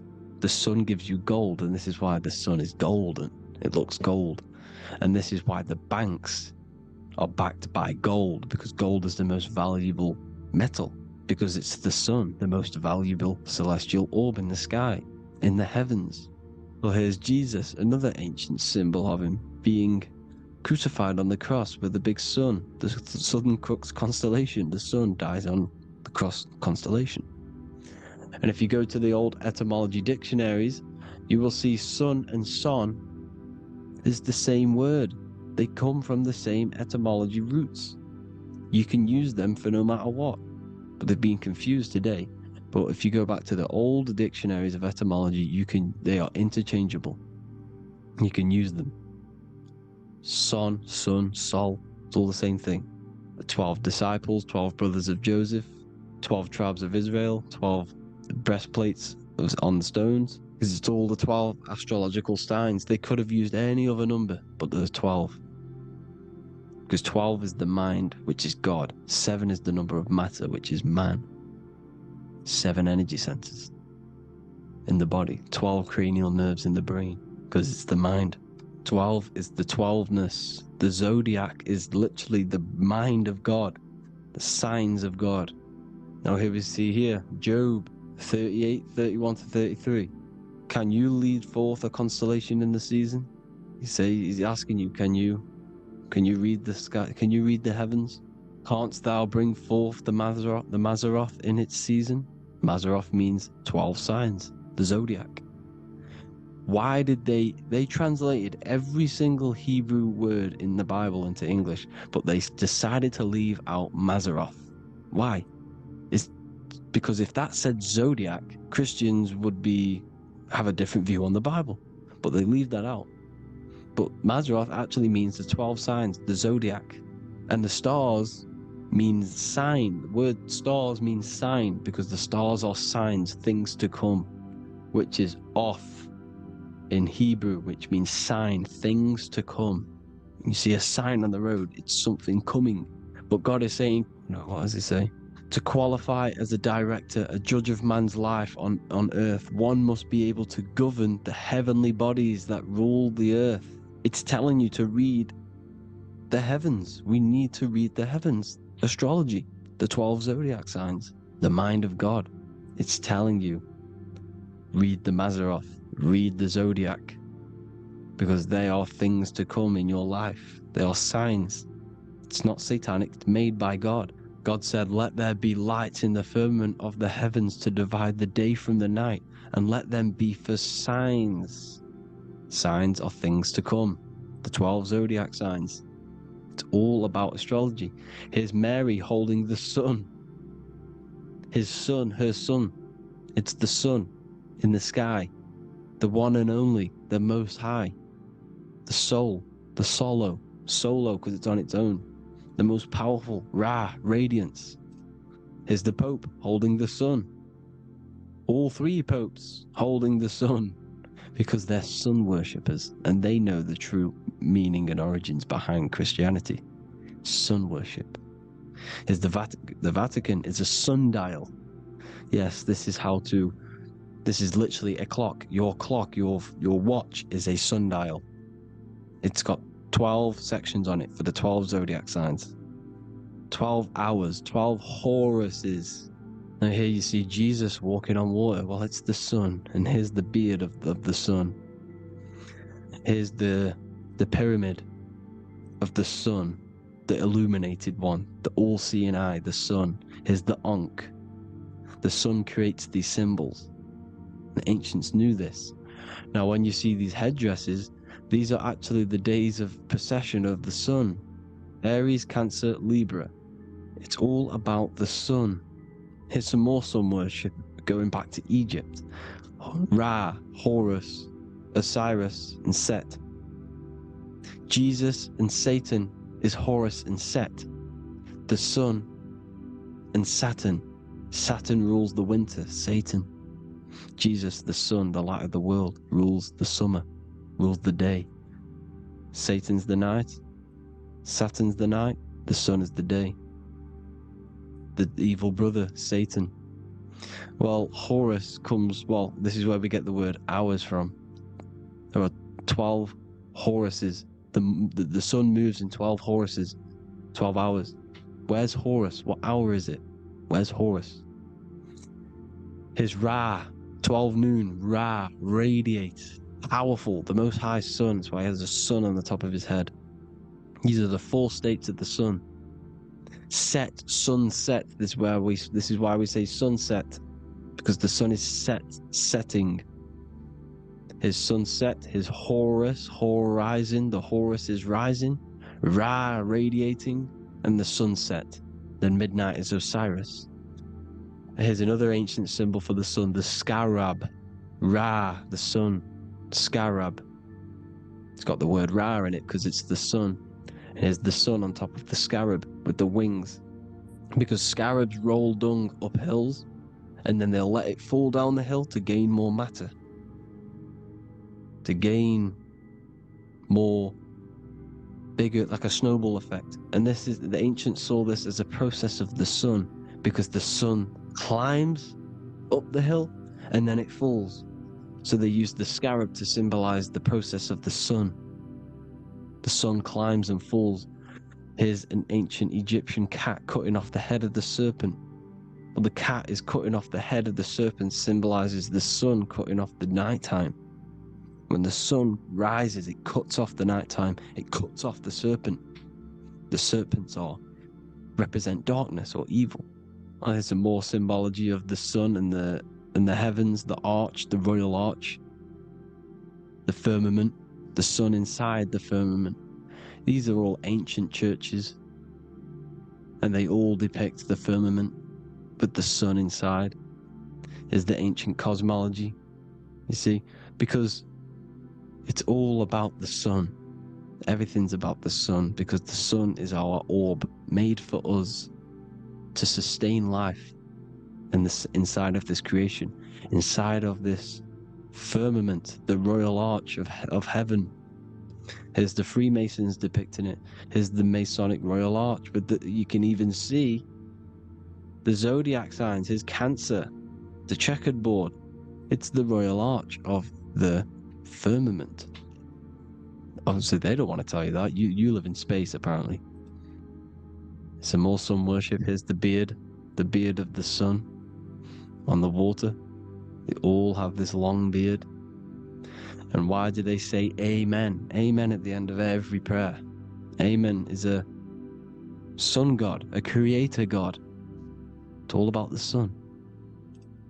So thank you all, people. Hope you all enjoyed. Hope you all gained some knowledge and insight. Please give me a follow, drop a comment, drop a like. Have a good day. Love you all.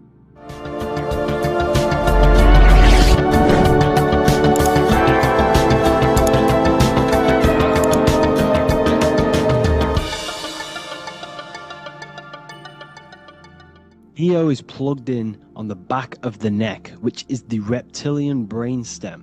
The reptilian brain is all to do with survival mode, survival state. It's always scanning the environment for safety, whether that's physically, emotionally, or mentally. It does not think. It is instant. For example, do I smack the guy or run off? If something happens to you, like a car's coming really quick to you, you do not think about this. The reptilian brain is the animal instinct that will instantly move your body on the instant reactions. Hence why it's the closest brain to the rest of the body. It has instant access to the electrical nervous system to control the body at instant reactions. Now, Neo is plugged in on the back of the neck, which is the reptilian brain. Therefore, the matrix is the body itself. It is the lowest state of consciousness. This is what it represents. The word matrix means womb. It translates to womb because your body is a womb. Your body is a vessel for universal consciousness, for God consciousness. And the body is also a womb where you can be born again outside of this body by raising your consciousness, by awakening the neocortex. This is why Neo is called Neo, because it represents the neocortex. This is the higher aspect of our brain. This is all to do with new things, higher reasoning, higher thinking, new learning. You see, the brain is a receiver for universal consciousness. And what do I mean? It is a radio receiver. Think of it like this. You have a radio tower which emits frequencies. And each little frequency, 00.1, 00.2, 00.3, each 00 point is a different person. We are all the same universal consciousness, encapsulated inside of a different vessel. This is why our body is the temple of God inside of the Bible. Your body is a sacred temple of the divine essence of the universe. However, consciousness is controlling this physical body. And I'll show you this diagram here. Consciousness consists of imagination, emotions, thought, and memory. All of these things are not physical. They're not made out of atoms. You cannot think with atoms. If I split open your brain while you are thinking of a cheesecake, I would not see a cheesecake. It's because these things exist metaphysically within consciousness. They are not physical. The body is physical. It's part of matter. It's part of time. You see the Leonardo da Vinci, the circle and the square. The square represents limitation, beginning and end, because when you draw a square, there is a beginning and end. It represents the body, the mortal self, the ego, the echo. Then you have the spirit raised above, which represents spirit over matter, mind over matter. Invisible forces create physical forces. Everything physical exists in non-physical. This is also the Freemasonic square and compass, why the square is below the compass, because The compass creates the circle, which is spirit or mind. Then you have the square, which is matter. Mind and matter are the same substance. Mind creates matter through thought. Everything in this physical universe manifested through thought. Everything began as thought. So you are spirit and matter. You have a material body and a spiritual body. And you are right in the middle. This is why humans are very, very important. Because we have an animal nature, the reptilian brain, and a higher consciousness, the neocortex. And we must awaken out of the matrix, which means womb, which is the body. And neo is waken up from the lower self, the reptilian brain, and moves into the neocortex. Because the brain is a radio receiver for consciousness. Now, what do I mean? I went over this before. Your consciousness is controlling the brain. The brain is a computer. And when our consciousness, our imagination, our emotion, our thoughts, and our memories are all contributing towards just survival things, food, safety, fear, all of these things, and our consciousness is locked into a survival state, we are using the reptilian brain. We're no longer thinking. You don't think with the brain, but the consciousness is thinking, which activates the different parts of the brain. When we think for higher reasoning, we use the neocortex. It stimulates the neocortex. When we think about survival, we're using the reptilian brain. So therefore, when Neo wakes up, he wakes up to the higher aspects of consciousness, which is only utilized by the neocortex, by learning new things and expansion of the mind and expansions of consciousness. Okay? So the whole matrix is to keep you designed, well, the whole matrix is designed to keep you in a survival state, in the three-dimensional awareness. They want you constantly scanning for safety, scanning for food, scanning for emotional safety in relationships in other people. You see, they do not want you to think. They want you stuck in that reptile, that animal state, that beastly state that most people are in. Most people, all they do is eat, listen to music, consume, have sex, lust, desire. This is all the reptilian brain. So when we say the world's being ran by reptilians, it's symbolic. There is no physical reptilian humanoid beings controlling, manipulating human consciousness. We are all the same consciousness. However, there is a corrupted state of consciousness running this world. And this consciousness worships the physical plane. And they control the physical plane. So by doing that, they keep you stuck in a reptilian way of thinking, the animal state, to keep you stuck in the lowest state of consciousness. Now this is the god Osiris, which represents the reptilian brain. None of the Egyptian gods ever existed. They are all symbolic for the brain and anatomy of the human body. Osiris represents the reptilian brain. As you can see, this anatomy compare to the brain stem and Osiris statue found in Egypt. And we also see an ancient artwork of Osiris with green skin and two reptile crocodile alligators next to him, which also symbolizes the reptilian survival state of human consciousness and the activation of the reptilian brain. This is what it symbolizes. Now, this is what the Matrix is all talking about. It's talking about the awakening, the expansion of consciousness. The word divine is dive in because you connect with the divine by diving inward. There is no man in the sky going to save you. You must connect with the self. Know thyself. Truth comes from within. All of these things I'm telling you comes from within you. I'm just pointing it out. All of this is self-realization. A lot of people say, well, what are my sources? My sources is knowing thyself, observing thyself, using the neocortex of critically thinking, sitting down and thinking about yourself and having deep realization of yourself. you can realize that your thoughts are not of this physical world. It's quite simple. The brain does not think. The brain does not imagine. The brain does not hold memory. All of these things exist in consciousness, the one consciousness, but we are all fractal, infinite parts of. This is the eye on the triangle, consciousness being given down to the rest. This is separate. Consciousness is separate from the rest of the pyramid. The pyramid is your body. Neo is the one consciousness. This is the Egyptians symbolizing the one consciousness giving Ankh, which is life, to all the different life forms.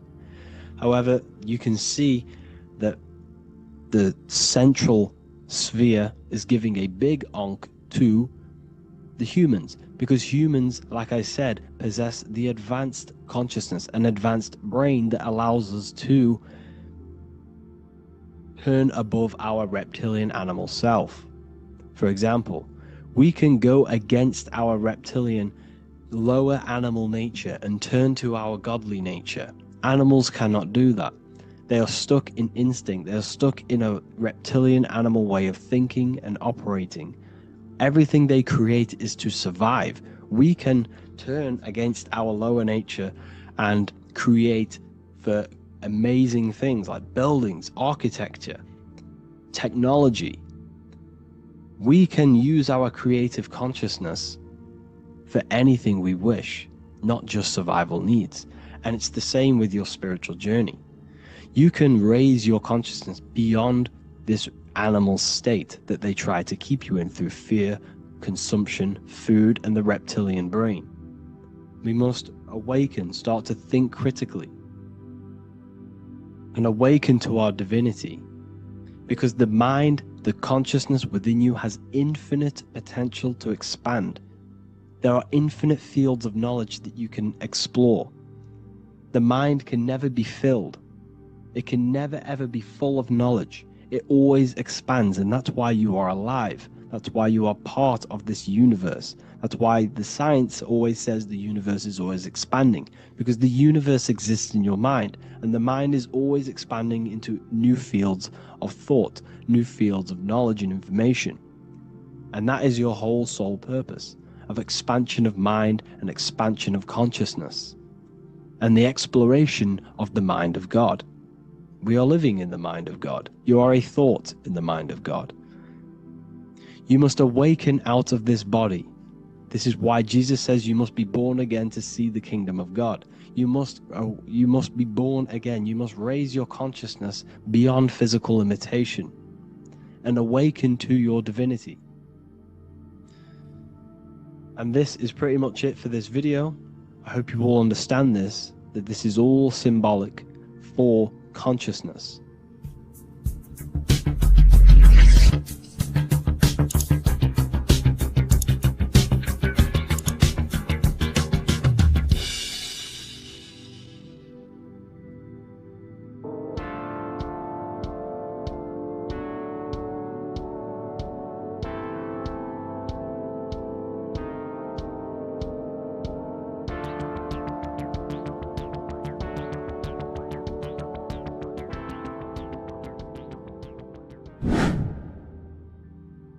Left and right hemisphere, and what are they doing? How does it contribute towards your perception in this world? And this is what we're going to be talking about in today's video. We're going to be breaking down the two hemispheres of the brain and how they function in your life. So first, we have the left hemisphere.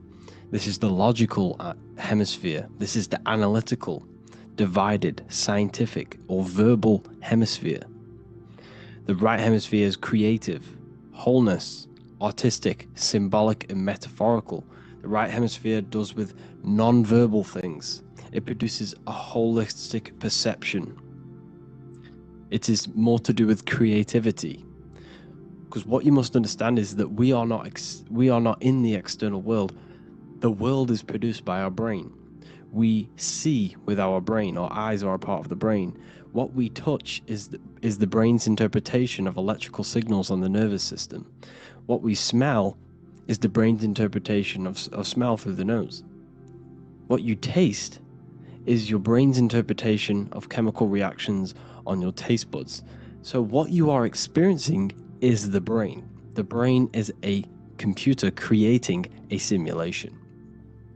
And you have two hemispheres which breaks down this reality. So essentially the brain is the perception creator. It creates perception. So if the brain is creating this, who is the one experiencing the brain? Well, that is you, the consciousness, the mind, the all-seeing eye. You are the all-seeing eye experiencing the brain, the observer behind the brain, behind reality, behind the emotions. So if you're walking through a woods, this left brain sees individual trees. The right brain sees the whole woods. It sees the biome. It sees the bigger picture. So when you are walking through this woods, the right brain picks up a holistic perception of reality. It creates the woods as one unified woods.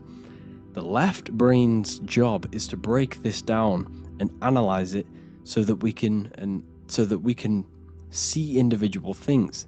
And this is also necessary for humans to have the ability to break things down and manipulate things in this world. So without this left hemisphere, we could not manipulate things and break things down. So this right hemisphere is important because it sees the whole woods. It sees humanity as one unified consciousness. However, the left hemisphere sees individual egos. So the left hemisphere is the place of the ego because it only understands it sees the world very divided. Okay, so for example, here's another example of the left and right hemisphere. If someone pulls out in front of you in traffic, your left brain's going to start going crazy and analyzing them, calling them names. The right hemisphere, however, sees the bigger picture. Maybe he didn't see you. Maybe it's just a mistake. Maybe he's in a rush. You see how the two brains are very different. They do the same thing, but they function in different ways. The right hemisphere is feminine, the left hemisphere is masculine. So, like I said, this person pulls out in front of you, you start to think with the left. If you start to perceive that in the left brain, you're going to start analyzing them, you're going to start going crazy and calling them names because you're analyzing it. You're not seeing the bigger picture behind it. You're not seeing it from his perspective. So there is a crossover. So the left hemisphere of the brain controls the right side of the body, the right ear, the right eye. Everything to do with the right side of the body is connected to the left hemisphere, and the right hemisphere controls everything on the left side of the body, including your eyes, your arms, your legs. So everything is crossed over, and even your visual field is crossed over. So this is your visual field, as you can see here, and even the left side of your visual field goes to the right brain. There's a crossover. No one really knows. There's not really a reason for this. However, this is how the human body is designed. As we all know, the human body is the most advanced piece of technology on the face of the earth. They cannot replicate the human body. And they tell you it has no creator. This is crazy. People are that brainwashed, they can't even understand that their body is the most advanced piece of technology. Your body is so advanced, the computers that you use are mimicked of the body. Everything they create is mimicking nature, but they don't show you how intelligent nature is because they don't want you to understand you're in an intelligent design. So anyways, let's get back on track. There is a crossover in the brain, and this is why they teach you to write with your right hand. And I was speaking to someone who's in a nunnery, or whatever you want to call it. They were a nun, or they knew someone who was who was a nun, and they forced these people, these nuns, to write with their right hand. You had to write with your right hand. This is why, I'd say at least 70% of the world, or 80%, is right-handed and right-legged, because they taught us this to activate the left hemisphere more because of this crossover that happens in the body. So when we are using this right side more, we are using that left hemisphere more. Why? Why are they doing this? Well, they also called it writing. Writing is a spell, to cast a spell on you to use that right side of the body so that you use this left hemisphere. because they want you to see the world as a divided perception. They don't want you using the right hemisphere, using that left side of the body to activate the right hemisphere to see the bigger picture and see how everything is all one and everything is created. This left hemisphere domination keeps you from seeing the connections between everything, because that left hemisphere analyzes, it breaks things down. So when we are left hemisphere dominated by using the right side of the body, we are essentially seeing everything as divided. And this is why so many people will not understand my work, because my work connects dots and connects fields of knowledge, and makes you see the bigger picture. So people who are left hemisphere dominated will see my work and think this guy's crazy. But it's all about activating that right hemisphere. So they called it writing, because every word you say is molding your mind in some sort of way. The things you see is molding your mind. Everything you take in through the five senses is molding your mind. And language is a massive spell, especially the English language. They called it writing, so that you use that right side. It's a spell, because your subconscious mind picks up everything you say. And 90% of your daily basis behavior and thought patterns is produced by these subconscious programs within the subconscious mind. Essentially, your conscious mind is only the 10% of you. The conscious mind is just what you're aware of, what you're wearing, how you're feeling, what you're thinking. That's your conscious mind. The subconscious mind is controlling every system in your body. It's telling your heart to beat without you being conscious of it. So essentially, this is what they're programming. They're programming this system in the back of the mind, which is controlling everything through the words. And this is what spells are, because it's all about creating perception in the subconscious. So they want you to use that right side more.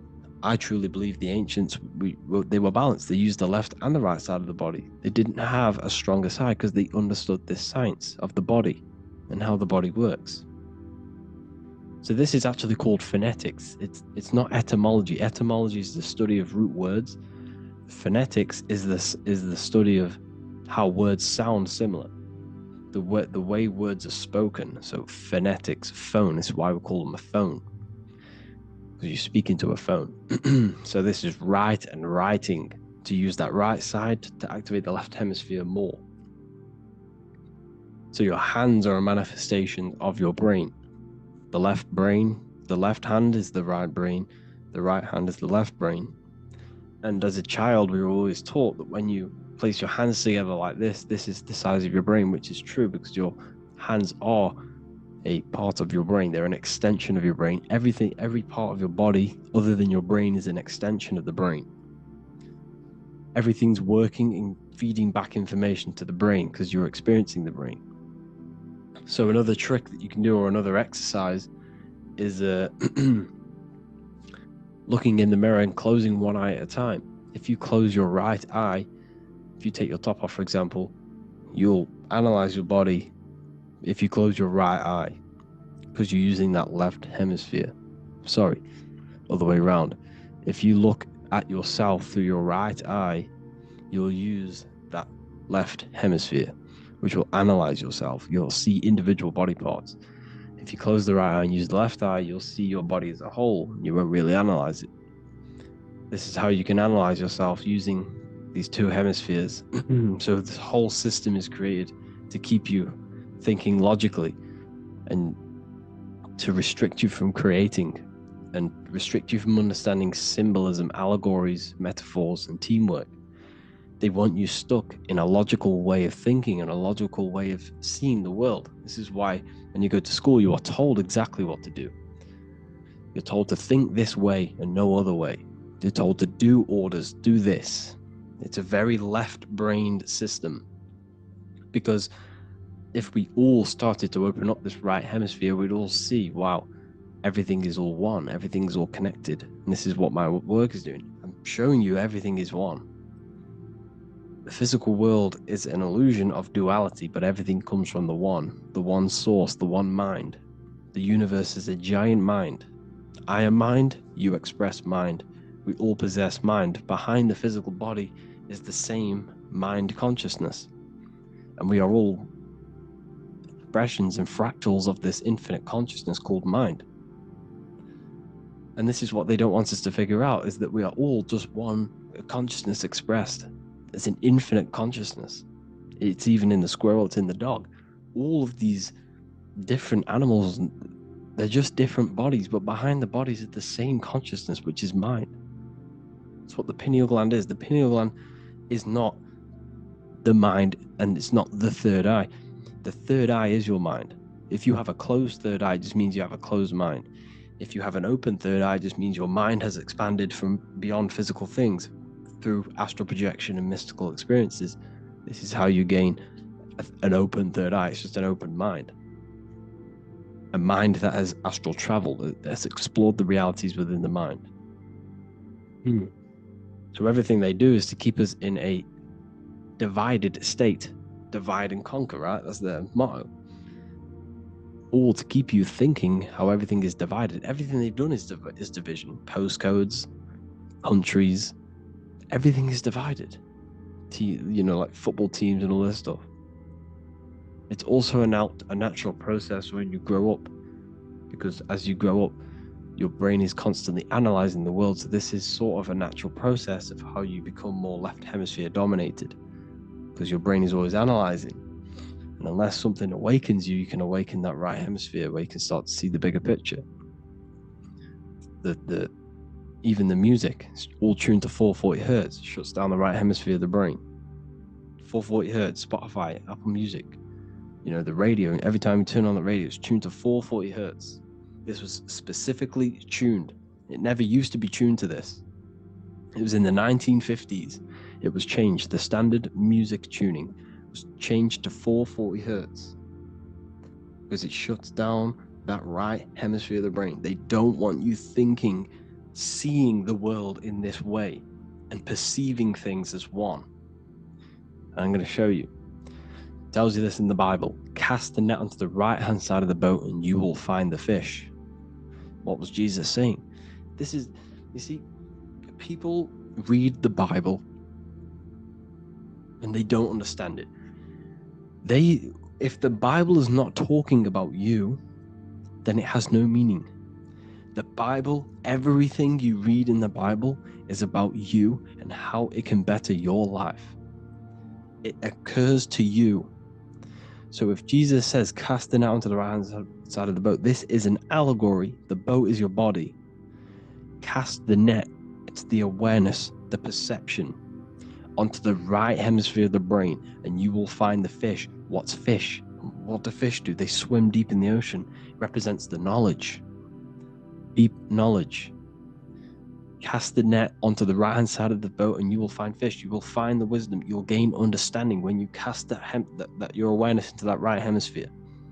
You will see that I am you and you are me. We are all one consciousness. You will see everything. You'll see that the trees are the same patterns as the nerves in your body. You'll see everything is connected. Everything is a fractal of the one infinite consciousness. And how many fish did they catch? 153. That adds up to 9. This is now numerology. The Bible's filled with numerology. Adds up to 9. What's 9? Human consciousness. It represents consciousness. You're in the womb for 9 months. Feminine. It's all about consciousness. And in Revelation 14, and I looked and behold, the Lamb standing on Mount Zion. That's the spines, the mountain. With him, 144,000. 144 adds up to 9. It represents consciousness on top of the spine. You see?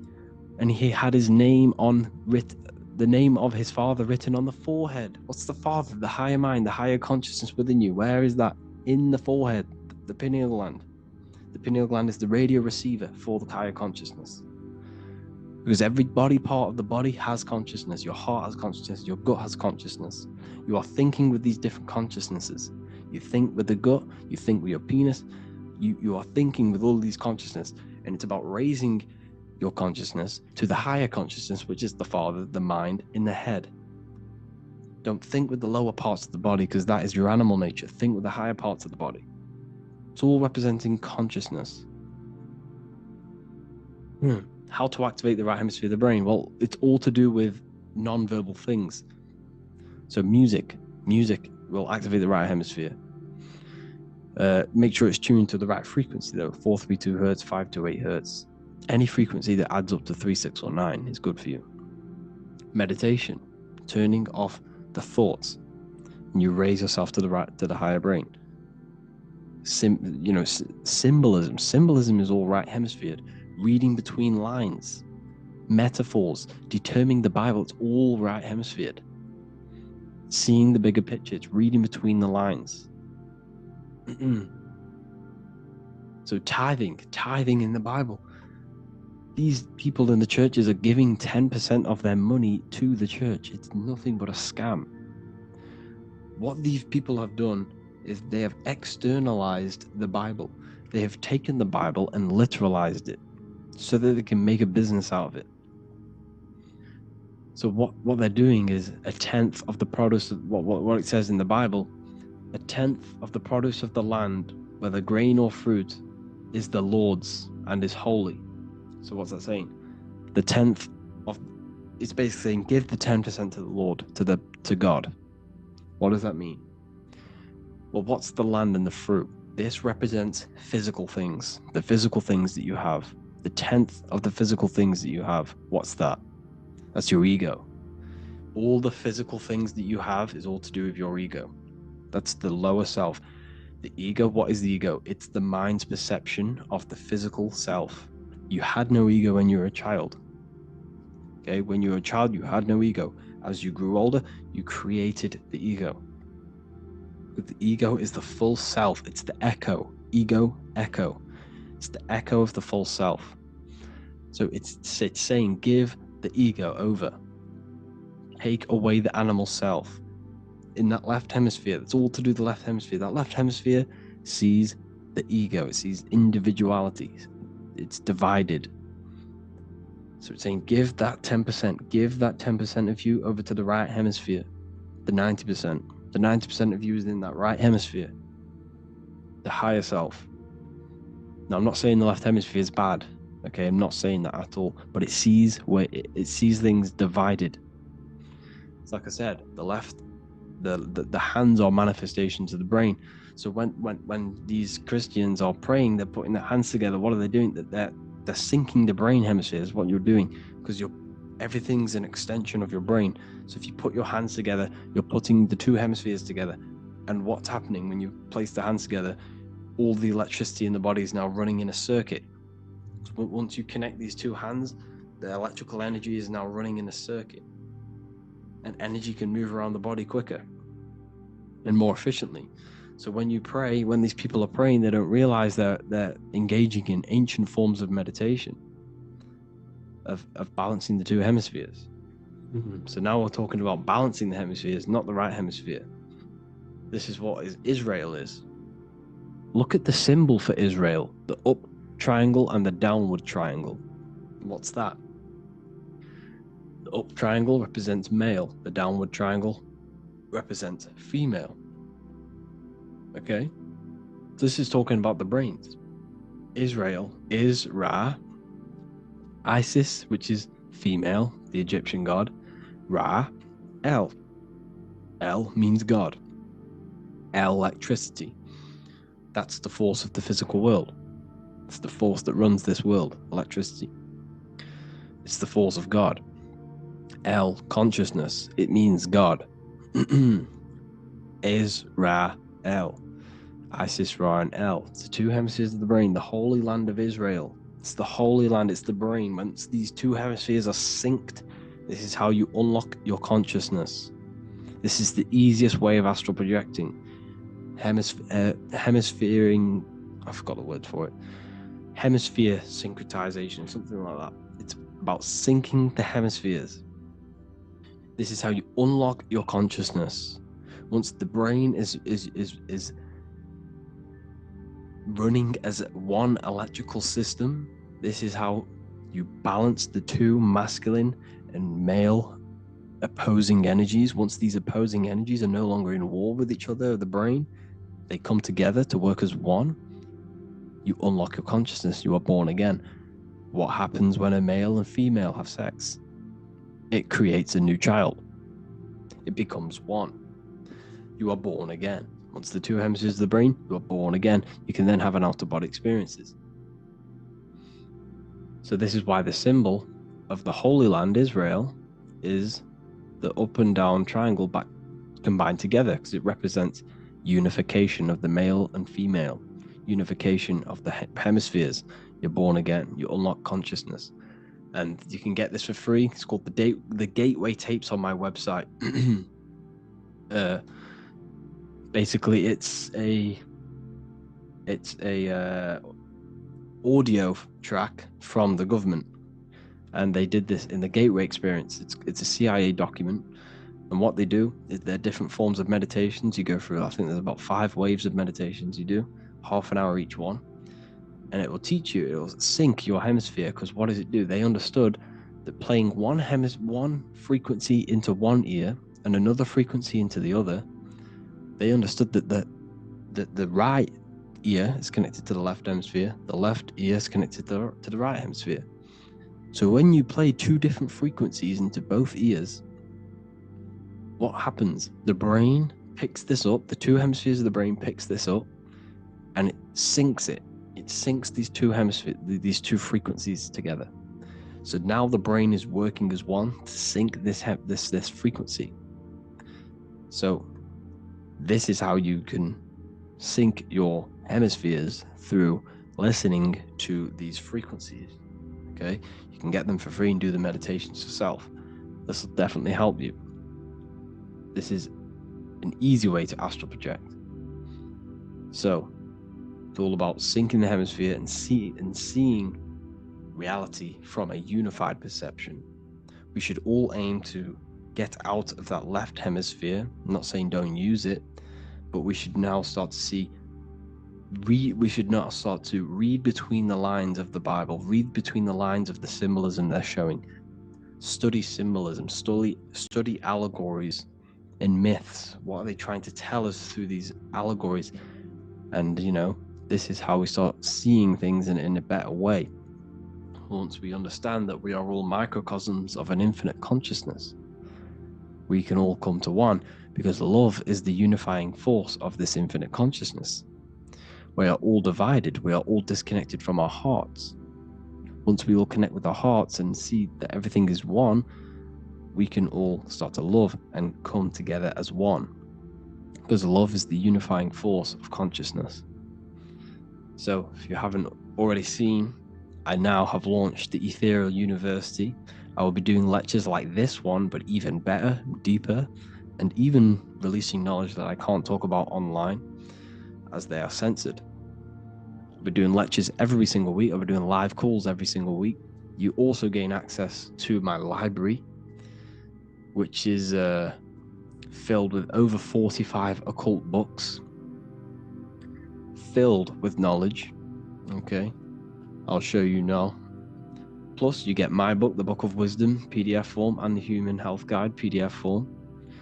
You also get all of this stuff, the health section, Q&As, ethereal meditations. We've got some celestial studies, cosmology, numerology coming soon.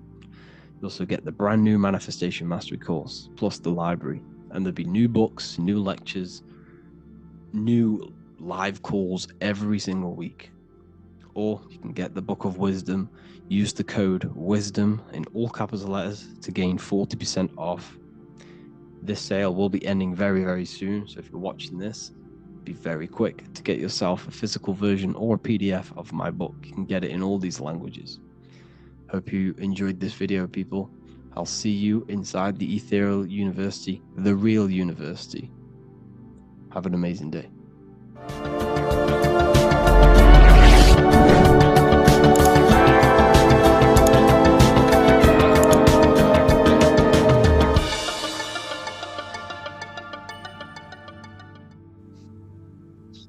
Matthew 21:1, Jesus went into the temple of God. Corinthians 3:16, do you not know that you are the temple of God? Now what is this telling you? That God is within you. Hence why in Luke 21:12 it tells you the kingdom of God is within you. And the side of your head region is called a temple for a reason. Because the brain encapsulates the mind. The brain is a physical manifestation of the mind. The heart is a physical manifestation of emotion.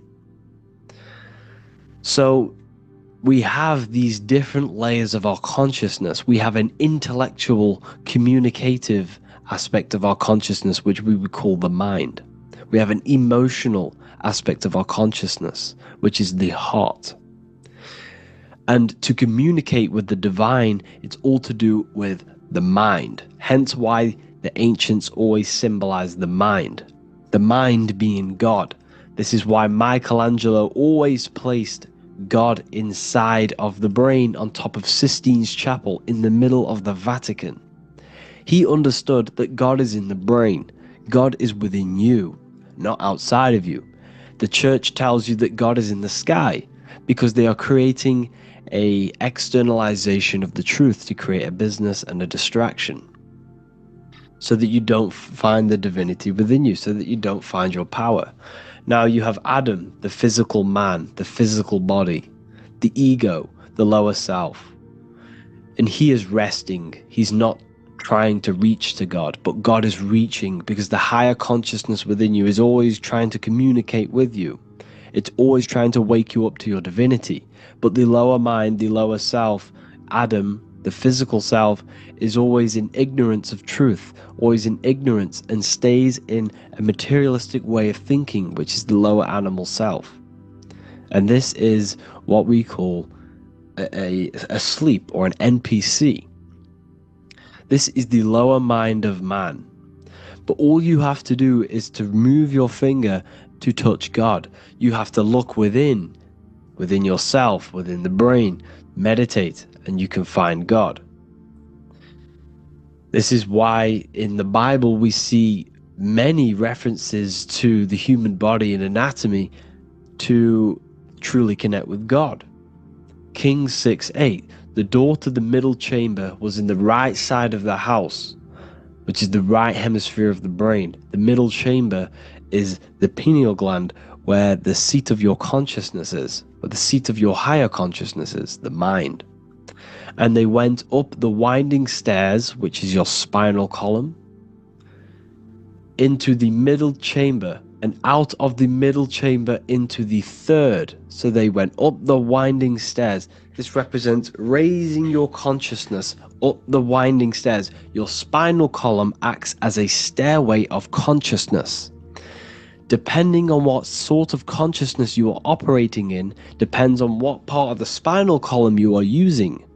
Because the spinal column ascends and descends consciousness. What do I mean? If you are in a reproductive way of thinking and you're always thinking about sex, you're jerking off all the time and you're always eating, all of your brain's power and your mind's power is being descended into the lower aspects of the spinal column, which represents hell, the physical state of man, Adam, the ignorant state. We're basically living off low-level pleasures like an animal. And the stairway to heaven is your spinal column. They went up the winding stairs into the middle chamber, which is your mind, your pineal gland, and out of the middle into the third stage of consciousness, physical, etheric, astral. When you meditate and you start to raise your consciousness during meditation, you enter the astral plane when you turn off thought. But this is the middle chamber inside of the brain. Here we see another painting inside of Sistine's Chapel of God inside of the brain. This is the brainstem. This is the brain. This is the frontal lobe. This is the back lobe. This is the back lobe. This is the cerebellum. Here's the reptilian brainstem. Here's the claustrum. This is what we are seeing here. Anatomy. Here is another one in Sistine's Chapel in the middle of the Vatican. This is depicting the brainstem. God's neck looks exactly like the brainstem. Here we see a real brain compared to God's neck, because the neck is just below the brainstem. And this is what they are symbolizing, because they knew that God is within you. God is a part of the human body. God is inside of the body, because the body is a vessel for consciousness, for universal consciousness. Inside of you, inside of me, is the same spark of consciousness. And this same consciousness is spread out into every living essence, because everything comes from the one source, the one God, the one consciousness. Matthew 6:22-23. The light of the body is the eye. If therefore thine eye be single, thy whole body shall be full of light. Practicing the single eye. What is this? This is meditation. This is entering within yourself. So the Bible's telling you to practice the single eye. But if thine eye be evil, thy whole body shall be full of darkness. What does this mean? If your consciousness is in an evil way of thinking, if your mind is filled with an evil, negative mind space, then your body shall be filled with darkness, with evil, with negativity. Because negative thoughts destruct the body. Positive thoughts heal and regenerate the body. So he tells you to be, the light of the body is the eye, your consciousness, the inner eye of consciousness, the eye that lets you see. And what do I mean? You look with your two physical eyes, but you see with the inner eye. What you see is perception. You look with the two eyes, and what you see is perception. You are seeing, you are understanding, and that's what consciousness, the mind, gives you. Consciousness, or the mind, is the force that allows you to be a human being, that allows you to understand things and interact with things and make decisions. It's an infinite intelligence. See, the mind is not the brain. This is a big confusion with people. Hence why the eye on top of the pyramid is separate from the bottom half of the pyramid, because the consciousness is separate from the body, the eye, the all-seeing eye. It represents the observer, the eye that sees into this body, into this world, into this. You are the perceiver. You are the invisible spirit within the body. Theologians 4:17. After that, we are still alive, and our left will be caught up together with them in the clouds to meet the Lord in the air. You don't meet the Lord in the physical air. Okay? This symbolism of the ancient Christian artwork is showing you this is symbolic. These things never happened. There's no man in the sky. Moses didn't go on a mountain to meet with God. The air represents the mind. This is why you say you're an airhead when someone's very stupid. Earth is your body. Water is your emotions. Fire is your spirit. Air is your mind. The invisible mind. So Anton Mengs, an ancient Christian art worker, is showing you anatomy of God in the clouds. But this is anatomy of the human body. Raising yourself to the mind and turning the mind inwards on itself during meditation. And that's how you meet the Lord in the air. You meet the Lord in an elevated state of consciousness. The air represents an elevated state of consciousness because the air is up. You have to raise your consciousness to meet the Lord in the air. This is why Moses went on a mountain to meet with God. The mountain represents elevation of consciousness, raising the mind up the spinal column, taking all of the mind's attention away from the reproduction and the physical aspects of self and raising it to the brain and turning off the brain and going inward into the air. It's talking about raising consciousness. It's allegorical, it's a spiritual metaphorical text. The side of your head's called a temple because inside that where that temple is, right in the middle of where you call the temple, is the inner chamber, the open room, the holies of holies in the Bible, or the land flowing with milk and honey, or Mount Zion. There's so many different names for the brain, or the upper room where Jesus meets his 12 disciples, the 12 cranial nerves in your brain. This is the temple of God. Your body is a temple of consciousness. It encapsulates consciousness. It encapsulates the mind and soul. John 10:30, Jesus states, I and the Father are one. Psalms 46:10, be still and know that I am God. He's talking about the I am within you, not within Jesus. Everyone refers to ourselves as I. I am God. When you say I, you're referring to the highest aspect of yourself. The aspect that is above all thought, above all emotion, and above all things.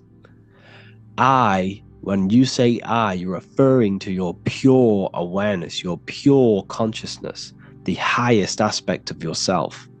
And anything after I is egotistical. I is God. The letter I is the Roman numerals for one, because there is one God, one consciousness. The letter I is one line, just like the number one. Matthew 6:3-4, take no thought. Therefore, take no thought. Take no thought. He says this 5 times because you must turn off the 5 senses and take no thought to connect with God. Be still. This is telling you to meditate and know that I am God. The I am within you. I and the Father are one. I and God are one. You, who you think you are, is a completely wrong. The body is matter. Your name isn't you. Your job isn't you. Your reputation, your trauma, your memories, your friends, family, worries, bills, interests, dislikes, goals, passions. Anything to do with the thinking mind is not you. Who you think you are is a part of your thinking aspect of consciousness. But once you remove thought, you are no longer your name, you are no longer your body, you're no longer your reputation. You are the I. You are pure awareness, pure consciousness. Pure consciousness. And this pure consciousness has latched on to this name, this job, the body, and your traumas. Your pure consciousness has attached itself to this character who you're playing in the physical world. And this is essentially who you think you are, but you are not. You are the I, you are the self, you are pure awareness. So, in order for you to detach from these things, you must learn how to detach from your name, your job, your reputation. And you do this through meditation, by turning off the thinking mind. Turning off the thinking mind allows other aspects of your consciousness to open up. What do I mean? Your whole life you've been thinking, and all of these thoughts has attached you to this physical body. You haven't allowed your consciousness to open up. And you can only do this by taking no thought. That's why Jesus tells you, take no thought. When you turn off the thinking mind, other aspects of your consciousness starts to open up. Other aspects of your being can open up. And this is how you astral project. This is how you do all these mystical things and things to do with consciousness. It's taking no thought. Imagination, emotions, thought, and memory are all to do with consciousness. These things are not physical. You can't touch thought. You can't touch emotions. You can't touch these things because they are not a physical thing. So you must turn off these things for other aspects of your consciousness to open up. Okay? So essentially, the Bible is a metaphorical, astrological, numerological, metaphysical, spiritual, encoded text that talks about human anatomy, spirituality, and the true nature of the human experience. Everything they teach you in school is to make you think that you are this body. Everything they teach you in church is the externalization of the true teachings of Jesus. Jesus was telling you to meditate. Jesus was telling you to practice the single eye. Jesus was telling you to look within yourself and find God. He wasn't telling you to pray to him. Mark 16:19, he was taken up to heaven and sat at the right hand of God, the right hemisphere of your brain.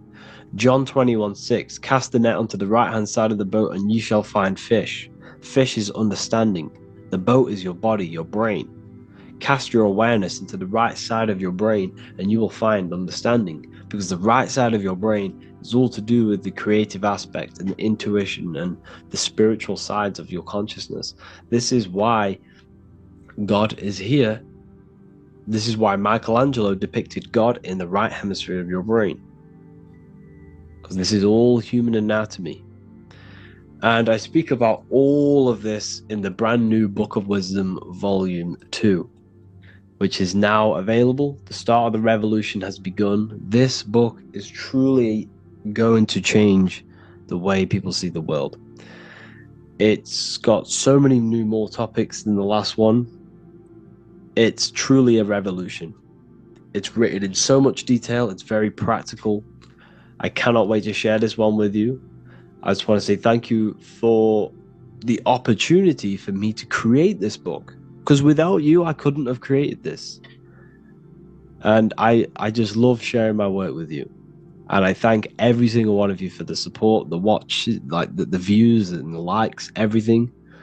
Especially the people who have joined the university and stuff like that. And for people who have joined the university, you do get a free Book of Wisdom paperback if you just go to the general chat and follow the description, follow what the instructions that I gave you in the chat, and you'll be able to order a free Book of Wisdom if you are inside of the university. Plus you get all of my other books, 2 books, and over 45 occult books on occult and esoteric things. You get lectures, live calls, a community, a manifestation mastery course, and a whole library and reoccurring updates every month, every week. So yeah, I hope you all enjoyed this video. Thank you all. Please leave a comment to help the algorithm, and leave a comment on what videos I should make. And yeah, I'll get to uploading on the YouTube a lot more now the second book is now released. I have a lot more time on my hands. No longer using my energy to create the book. I am now going to redirect this mental energy into the YouTube. So there will be a lot more content coming. So I need some content ideas. So feel free to comment some ideas, some YouTube videos that I can create. Thank you all, people. Have an amazing day.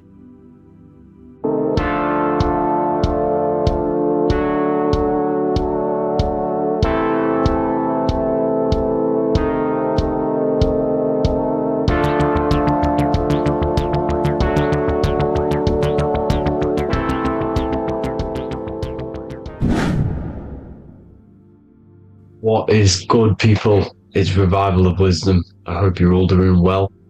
And this video is how to raise your holy oil or your kundalini. Let's get straight into this. So this is a monthly cycle. Every month, when the moon is in your zodiac sign, this oil is released.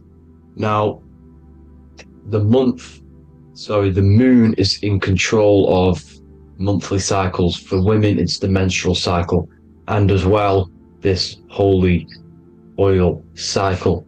The moon changes sign every 2 and 2.5 days and passes through the zodiac signs in 27 days. So the moon tells the day, the sun tells the time, the stars tell the month. This reality is a massive clock, if you like to say. It's a cycle. Okay?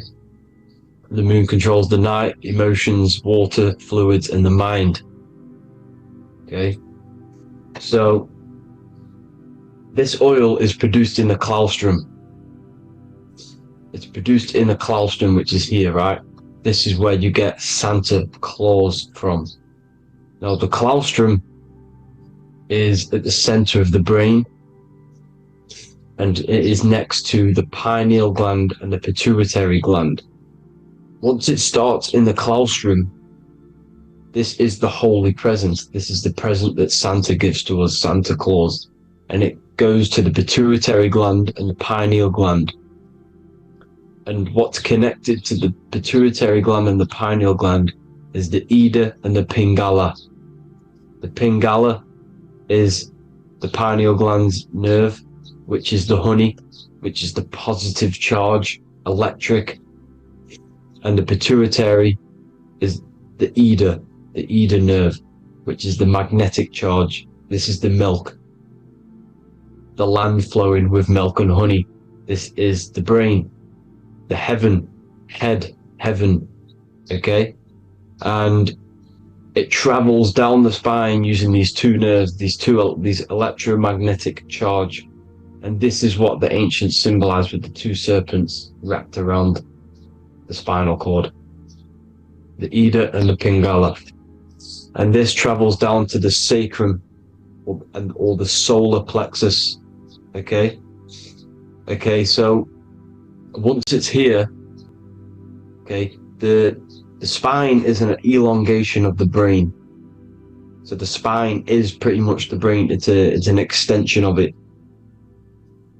And it's kind of a microcosm of how we descended from heaven to physical reality, to physical matter, which is our consciousness has done. Our consciousness has descended from heaven into physical matter, and this is a microcosm of it. Okay, so once we're in the sacrum bone, this holy oil, like I've just explained, this holy oil starts in the Santa Claustrum, goes down the chimney to the sacrum. This is the sacrum, the solar plexus, and drops the present off at the sacrum. Now, once we're at the sacrum, we need to raise our vibration to take this oil back up the spine. Okay, and the River Jordan symbolizes this in the Bible. King Herod wants to kill Jesus in Nazareth, which is here, this is the River Jordan, is Nazareth. He goes to be born in Bethlehem and then goes back up to Nazareth to Joseph and Mary. Joseph and Mary, the pineal gland and the pituitary gland. The Bible is huge symbolism. It's all metaphors for this sacred process which goes on inside of your body. You are the Temple of Solomon. You are the Holy Land. The Holy Land is your brain. Once this oil is at the sacrum, you need to raise your vibration in order to take it back up. Once this oil has gone back up to the pineal gland, it activates the crystals which are wrapped around your pineal gland. Your pineal gland is this tiny little beam here. This is the claustrum.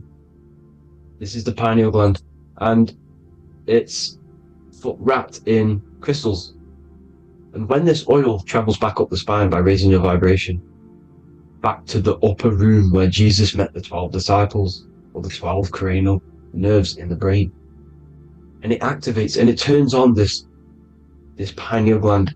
And once it's turned on, it illuminates all the cells and the nerves in your brain and turns them all on and activates the higher God man, the God consciousness, Christ consciousness. And it regenerates the whole body. This is the secret to regeneration. It regenerates all the cells in the body.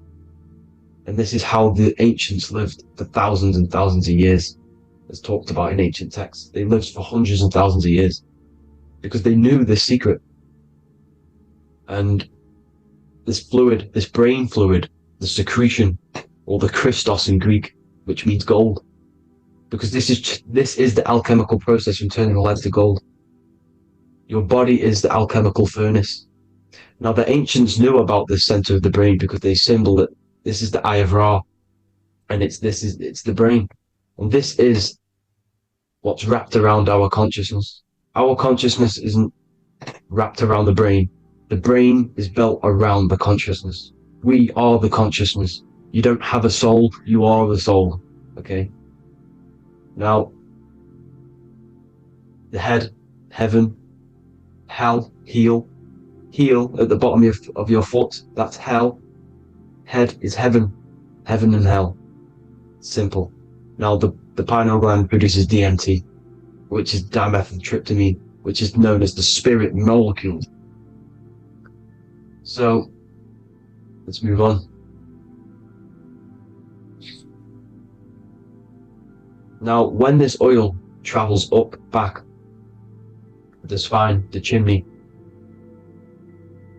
it crucifies at the top, which is called the vagus nerve. So when it reaches here, the optic thalamus, it crosses and crucifies once it's raised back up. And this is why Jesus dies at 33. He was crucified at 33. Because you have 33 vertebrae on the back of your spine.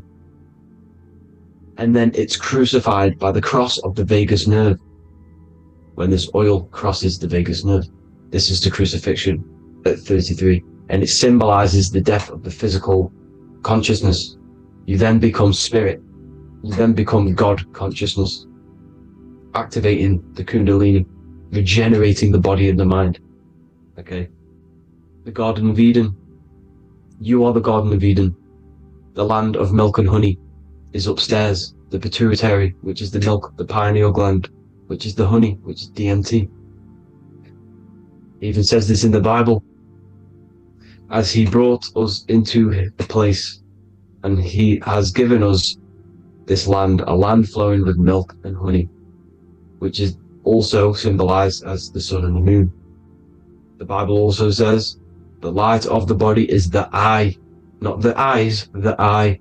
If therefore thine eye be single, thy whole body shall be full of light. This is the activation of the pineal gland by raising this oil back up to the pineal gland, to the center of the brain. Neither shall they say, see that here, or see there, for behold, the kingdom of God is within you. So he's saying, don't look out there. Nothing is out there. It's all inside of you. Everything's inside of you. You're the universe. Now, how to raise this oil back up to the pineal gland? Every month, like I said. The moon controls this cycle. The moon controls monthly cycles. When the moon is going into your zodiac sign every month, this oil goes down the spine, and you must raise your frequency to get it back up. You must retain your seed. This is the most important. Your fluid, your secret, your holy fluid, your life force. You can't let that go. That life force is the reason you're alive. This holy oil is the reason you're alive, because it feeds all of the systems in your body. It feeds all the systems in your body. You have to retain your seed. Alkaline diet, positive thinking, and meditation. Okay? When you retain your seed, you will live longer. The moment you release it, you're killing yourself. You're killing a piece of yourself every time you release your seed. Every single time. You're killing a part of yourself. Okay?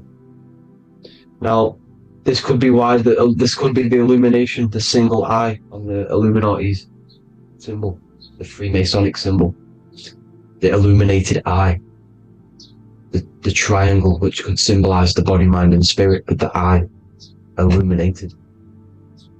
Now, in the Bible, it talks about the two trees, the tree of knowledge and the tree of life. The tree of knowledge is the tree of good and evil, which is the most important system in your body, which is the nervous system. The nervous system, the most important. The tree of good and evil. And the tree of life, which is the cardiovascular system. Now, this oil, when it's released every month, feeds these two systems, and these two systems feed everything. Now, it's important you understand that. Okay? The ancients knew all of this knowledge. The Bible's telling you this knowledge. But it's in a metaphorical way. You have to understand the context behind it so you can read it properly. Now, eating of the tree of life, which is when it talks about in the Bible, eating from the tree of life is actually symbolizing a bad diet, ejaculation. Because you're eating from these two systems. You're killing yourself with a bad diet. You're killing yourself with an ejaculation. Okay? So, that's important to understand. Now, this is Jacob's ladder in the Freemasons. Jacob's ladder, which is the spinal cord, it's the stairway to heaven. And this is Jack and the Beanstalk when he goes up the beanstalk and finds the golden egg in the grey clouds. The grey clouds symbolize the grey matter in your brain. Now, the Garden of Eden talks about the 4 different rivers in Garden of Eden. As we see here, the North Pole map, the ancient North Pole map, because the center of the earth is the center of the torus field. Everything's the torus field. Atoms are torus fields. Everything's torus fields. You are the universe. Everything is within you. The North Pole is your spinal cord. This is why they say Santa Claustrum comes from the North Pole. This is the North Pole. And the Santa Claustrum is the center of your brain. Now, there's 4 rivers which come from the Garden of Eden. There's the blood, the Christ oil, which is the oil we're talking about, urine, and saliva. These are the 4 sacred oil, 4 sacred fluids in your body. And these are constantly abused in today's society. These secret societies are targeting these fluids. Okay? This is why porn is free. They sexualize society through Disney. Go and look at some of the Disney movies. There's so many subliminal messages which sexualize these children because they want you sexualized, so you release your seed, which is one of the holy fluids in your body, especially your semen, your sexual energy. So important you retain this. So important, because it's your life force. It keeps you alive. Okay? Now, let's recap on this. If you want to raise your oil every month, you can't just retain your seed for the month. You have to retain your seed forever. Don't just do it for a couple of days. You have to do it. It's a lifestyle. You want to become God consciousness, you got to do what it takes. It's hard in this society because this society is made around, it's designed to kill you pretty much. It's designed to keep you in these lower states of consciousness with all the bad food, the chemicals in the food, the chemicals in the water, the sexualized TV programs, sexualized adverts, sexualized TikTok and apps, videos, subliminally stimulating you. Because that is your weakness, sex. It's your weakness. Now, you have to retain your seed, meditation, and an alkaline diet. Why alkaline? Because acidic is low vibrational. This is the color spectrum. And what's the highest vibrational color? Violet. It's the lowest, red. You have to have an alkaline body in order to raise this oil. When you drink, when you have a bad diet, when you drink alcohol, when you smoke, this destroys the oil. It destroys the oil in your sacrum, and it can't be raised again, can't be raised up. This is why it's so important. Without that oil, you don't live. That oil makes you live. It feeds everything in your body. It's crazy how we're not taught this. It's insane. But that is how you raise the oil, people. I hope you all gain some knowledge out of this video. And I hope this assists you on your journey, your spiritual journey. And please like and share this video. We need this knowledge out to the public to wake up humanity. Thank you all, people. God bless.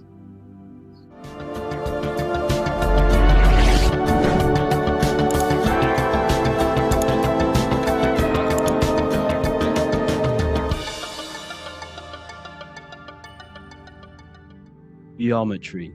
This is the study of nature, of the codes, the mathematical codes behind physical reality. So today we're going to be going deep into geometry and the true esoteric internal geometry, the geometry that no one really talks about, and how geometry relates to human consciousness. So essentially, what we must understand when it comes to geometry, the basics of geometry is everything is vibration. And this vibration is vibrating on a certain frequency. And this certain frequency creates a geometric shape, which is why in nature we see all of these different geometric shapes. All matter takes form in shapes. So if we put sand on a plate and we vibrate the plate on a specific frequency, we see that the sand goes into specific geometric shapes and patterns. So essentially, matter is energy condensed. It's energy vibrating on a low frequency, vibrating at a certain frequency. So matter is condensed energy, and each geometric shape is manifesting and showing a specific energy. Some shapes carry more energies than others. For example, the cube is what traps energy. A square is what traps energy. So geometry and the flowers are basically how energy manifests itself into physical matter. We are in a world made out of energy or light. Light is energy. So everything is vibration, everything is frequency, and everything is energy. Even the words, each atom in our body, everything. So everything in nature has these mathematical, energetic codes. So geometry is basically the study of nature and the shapes that are in nature and their energetic principles. Because like I said, matter is energy. So this is what we call cymatics, when we place water in a petri dish and we shine light on top and we vibrate the water. And we can capture, this creates certain patterns. Each frequency, like you see here, has its own pattern. So what we are seeing here in the physical plane is essentially energy condensed into physical reality. We see it in the turtle. We see it in every single form in nature. Now, external geometry and normal geometry, we normally get taught that this is God's way of creating physical reality, which is essentially true. However, it's far more deeper than that. Far, far, far more deeper. Okay, so what geometry truly is, it's not God's codes to reality. What we must understand is what the brain truly is. And what we must understand is that we are not in the world. We are not in the universe. The universe is us ourselves, and the world is produced by our brain itself. Okay? So the way you must understand how the brain works, so what you visually see, so geometry is to do with what we visually see. And what we visually see is heavily connected with our eyes, which are an extension of the brain. The eyes are the brain. And essentially how we see is energy enters the eyes, and each eye goes to the optic nerve, and this energy is transferred into electricity, which travels to the back of the brain, to the visual cortex of our brain. And this is where the image is produced, what we see. Therefore, the world outside of us is truly inside of us. It's a projection from within the brain. The brain is an energy condenser, a decelerator, an energy decelerator. Everything outside of us is basically formless energy. It is formless energy vibrating at a certain frequency. So what the brain is, it's sucking in this energy, this light, and turning that frequency, that code, that light code, into a physical reality. It's condensing the energy and turning it into a visual image inside of the brain. Therefore, everything outside of you is not what it looks like. Everything outside of you is basically energy, infinite energy. And our brain is condensing this into a physical reality and projecting it outwardly, which you experience your visual field. Okay? And the ancients knew this. So this is basically called the sigil of Lucifer. Lucifer is known as the light bringer. Lucifer in Latin means to bring the light. This is the sigil of Lucifer, which shows the visual field and the brain. We also see this in the Google Play symbol. It's a powerful symbol showing you the visual field, which is basically a symbol that tells you that reality is inside of the brain. The brain is what produces reality, but consciousness is not produced in the brain. The brain is essentially a consciousness downloader. It's a computer, and it's a reality simulator. The body is a simulation of physical reality.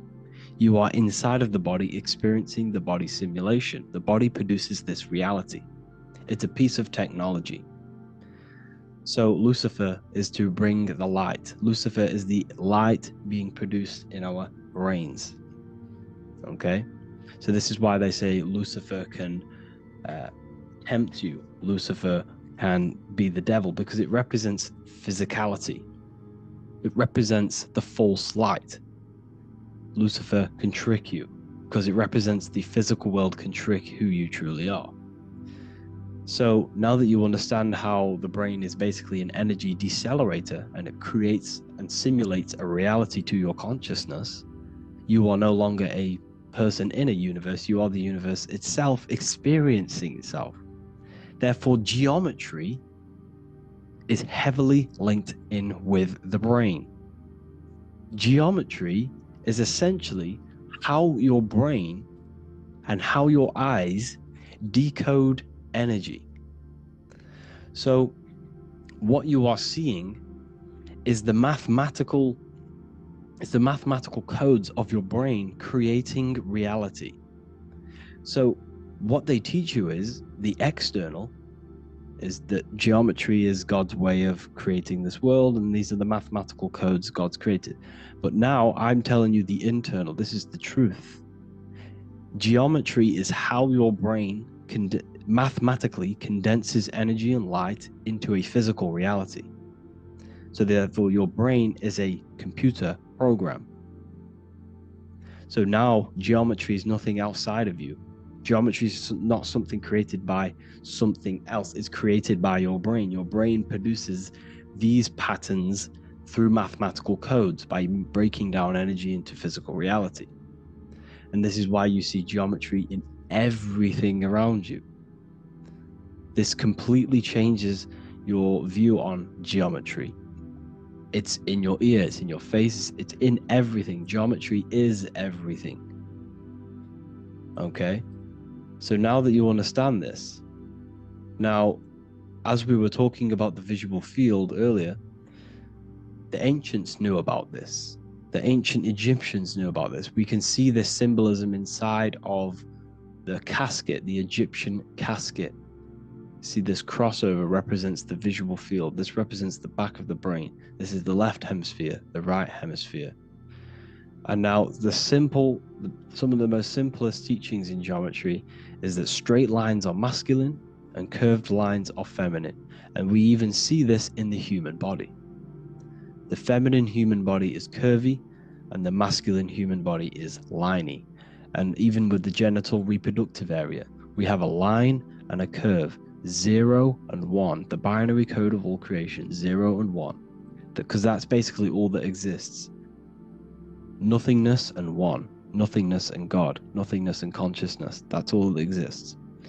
Now that I've told you that, the basics of geometry and the line and the curve and the feminine and the masculine, what do we have here? You see this stick here? This is a curve. And what's the right hemisphere? The right hemisphere is the feminine, the feminine energy, the feminine aspect of our brain. Then we have a straight line. This is straight lines. Now this represents the left brain. So the Egyptians are showing you the left masculine brain and the right feminine brain because of the curve and the straight line. And this is the visual field, the crossover. So there's a crossover in the brain. The left eye is connected to the right brain. The right eye is connected to the left brain. Okay, so the left eye is connected to the right brain. The right eye is connected to the left brain. The solar and the lunar. So, like I said, everything outside of you is basically energy. Your body is basically a holographic avatar, condensed energy produced by your brain. There's nothing actually outside of you. Your 5 senses are electrical threads of light. And when you touch something, this is basically electrical signals in your nervous system, which are reporting back to the brain. Therefore, what you touch is actually, you're not touching. The feeling that you feel when you touch something is not the true feeling. That's your nervous system you're feeling. You're feeling your nervous system in the brain. It's electrical signals to your brain. So the five senses do not decode, well, what you're experiencing as the five senses is not outside of you. This is your brain interpreting electrical signals. You don't experience the world, you experience your nervous system and your brain. The nervous system is an extension of the brain. So this is the truth. This is not woo-woo spirituality. This is true consciousness science that I'm teaching you here. Okay? So nothing is truly outside of you. It is a universe. You yourself are the universe, the fabric of the universe itself. The only thing that exists outside of you is essentially energy. That is it. And your body and your brain condenses this energy into reality. So when we look into architecture, why is architecture, the ancient architecture, so important? Because what did I tell you at the beginning? Shapes and physical matter is condensed energy. Each shape holds specific energy. Some shapes hold more energy, emit more energy. Some shapes condense energy. Some shapes transfer energy. Each shape, each geometric shape has an energetic principle, because matter is essentially energy. So when we look into cathedrals and the ancient buildings, they were filled with geometric patterns, geometric shapes, because they understood the energy principle. Architecture is basically solid energy. It's physical energy. If we create this pattern here is an energy code, and if you stand next to it, you're going to gain that energy. It's going to be imprinted on your body. So essentially, they filled their buildings with high energy geometric shapes. Points, triangles, pyramids are very, very energetic. This is why you have crystal pyramids made, organite pyramids. They're always in pyramid shapes. That's why the Egyptians built in pyramids, because pyramids hold high energy. They emit high energy. So this is why you see all these different geometric patterns. Okay? So in the real reality, in the energetic plane, this building would basically look like this: lines and grids of energy. Okay? This is what it would look like in the energetic plane. A blueprint of the energy body. So, as you see here, these are the different frequencies in a petri dish, of water in a petri dish. And you can see they are specifically aligned up with these specific patterns. You can see geometry even within geometry. It's fractal. So essentially, when you would stand inside of these buildings, they would imprint the energy of the building in your body, because your body is healed through energy. You have an electromagnetic field around your body. So by creating buildings with geometric patterns, we are essentially increasing the energy of the building, because the building itself is energy. Okay? So when we fill it with geometric patterns, we're increasing the energy. We're giving it a certain energetic imprint. So when you stand inside of that building, you're being imprinted with that energy. Okay? So especially with these windows, these stained glass windows. Well, why are they stained glass? Well, color is frequency. So when you have all of these different colors, and not only were they just painted, some of these colors are specific gemstones, crystals, natural stones, which all hold energetic principles. Each crystal is vibrating on a certain frequency. Wood has its own frequency. Metal has its own frequency. What you must understand is that everything in nature is not just a piece of matter. It's vibrating. The atoms of wood are vibrating on a certain level, which give it a certain energetic principle. Each crystal is vibrating. The atoms of the crystal are vibrating on a certain frequency, which give it a certain energetic principle, quality. So each thing, this is why the ancients were obsessed with natural stones, natural things, crystals, natural metals, and they wore different metals, different things like copper on their bodies, because they understood the atoms of these natural things are vibrating, which give certain qualities to you if you wear them. So you're not wearing it, you're basically putting that frequency onto your body, because they understood this is energy. If I put copper on my body, I'm not putting copper on the body, I'm putting the frequency and the energy of the atoms onto my skin, and that frequency of them atoms are going to vibrate my skin with that frequency and heal my body. So this is why this is so important. So each building is an energetic code. Okay, so when you stand in these buildings, it can heal your body. This is why when people walk into these ancient churches, they feel like they've met God. They feel a certain way. They feel so amazing when they enter these churches. They feel holy, for example. It's not because God's there. It's not because these man in the sky dwells in these holy places. It's because the energy of these buildings affect our consciousness. They increase your energy. They raise your vibration. They heal your body, they heal your cells, they imprint the water in your body, especially with these stained glass windows. Like I went a bit on a tangent there, but these stained glass windows were encoded, well, they use different gemstones, different lights, different colors. And when the sun would shine through this window, well, what's the sun? The sun is light. Light is energy. The sun's light would go through this filter of the window, of the crystals and the different gemstones and the different colors, and the sun's light would be encoded, imprinted with these crystals, with these colors and these natural glasses which have healing energetic principles. And when you are inside that building, the sun's encoded energy of the window would be imprinted into your body, into your energy field, and it will heal your energy field, and it would heal your body, your cells on a cellular level. Because your body is what? 60 to 70 to 80, some people say 80% water. And water is encoded with vibration. If you say certain things into water, it gives it a specific geometric pattern, like I broke down in the beginning. If you say love to a water and then freeze it, it will go to this. If you say hate, it will go to a distorted pattern.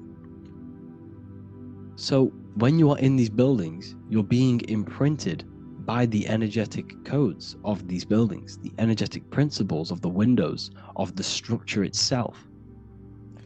The ancients never used to build in squares. Their buildings, their insides were never square rooms, because they understood squares trap energy. They always had pointed roofs so energy can escape. So there's many little things that we need to look into geometry. For example, when you see magicians, when you look at ancient magic, why do they stand in circles with different geometric patterns? They use different geometric shapes. Why? Because shapes are energy. They hold specific energy. So when the magician stands in a circle with a pentacle, they're working with the energy of that pentacle. You can work with different energies based upon the different geometric shapes that you draw. And you can use this in your structure, in your architecture, in your work, and it can influence everything. So this is the true geometry. I hope you gained a deeper understanding on geometry and how it relates with you and your consciousness.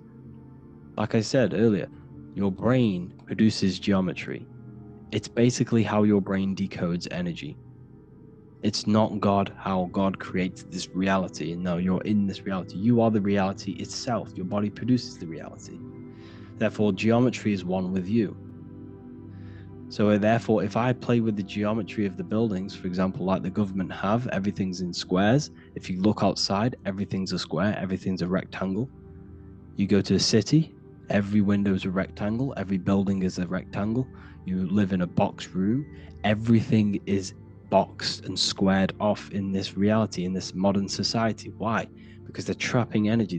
The cube is the most simple geometric shape, which basically condenses energy and it traps energy. And if you subconsciously see squares all the time, your phone's a square, your TV screen, everything's a square, your keyboard, your desk.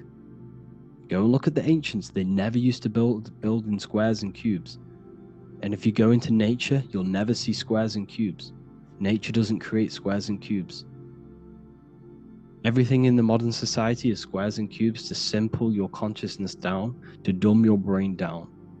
So the ancients built very, very complex structures. Why? Because they understood what we see affects our brains, because our brains decodes reality and creates reality.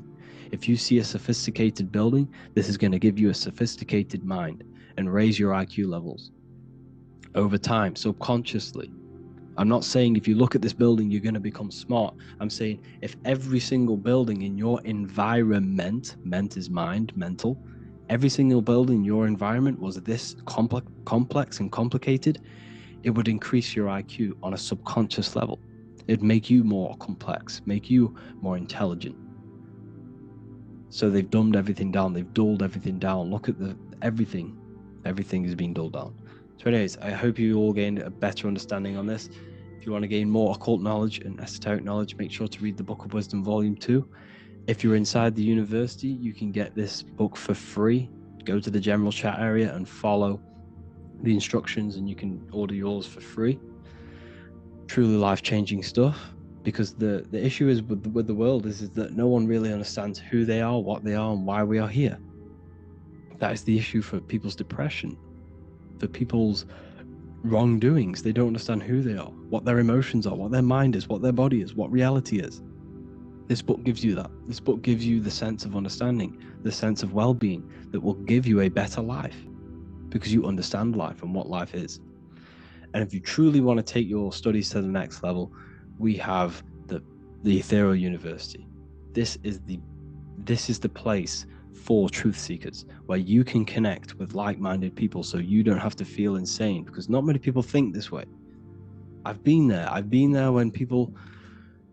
when you wake up and not many people around you are thinking the same way, and you start to feel a bit insane and you can't really talk to people about these things. That's why I created this, so you can connect with people and learn at the same time and become the best version of yourself by understanding truth and knowledge. If you join, you'll gain access to free live calls every single week, every single Saturday morning. We do live calls. You can ask me questions and all sorts. So make sure to leave a like and a comment, and thank you all for tapping in.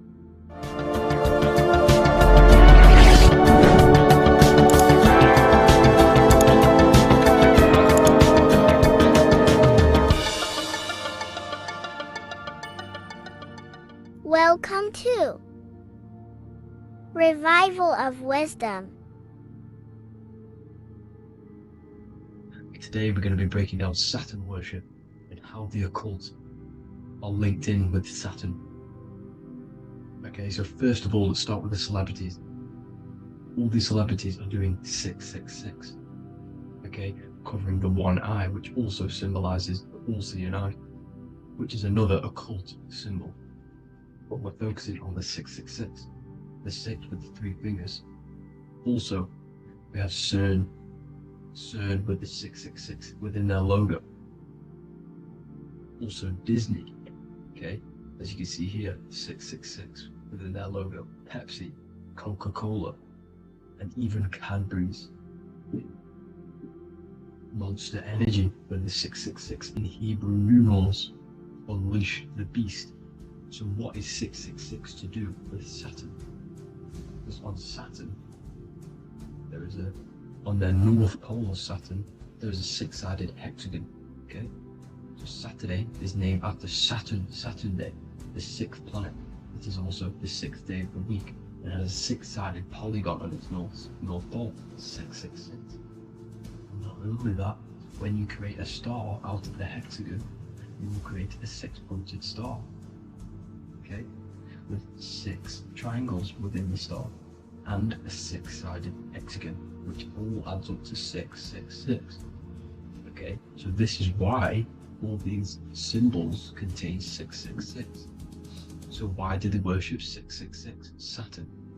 Because Saturn is the god of time and death, okay, and order and lessons.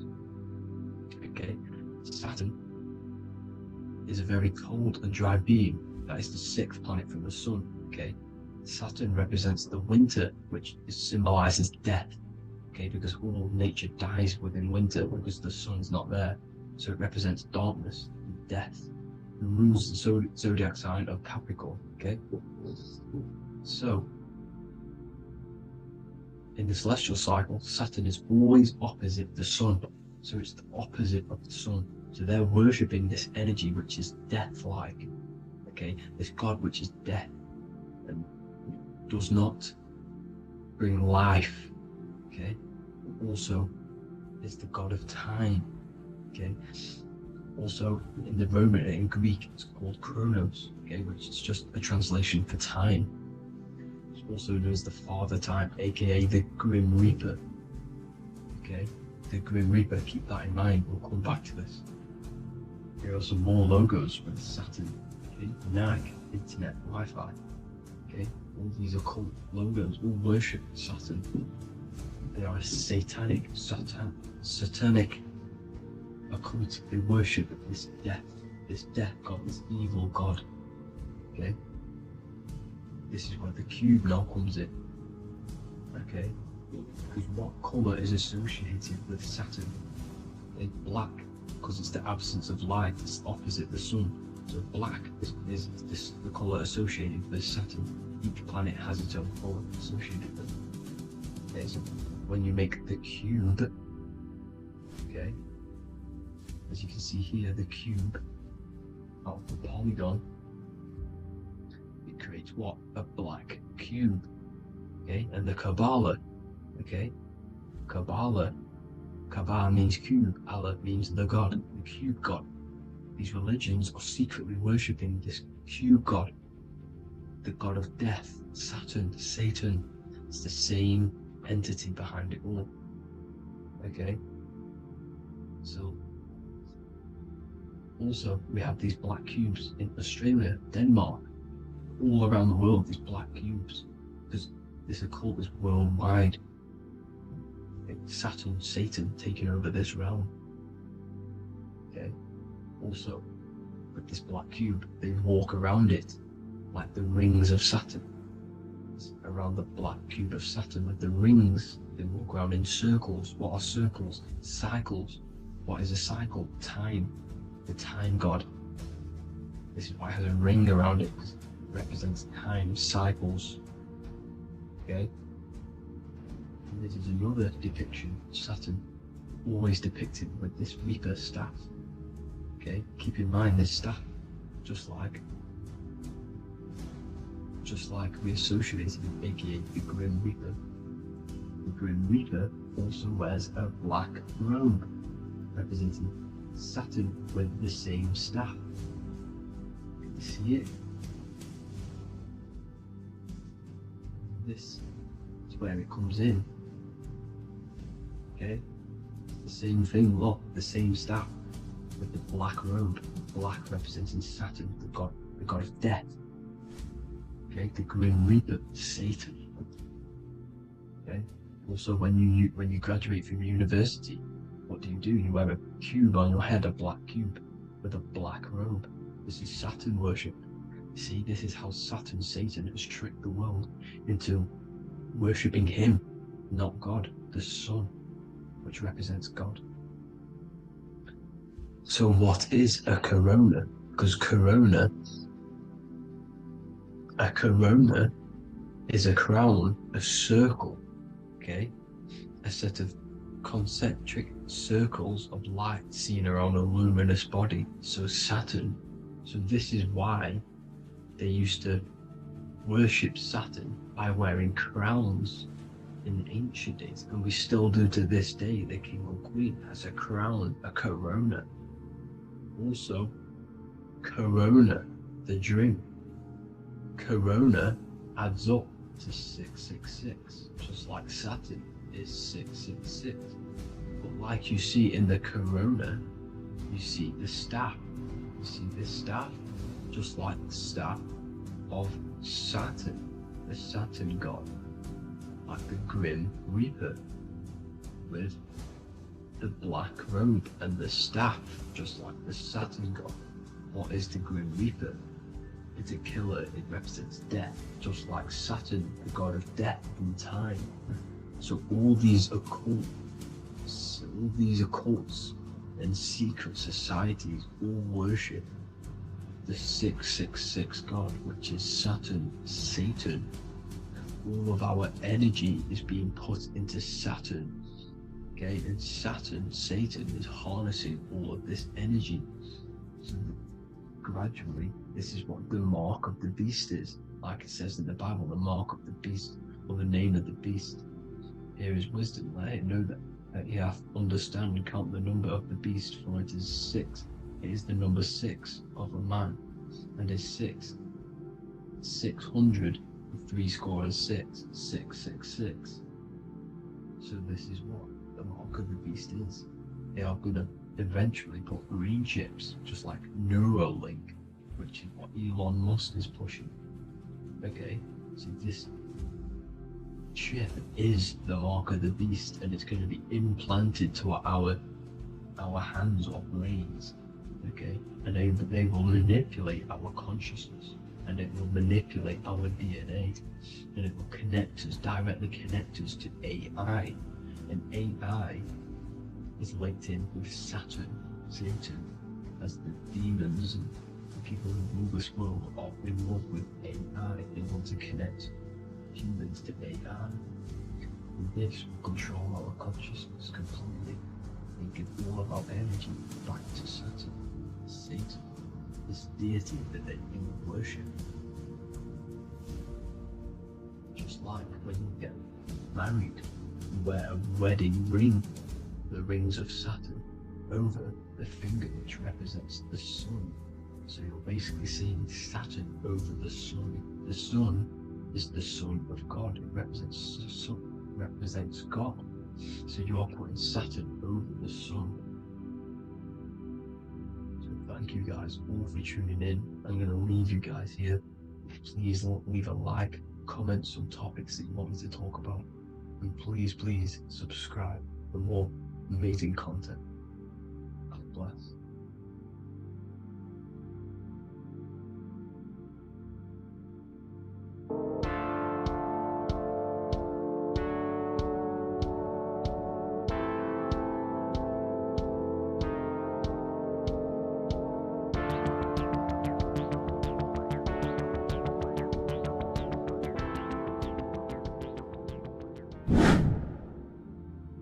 What is good, YouTube? Today we're going to be talking about the astral plane and how the cosmology fits into the astral plane. Okay, so first let's go over the astral plane and go over the different layers of reality so that you can understand reality more. You are a multi-dimensional being. You are not in these, you are in all of these realities at the same time. They all interweave into one big reality. But there are different planes, they are different vibrational dimensions, there are different dimensions of reality. The mind is the root cause of reality. We're living in the mind of God. Everything is being thought into existence from the root cause, from the universal mind. This is why the ancient Egyptians said, all is mind. We're living in the mind of God. And we are a microcosm of this mind. This is why we all have the same mind. This mind is the world of thoughts. Now, this world of thoughts is just the thought alone. For example, it is the thought of a chair. But then when you start to imagine this chair and you start to mentally see the chair, you're now manifesting the thought, the singular thought, into some sort of form. So now you're imagining the chair. You're imagining the form of this chair, which is then manifesting into the astral plane. The astral plane is the world of thought forms manifesting. So when you are imagining something, you are seeing into the astral plane. Okay? Your third eye, it is an eye because it sees the astral plane. It is seeing the other side through imagination, through dreaming. Well, we'll go over dreaming later. So the thought of a chair is a singular thought. The imagination of the chair is the manifestation of the chair. And in the astral plane, it's basically the world of all the chairs that could ever exist.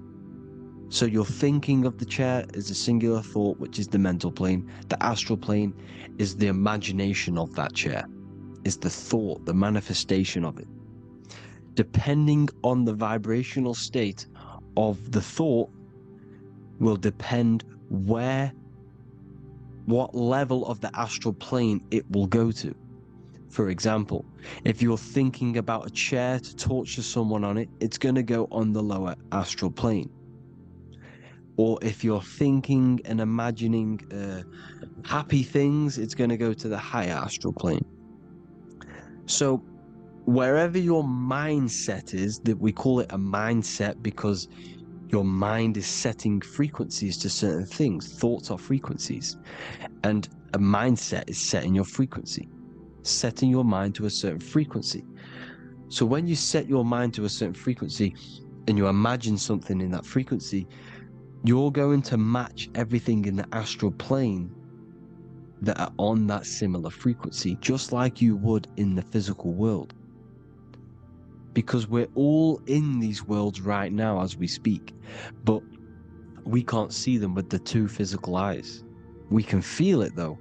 When you're around someone and you've just met a new person, for example, you can feel their vibration, and if you're not on a similar vibrational match, you will not get along with that person, or you just won't not get along, but you won't connect with that person because you're on two opposing frequencies, not matching. And this is something you can't see, you can only feel, because it's the astral plane. It exists within the astral plane. Everything in the astral plane is made out of vibrations.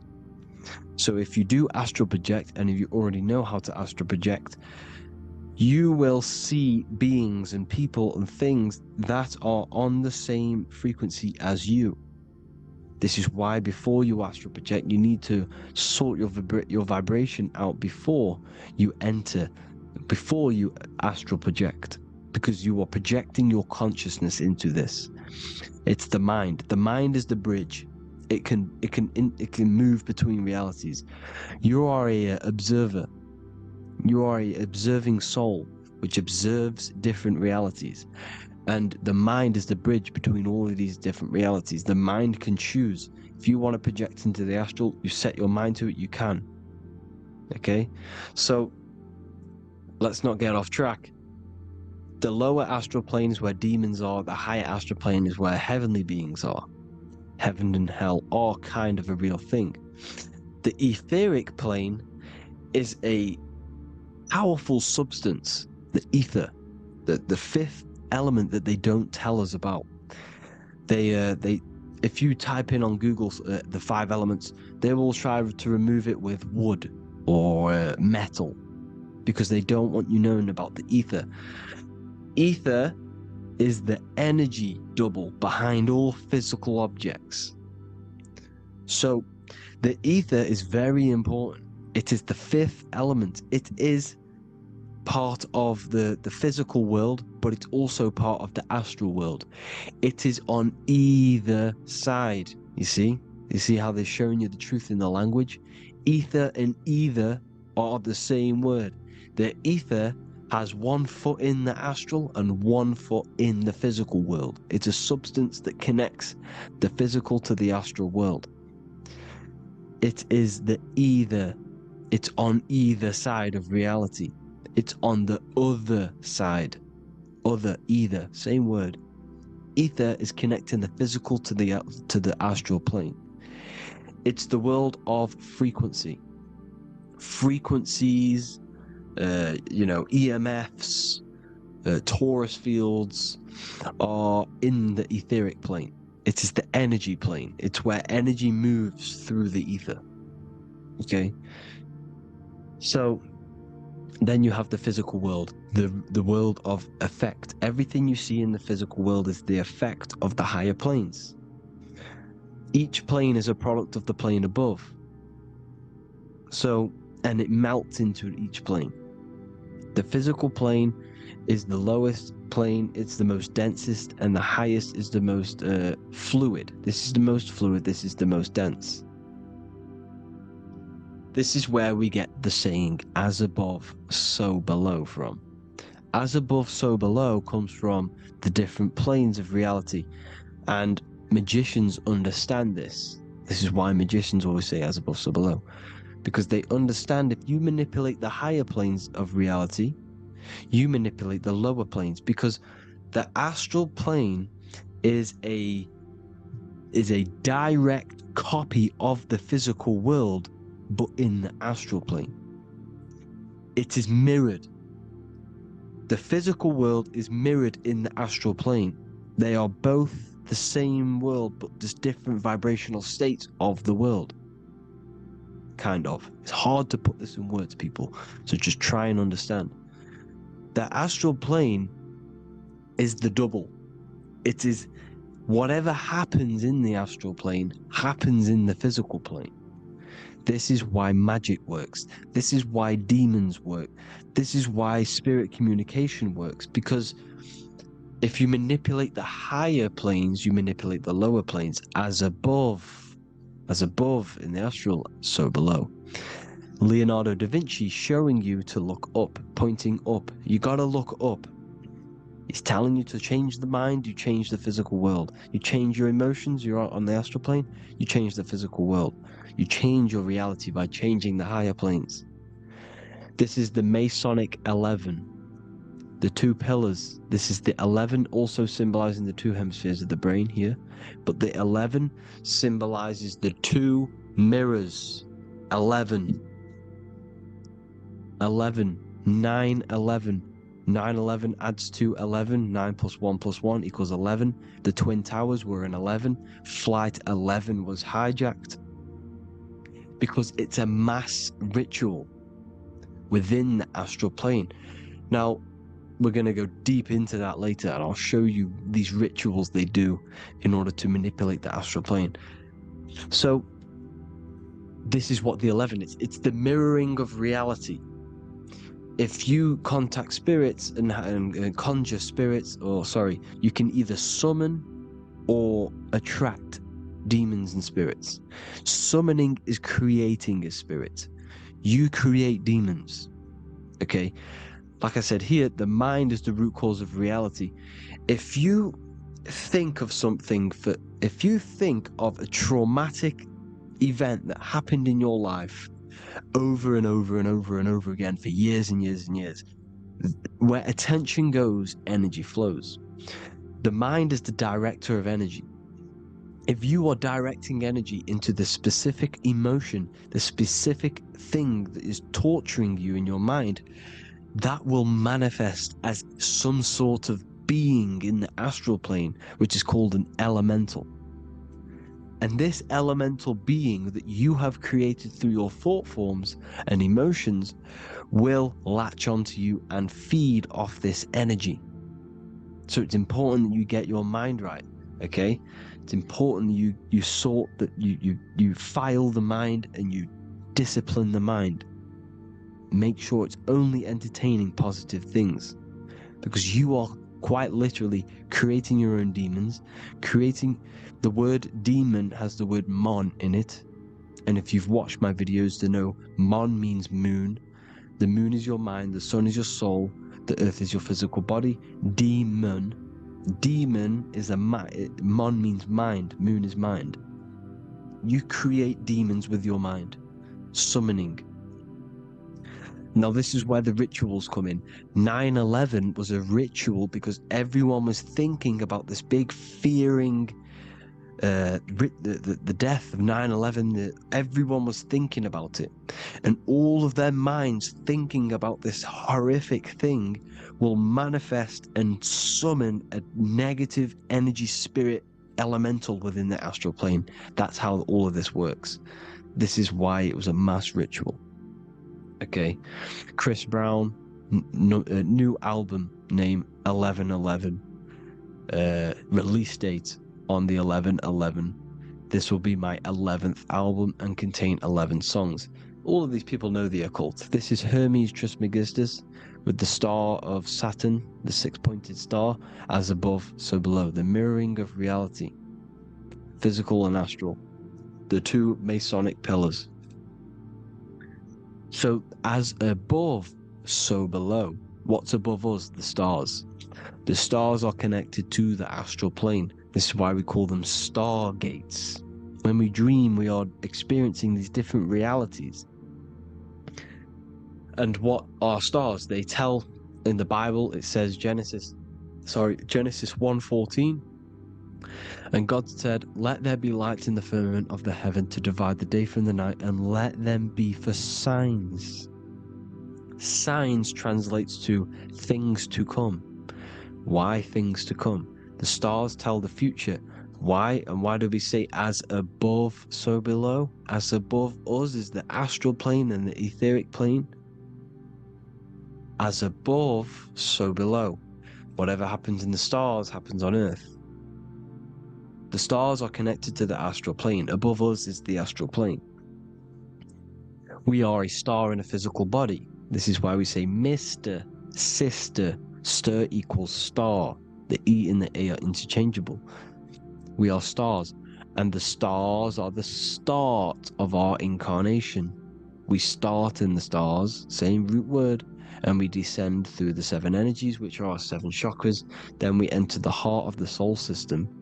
The heart rearranged spells Earth. And this is the true cosmology. Here's the Masonic cosmology. This is Masonic now. Here's the firmament.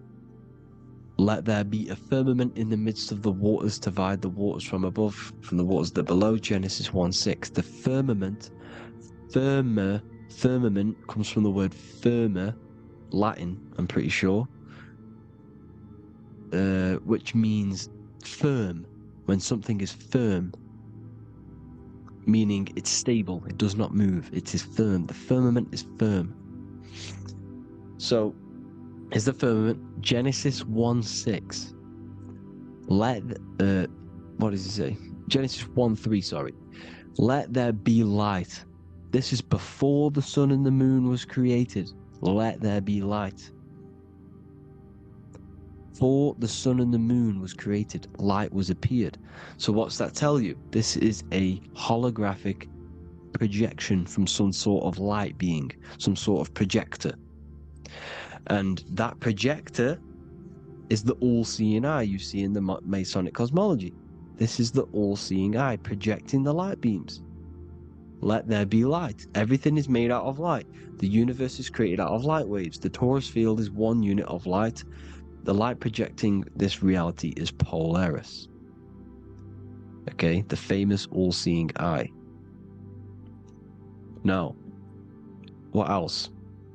Then we have after let there be light in Genesis 1:16, and God made the two great lights. This is the sun and the moon, electric, magnetic, male and female. Then we have the Masonic checkerboard, the black and white symbolizing dualities within the dualistic reality we're in, spirit and matter, light and matter, rest and motion, positive and negative, good and evil. Everything's dualistic here. Okay? And it's a dance. The universe is a dance between flickering of white and black light, which is the torus field. We're not going to go over that, but this is all connected to the astral plane. This is the true cosmology. The astral plane cannot work on a spinning monkey ball in the middle of space. Does not work. Cannot work. It's impossible. Okay? Impossible. So, even in the Quran, it says, Allah has made the earth for you as a carpet, flat. Quran 15:19. And the earth we have spread out like a carpet, set there on mountains, firm and immovable. It is immovable. In the Quran, it also says 65:12, it is Allah who has created the 7 heavens of the earth. The 7 heavens meaning the 7 layers of heaven, the 7 planets. And Psalms 104:5, he set the earth on its foundations and it can never be moved. Never. So here you see in Isaiah 40:22, he sits enthroned above the circle of the earth, and its people are like grasshoppers. He stretches out the heavens like a canopy and spreads them out like a tent to live in. We live in a tent. This is the tent. The projection of light. Here you see an ancient picture here. Here you see the ethereal barrier, meaning the firmament, the etheric barrier, and here you see his head popping out. Why is his head popping out? Because your head is heaven, your heel is hell. Your head has access to the astral plane. This is why your head is heaven. The pineal gland, when stimulated, has access to project itself, project consciousness into the astral plane. Here you see another ancient picture here with the Masonic Royal Arch, with the zodiac here, the zodiac on the top, arching, because there's a firmament above us. Here's God in the brain. Consciousness is God. Here you see the Masonic Royal Arch, symbolizing the firmament. George Washington above the Masonic Royal Arch. These are the stars. This is Polaris projecting reality. Here's ancient churches with the dome. Polaris projecting reality with Jesus. Disney World is under the dome. The 7 layers heaven, ancient paintings, all depict if you go and look at the ancient paintings, they'll all depict the firmament, the arch above us. This is where we get interesting. The Masonic Royal Arch has the 6-9, which is Cancer. The constellation Cancer, which is 6-9 is associated with portals, because CERN is the 6-9. Okay, CERN is opening portals. They're trying to create a portal to the other side. Cancer has the word CERN within it, so there is a link between Cancer and the opening, the firmament opening above us to ascension. Here you see the Masonic Arch with the Royal Arch and the light and the opening. Here you see the light and the opening. This is the opening of the firmament. Here's the Hebrew cosmology with Sheol, the underworld, and the opening. So Cancer is definitely some sort of portal in and out of this reality. I'm just connecting dots here. Now, we're going to go change a bit now. These celebrities that you are seeing they have not sold their soul to Satan, okay? They have not sold their soul to Satan. Satan is a demonic, low vibrational energy that has been summoned over the thousands and thousands and thousands of years of evil occult arts. So since Babylon was summoning this demonic energy, and this demonic energy in the astral plane will grow and grow and grow. It has no form. It has no physical form. Okay? But you can see it in the rappers. If your third eye is open, you can see clearly that these people are demonic. You can sense the energy that they're manifesting. Selling your soul is not what you've been told. It is gaining, because your soul is pure love, okay? Your soul does not want to do anything bad. So when you sell your soul, you're gaining physical gain, you're gaining physical wealth, for example. Like for these rappers, they will be given millions of pounds because the people in control of the music industry, which is the dark occultists trying to brainwash the masses, the people in charge, they're dark occultists. They understand Satan and the energy. They are satanic energy, which has been summoned in the astral plane.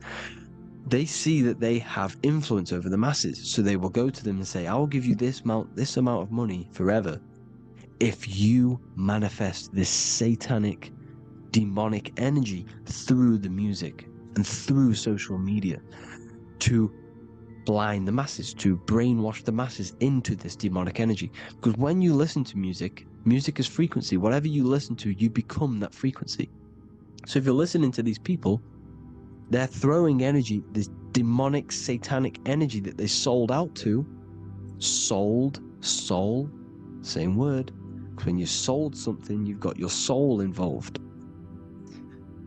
They have exchanged money, physical gain, so that they manifest this satanic energy within the astral plane and through the music, through the videos, through social media, to keep us in this vibrational frequency, in this low state of consciousness. This is what it actually is. It's not, you're not selling your soul to some sort of devil. This satanic energy has no physical form it is formless in the astral plane. It's a summoned energy. Now, the root chakra is red. This is why the devil is red, because it symbolizes the animal nature of man. When you are operating off your root chakra, you will kill, you will fight, you will do anything to survive, because it's all about survival mode in the root chakra. They want you keeping in that fighting mode, that surviving mode, so that you are manifesting this low vibrational frequency, this satanic energy, this demonic red energy. This is why the devil is red. And the devil has a tail with the red arrow pointing down, because it symbolizes your light body. This is your Merkaba. Your Merkaba is your light body. Mer equals light, Ka equals spirit, Ba equals body. Merkaba, this is the devil's tail pointing down, the descension, your heel, up to your heel, hell. Ascension to heaven, head.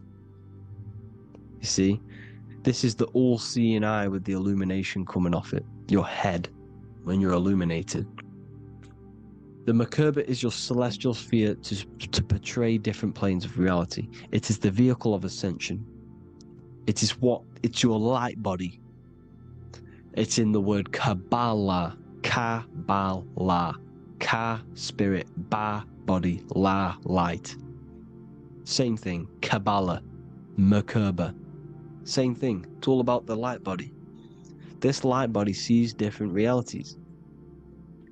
So when you see the goat in the music industry, it's this satanic summoned energy that's been summoning for thousands of years within the astral plane. When it becomes to the physical plane, it will manifest through different things. A goat, an owl, Satan, Moloch, Baal, same deity, same demonic energy that's been summoning in the astral plane. And this is why the Baphomet has a goat head. Drake's new album is the goat. The Polo G, the Masonic G, with the goat. And here's Ryla Rodriguez in the mirror, with the goat in the mirror and him in his physical body. It symbolizes, the mirror symbolizes the astral plane, because he's manifesting the goat, the demonic energy. He's sold out to the demonic energy, and in the physical plane, he's his physical body. The mirroring, the Masonic 11, the mirroring of reality, the astral and the physical. And what do you call them when they're an amazing rapper, the best rapper? You call them the goat, because the goat, you're the goat because you're manifesting the goat energy, the satanic, demonic energy within the astral plane. So Baal, Moloch, all the same thing.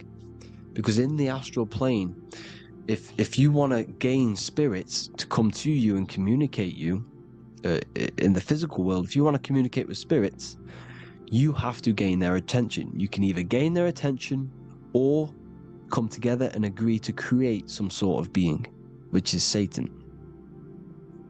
Okay. You can, like I said earlier, you can create these beings, you can summon them or attract them. One way to attract them is sacrificing. In order for you to become God, man, to turn to God, you have to sacrifice your life. You have to sacrifice, not drinking, not doing things, not doing anything demonic, not doing anything bad, not eating meat. You have to sacrifice yourself to become the light. However, if you want quick, instant gains in the physical world, you can sacrifice something else to communicate with these spirits, because these demonic energies feed off demonic energy, your demonic energy. So these dark occultists will give away babies, they will sacrifice, torture babies so that they gain, so that they can communicate with these spirits for physical exchange. Yes, you can do this. These powerful spirits, these powerful demons can give you powers. They can give you certain things. And this is what they are doing. They're summoning and attracting these demonic energy. This is why, trafficking is one of the most, Balenciaga. Baal is the demonic energy in the astral plane, which requires child sacrifice for his presence. Balenciaga, and they were trafficking children. They were trafficking, killing them, and offering them to the spirits. This is what they are doing. Balenciaga. It's in the name. Here you see, you can see here a stick man with two horns. The goat, obviously, it's all the same deity. Baal, the goat. Moloch, is Moloch the owl, the Egyptian owl, because it comes from the owl of Moloch, which is Baal, which is Satan, all the same demonic energy. And it's on the dollar bill, a tiny dollar bill, on the $1 bill. All the same thing. Bohemian Grove, they worship the big owl, Moloch. It's all the same thing. It's all one big demonic energy which has been summoning in the astral plane. And it's trying to take over Earth, the physical plane. That's what it's doing. So I hope you all gained a deeper understanding of the astral plane and what's actually going on in the world. Please leave a comment if you can to help the algorithm. Drop a like if you like this content. And hope you all learned something today. And God bless you all. Thank you all.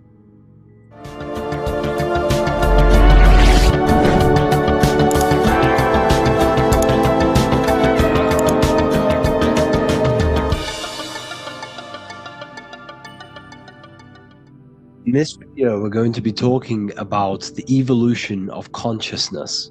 You are born human, however, you possess consciousness, which is the awareness behind your being, the awareness behind your thoughts, the experiencer behind your five senses, the experiencer, the observer behind your thought, emotions, and senses.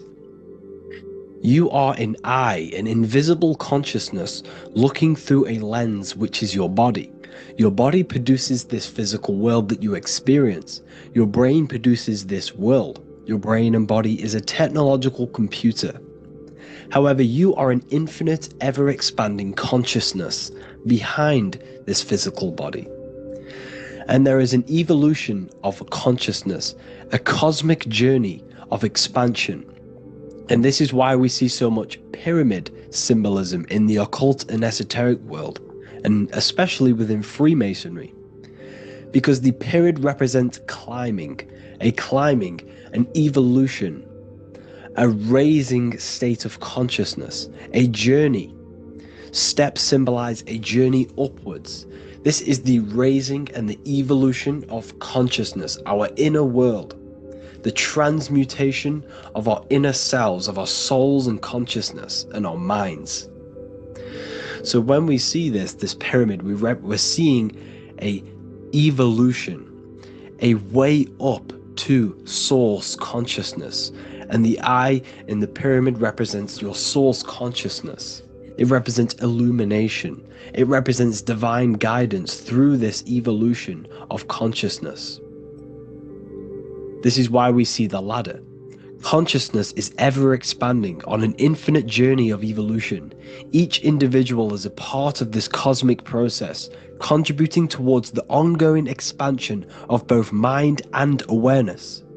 As we evolve, we collectively explore deeper levels of existence, expanding the boundaries of thought and consciousness. The mind has the ability to expand infinitely into new realms of thought, into new dimensions of mind. The mind cannot be filled up. It is not a physical substance. The body can be filled up because it is a physical thing, but you cannot fill the mind. Therefore, the mind is constantly expanding, ever expanding into new fields of thought.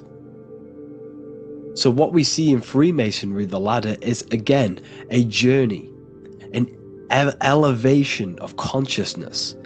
When we are born with an infant consciousness, and as we gain older, we gain an adult consciousness. Our inner world, our inner mind, and our emotional intellect changes and evolves.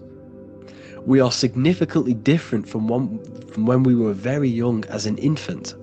It's because our consciousness evolutes, it changes, it alters like water.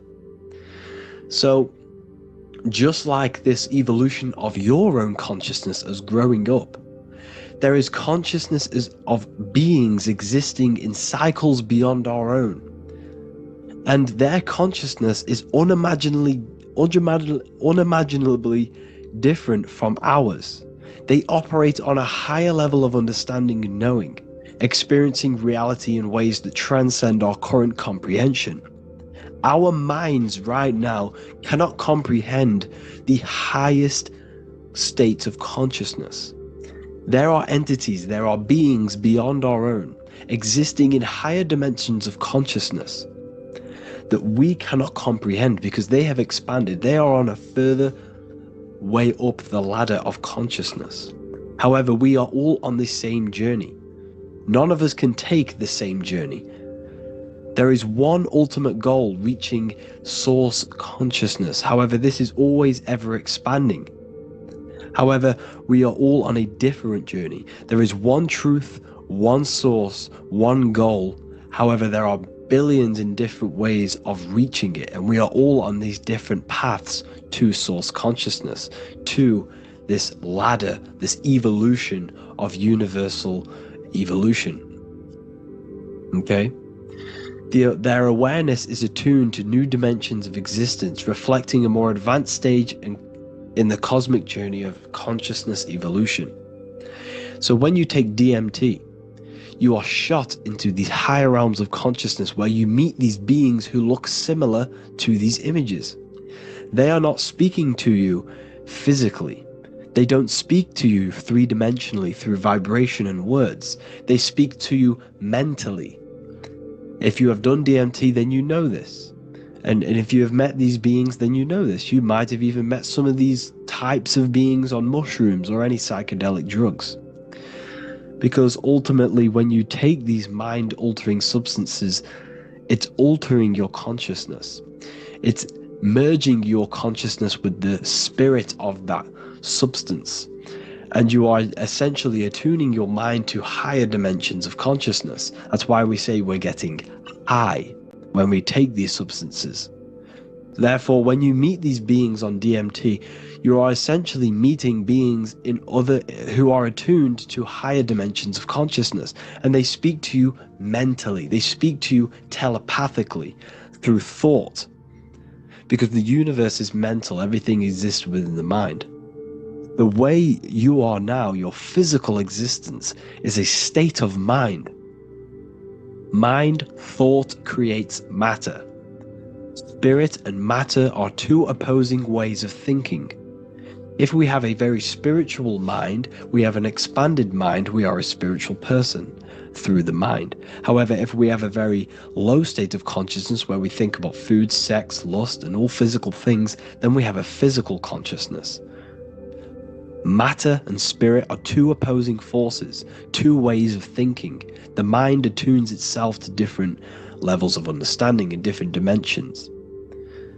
So, essentially, this is what we're looking at. The body is a vessel for the fluidic, formless consciousness, a temple that houses the essence of our awareness. While the five senses are limited to perceiving only the physical plane, the mind transcends these limitations, capable of perceiving the full scope of reality. It is through the mind that we access deeper truths beyond the material, tapping into boundless nature of existence. Physical existence is a thin band, a thin layer of reality. It's like 0.001% of reality. And your five senses are only tuned into this layer of reality. But the five senses are, by design, only allowed to perceive physicality. But the mind has the power to expand beyond this physical five sense state. The mind has the power to expand and evolute. It is a conscious decision whether you want to take this path or not. You can stay in a three-dimensional way of thinking, or you can expand your consciousness from within. It's not an external journey. There is no God going to save you. You must save yourself. Therefore, behind every single one of these eyes is the same source consciousness. However, we are all different cells in a different journey. The organs in your body, the cells in your body are all alive. They all possess same consciousness, universal consciousness. However, we are all on a different journey of evolution. As above, so below. As the baby is in the mother's womb, when the baby becomes conscious, there is a world outside of its mother. What does it do? It presses and seeks a way out to be born in the other world outside of its mother. It is the same with your consciousness, your mind. When your mind becomes aware that there is realities beyond the immediate surroundings, it seeks a way out. And this is exactly what I'm doing to you now. I am now expanding your mind and telling you there is other ways of reality. There is other dimensions of consciousness which you can access through inner transmutation, through different ways of thinking, spiritualism and meditating and connecting with yourself and detaching from external things. We can upgrade our consciousness. Your body is a womb. Why Jesus says you must be born again to see the kingdom of God, because you are born physically and then you must be born again spiritually, awakening your inner consciousness. So like I said, as the baby is in the womb, it's the same principle. As above, so below. You were a baby, you were in your mother's womb, and you figured out there is a world outside of your mother, so you seek to way out your mother to be born in another world. It's the same now. You must do this now. This is your spiritual evolution. This is the evolution of consciousness. It's ever expanding. When you die, this is a transition. You must learn to not fear death. This is another part of your spiritual journey. You must master death. Therefore, like I said before, the mind has limitless capacity to expand into new realms of thought, continuously exploring uncharted ideas and concepts without boundaries. The mind can ever expand. It can never be filled. It can never ever know everything. There is infinite fields of knowledge, infinite fields of thought. Your current state is just one stage on an infinite pathway. You won't remain human forever. The human experience is a crucial phase where we learn to balance polarities, master the fundamental laws of the cosmos. It is a period of growth and transformation, preparing us for the next stages in our cosmic evolution. The goal is to strive for perfection, yet the true perfection is unattainable. It's like a tunnel, and there is a light at the end of the tunnel. And as you walk through this tunnel, the light is ever moving backwards. You should forever seek to meet that light, but you will never meet that light because consciousness is ever expanding. You should strive for for perfection, yet knowing that perfection is forever unattainable. The journey is endless, with each step revealing deeper layers of understanding and experience. The pursuit of growth and expansion is itself the essence of our evolution. You can find all of this knowledge in the amazing book that I have read for years. I have read this book, The Emerald Tablets of Thoth, the Atlantean, by M. Dorial, translated by M. Dorial. I'm telling you now, this book, now that I've told you this, you have some context on the book. The whole book is about evolution of consciousness. He's talking about higher dimensions beings. He's talking about how you can transcend this physical plane. It is truly the most amazing book you will probably read. One of the best spiritual texts you'll see. It's hard to understand, so you must read it over and over again. And the more your mind progresses, like for me, I read this every couple months, and the more I learn about consciousness, the more I expand my own consciousness. And every time I read this book, I pick out something new that just completely blows my mind, because you can only understand this book to your level of consciousness, to your level of understanding. So now that I've told you all this information, go and read this book and it will absolutely blow your mind. And so will the Book of Wisdom Volume 2, which is now available. I released it the other day. I'm just going to read a page out now. This page is called Spirit and Matter. The Earth is not merely a dense, lifeless rock drifting through space. It possesses spirit, a living essence that animates its form. But what do we mean by spirit? Spirit in esoteric terms refers to the energy, the life force, animating the principles infused in matter. So essentially, what this page is talking about is how everything has spirit, consciousness within it. You are the middle, you are spirit and matter. You have the ability to expand your mind to the God self and raise above our animal instinct, our material self, and know the divine and expand. Animals cannot do this. Animals are not self-aware. Humans possess self-awareness. We can observe our consciousness. We can say, why do I exist? We can look in the mirror and know that we need growth. And this is what Anunnaki means. Anu means above. Anu was the supreme god of the sky, which is a metaphor. He represents spirit above, heaven. Anu came down to earth and married Ki, the goddess of the earth, which represents matter. It's a myth, it's an allegory. Anu married Ki and gave birth to the Anunnaki. Spirit came down and infused with matter and gave birth to the human, which is you. You are spirit infused in matter, Anu and Ki, Anunnaki. You are the Anunnaki. And this is just one of the teachings in my book. Honestly, this book is absolutely amazing. If you truly, truly want to expand your consciousness, give this book a read. And obviously, if you're inside the university, I give you this book for free. A paperback version. If you join the university, follow the steps inside of the general chat, you'll be able to download this book. Or, sorry, not download it. Order a paperback for free. All you have to do is pay for the shipping. You'll also gain amazing knowledge inside of my library, where your mind will just be overblown with the amount of esoteric books. There's over 45 rare occult books, plus you get a PDF of the Volume 1 and Human Health Guide. You get reoccurring updates where I expand on symbolism, occultism, where you will just feel absolutely amazing once you understand esotericism in yourself. You'll also learn how to create the dream reality that you want with the Manifestation Mastery course, where I teach you how your consciousness creates reality. You'll have a real lectures where I post lectures on symbolism, occultism, esotericism. There's a conscious community and live calls and Q&A where you can ask me questions and I'll answer your questions. I just want to say thank you to everyone who has joined the university. Thank you for even liking and watching this video. Any support I just appreciate every single one of you. Please, if you can, leave a comment and a like on this video and let me know any videos you want me to make in the future. And I will start uploading a lot more to the YouTube. So yeah, thank you all for tuning in today. Have an amazing day.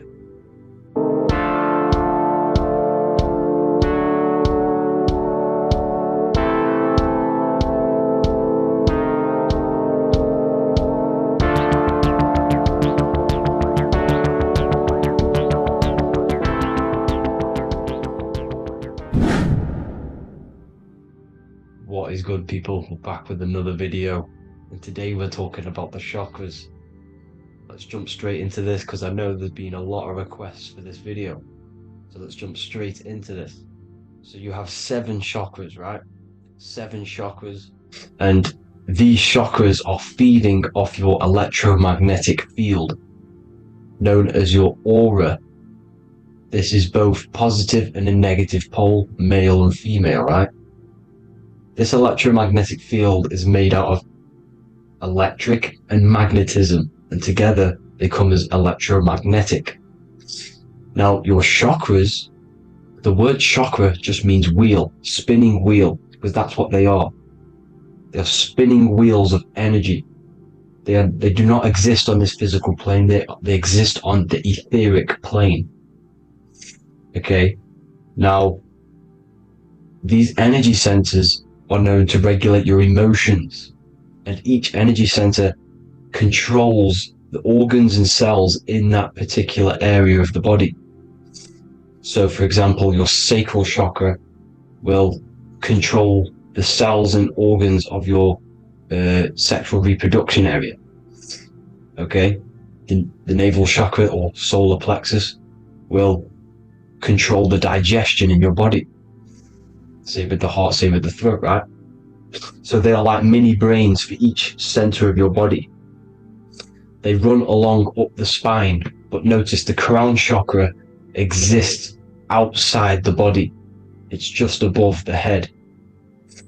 Now, this process of the chakras is obviously the 7 colors of the rainbow, starting from red, which is the lowest vibrational color, all the way to violet, which is the highest vibrational color.